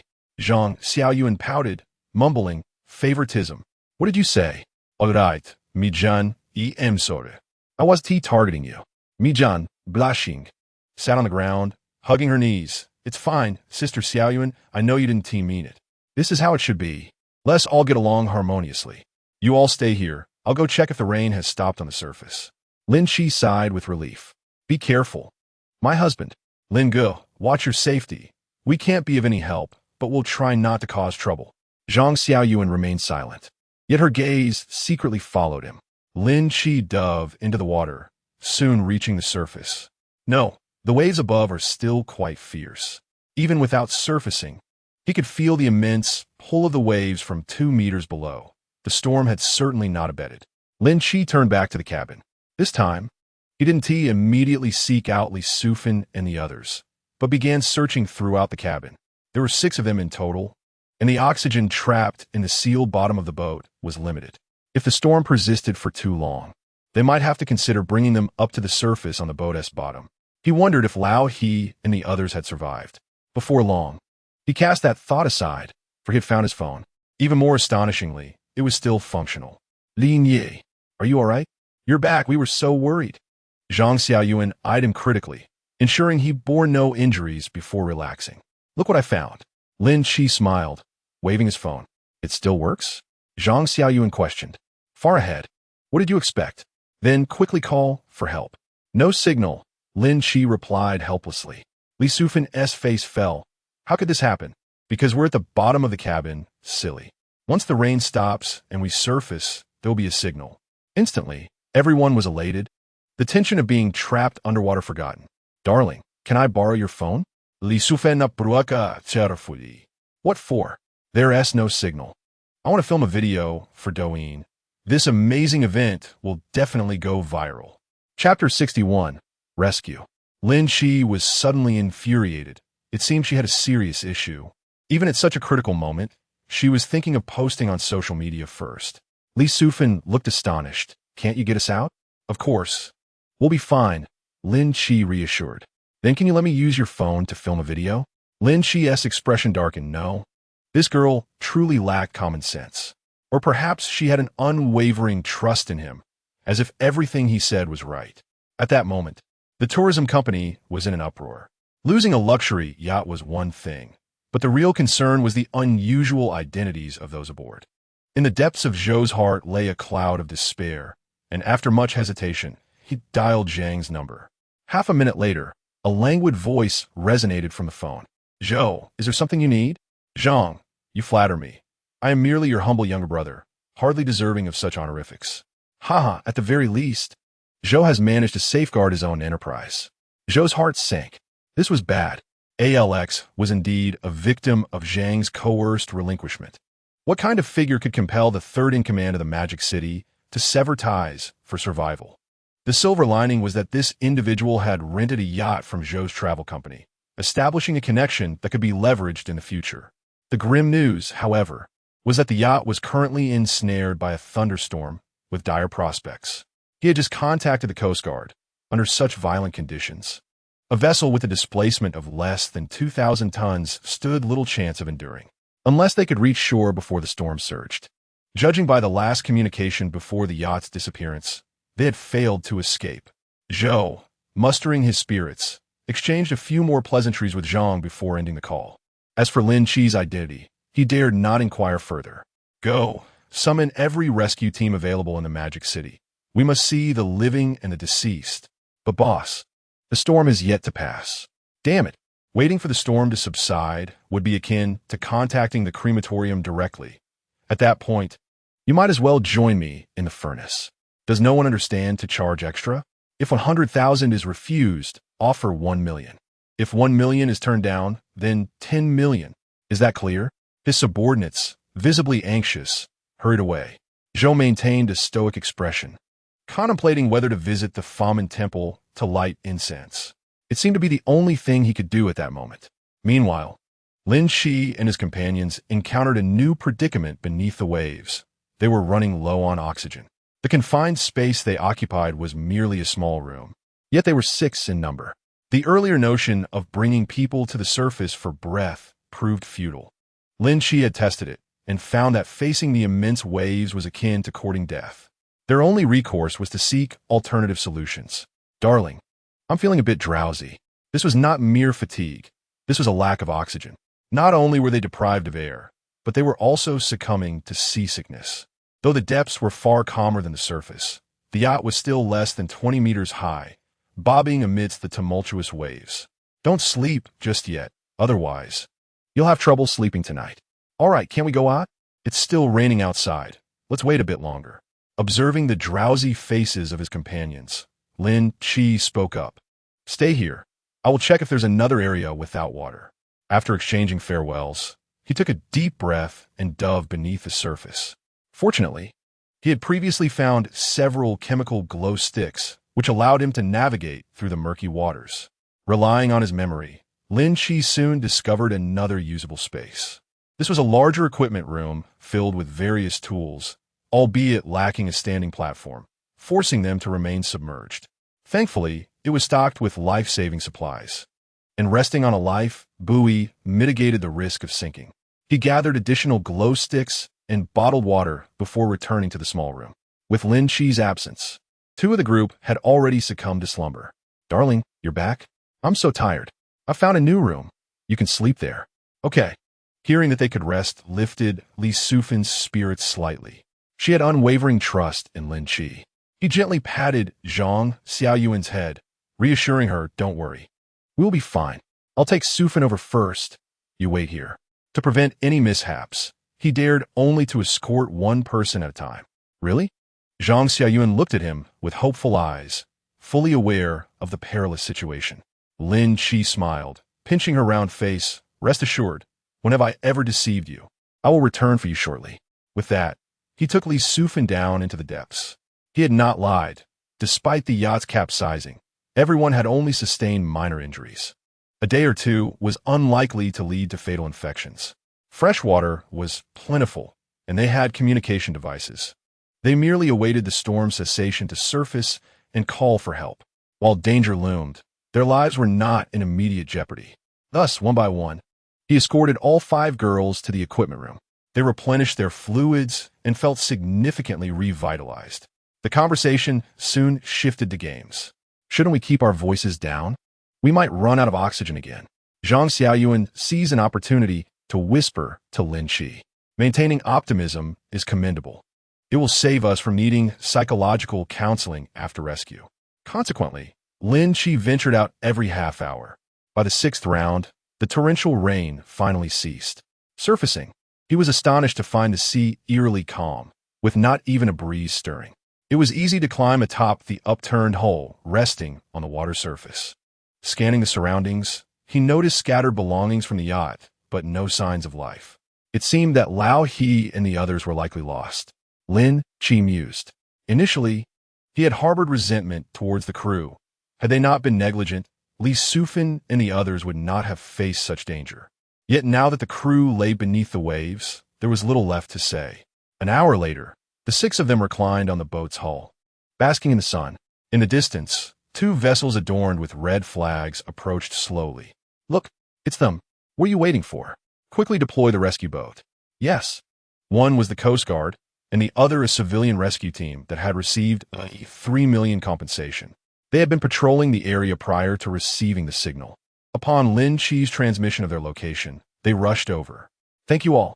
Lin Qi was draped in a silver emergency blanket to prevent further sunburn. It's our duty, everyone. Please refrain from speaking. There is a medical team on board. Let them examine you first. The accompanying doctor tended to their wounds with basic care. And then the fleet began its journey back. What about the other crew members? Lin Qi inquired. Other teams are still searching, but the chances are slim. Please accept our condolences. Oh, I'm fine. Lin Qi shook his head, choosing not to elaborate. In such tumultuous conditions, the likelihood of survival without the shelter of the vessels was virtually nil. Yet, he could hardly believe that those individuals had indeed survived. Chapter 62. Lin Qi. Your incident has come to light. When Zhou Jiwei, the owner of the travel company, arrived at the hospital with 3 others, Lin Qi was astounded. How are you unharmed? Li Sufin and the others also looked curiously at the anxious trio. So, you still dare to feign ignorance before Lin? Spill every detail without missing a word. Zhou Jiwei kicked Lao He to the ground. Lin Qi remained silent, merely observing with cold eyes. Zhou Jiwei wiped the sweat from his brow and proceeded to knock down the other 2. Lin, it is my failure to supervise. I will provide you with an explanation regarding this matter. Zhou, we understand our mistakes. Please grant us a chance to redeem ourselves. Lao He scrambled to his feet, desperately clinging to Zhou Jiwei's leg and wailing. I do not care about that. I am merely curious how you survived, Lin Qi stated solemnly. Lao He dared not withhold the truth any longer and recounted the entire ordeal. It turned out they had abandoned ship when the bridge began to flood severely, their vessel on the brink of sinking. Upon the discovery of the impending thunderstorm, they hastened towards the nearest islet at full speed, abandoning their vessel when they were merely 300 meters from shore. All 3 individuals were proficient swimmers, managing to navigate the tumultuous waves to reach the land, buoyed only by their life jackets. Lynch stood agape, utterly astonished. Damn it, these fools actually abandoned ship and fled without even informing me. It turns out the boat capsized when we were close to the coast. Had fortune not favored them, they would have met their demise beneath the waves. How utterly infuriating. Young Master Lin, rest assured, I shall provide you with a satisfactory explanation regarding this matter. What do you intend to do? Zhou Ziwei inhaled deeply, contemplating the significant losses incurred by the company and the reckless abandonment of the vessel, disregarding the safety of clients. I will ensure they pay dearly for this. What? This is unjust, young Master Zhou. We communicated via the walkie-talkie before disembarking. This cannot be blamed on us, a young man exclaimed, his eyes wide with disbelief. Curse it! Had you not overlooked the alarm, would I have suffered the loss of a vessel worth tens of millions? How dare you defy me? I will make your life a living hell. The young man trembled in fear, akin to a leaf in the wind. Take them away and keep a close watch on them. We'll settle the score when the time comes. Zhou Ziwei commanded. Yes, young Master Zhou. Once the others had departed, Zhou Ziwei's expression shifted to one of apprehension. Young Master Lin, aside from what I just mentioned, I will ensure they serve time in prison, where they will receive due attention. Lynch regarded him with a hint of surprise. This man appeared harmless, yet possessed a truly venomous disposition. However, Lynch harbored no inclination to intercede on their behalf, for they had erred by abandoning the ship. It was already merciful of him not to escalate the situation further. Your efforts are commendable, young Master Zhou, Lynch remarked. Indeed, it is my duty. Zhou Ziwei felt a wave of relief wash over him upon receiving Lynch's acknowledgement. Gritting his teeth, he added with a forced smile, in order to alleviate your and the lady's distress, I humbly offer you 10 of the company's shares. I hope young Master Lin will not find it lacking. A substantial offer indeed. Previously, he had learned from the manager who hosted them that the luxury yachts owned by this travel company numbered 5, alongside various domestic mid-sized vessels, with fixed assets amounting to at least 200 million. To propose 10 outright was quite bold. Seeing Lynch remain silent, Zhou Ziwei assumed he was displeased with the offer. He hastily clarified, Please do not misunderstand. This is merely a preliminary gesture of my apology. Furthermore, my family will contribute 30 million as a token of goodwill. Please do not decline. You certainly know how to conduct yourself. Lynch smiled non-committally, while internally questioning Zhou Ziwei's motives. Was he truly sincere, or was there a hidden agenda? Offering such generosity for an apology seemed excessive. A mere half of a small target was easily attainable for someone like him. And with the system at his disposal, he could acquire it within 5 days. There was no need to wade through murky waters. It was more prudent to extend a personal favor and decline. As he contemplated whether he had overlooked anything in their conversation, the door swung open once more. Young Master Zhou? Officer Wang, what brings you here? The visitors, apart from Zhou Ziwei, included 2 stern-faced police officers, one of whom was Officer Wang Yang, who had previously taken Lynch's statement. Ah, so young Master Lin is acquainted with them. I have been overly inquisitive, Zhou Ziwei chuckled, choosing to remain a moment longer as he stepped aside. Officer Wang? Lynch inquired, puzzled. Wang Yang scrutinized the room, taking note of the group of attractive young women gathered together, particularly Zhou Ziwei, whom he recognized as the young heir of a maritime trade family that owned a travel company. The connection to Lynch was evident, complicating matters further. Yet, complications must be addressed, since donning this uniform, he had sent several wealthy scions behind bars. Otherwise, he would have remained an ordinary officer for the past 8 years. Lynch, we need your cooperation regarding a rape case. Please accompany me. Lynch's eyes widened in shock, and before he could utter a word, Zhou Ziwei stepped forward. Officer Wang, my friend has just survived a maritime disaster and is experiencing significant trauma. He is currently in no condition to cooperate. And what is your relationship to him? Wang Yang questioned, his brow furrowing. He had gathered sufficient information beforehand. The maritime incident was genuine, and the individuals involved had not sustained severe injuries. However, if the victim insisted on feeling unwell and managed to persuade the medical staff, he would have no recourse for at least 10 to 15 days. I am merely a close friend of young Master Lin, but I assure you, Officer Wang, that Lin would never engage in any unlawful activities. Perhaps you should investigate others first? Zhou Ziwei's words were heartfelt. He did not necessarily believe Lynch incapable of wrongdoing. He simply trusted that individuals of such stature could evade repercussions, at least from the local precinct. Regrettably, Mr. Zhou, Mr. Lin is the sole suspect in this case. This is not a homicide. The victim is conscious, and there is no possibility of mistaken identity. Zhou Ziwei was taken aback, his mind racing. Could it be a setup? Such occurrences were all too common. His father had encountered a similar situation. During a business trip to Europe, he had inadvertently ended up in a hotel room with a partner's wife. In a matter of minutes, he lost 18 million euros. The police had a solid case. He had indeed entered the room, while the woman had repeatedly protested. The law was on their side, and the victim's previous relationships were irrelevant. Mr. Lin? Oh, yes. I will accompany you. Young Master Lin? Zhou Ziwei exclaimed in surprise. It's fine. I am innocent. Lin shrugged, rising from the hospital bed. The young women looked on, still bewildered by the unfolding events. Su Fun, pass me my phone. Li Sufan jolted. What's wrong? My phone won't turn on. What on earth? Is it out of battery? No, I had 40 left while filming a video on the ship. It just suddenly went black. Damn it. The unfortunate girl's predicament was understandable. Despite her capabilities, after such an extended exposure to seawater, it was plausible that her device had suffered damage. Can we leave now? Lynch approached Zhou Ziwei, gently patting him on the shoulder. Brother, remember to help fix my girlfriend's phone. Huh? Oh, right, okay. Let's go, Officer Wang. Officer Wang Yang retrieved a silver bracelet from behind and was about to place it on him. That won't be necessary, Officer Wang. Wang Yang paused for a moment, then nodded in agreement. All right, let us proceed. Given the cooperation from the other party, who didn't even use the maritime disaster as an excuse, he naturally felt obliged to grant him this courtesy. An hour later, at XX police station. Name Lynch. Gender, male. Now, tell me, how did you commit the crime? I am innocent. I harm no one. Nonsense. Wang Yang slammed his fist on the table in anger. The victim has sustained injuries to her lower body. Numerous bruises and marks all over her body, and we even found your bodily fluids inside her. Are you still going to argue? Lynch's expression darkened as he sat silently in the chair.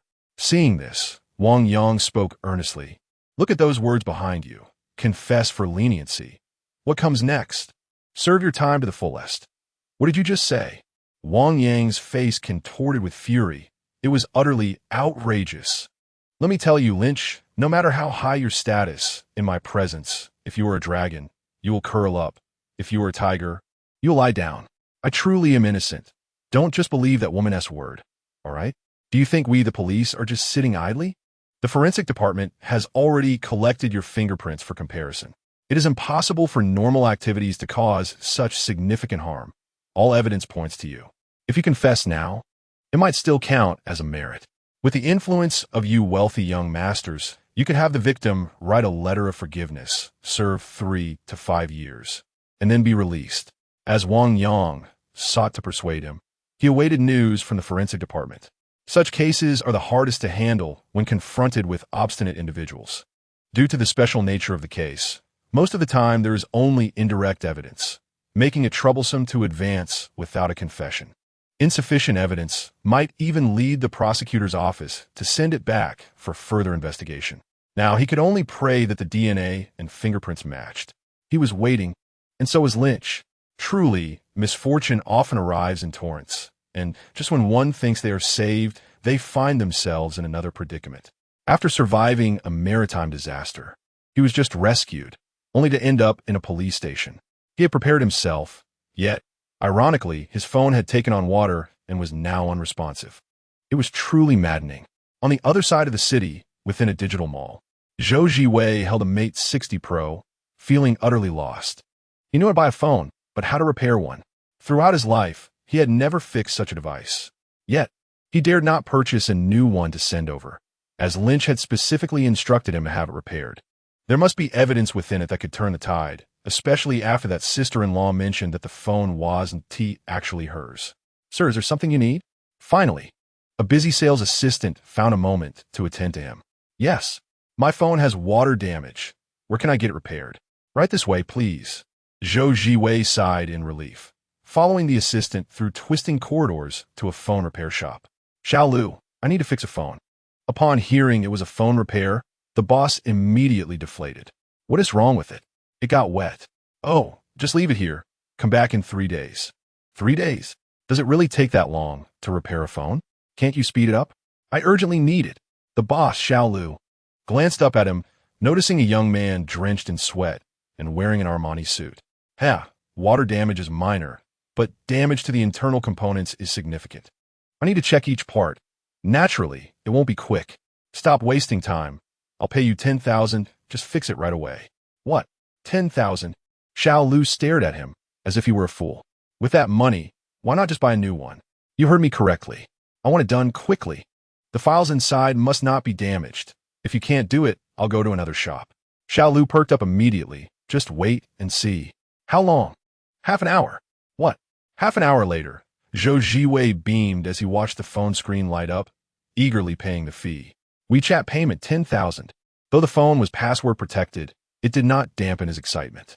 Zhou Jiwei dashed to a Bentley parked by the roadside, which had already received 2 parking tickets. Quick! To XX police station. Yes, boss. In the interrogation room, Wang Yang slammed the comparison report in front of Lynch. Are you still planning to argue? The evidence is irrefutable. You, a cowardly bully. Wang Yang was beside himself with rage. Miss Chu Manning is not only exceptional in character and appearance. She's also burdened with a mortgage she cannot repay. This shameless scoundrel took advantage of her vulnerability. What a disgrace. Officer Wang, I don't lack for women. Do you think I would do such a thing? That is not an excuse for harming others, nor does it absolve you.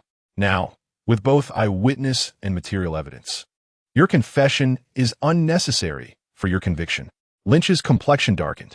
Isn't the presumption of innocence the standard in your investigations? Why do I feel like you are shooting arrows first and drawing the target afterward? The issue is that all evidence points to you, while you cannot produce any evidence in your favor. I already stated I was merely accompanying my girlfriend, and afterward, I gave her 5,000. Wang Yang's expression darkened. This mention irked him. Chapter 64. Lynch's Countermeasure. The victim, Chu Manning, was also recorded by him. This woman, in both looks and temperament, was exceptional. Although she had been married once, she had no children, and without parental burdens, she was a perfect match in every respect. It was unfortunate that she encountered the wrong person and fell victim to such a scoundrel. I will give you half an hour to think carefully. Do not harbor any illusions, Wang Yang said sternly, leaving the interrogation room. As soon as he stepped out, he bumped into an officer cheerfully carrying a cup and a kettle of hot water. Zhou Yun, what good fortune have you encountered to be so merry? Wang Yang couldn't help but smile in response.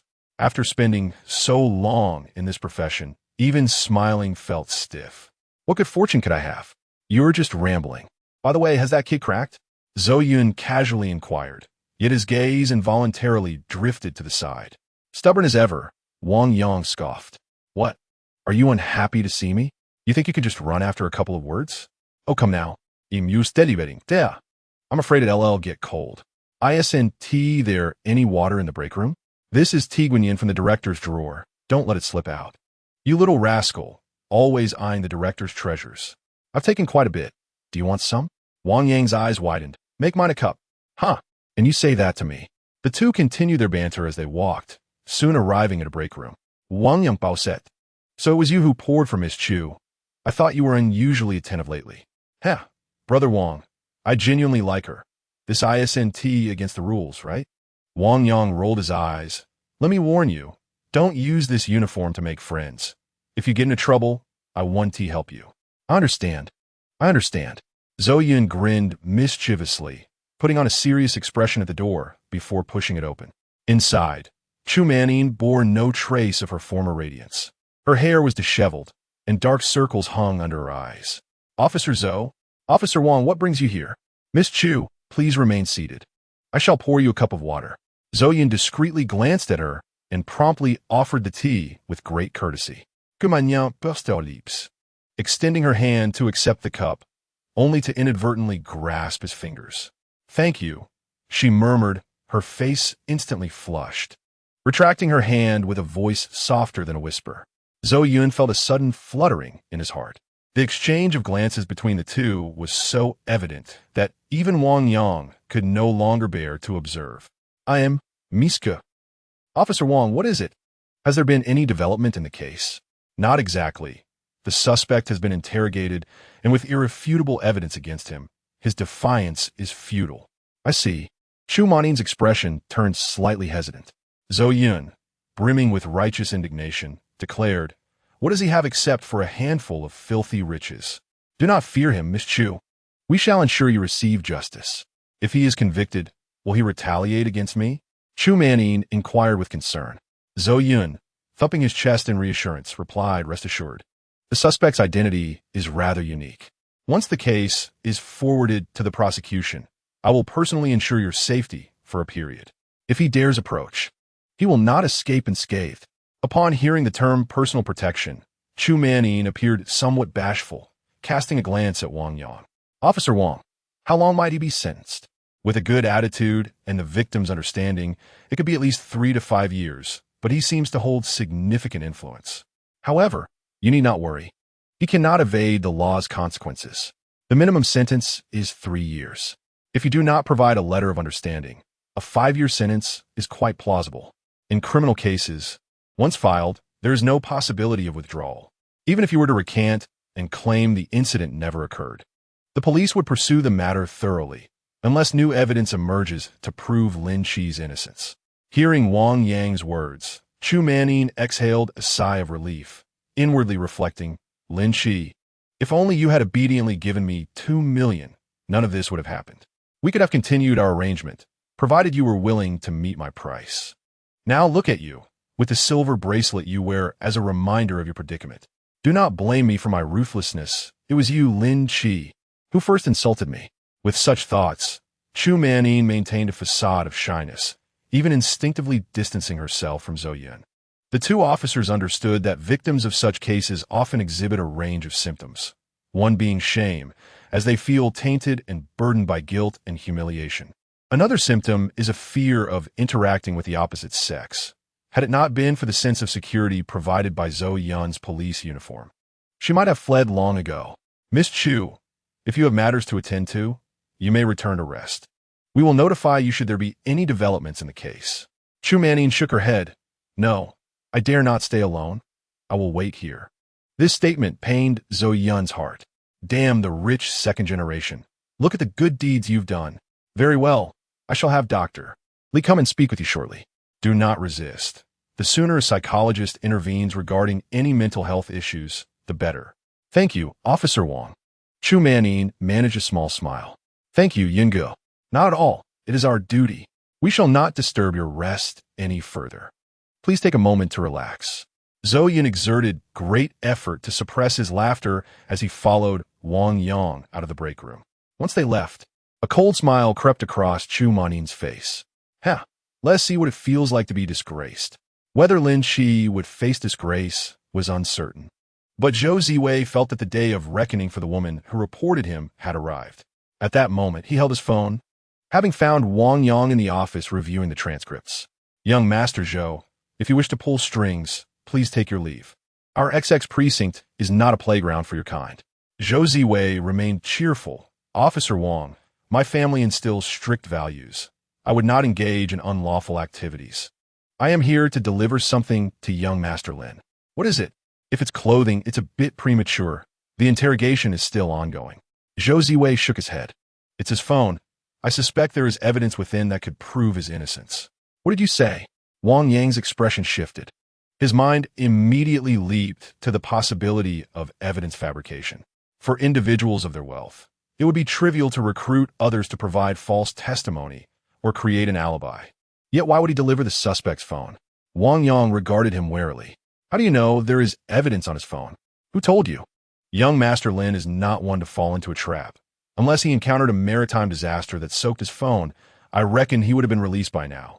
Officer Wang, you won't deny me the chance to deliver the phone, will you? Wang Yang's expression darkened. Indeed, that was precisely what he was contemplating. Chapter 65, An Unexpected Video. It wasn't that he wished to ensnare Lin Qi, but he believed these wealthy young men would surely scheme. Officer Wang, you should be aware of who I, Zhou Ziwei, am. What do you mean? Are you threatening me? Wang Yang slammed the table, drawing the attention of colleagues nearby. Brother Wang, what is wrong? Are you trying to act tough at the precinct? Sir, this is an investigation area. Please vacate if you're not involved. Zhou Ziwei was startled by his outburst. Damn, are these officers all on edge? However, he remained unperturbed. It was not the old society where violence was rampant. Besides, the Zhou family was no minor clan. If he were in the wrong, it would be justified, but if he were being bullied without cause, the Zhou family would certainly stand up for him. Calm down, Officer Wang. What I mean to say is, even someone of my status is here to serve him. Do you think you can suppress this evidence? If you do not provide it, others above will certainly step in. Zhao Yun abruptly stood. Mr. Zhou, this is against protocol. We will investigate as needed. Please take your leave. With that, he prepared to escort Zhou Ziwei out of the office. Wang Yang quickly seized his arm. Brother Wang? Zhao Yun, remain calm. Wang Yang stood with composure. Very well. Let us see the evidence. If it is genuine, I will personally apologize to him. Zhou Ziwei shook his head. I'm sorry, Officer Wang, but the phone is password protected. It must be handed to young Master Lin. Are you mocking us? Zhao Yun rose in anger. The surrounding officers braced themselves. Should Zhou Ziwei dare to act out, he would be subdued by a dozen strong men. Young Master Zhou, individuals like you may have never been in an interrogation room. During the interrogation, to prevent collusion, suspects are not allowed to access communication devices. This is a service I cannot provide. It's simple. Just remove the SIM card. Zhou Ziwei's mind raced, seizing upon the crucial point. ISNT communication with others prohibited? Once the SIM card is removed, the phone becomes a mere brick. It can only access local files. What is there to worry about? Wang Yang fell silent for a moment, suddenly noticing Zhou Yun signaling to him. I doubt the police would allow young Master Lin to use the phone alone.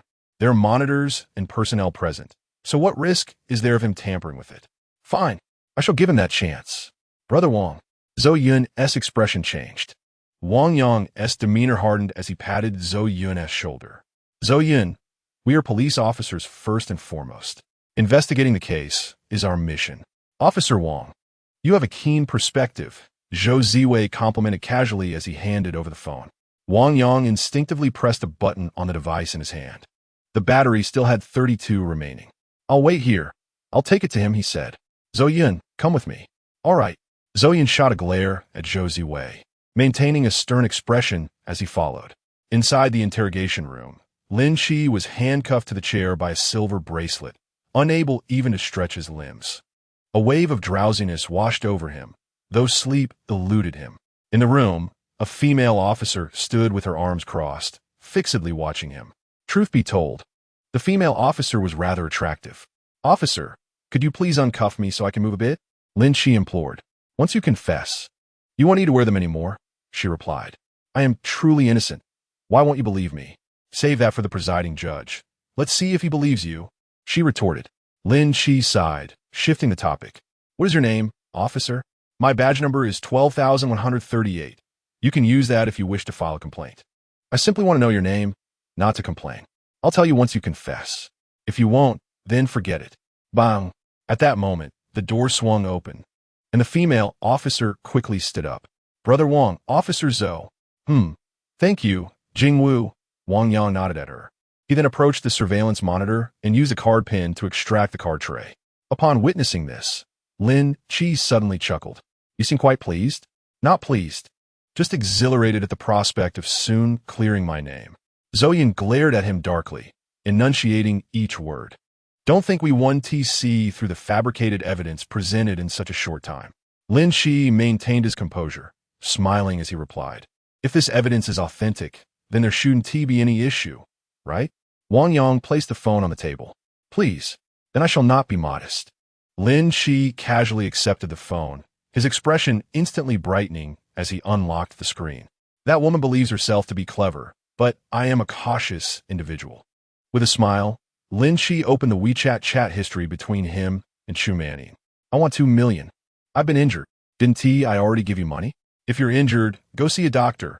I'm not a physician. But I was injured because of your brutality. Is that your reason for demanding 2 million? Are you encrusted with diamonds? Go register at the hospital. Whatever it costs, I'll reimburse you." After watching for a while, Zoyan quickly pulled out his phone and located Chu Manning's WeChat. He had added her as a friend under the pretense of his earlier investigation. Wang Yang nodded. "So what are you trying to say?" "I believe she regretted her actions afterward and attempted to extort him, only to report falsehoods," Lin Qi stated solemnly. "No, she merely seeks compensation for her injuries. Where's the extortion in that?" Lin Qi looked at the officer in front of him with a peculiar gaze. "Officer, you're not harboring feelings for Chu Manning, are you?" "Hell, what if I am? What if I'm not? You think such flimsy evidence could overturn a case? You're dreaming. It doesn't even qualify as indirect evidence. To even think of turning the tables is preposterous. What do you take us officers for? The evidence is irrefutable. Once all the forensic reports are released, even if you were the mayor's son, I would ensure you never see the light of day again." Zhao Yun grew increasingly animated, causing Wang Yang to furrow his brow. "Zhao Yun, calm down." Lin Qi, however, showed no sign of anger. Instead, he gazed at Zhou Yun with a look of pity. "All right, since you say that isn't enough, then how about this?" Lin Qi casually clicked on the first video in his album to present it to the two. "Wow, darling, they're dolphins. And panda dolphins. That's an orca, you fool." Lin Qi's expression darkened. "Damn, I forgot that silly girl recorded a video. Misunderstanding. Not this one." He scrolled a few times and finally located the lengthy video, which lasted 1 hour and 48 minutes. The video began completely black, accompanied only by faint sounds of fabric rustling. Ding! It's the elevator. Wang Yang instantly deduced. They had taken that elevator during their first visit to Xinghui City. Recognizing the sound, the two officers finally took the matter seriously. "You've arrived. Wasn't it said you'd treat me to dinner? Aren't you going to let me in? Come in quickly." Zhou Yun felt an ominous premonition rising within him. Chapter 66. Do you dare assault an officer? He recognized the voices, Chu Manning and Lin Qi. This was an actual recording from the scene. Wow, what a cunning fellow. Meanwhile, Wang Yang's expression turned icy. That woman lied. She initiated the dinner invitation to Lin Qi, not the narrative she provided about cooking at home. Lin Qi deceived her into opening the door under the pretense of retrieving something he left behind, then proceeded to assault her. No, remain calm. With AI technology so advanced, we cannot ascertain if this is synthesized audio. Let us keep listening. Please sit down. There's still a dish cooking. I'll serve it shortly. Oh, it's so hot. Drink some soup first. It's rib and lotus seed soup that I simmered all afternoon. One could discern the joy in Chu Mannin's voice. Clearly, Lin Qi's visit was something she eagerly anticipated. I've eaten. If Miss Chu has something to discuss, feel free to speak. Well, all right, I'll be direct. You know my situation. I haven't found a job. How much do you wish to borrow? 100,000? Is 100,000 sufficient? You've helped me tremendously. How can I express my gratitude? Miss Chu, do not misunderstand. I'm not one to seek repayment for favors. The loan is merely out of our past friendship. And besides, I've charged you interest, so there's no need for you to offer your body. Have you always been so clueless about romantic gestures? I merely wish to avoid misunderstandings by clarifying matters up front. If there's nothing else, I shall take my leave. You needn't rush to repay me. I have plenty of money. Upon hearing this, Zhou Yun could no longer endure it. He pressed the screen to pause the video. That's enough. We will submit this evidence to the forensic department for examination. Mr. Lin, I must remind you that fabricating evidence is a serious crime. Yet Lin Qi's gaze remained fixated on Wang Yang. Officer Wang, aren't you going to finish watching? As he spoke, he reached to play the video again. I said that's enough. Zhou Yun erupted in anger, reaching for the phone. But in the next instant, a powerful hand clamped down on his wrist like a vice. What do you intend to do, officer? What do you think you're doing? How dare you assault an officer? You must be tired of living. Lin Qi's expression remained impassive as he tightened his grip. What are you trying to do? Destroy evidence? Let go. Release me. Zhou Yun exerted all his strength, his face reddening as he even planted a foot on the table, desperately pulling back. Yet that hand felt as though it were welded in place, showing no signs of yielding. Wang Yang es pupils contracted. This man is immensely strong. Zhou Yun, who had ranked third in the previous district martial arts competition, had distinguished himself among 2,500 officers through sheer strength. Yet now, in Lin Qi's grasp, he resembled a mere chick. Let me go. Do you hear me? As you wish. Lin Qi released his grip, and Zhou Yun stumbled backward, crashing to the ground with a loud thud that startled even the female officer nearby. I'll kill you. Zhou Yun abruptly sprang to his feet, deftly grasping a pair of silver bracelets from behind his waist. He swung them fiercely towards Lin Qi's head. Stop! Wang Yang's expression shifted dramatically as he attempted to intervene. But alas, the time for reaction was far too brief. Be careful. The female officer was taken aback, realizing the surveillance was still operational. Bang! Lin Qi did not flinch, enduring the blow with stoic resolve. Blood poured down his forehead in a crimson cascade, instantly soaking the surface of the table. Zhou Yun was rendered speechless. Lin Qi dodged. With narrowed eyes, Lin Qi fixed his gaze on him, a manic grin revealing his white teeth. It's over for you. Quick, call a doctor. Wang Yang shouted, fortefully pushing Zhou Yun aside. The female officer, jolted from her stupor, hurriedly dashed outside. Lin Qi. Zhou Yun acted impulsively. Don't stoop to his level. Seeing Lin Qi's silence, Wang Yang grew anxious. He was a commendable officer, having never received a complaint in 5 years on the force. Xiao Yun, hurry and apologize. Damn it, get over here.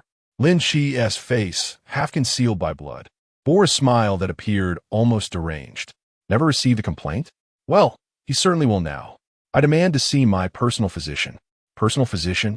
Indeed, summon Zhou Ziwei. Also, I will send you a copy of this video. Study it carefully. A word of caution, it's a video, not an audio recording. Wang Yang's expression shifted entirely. He understood all too well that those of the second generation feared them, not due to their inability to contend, but because they consistently operated within the confines of the law, backed by the machinery of the state. Even the wealthiest of second-generation elites dared not confront such a formidable titan.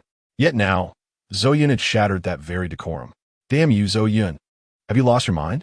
What connection do you have with that woman? You worthless scoundrel. Kneel and apologize.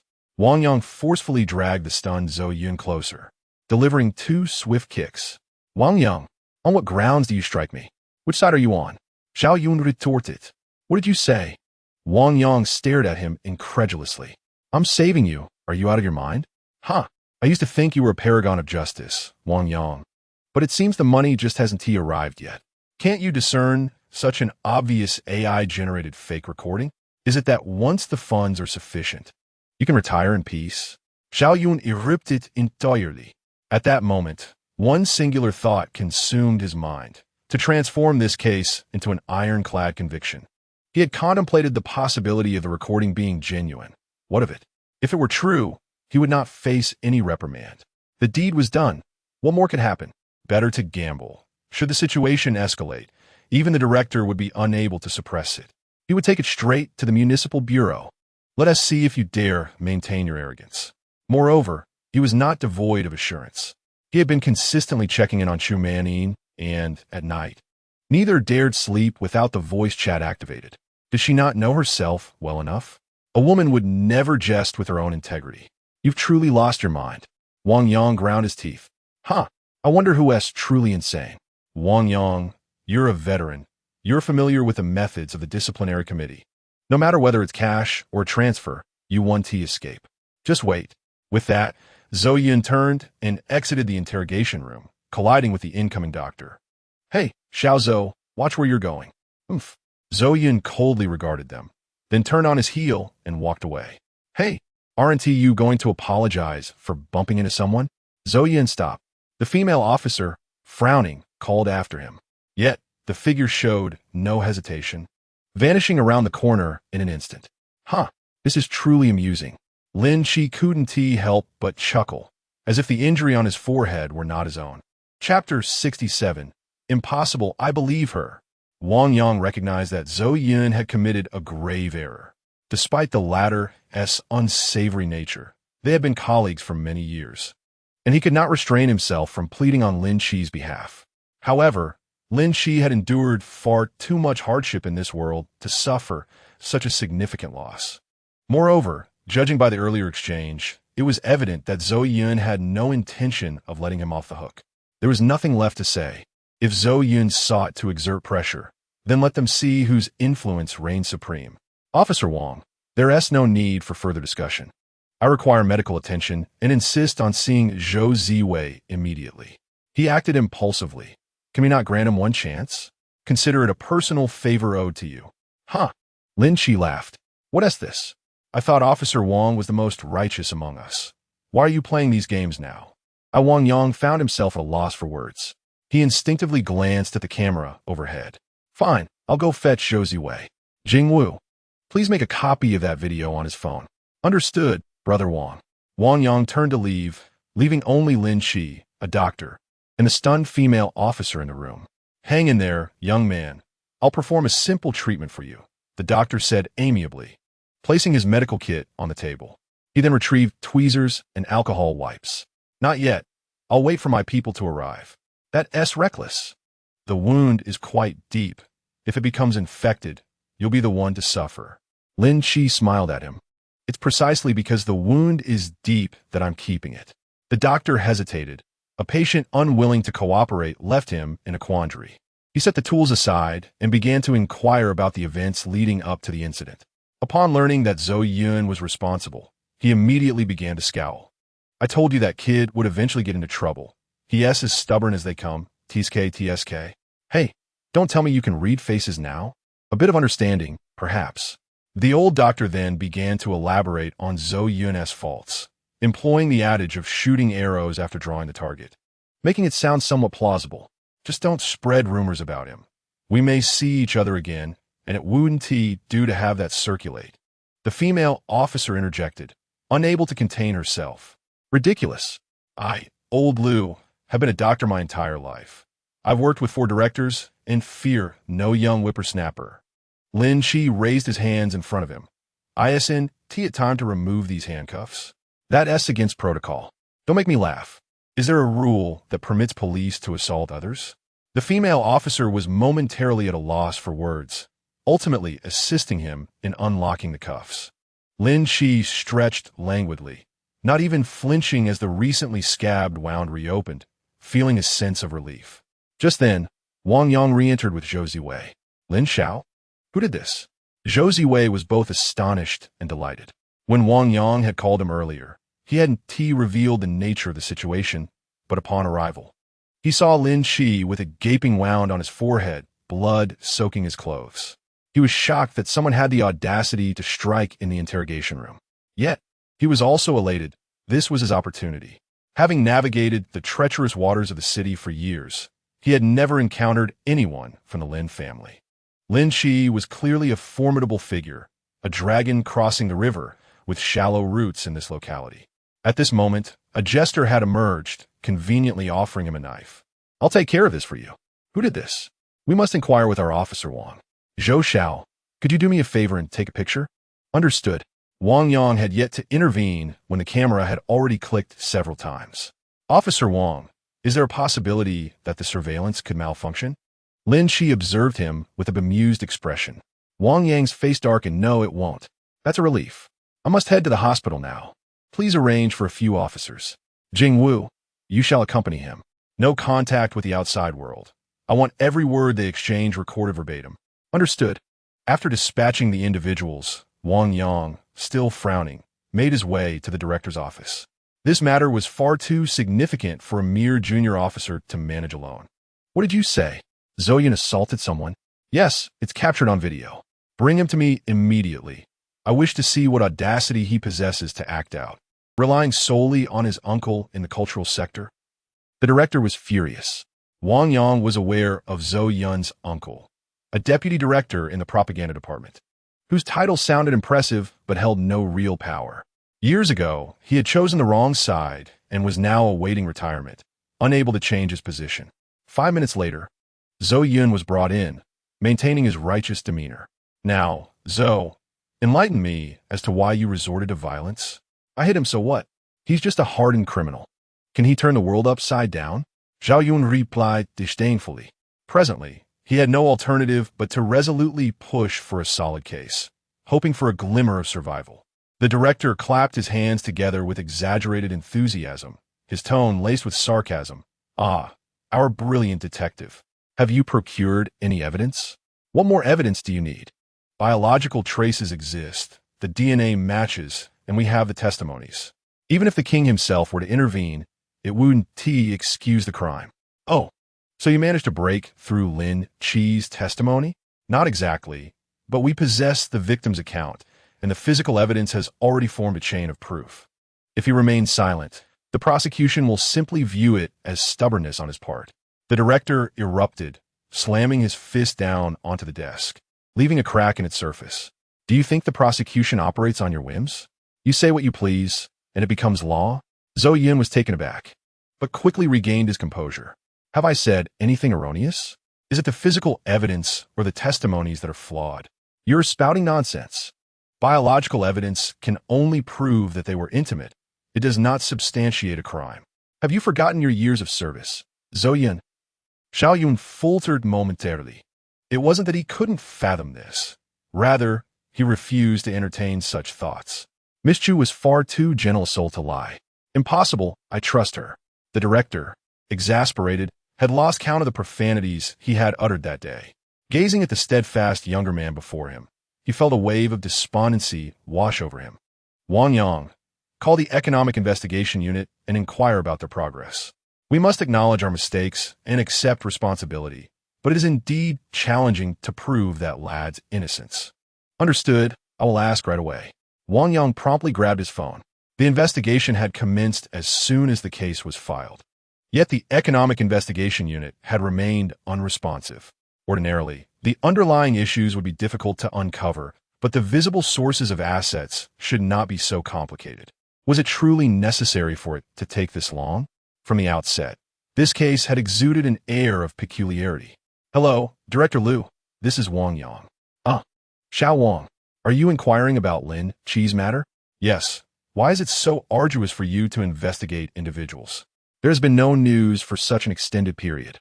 The voice on the other end chuckled awkwardly.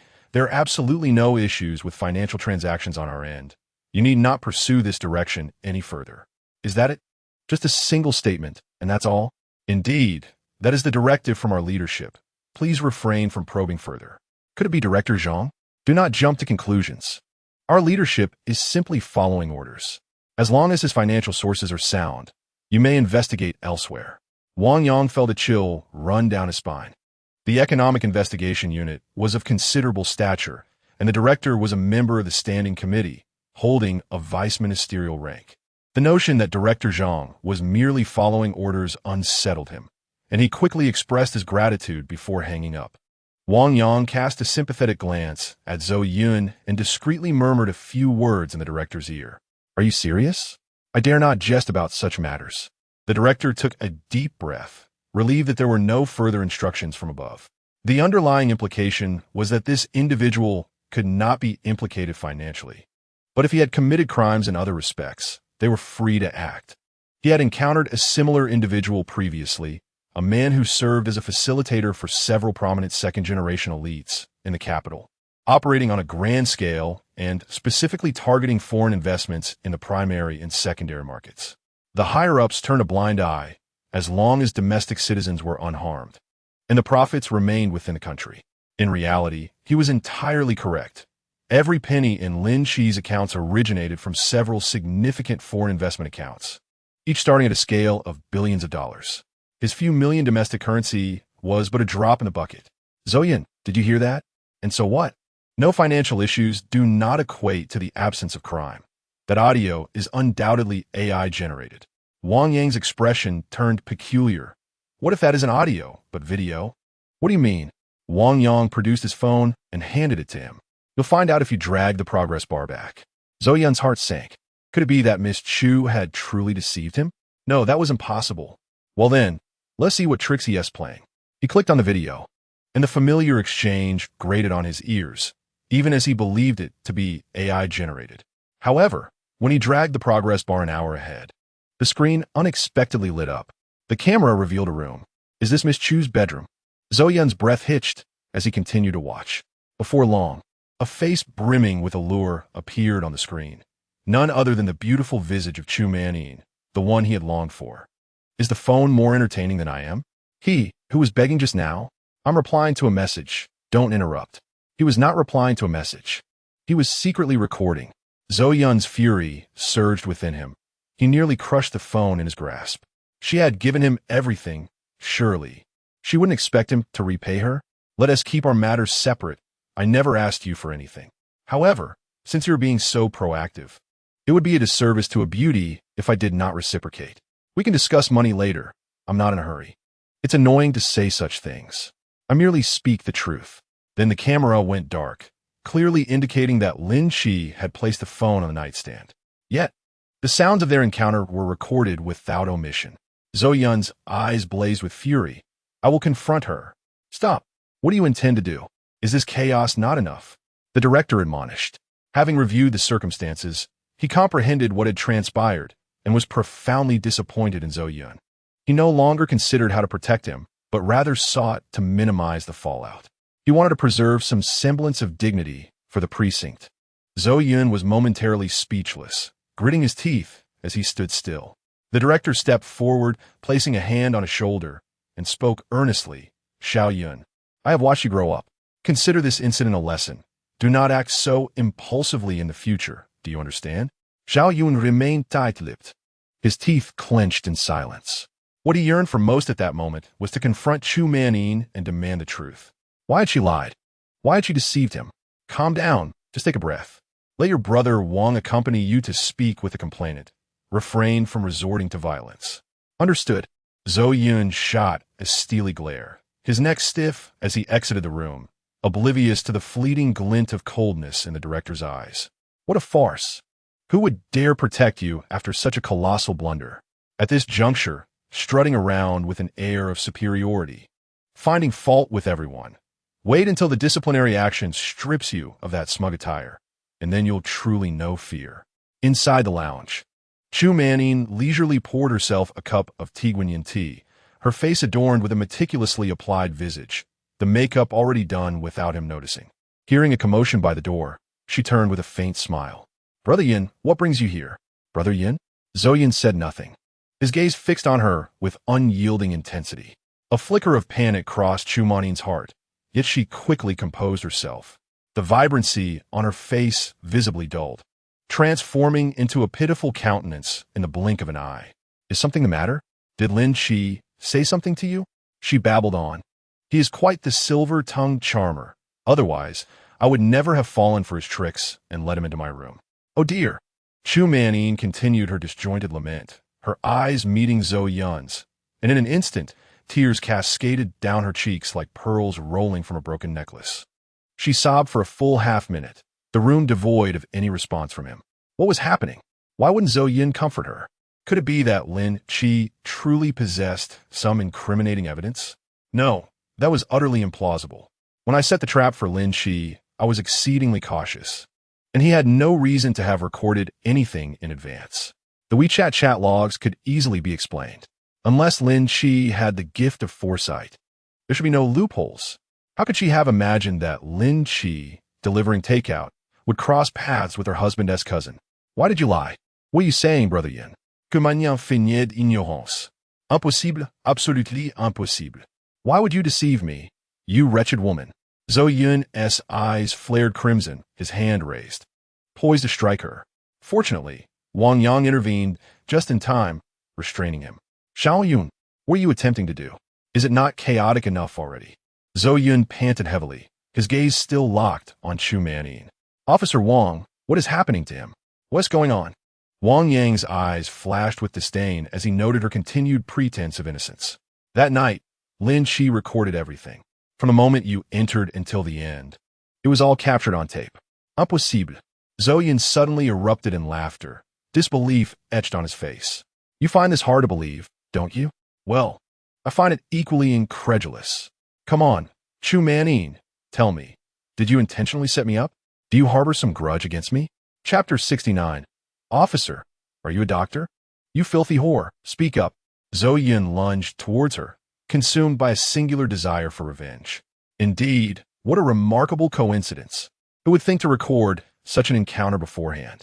To deliberately provoke oneself in the interrogation room. What a diabolical scheme. Don't come any closer.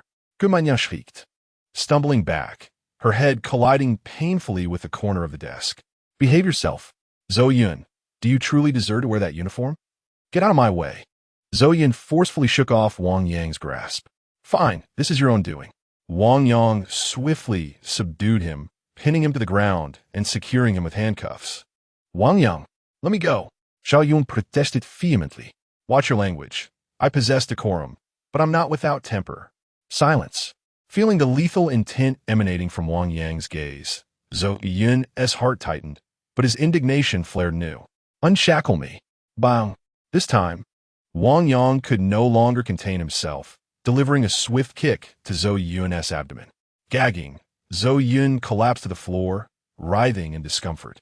Wang Yang paid him no mind, approaching the dazed Chu Manyin. Miss Chu, I now suspect you of falsely accusing another. Please accompany me to the interrogation room. Que mañanes pupille dilated. No, you've been bribed. I will report you. Suit yourself, but first, you'll need to answer my questions. I refuse to go. Chu Manyin's beautiful face contorted in anguish. I have my youth ahead of me. With my looks, I could easily become a star. With a figure like mine, how could I possibly end up in prison? Wang Yang narrowed his eyes. If he had harbored any doubts before, witnessing Chu Manyin's current disheveled state dispelled them entirely. This woman was indeed fabricating accusations. Lin Qi was innocent. Make no mistake, this is not a negotiation. Will you walk on your own, or shall I assist you? Wang Yang retrieved a pair of handcuffs from behind him, his expression devoid of emotion as he regarded her.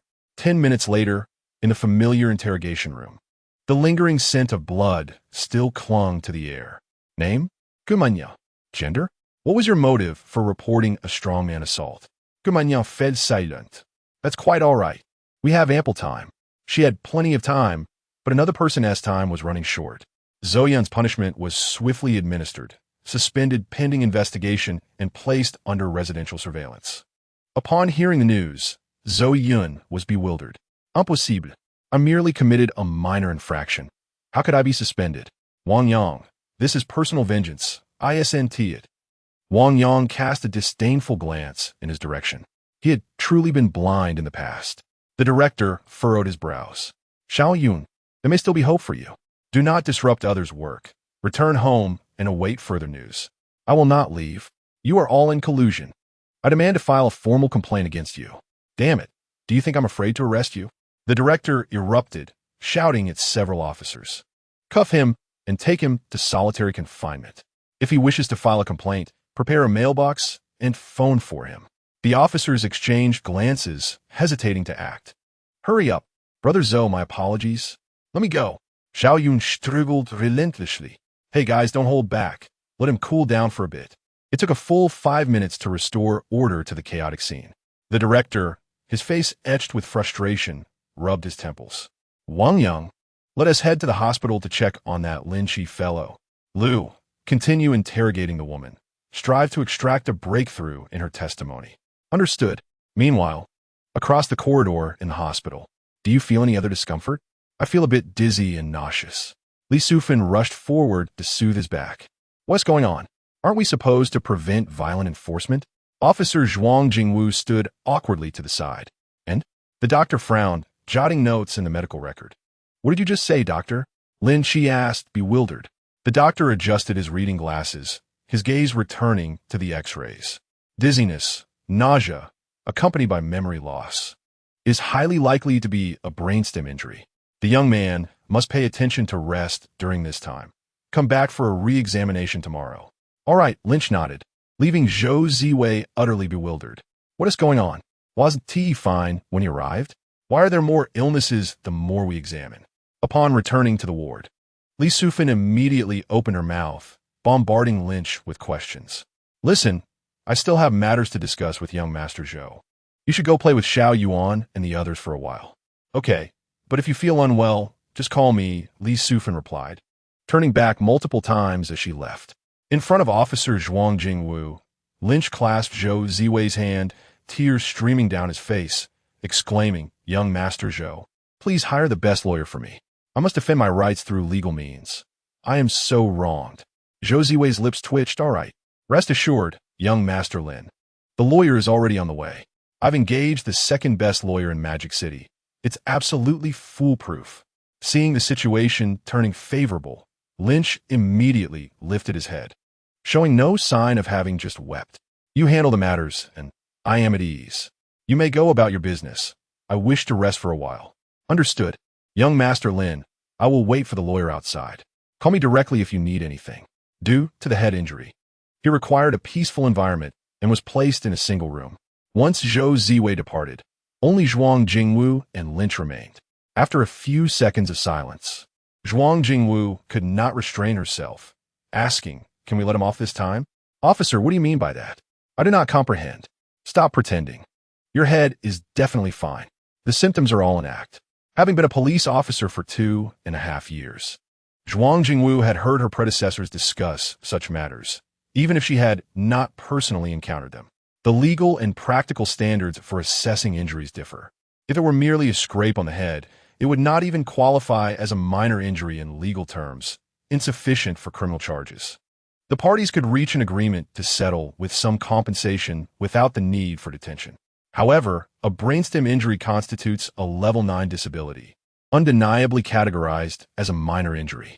It would certainly warrant sending Zhou Yun to face the music. Lynch's injury was undoubtedly not that severe. The symptoms were feigned. He had visited the restroom before the examination and had spun in place 100 times before consenting to the checkup. The doctors could not be blamed for their level of expertise, as they genuinely observed these symptoms. Even if they suspected the patient was acting, if there remained the slightest possibility of a brainstem injury, it would be documented in the medical records. They are merely doctors. Diagnosing ailments falls within their purview, while discerning truth from deception is the police's responsibility. If a doctor assured that there is nothing wrong with your head and that you could recuperate at home, only for you to suffer a brain hemorrhage and die upon returning home, the blame would rest squarely on the doctor's shoulders. Misdiagnosis is not much different from murder. Officer, are you a doctor? Of course not. Then on what basis do you claim I am pretending? Chapter 70, Brother Zhou, the surveillance system is down. Zhuang Jingwu opened her mouth, but could find no words. Indeed, on what ground can I claim he is pretending? The principle of subjective belief is a skill for martial artists. Police rely solely on evidence. Zhou Yun is actually a good comrade. After a lengthy contemplation, Zhuang Jingwu finally spoke. Though he acts impulsively and enforces the law violently, he is a good comrade. Lynch retorted with a hint of sarcasm. This is akin to pleading for leniency based on the academic performance of a juvenile delinquent. It's all a twisted logic. So the victim is utterly culpable? If you have time to debate, you might as well help him secure a better lawyer instead of arguing with me. I still need to keep an eye on you. Zhuang Jingwu replied coldly. How many times must I tell you I am innocent? I have already provided the evidence to Wang Yang, whether you believe it or not. The station will soon allow you to return. Zhuang Jingwu maintained her stern demeanor. I do not intend to target you. This is my duty. My orders are to prevent you from contacting anyone else. I have recorded all your conversations with Zhou Ziwei. Although her words were harsh, Lynch felt little animosity towards her. Just then, there was a knock at the door. Knock, knock, knock. Young Master Lin, Wang Yang is here. Please enter. Wang Yang entered the room, followed by a somewhat portly middle-aged man. Mr. Lin, Zhou Yun is currently under investigation. It is entirely my fault for inadequate guidance. Please forgive me. The middle-aged man beamed like a benevolent Buddha. If not for his police uniform, one would never guess he was a public servant. Director, Zhuang Jingwu stood and saluted. Little Zhuang, you've worked hard. You may return now. The misunderstanding has been cleared, and Mr. Lin is innocent. Zhuang Jingwu cast a curious glance at Lynch, who lay in bed and nodded as she exited. Lynch feigned astonishment, throwing off the covers to rise from the bed, only to be quickly supported by the director. You still have injuries. What are you doing getting up? Director Wang, you really are putting me on the spot, Lynch said, his expression one of heartfelt gratitude. After exchanging pleasantries, they discovered a remarkable rapport, almost wishing to proclaim themselves sworn brothers. Wang Yang looked at the two, hand in hand, and calling each other brother, feeling a chill run down his spine. If only I could possess such finesse, I could learn from him for a lifetime. To be honest, brother, I am suffering in silence. You see, I neither steal nor rob, and, after much effort, I finally earned some money to take my girlfriend out for hot pot and singing, only for everything to come crashing down. I was just rescued and whisked into the interrogation room, deprived of food and drink. It's all my fault, brother. You've endured greatly. Dear brother, Director Wang responded, genuinely immersed in the moment, tears streaming down his face in a touching display of brotherly affection. No need to say anything further. I will ensure this matter is handled well. Zhou Yun will certainly pay dearly for his actions. It's all up to me. You take good care of yourself. The station will provide you with a satisfactory resolution. Such brotherly kindness. They exchanged heartfelt farewells. As soon as they exited the room, the sorrowful expression on Director Wang's face vanished. He sighed, saying, "This lad is no simpleton. Gather Zhou Yun's past records and promptly deliver them to the municipal bureau. We must expedite the disciplinary action." Understood. The two silently severed ties with Zhou Yun. Back in the ward, Lynch leisurely walked into the bathroom to wash his face, long since shedding the look of grievance. Feeling refreshed, he returned to bed. After all that had transpired, even a sturdy individual would feel fatigued. Within moments, soft snores filled the air. Zhou Ziwei acted with remarkable efficiency. When the renowned lawyer from Magic City arrived, the entire police station braced itself for impact. The so-called name carries weight. This lawyer, Qi, had achieved notable victories against the municipal bureau thrice and the procuratorate 6 times, making him a household name in a Magic City circle. It wasn't that the best lawyers were unattainable, but rather that each had their area of expertise, and this particular lawyer was the most suitable. Effortlessly accessing the surveillance footage and obtaining evidence, he headed straight for the municipal bureau. Upon hearing that someone named Qi had arrived, the local police station promptly submitted the materials. Without a moment's hesitation, they immediately issued disciplinary action against Zhou Yun. He was expelled from the police force, dismissed from his position, and permanently barred from reemployment, while also assisting the complainant in initiating civil litigation. A scandal was seamlessly transformed into a civil dispute. The law firm was satisfied, the complainant was pleased, and the authorities were content. Only Zhou Yun was left to bear the consequences of his actions.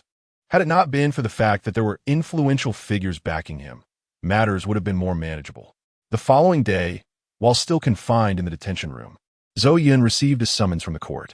The news left him utterly bewildered. The court hearing was scheduled for the very next day. The efficiency was so extraordinary that even Lin Qi exclaimed it was invincible. I refuse to accept this. I demand to see the director. By what right do you punish me? Director Wang's expression was as cold as ice, wielding his power with a personal vendetta and enforcing the law with brutality. The fact that he had been thrown into a cell was already a sign of leniency.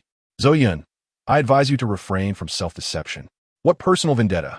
You are slandering me. Wang Yang, observing Zhou Yun's uproar within the station, was filled with disdain. Zhou Yun, do not mistake everyone for fools.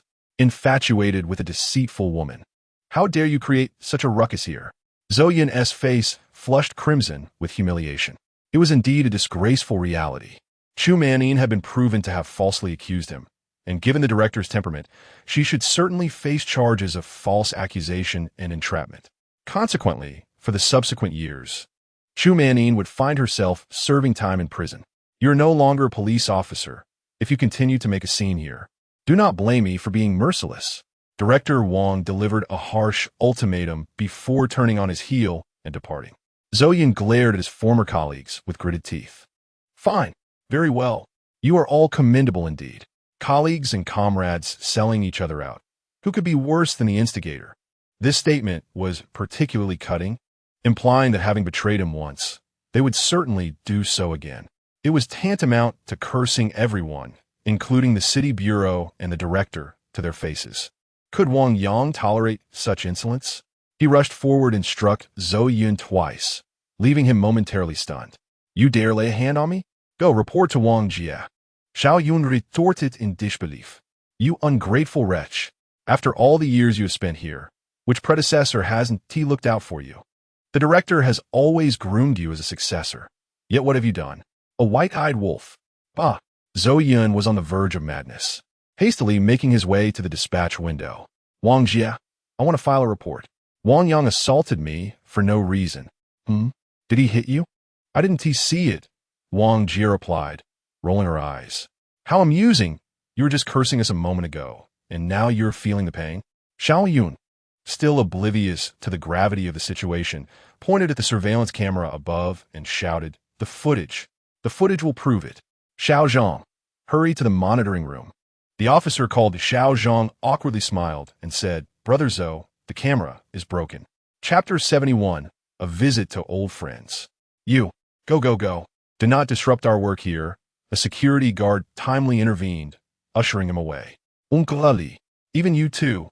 I've even shared cigarettes with you before. What is the meaning of this?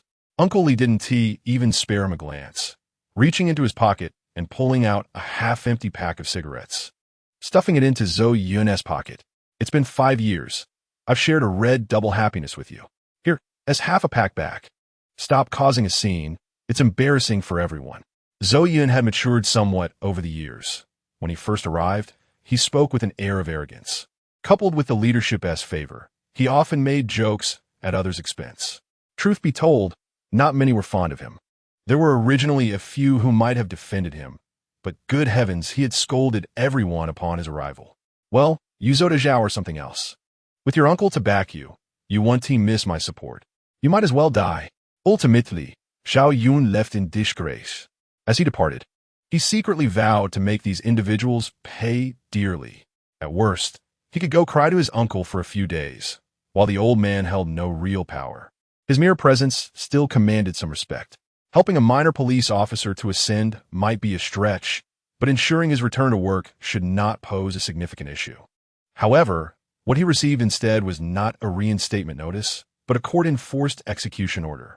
He was to compensate the victim Lin Qi a total of 780,000 yuan for medical expenses, lost wages, and nutritional support, along with bearing the litigation costs. This was not merely Lin Qi's scheming against him. Private hospital expenses were exorbitantly high. Who charges 800 yuan for an hour's worth of oxygen? Was that not akin to robbery?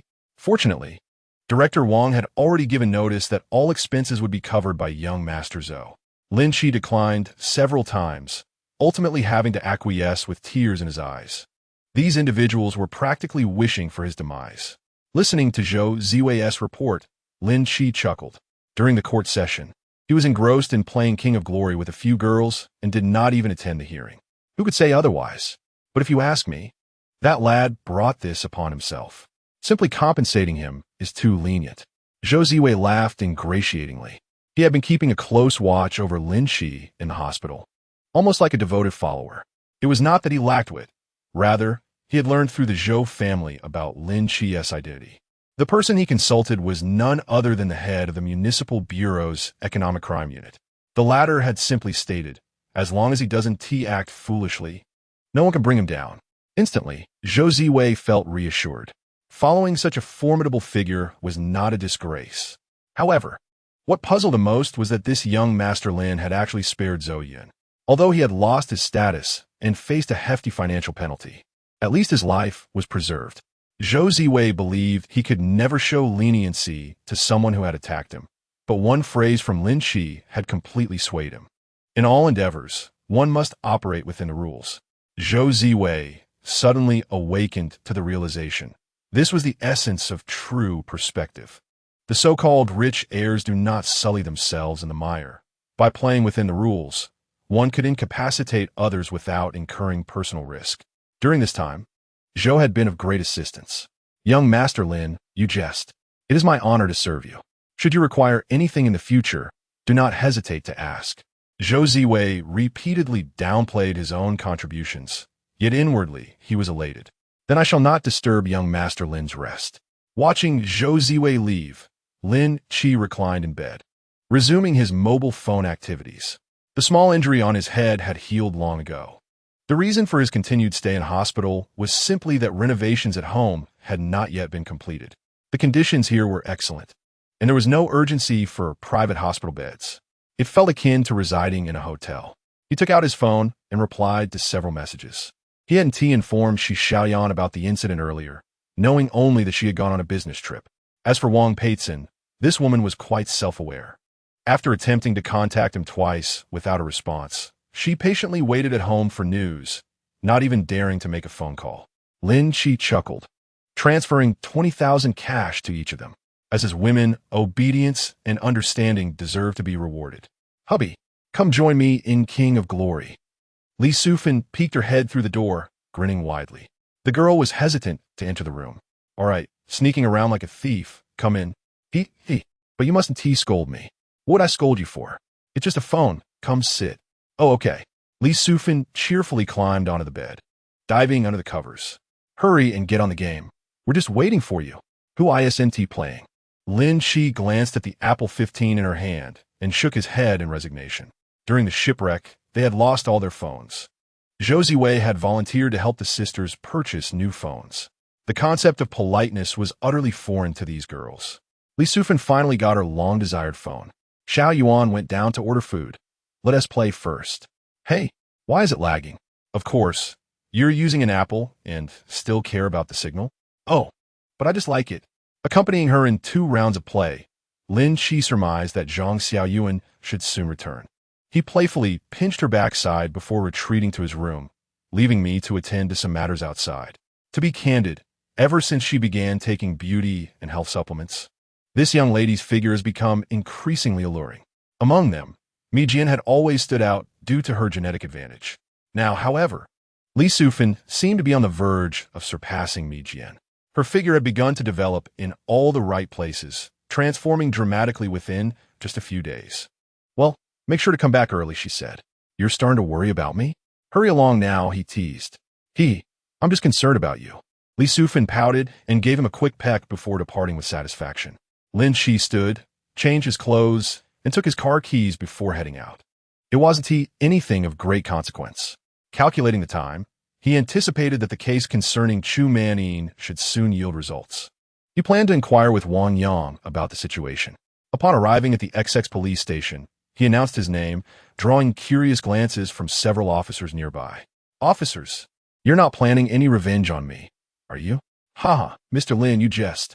We're not like Zhou Yun. Brother Wang is in his office. You can head straight there. Thank you.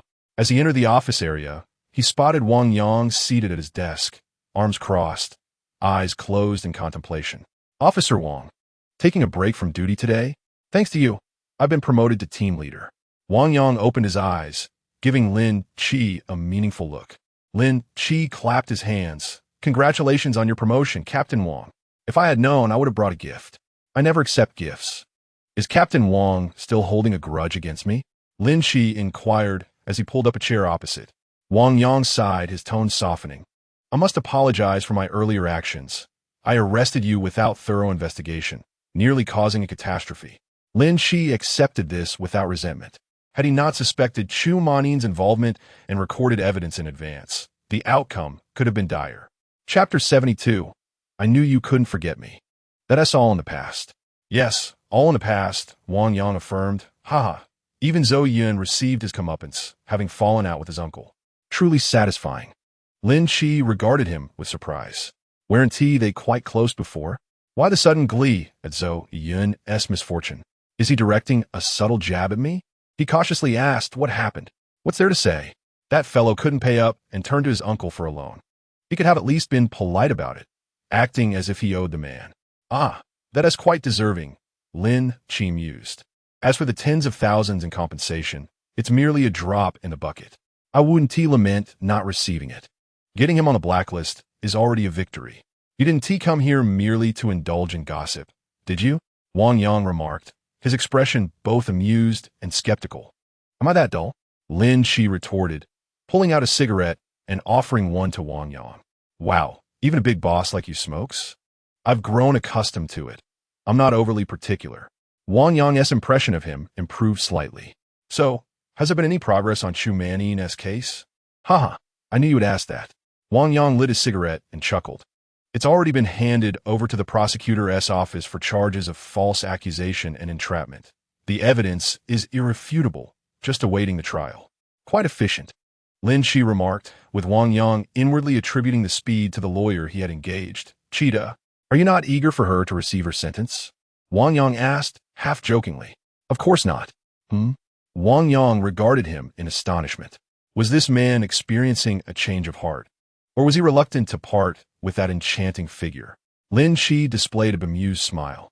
It is said that the days leading up to sentencing are the hardest for the accused, as they remain in uncertainty about their fate. Yet, once sentenced, they reconcile with their destiny. Is that true? Wang Yang felt a chill run through him. Damn, this guy. By the way, Chu Manin expressed a desire to meet you, but I declined on account of your recovery. Is that in accordance with protocol? She has already pleaded guilty, so it certainly is. Lin Qi clapped his hands. Please do arrange it for me. Wang Yang rose, eager to distance himself from Lin Qi. Wait here. I'll set it up immediately. Half an hour later, Lin Qi was escorted to the waiting room, the area where the police detained suspects, formerly known as the detention room. Through the iron bars, he beheld Chu Manin, her hair disheveled. Lin Qi, it's you. As soon as he entered, Chu Manin lunged at the bars like a ravenous wolf spotting prey. Calm down. Sit still. Wang Yang reprimanded her. Chu Manin flinched, hastily returning to her seat. I'll be just outside. She is not in a stable mental state, so please avoid provoking her. Understood. Thank you, Brother Wang.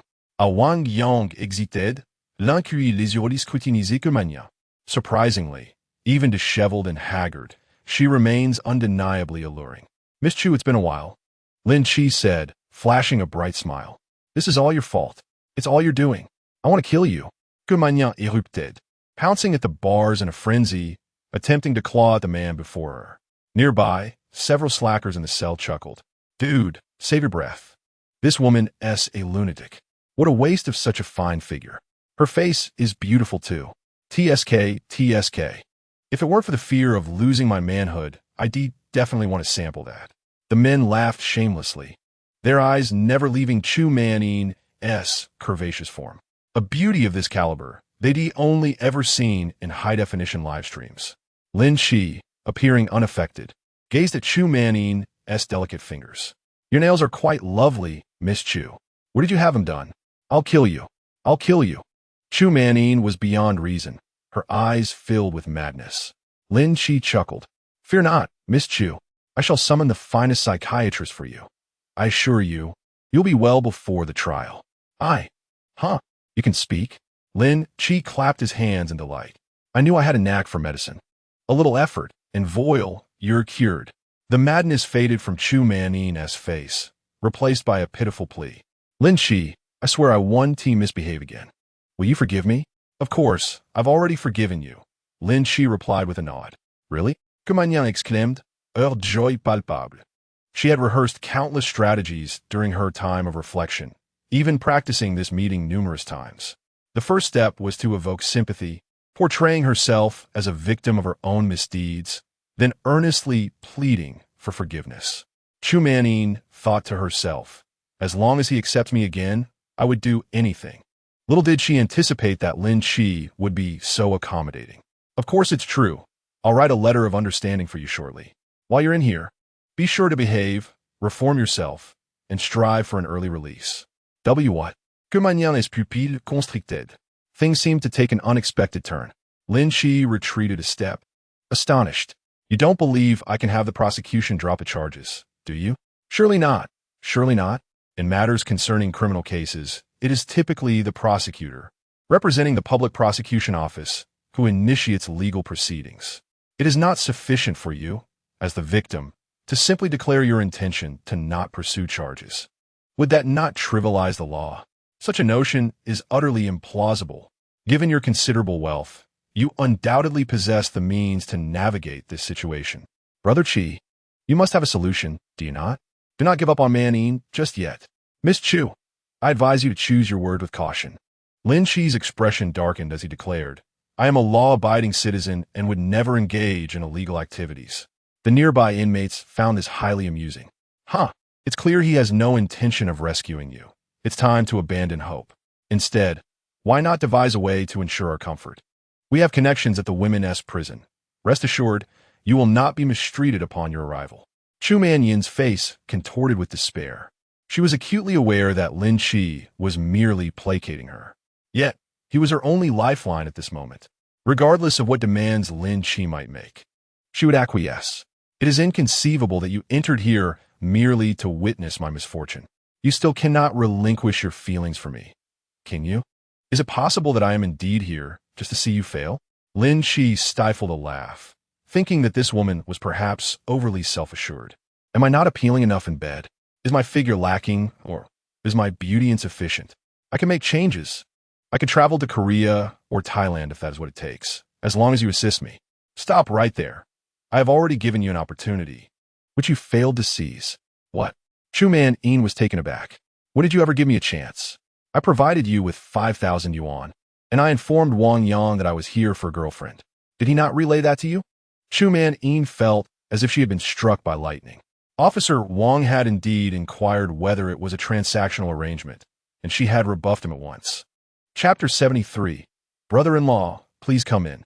It appears you squandered your opportunity, Miss Chu. What a pity. I can no longer assist you.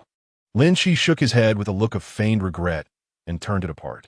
Lin Qi, wait, let us discuss this further. Discuss? There is nothing to discuss. You should make your escape. With a resounding click, the door slammed shut, and an agonizing wail erupted from within, reminiscent of a slaughtered pig. Wang Yang gazed at Lin Qi with a bemused expression. You are truly a despicable person. Officer Wang, I must take issue with your statement. It is that woman who has sought to ensnare me. Who can blame me if her schemes backfire? Lin Qi replied with a smile. Is it truly satisfying to kick someone when they're down? Is it not? Lin Qi appeared genuinely surprised. Wang Yang get. What I mean is that she has not yet reached the point of irredeemable depravity. With proper rehabilitation, she could become a contributing member of society. Spare me the moral platitudes. Lin Qi fixed his gaze on him, articulating each word with conviction. Officer Wang, do you truly believe that this woman, even if released, would behave herself? Just wait and see. Once her sentence is served, she will undoubtedly cause more turmoil. His certainty stemmed from a simple truth. Chu Man-in was acutely aware that her income would cease, yet she stubbornly refused to seek employment. How could one expect such a person to reform? Wang Yang, having grown accustomed to his role as a police officer, instinctively sought to extend a hand to those in distress. However, for Lin Qi, the principle of an eye for an eye and a tooth for a tooth governed his worldview. To release Chu Man-in, I'm afraid that is simply not feasible. The fact that her sentence was not doubled is already a display of leniency on my part. Very well, this is where I take my leave. Officer Wang, please notify me on the day of the hearing. Lin Qi waved cheerfully, departing before Wang Yang could respond. Upon returning to the hospital, Lin Qi found the girls engaged in gaming. Out of boredom, he began to scroll through short videos. Were it not for the advancements in technology, such content would have been unattainable in ancient times. Nowadays, everyone seems desperate to capture your attention, and those who excel in their craft are rewarded with tokens of appreciation. Much like a royal concubine vying for the emperor's favor, Lin Qi indulged in the charm of several female streamers. His spirits lifted considerably. Accidentally, he stumbled upon a live stream featuring a scantily clad host, her waist twisting as if to create a pretzel. With a faint blush upon her cheeks and a gentle breath, her bosom rose and fell. The sounds of her voice caressed the microphone, as though whispering directly into his ear. Welcome to my stream, dear newcomers. You may consider following me. Wow. Thank you for the heart, Jianghu brother. Can the other brothers send me a little gift? Roses will be lovely. Unable to afford such frivolities, Lin Qi decisively set down his phone. It was not that he lacked the funds. Rather, the cost-to-benefit ratio was far too low. Spending tens of thousands for a fleeting encounter? With that money, he could have married several times over. It would be wiser to purchase some jewelry for Su Fan instead. A penny saved is a penny earned. Unless virtual currency for streaming platforms becomes available, do not expect him to invest. With that thought, Lin Qi had a sudden inspiration and promptly inquired of the system. System, can treasure chests yield virtual currency specifically for streaming platforms? Of course. As long as the host diligently embraces mediocrity, one day your wishes shall be fulfilled. Excellent. When that day arrives, I shall not hesitate to engage in heartfelt conversations with those alluring streamers. At that moment, the system interface displayed only a few simple treasure chests and one item labeled Black Technology USB drive, which he had obtained from the silver treasure chest the night before embarking on his journey. This device is capable of rapidly analyzing vast amounts of internet data, akin to big data AI. Lin Qi was uncertain of its practical application, especially since the esports room was still under construction, so he set it aside for the time being. Suddenly, a call from Shi Xiaoyan interrupted his thoughts. What do you need from me? Come quickly. I can hardly breathe from laughter. What was that medicine you gave me last time? Is something wrong? Lin Qi furrowed his brow. That should not be the case. The pills produced by the system have been effective for both him and Li Sufan. Impossible. I feel as if I am 16 again. My skin is as delicate as a baby's. It is truly miraculous. Is that so? I find it hard to believe. Don't believe me? Come see for yourself. Do you think I would deceive you? After hanging up, she sent her location via WeChat. Lin Qi smiled slightly, grabbed his keys, and set out. In a rented apartment, Shi Xiaoyan ended the call, her face radiant with joy.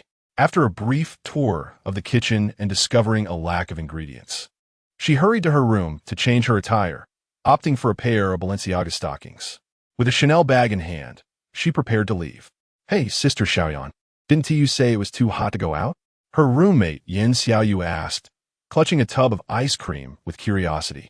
Shi Xiaoyan turned with a smile. I'm going grocery shopping. My man is coming over soon. What?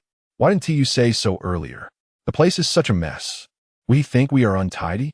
Though the apartment was not dirty, clothes, shoes, and undergarments were strewn about, leaving little space to navigate. Shi Xiaoyan approached her with a serious expression and patted her shoulder. Xiaoyu, you tidy up the room while I cook tonight and treat you to a feast. Okay. Don't worry, Sister Xiaoyan. I will make sure the room is spotless. Yin Xiaoyu's eyes sparkled at the mention of a grand meal. She is a third-year student at a nearby college, where the cafeteria is both expensive and unappetizing. After 2 arduous years, they were finally permitted to rent an apartment in their 3rd year, and she often eagerly awaited the culinary creations of Shi Xiaoyan to satiate her hunger. Despite her lack of cooking skills, this girl excels at washing dishes and tidying up the living space. Having shared a rental for 2 months, the two have developed an impressive synergy. Upon seeing Yin Xiaoyu agree, Shi Xiaoyan contentedly pinched her cheek. Sister will prepare you some prawns tonight, so make sure to put in some effort. All right, Sister Xiaoyan, I will start right away. Half an hour later, A knock resounded at the door. I'm coming. I'm coming. Sister Xiaoyan, I'll get the door. With a click, the door swung open, revealing a bouquet of vibrant roses thrust directly into Yan Xiaoyu's face. Huh? Did I come to the wrong place? Yan Xiaoyu tiptoed to sneak a glance at Lin Qi. He is quite handsome. Sister Xiaoyan truly has an eye for charm. Indeed. Come in, brother-in-law. Sister Xiaoyan is busy in the kitchen. With enthusiasm, Yan Xiaoyu welcomed him into the room, diligently fetching a pair of men's slippers from a shoe cabinet. These were just bought by Sister Xiaoyan. Brother-in-law, please sit down. I'll get you a glass of water. No need. I'll just take a look in the kitchen. Chapter 74. I'm sorry, Sister Xiaoyan. I'll help you arrange the flowers. There's a vase on the balcony. Yan Xiaoyu exclaimed, clutching the roses as she dashed towards the balcony. As she pushed the door open, she saw Shi Xiaoyan, dressed in a short skirt, black stockings, and an apron, tasting a dish with a spoon. You're here. Shi Xiaoyan's face lit up with affection, her eyes sparkling with warmth. As the saying goes, a woman adorns herself for the one she loves. Today, Shi Xiaoyan had meticulously curated both her attire and makeup to captivate him. In her quest to elicit a smile from him, she had pulled out all the stops. You look stunning today, Xiaoyan. Lin Qi chuckled, and Shi Xiaoyan, with a playful glance towards the living room, responded coyly, Humph, was I not beautiful before? That was a slip of the tongue. It's just that your aura is completely different today.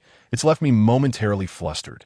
Although she was aware he was merely jesting, Shi Xiaoyan felt her heart swell with joy, her smile nearly overflowing.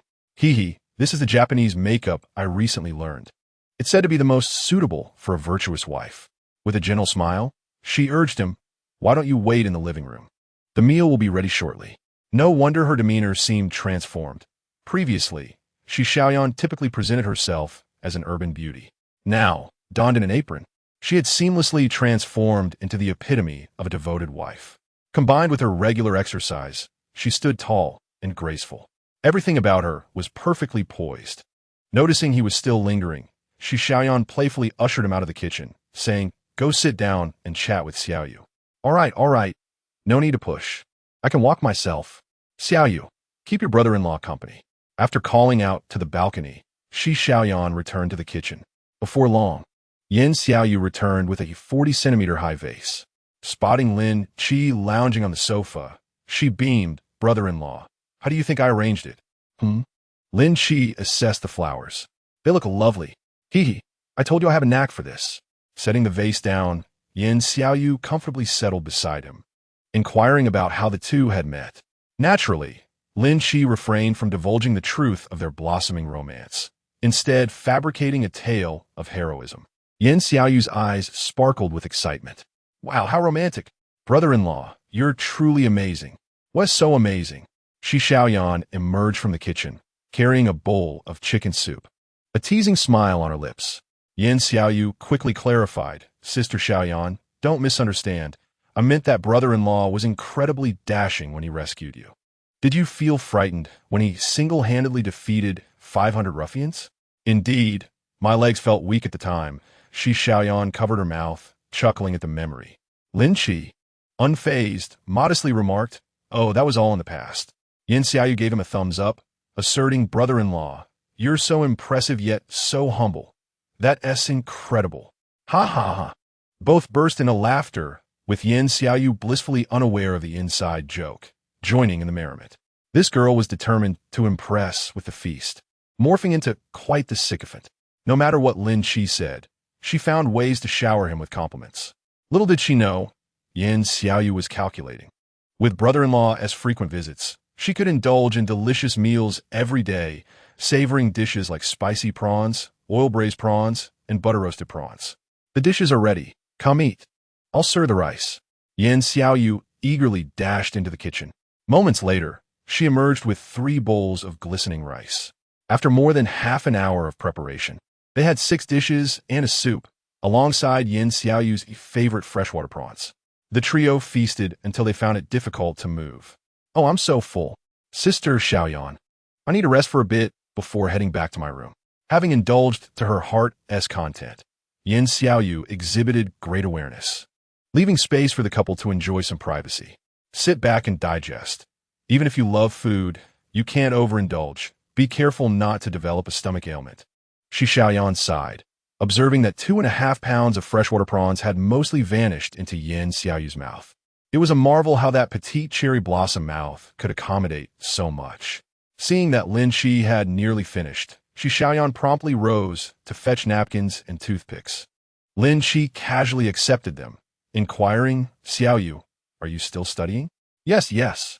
I'm at the nearby Hongkou City College. I'm my 3rd year now." Lin Qi's curiosity piqued, as he felt the name was slightly familiar. After pondering for a few moments, he suddenly snapped his thigh in realization. Wasn't this the school that Su Fan's silly girl had been accepted into? Instantly, he asked Xiaoyu, "Do you know any leaders at your school?" "Of course not. In 2 years, I've only met my counselor 3 times. Lin Qi reconsidered. It was unlikely for an ordinary student to know school leaders, who often kept their distance. "Could you provide me with your counselor's contact information?" "What do you want it for?" Yin Xiaoyu grew slightly wary. Nearby, Shi Xiaoyan playfully pinched the flesh of her cheek. "Oh, just because I treated you to a delightful meal, you're turning your back on me? You want to even help with this small favor?" "Sister Xiaoyan, stop pinching my face. It's getting wider. My classmates say if I wait a few more years, I'll have a square face." This amused Lin Qi, who quickly added, "A square face is fine. It looks respectable." Yin Xiaoyu slumped in her chair, feeling defeated. "I have something I need help with from your school's leadership, but I have no connections, so I have to go through your counselor. Would that be acceptable?" "All right. Since you're Sister Xiaoyan's boyfriend, I trust you." Yin Xiaoyu obediently provided Lin Qi with her counselor's number. While she scrolled through her contacts, Lin Qi casually caught sight of the name Qiu Qiao, a woman's name. This would make things much easier. After saving the number, they chatted a bit longer until Yin Xiaoyu voluntarily returned to her room. The next day, as the sun rose high in the sky, Shi Xiaoyan emerged from her bedroom. "Where is he?" "He left early, saying he was going to my school." "Oh, all right." Strangely enough, upon hearing this news, Shi Xiaoyan felt a sense of relief wash over her. "Sister Xiaoyan, I'm off to binge-watch a show. I've tidied up the kitchen." "Okay, go ahead. I'll freshen up." As soon as Shi Xiaoyan stepped away, Yin Xiaoyu's laughter erupted like that of a little hamster. She took out her phone and sent a message to Lin Qi. "Brother-in-law, will you be coming over tonight?" Chapter 75, Shi Xiaoyan. "Please don't come over." Lin Qi, "Not sure yet. Depends on how busy I am." "What's up?" Xiaoyan said she feels that taking advantage of others' misfortunes does not make one a hero. She disagrees. "What were you all doing yesterday?" Lin Qi, "Humph. Who was it that begged for mercy last night?" "Let her wait." "Got it. I'll definitely relay your message." Putting down her phone, Yin Xiaoyu called out loudly toward the bathroom. "Sister Xiaoyan, brother-in-law, said he'll stay here tonight." "Huh? Oh, I see. I'll go buy groceries later." Shi Xiaoyan, happily brushing her teeth, thought to herself, who's afraid of whom? Worst comes to worst, she could just take a day off. Yin Xiaoyu, having successfully achieved her goal, grinned until her eyes turned into crescent moons. Just some dark circles, all for the sake of a grand feast. Meanwhile, Lin Qi was carrying a set of high-end Chanel cosmetics as he walked toward a CAF. "Teacher Qiu?" He was somewhat surprised to see Qiu Qiao, who appeared completely unadorned. He hadn't expected Yin Xiaoyu's counselor to be so young, looking barely older than Shi Xiaoyan. Most notably, she was quite beautiful, though she couldn't compare to Wang Peizhen or the post-medication Shi Xiaoyan. She possessed a certain literary charm reminiscent of the noble ladies depicted in period dramas. "You are Lin Qi. A pleasure to meet you." Qiu Qiao stood up, smiling as she extended her hand, simultaneously appraising the man before her. Dressed in high-end international brands, with a Patek Philippe watch on his wrist worth millions, he was indeed quite affluent. Lin Qi shook her hand briefly before sitting down across from her. "Teacher Qiu, I'm grateful for the care you've shown to Xiaoyu. Please accept this small token of appreciation." "Absolutely not. This is too extravagant." Qiu Qiao blushed and quickly tried to push it away. It was a joke, really. She had only recalled his existence after scanning the class roster upon receiving the call. How could she possibly accept such an expensive gift? She longed for the cosmetics. As what girl in this era didn't desire beauty? However, her salary was reserved for more pressing needs. leaving her with little to spend on such luxuries. She recognized the logo on the bag. It was Chanel, certainly worth a small fortune. See how you mentioned last night that teacher Chiu is beautiful and kind, and takes great care of them. Please don't decline. As her older brother, I may not be able to assist her academically, but I can certainly foster a good relationship with her counselor. Chiu chuckled softly. Then I shall accept it. Please do. Lin Qi ordered an Americano, and they engaged in casual conversation. Thankfully, the school was on break, so she didn't have to rush back to work. After half an hour, they began to refer to each other as brother and sister, with Chiu being 2.5 months older. She naturally took on the role of the elder sister. To Lin Qi's surprise, he found Chiu's personality to be remarkably straightforward. Her appearance as a delicate beauty was in stark contrast to her bold demeanor, reminiscent of a spirited girl from northeast China. Little brother, if you need any assistance, just speak up. I'll certainly help where I can, and if I can't, I can at least offer some advice. With the conversation reaching such a level of openness, Lin Qi candidly expressed his desire to enroll 5 girls in her school. That is quite feasible. Our school already has such a program, though the tuition isn't cheap, mind you. Upon hearing this, Lin Qi eagerly inquired about the procedure. It's simple. If they don't have a high school diploma, they can start with self-study for the first year to resolve their enrollment issue, then switch to full-time college for the next 2 years. Our vice principal handles this area specifically. As long as one has the funds, it can be arranged. At the mention of money, Chiu's eyes sparkled with interest, leaving Lin Qi bewildered. This Chiu Jie, dressed so plainly, without a hint of jewelry or makeup. Was she truly that fond of money? I'll take care of this for you. Once everything is settled, I'll give you a call. Thank you, Chiu Jie. Why bother with thanks? We're practically family now. Just wait for my news. With that, she gracefully departed, leaving Lin Qi astonished at how smoothly everything had unfolded. Despite the hefty price tag, aside from the tuition fee of $26,000 for the year, the 4 students without admission letters each had to pay an additional $100,000. It felt like daylight robbery. Having concluded the serious matters, and with time still on his side, Lin Qi opened the long-neglected food delivery app. He accepted 2 long-distance orders that no one else wanted before logging off. By afternoon, when he opened a treasure chest, he received something that left him both amused and bewildered. Congratulations, host. You have opened a jadeite rough stone weighing 451 grams from the silver treasure chest. Wait a minute. Are you implying that this piece of jade is worth the value of the silver treasure chest, which is over 10 million? Indeed. Lin Qi scratched his head. You'd be better off just giving me cash. I still have to find a place to sell this stone. Can't you just convert it to money for me? Though he knew it was unlikely, he couldn't help but ask. The system does not have a buyback function. The host may dispose of the item at their discretion. Well, of course, it wouldn't be that easy. With a thought, a stone slightly smaller than a volleyball landed in his hand. It appeared utterly unremarkable, lacking any hint of the treasures it might conceal. Great. Now he had to find a master cutter.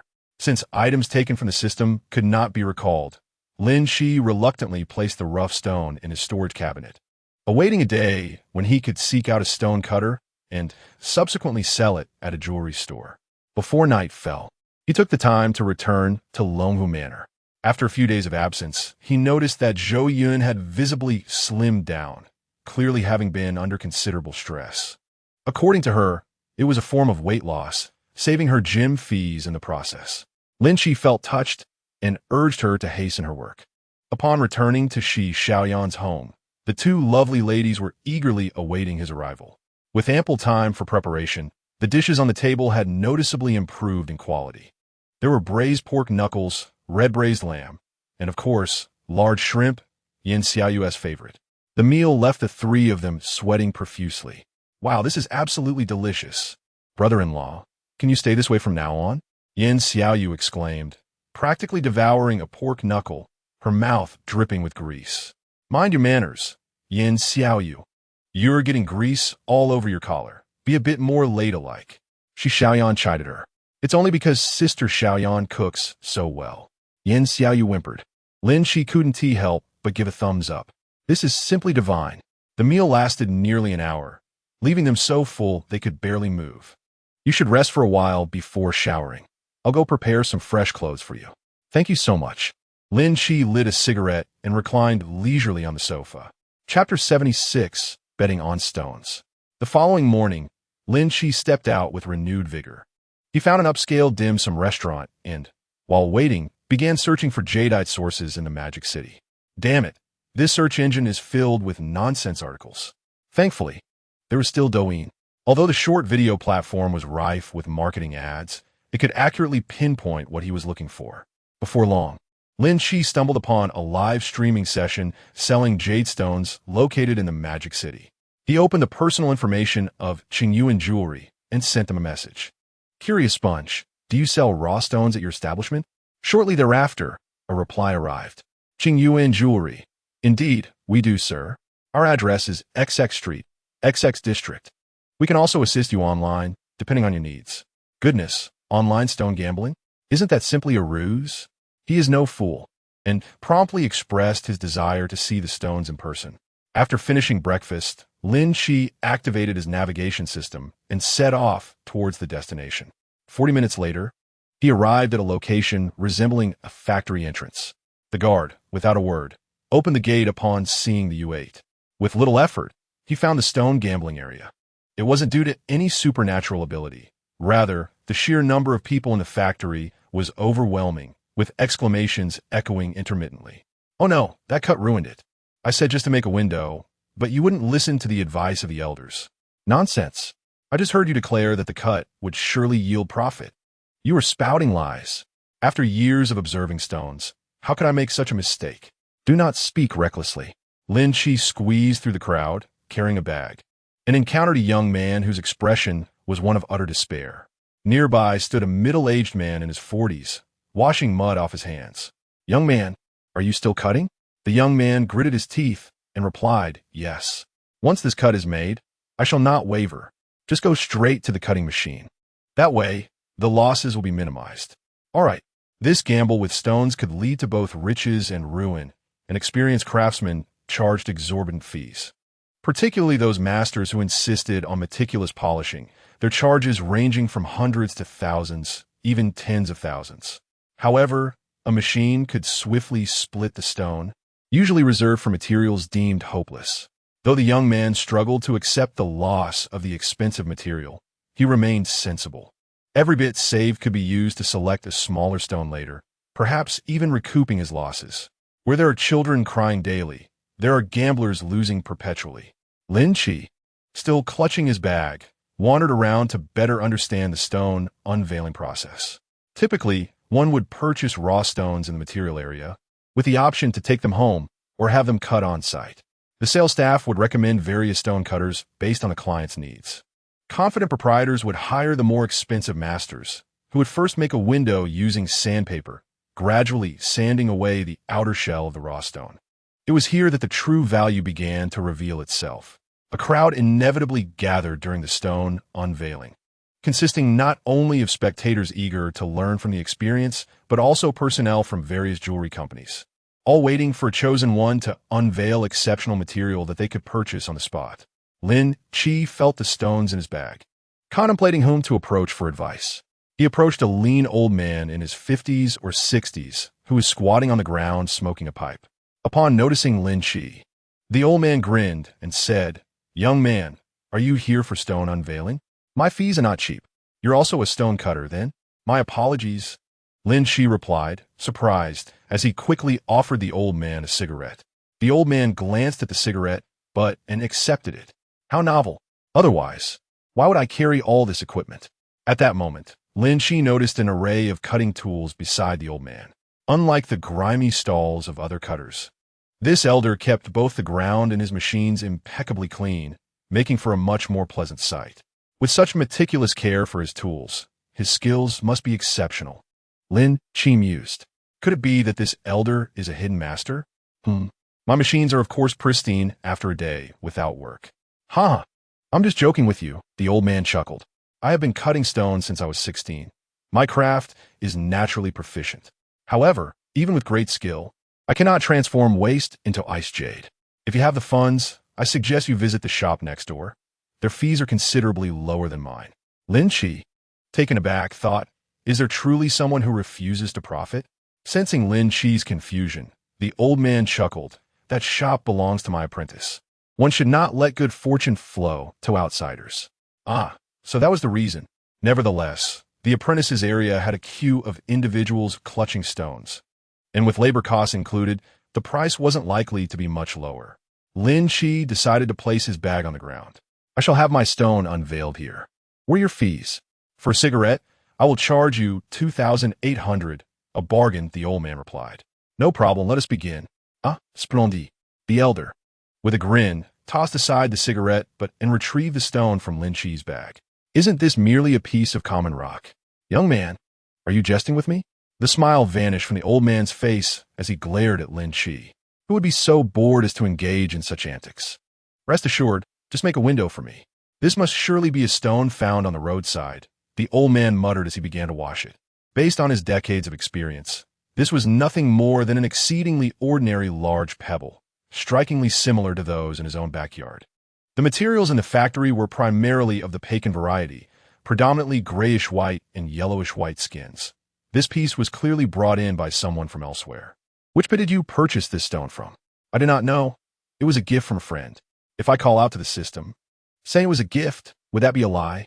The old man, amused, thought Lin Qi was perhaps reluctant to divulge more.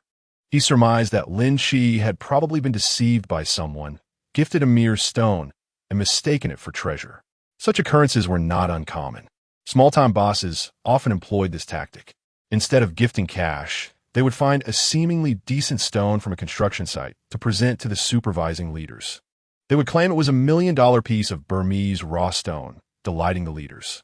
Once the project concluded, those leaders, filled with excitement, would have the stones unveiled, only to find sand within.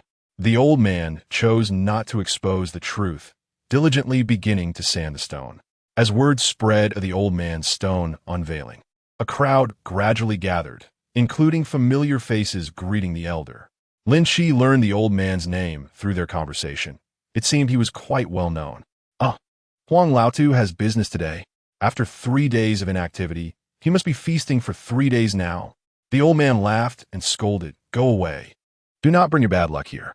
In truth, Huang Laotu was not his real name. He had become known as such due to his constant smoking and the yellowed teeth that accompanied it. Gradually, no one called him by his true name anymore. He was simply referred to as Huang Laotu. Chapter 77. Yan Ruyu. Ha, my good sir, you must have spent quite a sum, for this old man is rather shrewd. His fees are at least double that of others.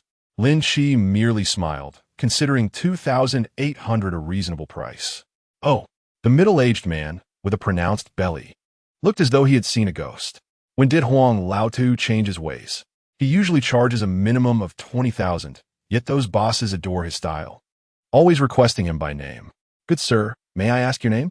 Lin Qi inquired, offering a slight bow. Ha, my surname is Zhang, the manager of Dashing Jewelry. May I ask how you are dressed? Shuma Lin Qi, a pleasure to meet you. After they shook hands, Manager Zhang proved to be quite talkative, and their conversation flowed effortlessly. With such a vast enterprise, why do you personally come to the factory to oversee matters? Every day at dawn, hundreds come to eat, drink, and relieve themselves. We disdain small transactions, yet those beneath us cannot make the big decisions. Thus, we lose valuable time and must tend to matters ourselves. Have you had any success today? Upon hearing this, Manager Zhang shook his head helplessly and whispered in Lin Qi's ear. Such simplicity is hardly to be found. Those who become wealthy overnight are but a rare breed. This venture is perhaps more treacherous than gambling.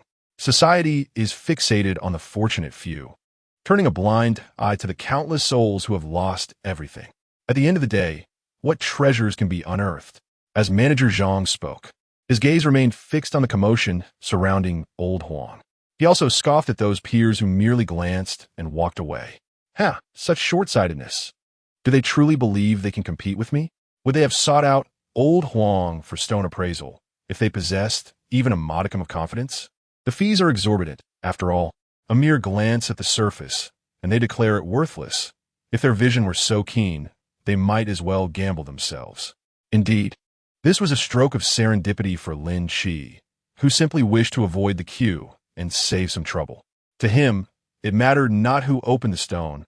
Regardless, it would yield over 10 million, and the result would be the same. As anticipated, it wasn't long before old Huang's incredulous voice resonated. "Oh my, it's green. Let me see, let me see." Manager Zhang, more anxious than the owner himself, rushed forward, wielding a small flashlight to illuminate the stone. "Goodness, the clarity is astounding. I don't see a single crack. Where on earth did you find this?" "It's the glass variety. Absolutely a glass type." Manager Zhang, overwhelmed with excitement, began to tremble with the flashlight in his right hand. "Shoo shoo. The boss hasn't even looked yet. What are you doing crowding here?" Old Huang waved him away, as if swatting a fly. "Oh dear, look at me. Brother Lin, come here. This is a significant find." Lin Qi approached with a smile. Yet he knew little of jade. When he opened his mouth, he nearly dropped the flashlight. "How does this resemble the bottom of a beer bottle?" "Ahem. You're quite impressive. You truly don't understand?" Indeed, he didn't. This material was a gift from a friend, merely for amusement. Manager Zhang, filled with envy, began to enlighten him about the qualities of jade and water content, a torrent of jargon leaving Lin Qi bewildered. However, one thing Lin Qi was certain of was that this piece was worth at least 10 million. "Brother, I assure you, I'm not trying to deceive you. I'm willing to offer 3 million for this piece. What do you say?" "Huh? Is that all?"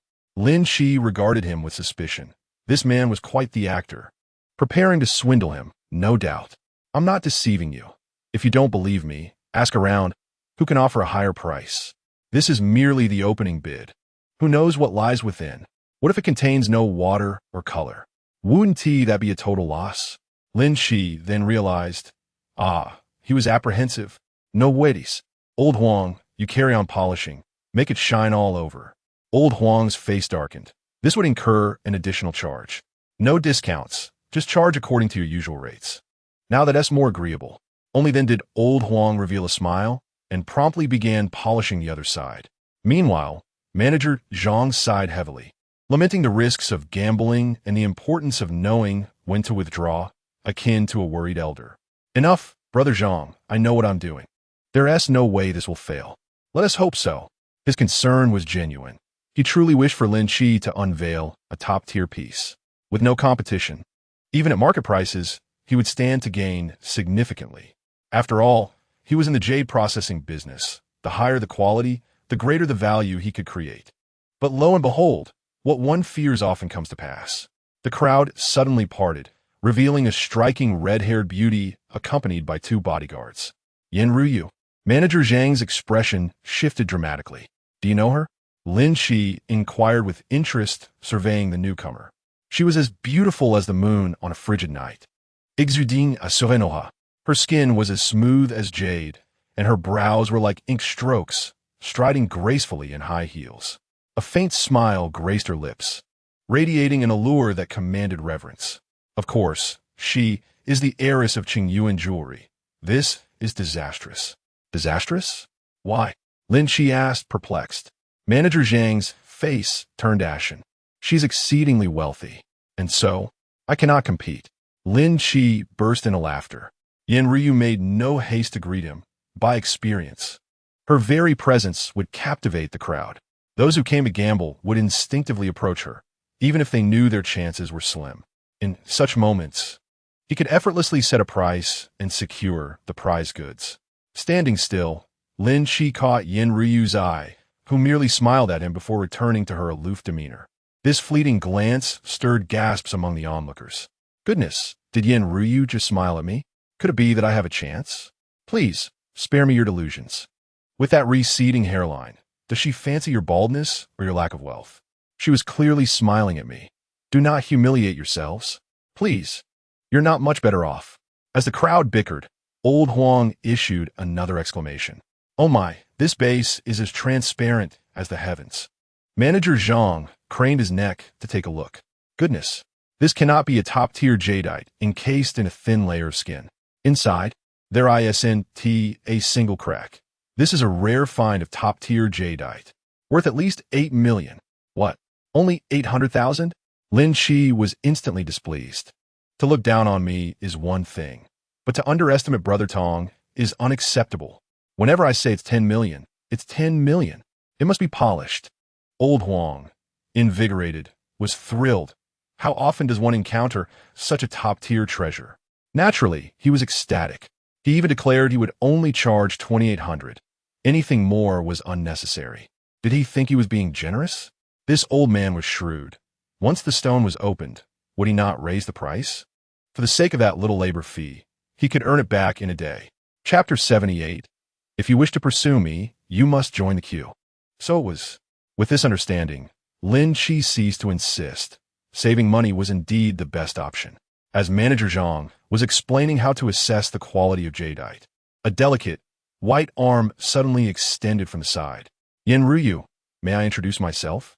Lin Qi turned to see the red-haired, voluptuous beauty had approached him without his notice. A rich yet subtle fragrance wafted between them. Hello, Lin Qi. Their hands touched briefly before parting. Yen Ruyu's eyes reflected a hint of surprise as she spoke, her crimson lips parting slightly. Mr. Lin, you're truly young and accomplished. Or perhaps I'm simply fortunate. Lin Qi shrugged nonchalantly. It was merely about her desire to purchase his jadeite, yet she spoke in circles. Although she was stunning, more so than the women in his life, the regal air she exuded certainly stirred his desire to conquer. However, truth be told, Lin Qi preferred conversing with Manager Zhang, who at least spoke plainly and without pretense. In simpler terms, he felt Yen Ruyu was somewhat affected. Huh? Yen Ruyu laughed. Covering her mouth, Mr. Lin, you are truly a remarkable character. I suppose I have a knack for humor, he replied. Manager Zhang, overhearing, couldn't he help but grimace. Bowing slightly to Yen Ruyu, Miss Yen, it's a pleasure. Yen Ruyu didn't even glance at him, instead addressing Lin Qi directly. Mr. Lin, I offer 1 million to purchase your stone. Huh? It hasn't even been opened yet. Manager Zhang estimated 800,000, and here she was offering 1 million. The increase of 200,000 did indeed enhance Lin Qi's impression of her. After all, who would turn down a chance to make money? However, it swiftly transformed into a negative figure. I am indifferent to such trifling sums. My sole desire is to forge a friendship with Mr. Lin. Lin Qi? Who are you cursing? If I were to agree, wouldn't that imply I care about these 2 million? Lin Qi turned to gaze at Manager Zhang, his eyes seemingly questioning. Does this woman possess an emotional quotient in the negative? In truth, Lin Qi misjudged her. She was not emotionally inept. Rather, she simply disregarded the opinions of others. If you are displeased, then refrain from associating with me. I, Yen Ryu, am not in want of friends. Lin Qi's expression soured, and he bluntly rejected her. I have no desire to befriend you. Why? Yen Ryu inquired, taken aback. My mother forbids me from playing with fools. You. Yen Ryu's countenance shifted dramatically. Her 2 bodyguards, unable to contain themselves, lunged forward. Lin Qi regarded them with nonchalance. In matters of combat, he had never feared anyone. Enough. Are you not embarrassed enough? Yen Ryu barked coldly. But Mississippi. Silence. The 2 bodyguards retreated begrudgingly. Their glares could have pierced Lin Qi 1,000 times over. Just then, the elderly Huang suddenly rose. He rinsed a raw stone under the faucet for a moment, then hurried over with it, as if presenting a treasure. Boss, I have lived up to expectations. This is a top-tier jade. Goodness, how large. Manager Zhang's eyes nearly bulged from their sockets. A flashlight revealed the stone, and lo and behold, not a single impurity was visible within. Such a sizable jade without cracks. The clarity is astonishing. It resembles a beer bottle. Jade is like this. The more it resembles glass, the more valuable it is. Manager Zhang, in a fit of excitement, clasped Lin Qi's hand, saying, Brother, let us not speak further. 15 million, and I'll reserve 2 rings for you. Crafted by a master artisan. Before Lin Qi could respond, Yen Ryu interjected. I, Qingyuan, will offer 18 million and reserve a bracelet worth 50. What the hell, Yen Ryu? What do you mean by that? Manager Zhang's expression darkened. The anger on Yen Ryu's face vanished, reverting to her usual icy demeanor. The highest bidder wins. That is the rule of the stone gambling industry. Does Boss Zhang intend to break the rules? My offer stands at 16 million plus a bracelet. That is my final bid. Manager Zhang's countenance was grim.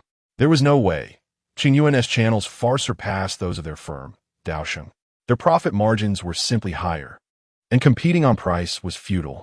It seems Boss Zhang possesses some self-awareness. Then I shall accept this stone. With that, he reached for the jade. Wait, Lin Qi remarked with a sardonic smile. Shouldn't Miss Yin consult with me? The seller? Oh, Yin Ryu raised an eyebrow, replying coolly. If Mr. Lin is dissatisfied, I can authorize an additional 500,000.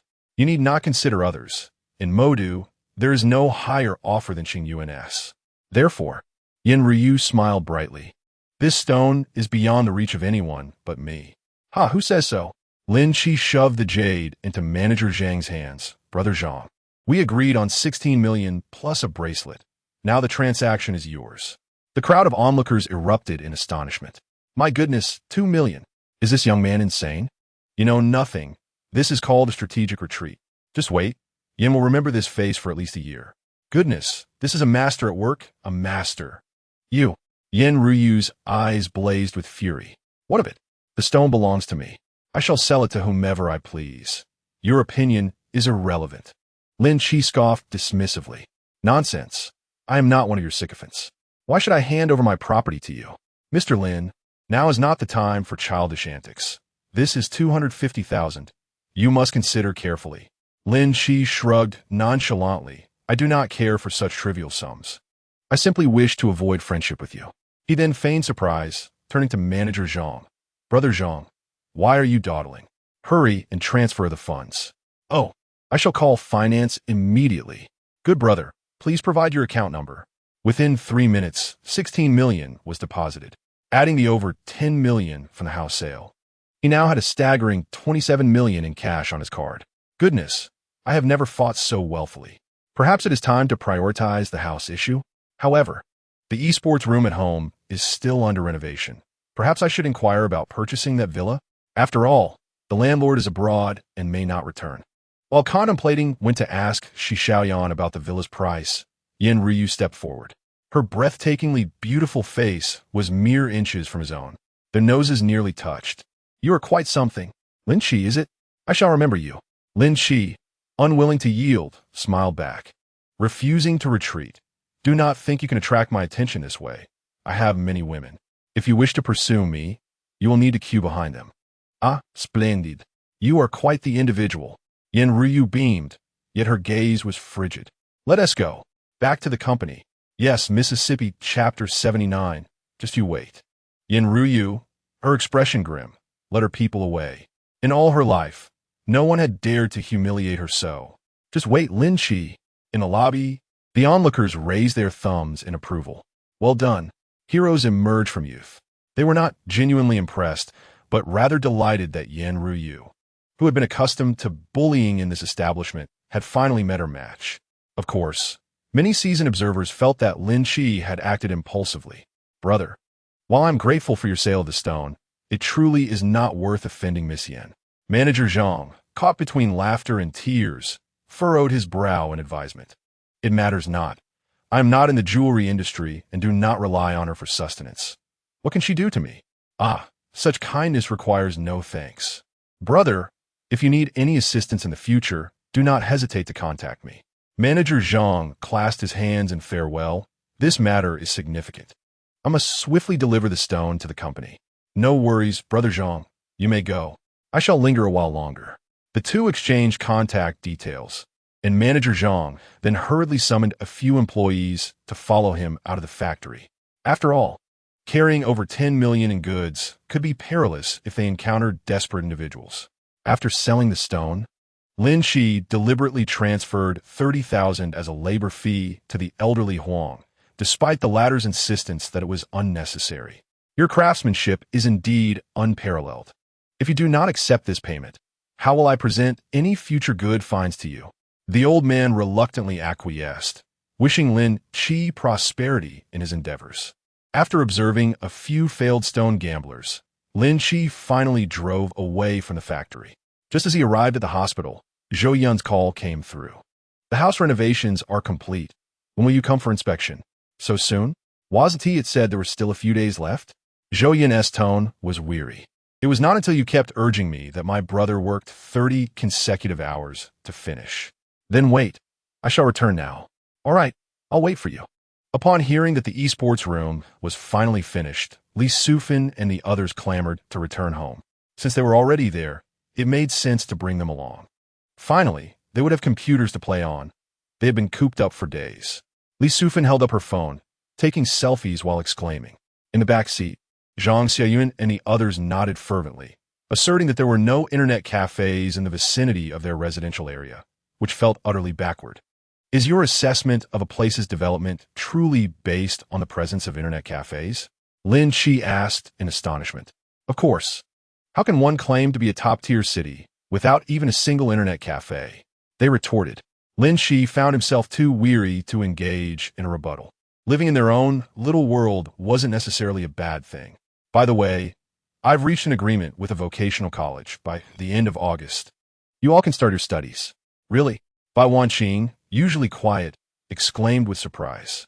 Zhang Xiaoyun looked at her as if she had seen a ghost. Qing. You don't actually enjoy studying, do you? It's not too bad. I find studying quite interesting, she replied. Isn't it better to play games at home all day? Lin Qi interjected. I don't want to attend classes. Shut up, or I'll spank you, Lin Qi said, exasperated. This matter is settled then. I'll arrange for you 5 to be in the same class to look out for each other. Oh, Li Sufin knew it was futile to resist her man's decisions. So she pouted in response. Only Zhang Xiaoyun, with her wide, twinkling eyes, seemed to be plotting something mischievous. Upon returning home, Zhou Yun, who had been dozing on the sofa, promptly stood up. You're finally here. I was about to doze off waiting for you. Come, let us see the rooms. Follow me. At that moment, the benefits of not haggling with her became evident. Although the place had been renovated, every corner was impeccably clean. As the door swung open, ding ding. Welcome to the specially designed esports room by Qinghua Design. Wow, how beautiful. Honey, look, the backlight's up. Zhou Yun proudly began her introduction. Since this is a computer room, most lights are concealed, and illumination is achieved through diffuse reflection from the walls and furniture, ensuring it is neither glaring nor dim. She then gestured towards the wall, and the curtains slowly opened automatically, revealing a massive glass curtain wall. The curtains are made from the finest materials available, with a total of 7 layers, achieving a light blocking rate of 99.9. The greenery outside was purchased casually. Feel free to change it if you like. Lin Qi surveyed the room and nodded in satisfaction. Truly, a designer with experience in a large company possesses remarkable skills. The room's design, though seemingly unremarkable, exuded a sense of comfort. They had even replaced non-load-bearing walls with glass, and the plants outside were refreshing to behold. Moreover, the room featured a brand-new fresh air system, equipped with 8 air inlets and 4 outlets to ensure the air quality remained pristine. The fully automated system adjusted its power in response to air pollution. Lin Qi casually lit a cigarette and took a few puffs. The smoke ascended at an astonishing speed and then flowed into the outlet. Do you smell the smoke? No. Wow, this is even better than the ventilation in internet cafes. Zhou Yun was momentarily at a loss for words. Of course, the entire setup is German-made. It not only performs well, but is also nearly silent. You get what you pay for. Indeed, a lot of thought has gone into it. Lin Qi agreed with a nod. And most importantly, Zhou Yun wore a proud smile as she tapped the tabletop. Sister Yun, this is just an ordinary table, isn't it? It's merely a bit longer. Lin Qi was also curious. Could this entire wall-mounted solid wood table conceal some secret? Of course, just watch, Zhou Yun said, pressing a button beneath the table. Suddenly, a section of the previously seamless long table began to rise. A table measuring approximately 14 meters was elevating before their eyes. It could be adjusted in height. Indeed, Zhou Yun snapped her fingers. This is the custom electric lifting computer desk that took the longest to design. It fits together perfectly, with every nut meticulously calibrated. An internal steel structure conceals the wiring. You won't find another one like it in the whole of Longhua. Lin Qi found himself increasingly enamored. This liftable desk was remarkable. He hadn't even noticed any seams on the surface. The pattern on top was exquisitely planned. So, are you satisfied? Aside from the fresh air system, which comes with a lifetime warranty from the manufacturer Everything else is covered by a 5-year warranty from our store. Not bad, I'm satisfied. Lin Qi promptly paid the remaining balance. The moment Zhou Yun received the money, the fatigue on her face vanished, and she even suggested treating everyone to a meal.